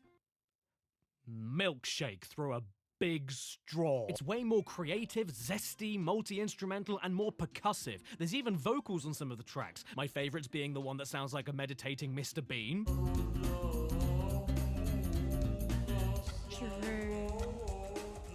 And the one where it sounds like a really big man just ate something he didn't like. Then there's all the little monk dudes with their mouths that look like urinals and they go... If you ask me, though, the award for best line in the game easily goes to... Even though I'm a vegetarian, I think you should kill that Yeti. He's so hardcore about killing an animal that he even goes off script. Kill! Oh, by the way, I have a theory about this game that I don't think anybody has ever brought forward before. Hunter is Ripto. And no, I don't mean just because of their exact same size. Other characters in the game are all like, can you help me tie my shoelaces? and then you help them and they reward you. But Hunter, he deliberately bricks himself in igloos and hides orbs from you until you nearly kill yourself on a jet ski parachute. He won't give you 2 orbs that you desperately need to save the world unless you run around in a sub-zero cave catching crystals to amuse him. He won't give you the items that you need to defeat the man that he summoned himself until you jump on his captured manta ray and follow a seahorse through a bubble of fart. He plays dumb, but he's not dumb. He has like half of the orbs you already need in his pockets and just doesn't give them to you because Lamau. And have you ever noticed how you never see them together on the same screen? He's the bad guy here. He is Ripto. I also love the way that so many characters have that low poly PS1 over-exaggerated head and mouth shape too. They all look like talking drum cymbals. Hi Hunter, I'm Spyro, and I want to burn all of your incriminating documents. Gee, thanks, Spyro! There's even this one level where you run around and find all of the bones of a skeleton to put him back together. How beautiful is that? It's so good to see my friend looking healthy again. Does he? Oh no, what does that mean? What's gonna happen?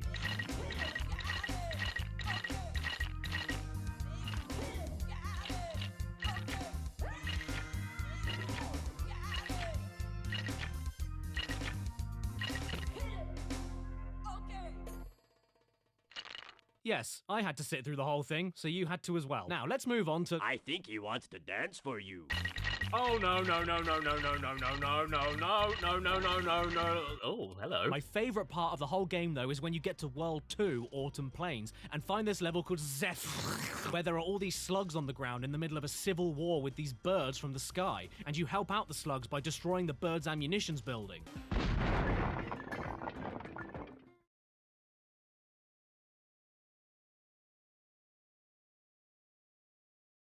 I forgot about that. Wow, it bugs what an out. explosion! My disc is a little scratched. But then immediately after that is another level called Breezy Windpipe, where you go to the homeland of the birds in that same war, and then you help them get their airship running again so they're able to counterattack, ensuring that the war can rage on for many years to come. Spyro is indifferent to global relations. He is a war profiteer. I love Zephyr anyway, though, because there are these baby birds that spit ammunition from mother birds, dropping it from the sky into their mouths, and when they don't have anything, they're like, Mummy, I'm hungry, feed me, Mummy. Oh, you're hungry, are you? Yeah, well, I've got your mummy right here, you little scab. Then there's a bit where there's a slug named Romeo and a bird named Juliet in a tragic star-crossed love on the battlefield, and you need to reunite them in this extremely fun magic seed platforming puzzle, where different platforms grow in different soil, and when you want the seed back, the soil clenches like a bumhole, and after solving the puzzle, Juliet sounds like this.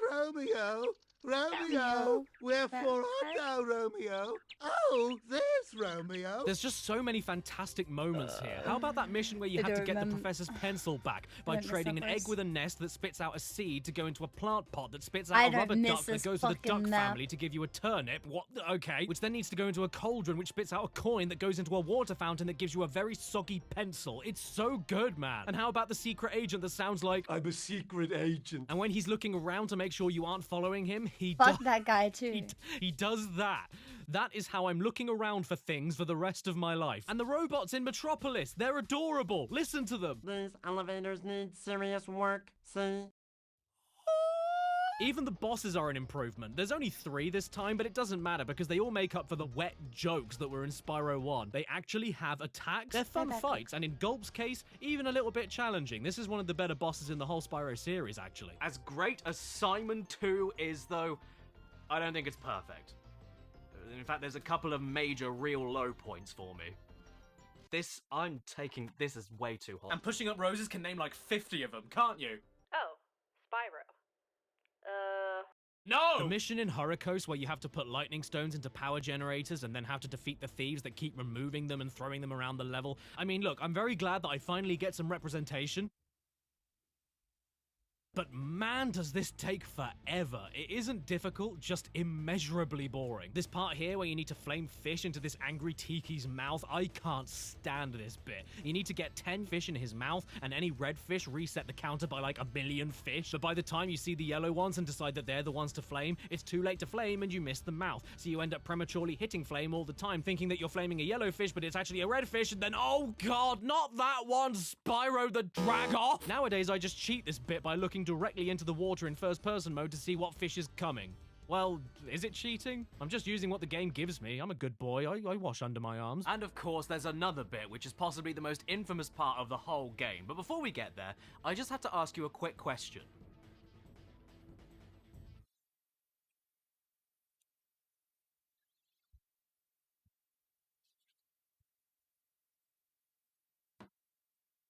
Trouble with the trolley.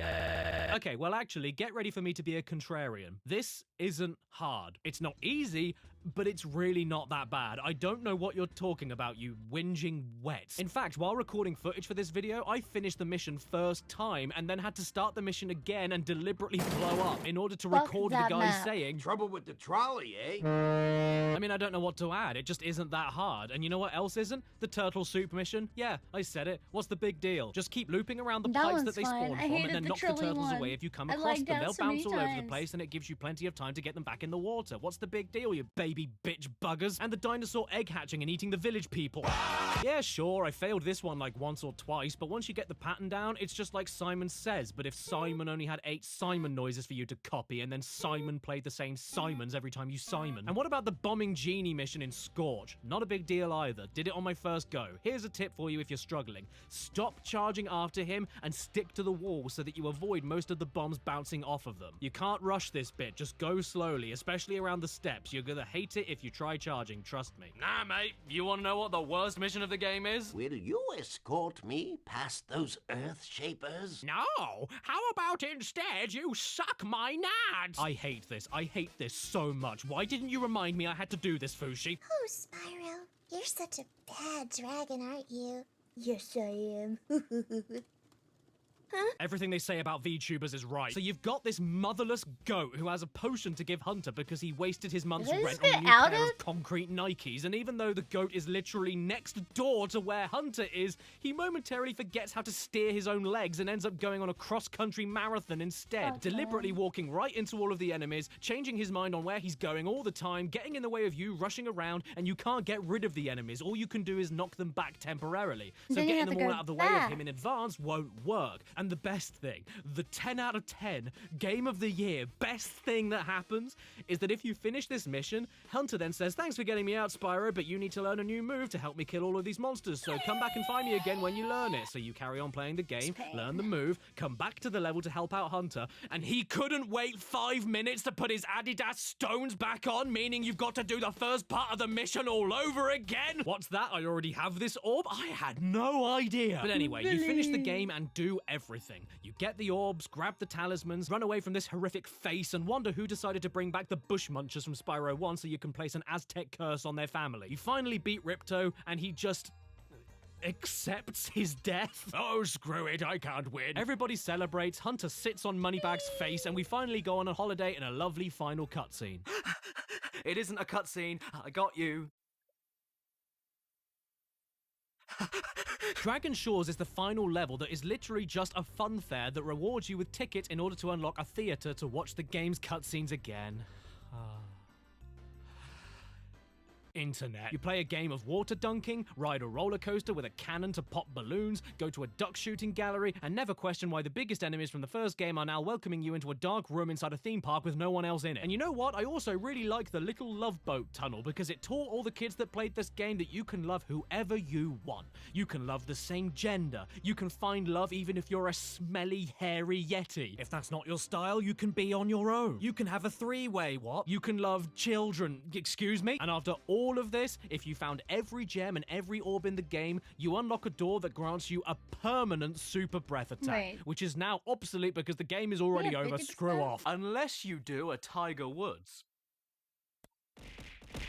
and cheat. Yeah, just quit the game and then start a new game that overwrites the completed save file, and voila, you now have super breath from the minute you start the game. How sick is that? And that's not all that you can cheat. Do you want to make Simon look like he has leprosy? Because you can do that. What? That's still not enough? Well, how about a big head mode? Yeah, you can do that too. Finally, a game character just for me. What? Is that still not enough? Well, how about this? You put Spyro in a trouser press. The end. Okay, so where are we? We've done 1, 2, 3. Oh, look everyone, it's my good friend Face. We are now on game number 3, which is how many straws I need to drink my orange juice. Ha! You are so full of fact. Give me another one. Most people buy 1 face wash, but I have to buy 3. You are full of surprises, Face, and so is this game.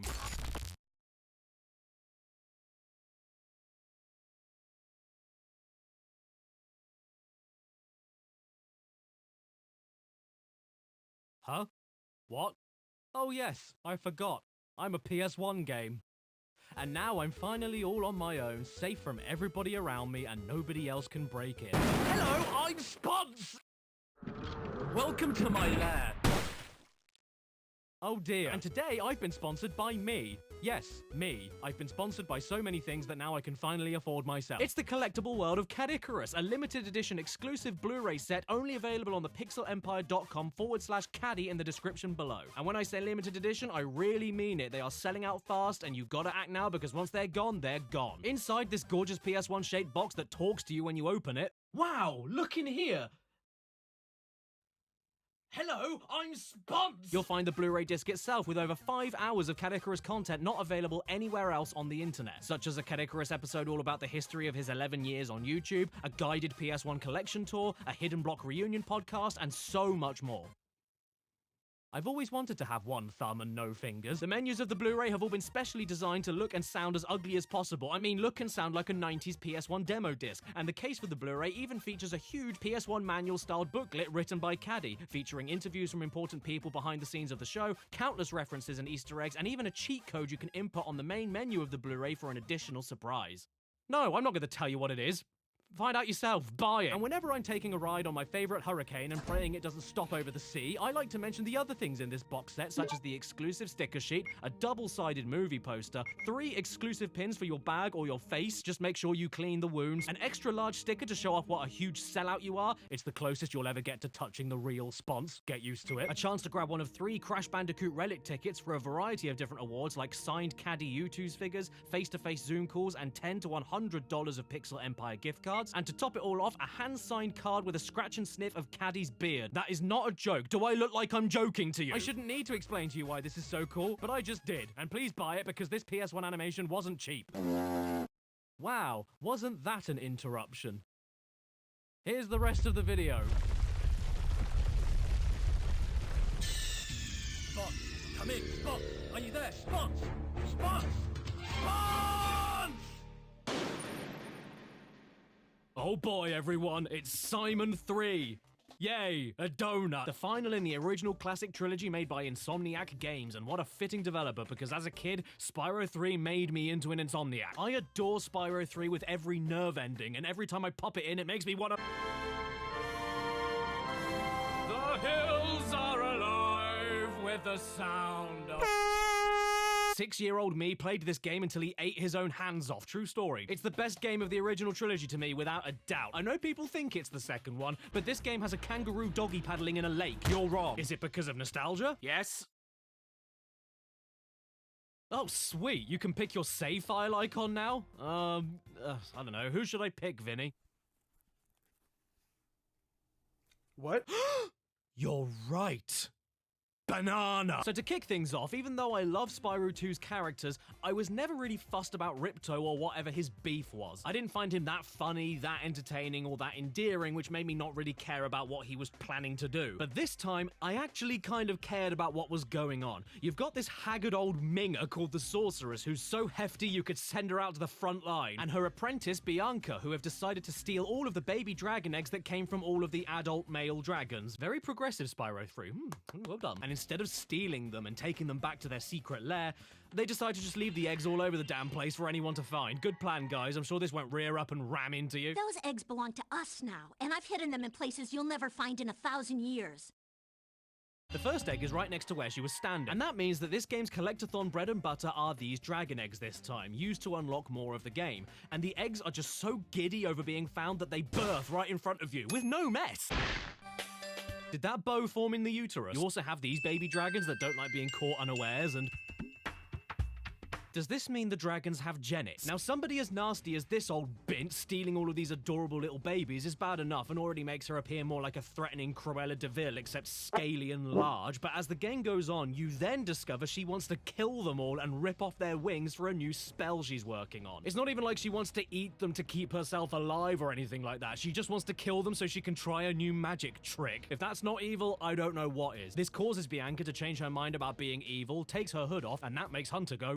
You're a fine-looking woman! Taking that all aside, though, I also really appreciate how much more the gameplay and story are integrated together. There's way more cutscenes showing off what a cow the sorceress is, which builds up to her final boss really nicely. Throughout the whole game, Bianca keeps appearing out of nowhere and taunting you. And even with the levels in each world, instead of just going through each of them, helping the people out, and then getting a magical thing to open a door to get closer to the final boss, instead you go to the levels, help the creatures out, and then as thanks, they all work together to build you a new transport method to get to the next area where you can find more hidden dragon eggs. When Hunter gets kidnapped halfway through the game, for a brief amount of time, all of his side missions and all the levels are unavailable. So come on, get on your ass and save him so you can come back and get more dragon eggs. Everything you do in Spyro 3 has a reason, and it just fits into place better, you know? As for the game itself, well, everything that Spyro 2 did to improve on Spyro 1 is here. Everything from the controls to the weird and wonderful character designs that talk to you like they're grazing in a field. Hello. No, I'm Steak. Did you ever wonder where your milk came from? Jesus Christ. Yeah, me too. But in my humble opinion, it's just Spyro 2 Plus. It's Spyro 2, but even better. Not by much, they're still both incredible games, but this one beats it out for me just slightly. I mean, yeah, they removed the charming intro and outro level cutscenes, which does mean some of the levels start with, "There are Rhinox everywhere! Kill them!" and end with, "Here, take this egg." But everything else for me was chipped off and polished into the ultimate Simon experience. The camera is panned just a little further back to let you see more of what's around you. None of the temporary power-ups are gated off by enemy defeats. You can stop skating while ice skating now. They brought back way more long gliding platforming sections and secrets that Spyro 1 had, alongside more chances to supercharge than Spyro 1 and 2. Every character around you reacts to being set on fire now, which is a lot better than Spyro 2, where they just stand there, defiantly. Walk away, bitch! You know, not that I flame the characters that much anyway, because so many of them are too adorable and I just want to help them out with their problems. Our sun has gone out. Well, shit, you're dead. They even added races to the classic Speedway obstacle levels. Fuck that fucking minigame. They're really boring, yeah. Oh, also, Sparks the Dragonfly talks now. I love it. Jesus Christ. Moneybags came back and he's still a festering wart. Although he doesn't sound like a drunk anymore. I can let you into the little castle over there in exchange for a few gems. And now sounds like this. Spyro! My, how funny to see you here. He's more like a naughty, jovial uncle that tries to sell his nieces and nephews the warm, opened, sticky sweets from his pocket.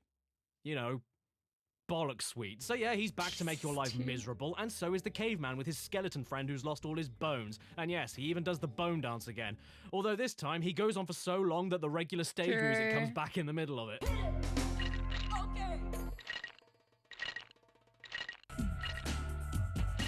It's perfect. You know what? I don't like this Cloud either. Even when you complete his mission and make him happy, the best he can give you is this terrible face. But Moneybags does a little bit more this time instead of just ripping you off to get through doors. Get this. Now he works for the main villain. In fact, he comes right out the gate the first time you see him and just says the sorceress is paying him to be a tool. And he's standing guard for a collection of new animal buddies with their own stages that are fully playable. And once you buy them off of him, you can visit older levels that have their locked doors inside to then get in and find even more gameplay scenarios to make you go, wow, there's more gameplay scenarios. People often feel a bit like these are desperate ideas from a creatively spent development team, but I couldn't disagree more.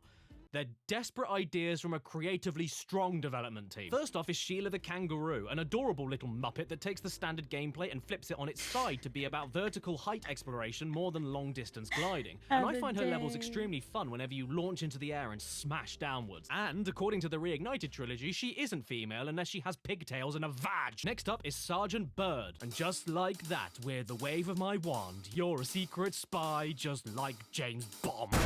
He is an MI5 flying penguin agent with rockets on his shoulders, and I find his parts fine. Not the best and not the worst. In open explorative bits with free flying all over the stage, he's a joy, and I appreciate how you can toggle on a below view for aiming drop missiles while still having full control of flight. But in tight spaces, it's like trying to fit an apple in a nostril. Then we have Bentley, a friendly Yeti who for some reason is also a London Cockney. I genuflect to my noble deliverer. Ding dong! Hello, you c***. I'll have a Jack and Coke on the rocks, and don't worry, I bought my own ice. My ice popped. I don't dislike him whatsoever, but he is my least favorite character to play as, purely because he walks just a little bit too slow for me. I love how he stomps around and smashes everything without any effort and reflects projectiles, but a little bit more speed would have been appreciated. Not to mention, he's so big that he blocks off the screen from the dragon that you just saved.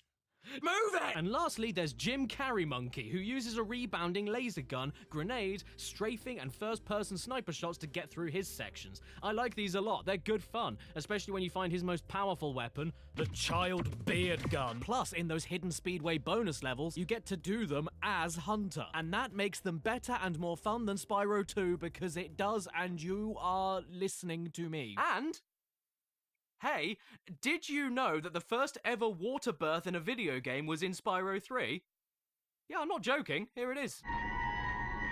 Welcome to Planet Earth, kid. That's what your lungs filling up with water feels like. Alongside all the animal buddies Simon can save for extra gameplay, you can even control Sparks for the first time ever in his own top-down explorative shooting sections, which I really enjoy as well. You can boost, strafe, use limited power-ups all over the place, and when you finish each one, you unlock a new permanent ability for Spyro, like pointing Sparks towards the direction of missing gems, an absolute godsend, or giving yourself one extra hit before losing a life. Sure, there's parts which aren't perfect. Ow! I went boom again. But there's literally nothing I dislike in this game or don't look forward to. Nothing. The worst part in any single Spyro game that's ever been released is in Spyro 3. Yes, I'm not exaggerating. Spyro 2 has more low points, but this single low point in 3 topples all of them on its own. The boxing match with Bentley and this filthy rat is utterly unplayable. You're supposed to have 3 attacks on a block, but absolutely none of these moves come out when you need them to. Either the delay is way too much, or Bentley is way too slow. Whatever the case, this stinking piss rag is able to perform every move at twice the speed as you, and somehow manages to combo when you're unable to, and blocks nearly every attack you perform like he's reading your mind. Hit him, goddamn hit him, Bentley, why are you missing him? Don't make me call you by your passport name! I could go on all day about this abominable challenge, especially when you win one egg for beating it once, but then need to survive for 3 rounds for a second egg, and come out the other end with the most health, which if you aren't deathly lucky, will take you over half an hour, and it's enough to give me a Diane Weist infection. Now ask yourself this, if a video game about a platforming purple dragon came out in the year 2000, what will it add into it to make it immediately much better? That's right, skateboarding.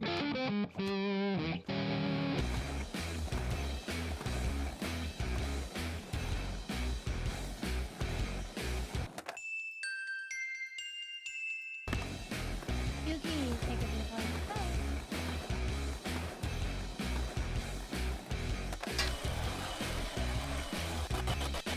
I shit you not, there's Spyro, so the magical fantasy Fuck medieval that dragon, level! on a skateboard in space. This is the most long john backwards ass thing I think I've ever seen, but man, I just don't care. It's so much fun, especially the races when you have to keep doing tricks mid-air to build up a speed boost. How can you not love this? Look at him go! That's how I feel about Simon 3 as a whole, actually. It can get pretty stupid, but I just don't care because I'm having too much fun with it. And even if I'm not completely enamored with some of the new stuff, it doesn't matter because most of the game is you and Simon. And the increased charging and gliding segments for his gameplay specifically when compared to Spyro 2 are great enough for me to not mind the more experimental angles. My copy of the game is so overplayed and so loved that some of the eggs won't hatch for ages.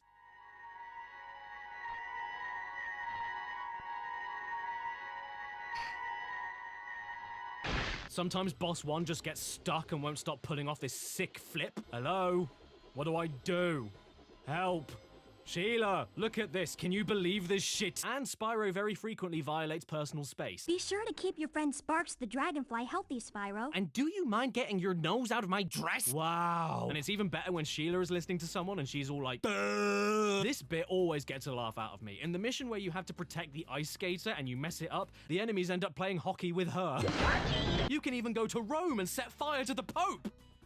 Okay, you can't do that. But you can skate in the Roman Colosseum, though. That makes up for it, I will admit. There's also these penguins here in frozen altars with these voices that I can't decide if they're horrifying or a massive turn-on. It would be easy to get up to that treasure if you had something to stand on. Yeah, they're horrifying.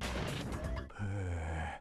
I don't know why, but I feel really cold. I swear they are this close to starring in a Netflix serial killer biopic. Real. Oh, and the music this time? My Christ, the music this time? The music in this game it just makes me want it.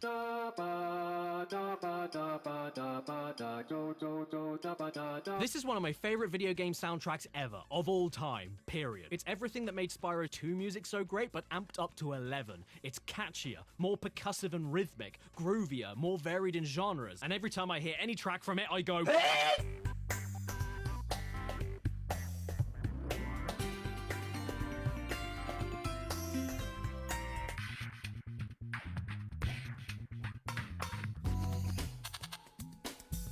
It definitely did have the best soundtrack, honestly.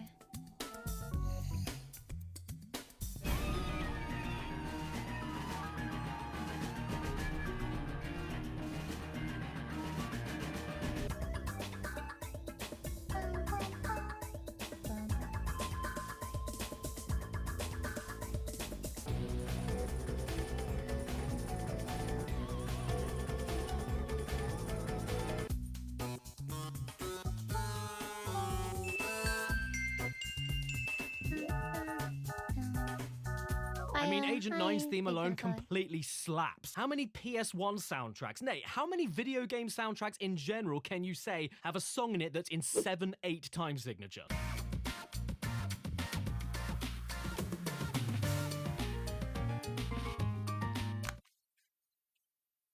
I'm sorry, everyone. I was just listening to Velcro ASMR. The bosses are pretty good too. There's more of them than in Spyro 2, and they all look and feel completely different from each other. Not to mention, I think they all look pretty threatening as well, which is a plus. This guy used to terrify me as a kid. That face gives me a heart attack. I hate it. One tries to knock you back into lava and then sneezes fire at you. One tries to shoot you with ammo that you can steal from him and use back at him. One flies around the arena, showering you with attacks and other enemies to chase you, and is only vulnerable while moving instead of being stationary. And the sorceress herself is like a mix of all of them together, but now with the added bonus of using temporary vehicles to blow her up. And that's more or less how this all ends. After you've done your best sitting there for 3 hours watching the professor do this. No. Putting up with Hunter's bullshit. Thanks. Did you bring any chips? And saving all the dragons like Mingus. Mingus? What kind of name is that? Actually, fair enough. He looks like a Mingus. Bianca becomes a good guy. You beat the sorceress by shooting her in the goddamn head. Then Hunter and Bianca become a couple. Ugh! Guys, get a read. I don't want to see this shit. This is a kid's game. There's not supposed to be any lewd in it. Isn't that right, Chris? Oh my god! Okay, ignore him. Isn't that right, Jimmy D. Pooper? What? Okay, ignore him. Isn't that right, I Hate Everything? Huh? Okay, if I'm not careful, my channel's gonna be suspended. Help me out, Tom Scarp. Huh? Oh god, no! But just like any Simon game, we aren't done yet. After we grab every single gem and dragon egg in the game, we unlock one final endgame stage. We've been to Nasty's loot, we've been to Dragon Shores, and now our next stop is Super Bonus Round. That's an awful name. But you know what it does mean? Yes, everybody, it's time for a surprise, I was about to say a surprise Mexican bounce round. What? In all fairness though, I think this is the best reward of all the games. It calls back to Nasty's loot in terms of it being another actual level, but now there's way more treasure to steal, way more ways of interacting with the stage, way more interesting things to see, places to explore. It's a great unlockable final level. And then this follows on to the true final boss, the Sorceress, again. I don't know how she did it, Spyro, but the Sorceress must have survived that last battle. What? Wait, how did you get another cameo? Yeah, I don't know either. It's almost like they ran out of ideas, and the worst thing is that she doesn't even come back stronger or angrier. She came back on her mobility scooter. This is honestly not a very good hidden boss, but you know, it's not Spyro 1, so I don't mind. Goodbye, Grandma. And as for the super secret 100% hidden ending, it is just that. And that's why this is the best fucking game ever. I'm not kidding either. I treasure Spyro 3. It has an adorable wolf puppy you can play fetch with. It has Breets. It has a bit where you play Doom. It has a Matrix reference. I mean, who wasn't doing a Matrix reference in the year 2000?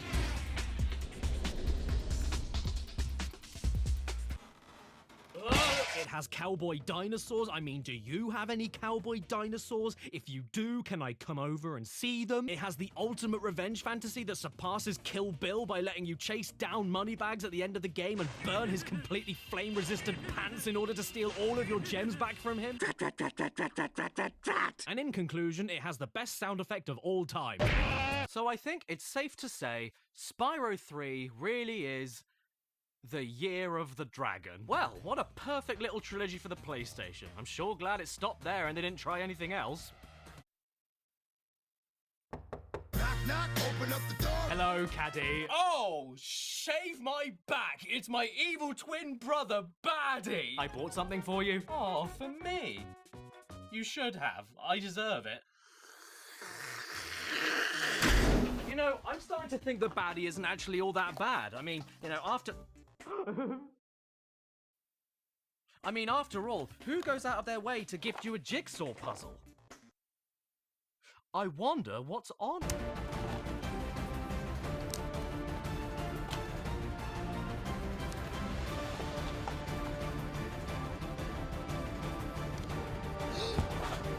Oh my god, I can't believe it. It's me. And that means they made another Spyro game. Spyro, Enter the Dragonfly. No thanks. So after Insomniac Games left the franchise behind for Ratchet & Clank, we've now got Check 6 and Equinox teaming up to push this one out on the GameCube and PS2. As for the Xbox... And after they made Enter the Dragonfly, the reviews were so great, they closed down forever. Before anything else, I want to direct you to the demo screen of this game after you leave the start menu running a while, and you are going to watch it with me in its entirety.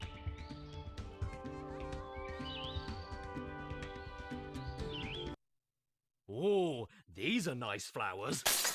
Who am I going to pick for this save game then? Ooh. So the game begins and we get our first cutscene.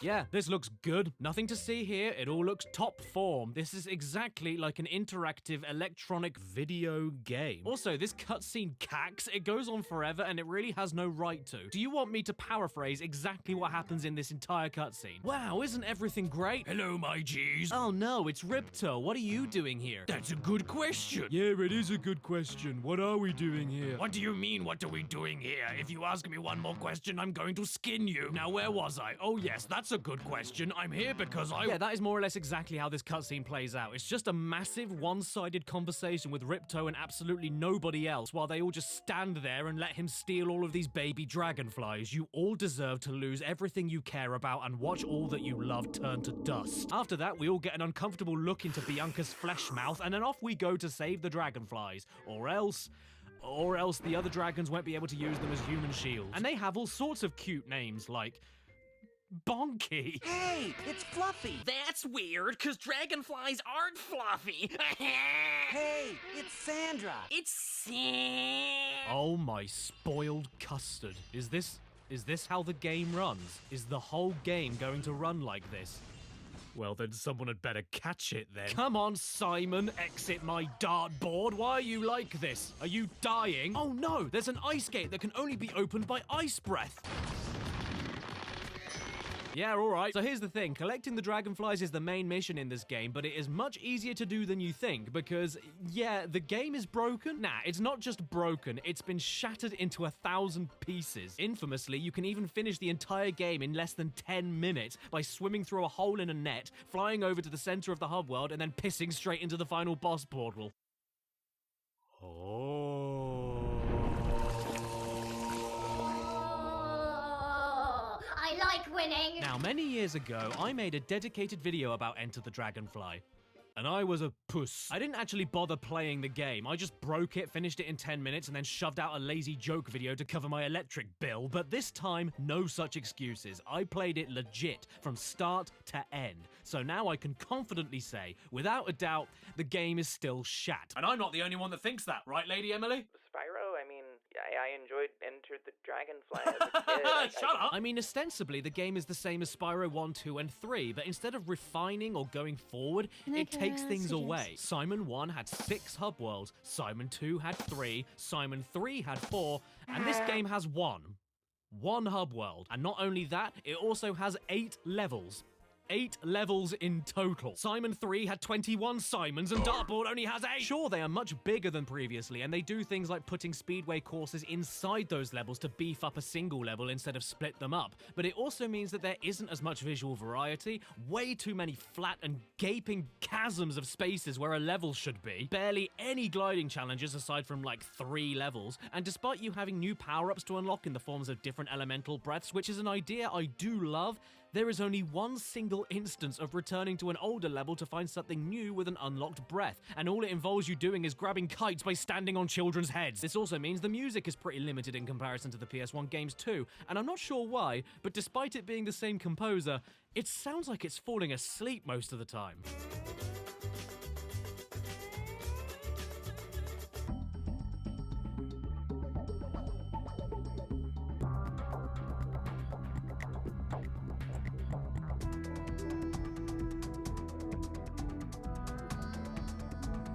I don't think the music's bad necessarily, it's just too atmospheric and rich for its own good, especially for a game that looks like this. Can't deny though, Cloud9 is a tune.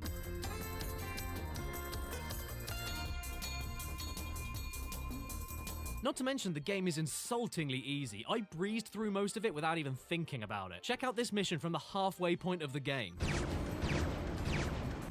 Great! Hey, it's Takahiro! And of course, I'm sure you've all noticed by now, the lag. Now, I can handle a bit of lag, that's not a problem, but what I can't handle is when the lag starts making things run in slow motion.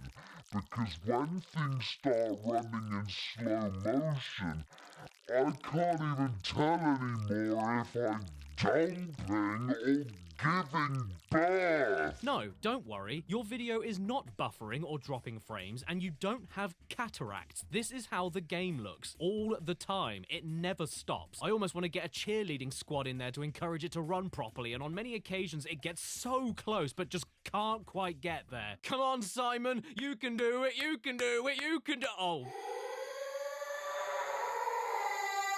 And in some of the speedway missions and tank battles, it goes beyond PowerPoint presentation slides. It's like looking at a newspaper. It's a necessary evil though, team, because we need to include the fog. And grass physics. If there was ever a game I wanted to dive under the hood of and see what the hell is going on with it, it would be Enter the Dragonfly. So I got my mate Boundary Break to look into the inner workings of the game, and this is what he found. Oh god! Wow, how did the developers leave that in? And even if the game didn't run like a crusty pair of jeans, the whole thing still feels like it's underwater. Movement is so slow and extremely floaty. The gems take 3 years to hit the ground after you break them out of baskets, and oh man, oh geez, are you a go. I don't mind the general graphics and the level aesthetics. Sometimes it can be quite nice, but what is it with these mouth animations? Is your face trying to run away from itself? You can't just take the low poly PS1 toasty maker mouths and then smooth them out for the PS2. It was charming back in 1999, but in 2002 it all looks like a pair of old socks.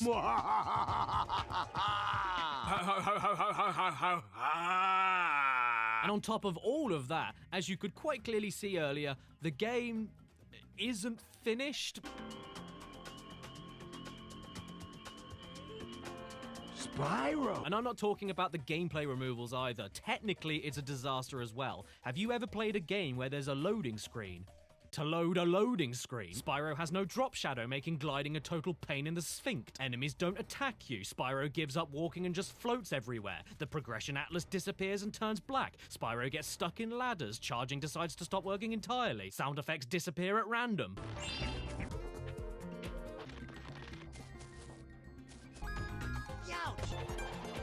The wing deflect move you unlock, aside from only being needed for one single part of the game, doesn't even make its target when you do need it. Spyro loves to do these random falling animations after charge jumps and completely stop you in your tracks mid-air. The milk breath you get from space candy has no range. What? The camera controls often stop working entirely whenever you move. The camera forgets that it's supposed to be looking at you all the time. Sparks just refuses to eat butterflies when he desperately needs them for extra hit points. The Spitfire machine gun needs to be tapped over and over again to fire instead of just held down. Your flame breath sometimes doesn't attack at all. The characters are always turning into statues, especially during dialogue. Uh-oh, he stopped. Can someone put a pound in him? Then there's my favorite one. Whenever you're in the tank, you're able to twist the turret with the shoulder buttons whenever you're stationary. But then when you start moving, you're allowed to twist the turret left, but then twisting it right stops working, only when you're moving. This game is incredible. And taking the coding issues out of the way and the gameplay being stripped back from the PS1 days, the game's also unfinished in other weird ways, like with good old Rage Against the Machine Bag, who only appears one single time in the entire game on level 1 and never comes back, which is probably for the best because I don't like your cultural appropriation. And there's this bit where you talk to a monkey, finish a sliding mission, get a dragonfly, and then the game makers forgot to make the monkey offer you an extra dragonfly for doing the mission again on hard mode, so Sparks just turns around to you and says, "Oh, wait a second, there's another dragonfly mission here, but the monkey forgot to tell you about it, so do you want to do the slide again?" Oh, and speaking of Sparks, most of the time he has the same voice in Spyro 3 that I love dearly. Except for one single instance when Spyro insults him and he outright just says the word "Hi!" You can look up reviews of this game when it first came out on the internet, but honestly, I don't think it's possible to review this game. They're all just encyclopedias of everything wrong with it. Hey, it's Shadow! So when all is said and done and you can't stomach it any longer, you end up at the final boss, Ripto. Oh no, wait, I meant the only boss, Ripto. What is this game's daddy issues? And the boss itself is... well, it's on brand, I'll give it that.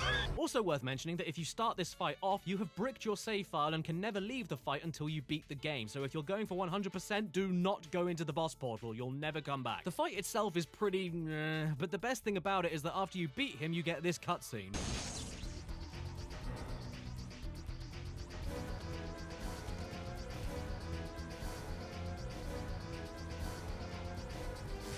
Yes. Enter the Dragonfly genuinely feels like a load of people got together in a meeting, one person came in and said, "Hey guys, I've got 8 new Spyro level ideas," and the rest of the team said, "Thank you."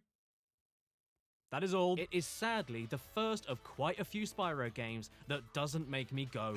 In fact, the game is so bad, I don't even think any children's TV presenters on CBBC would take a paycheck to advertise it to kids, would they, Chris Johnson? Oh, they'll buy anything.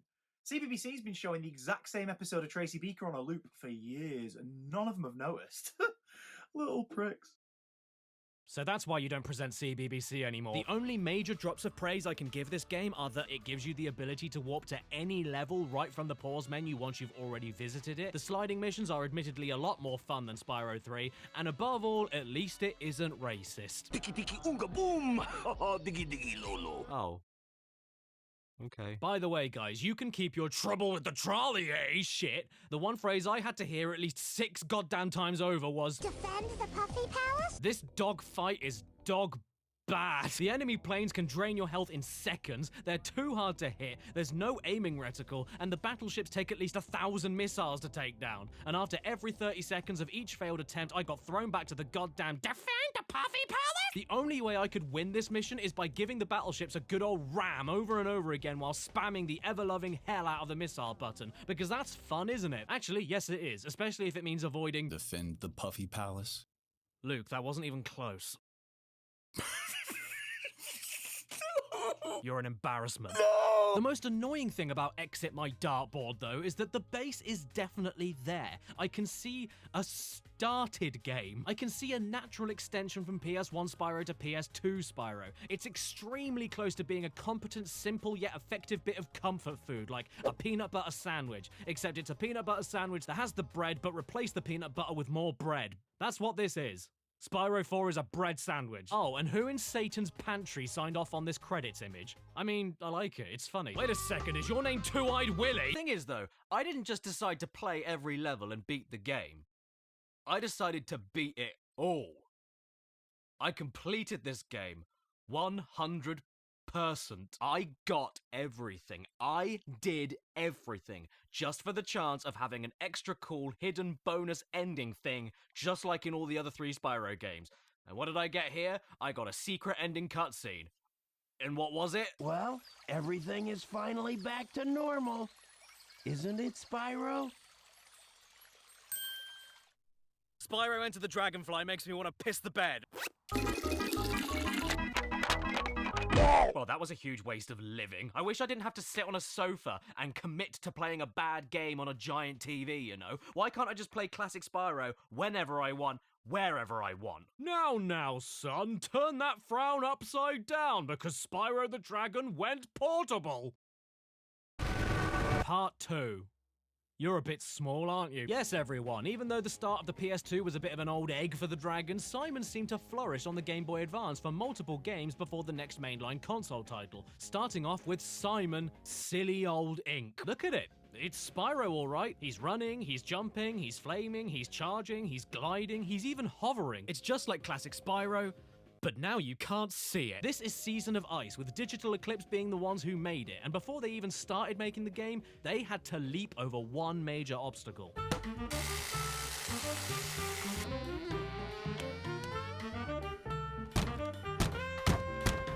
It doesn't fit. So if they were going to make a Simon game fit into a GBA, the sacrifices must be made.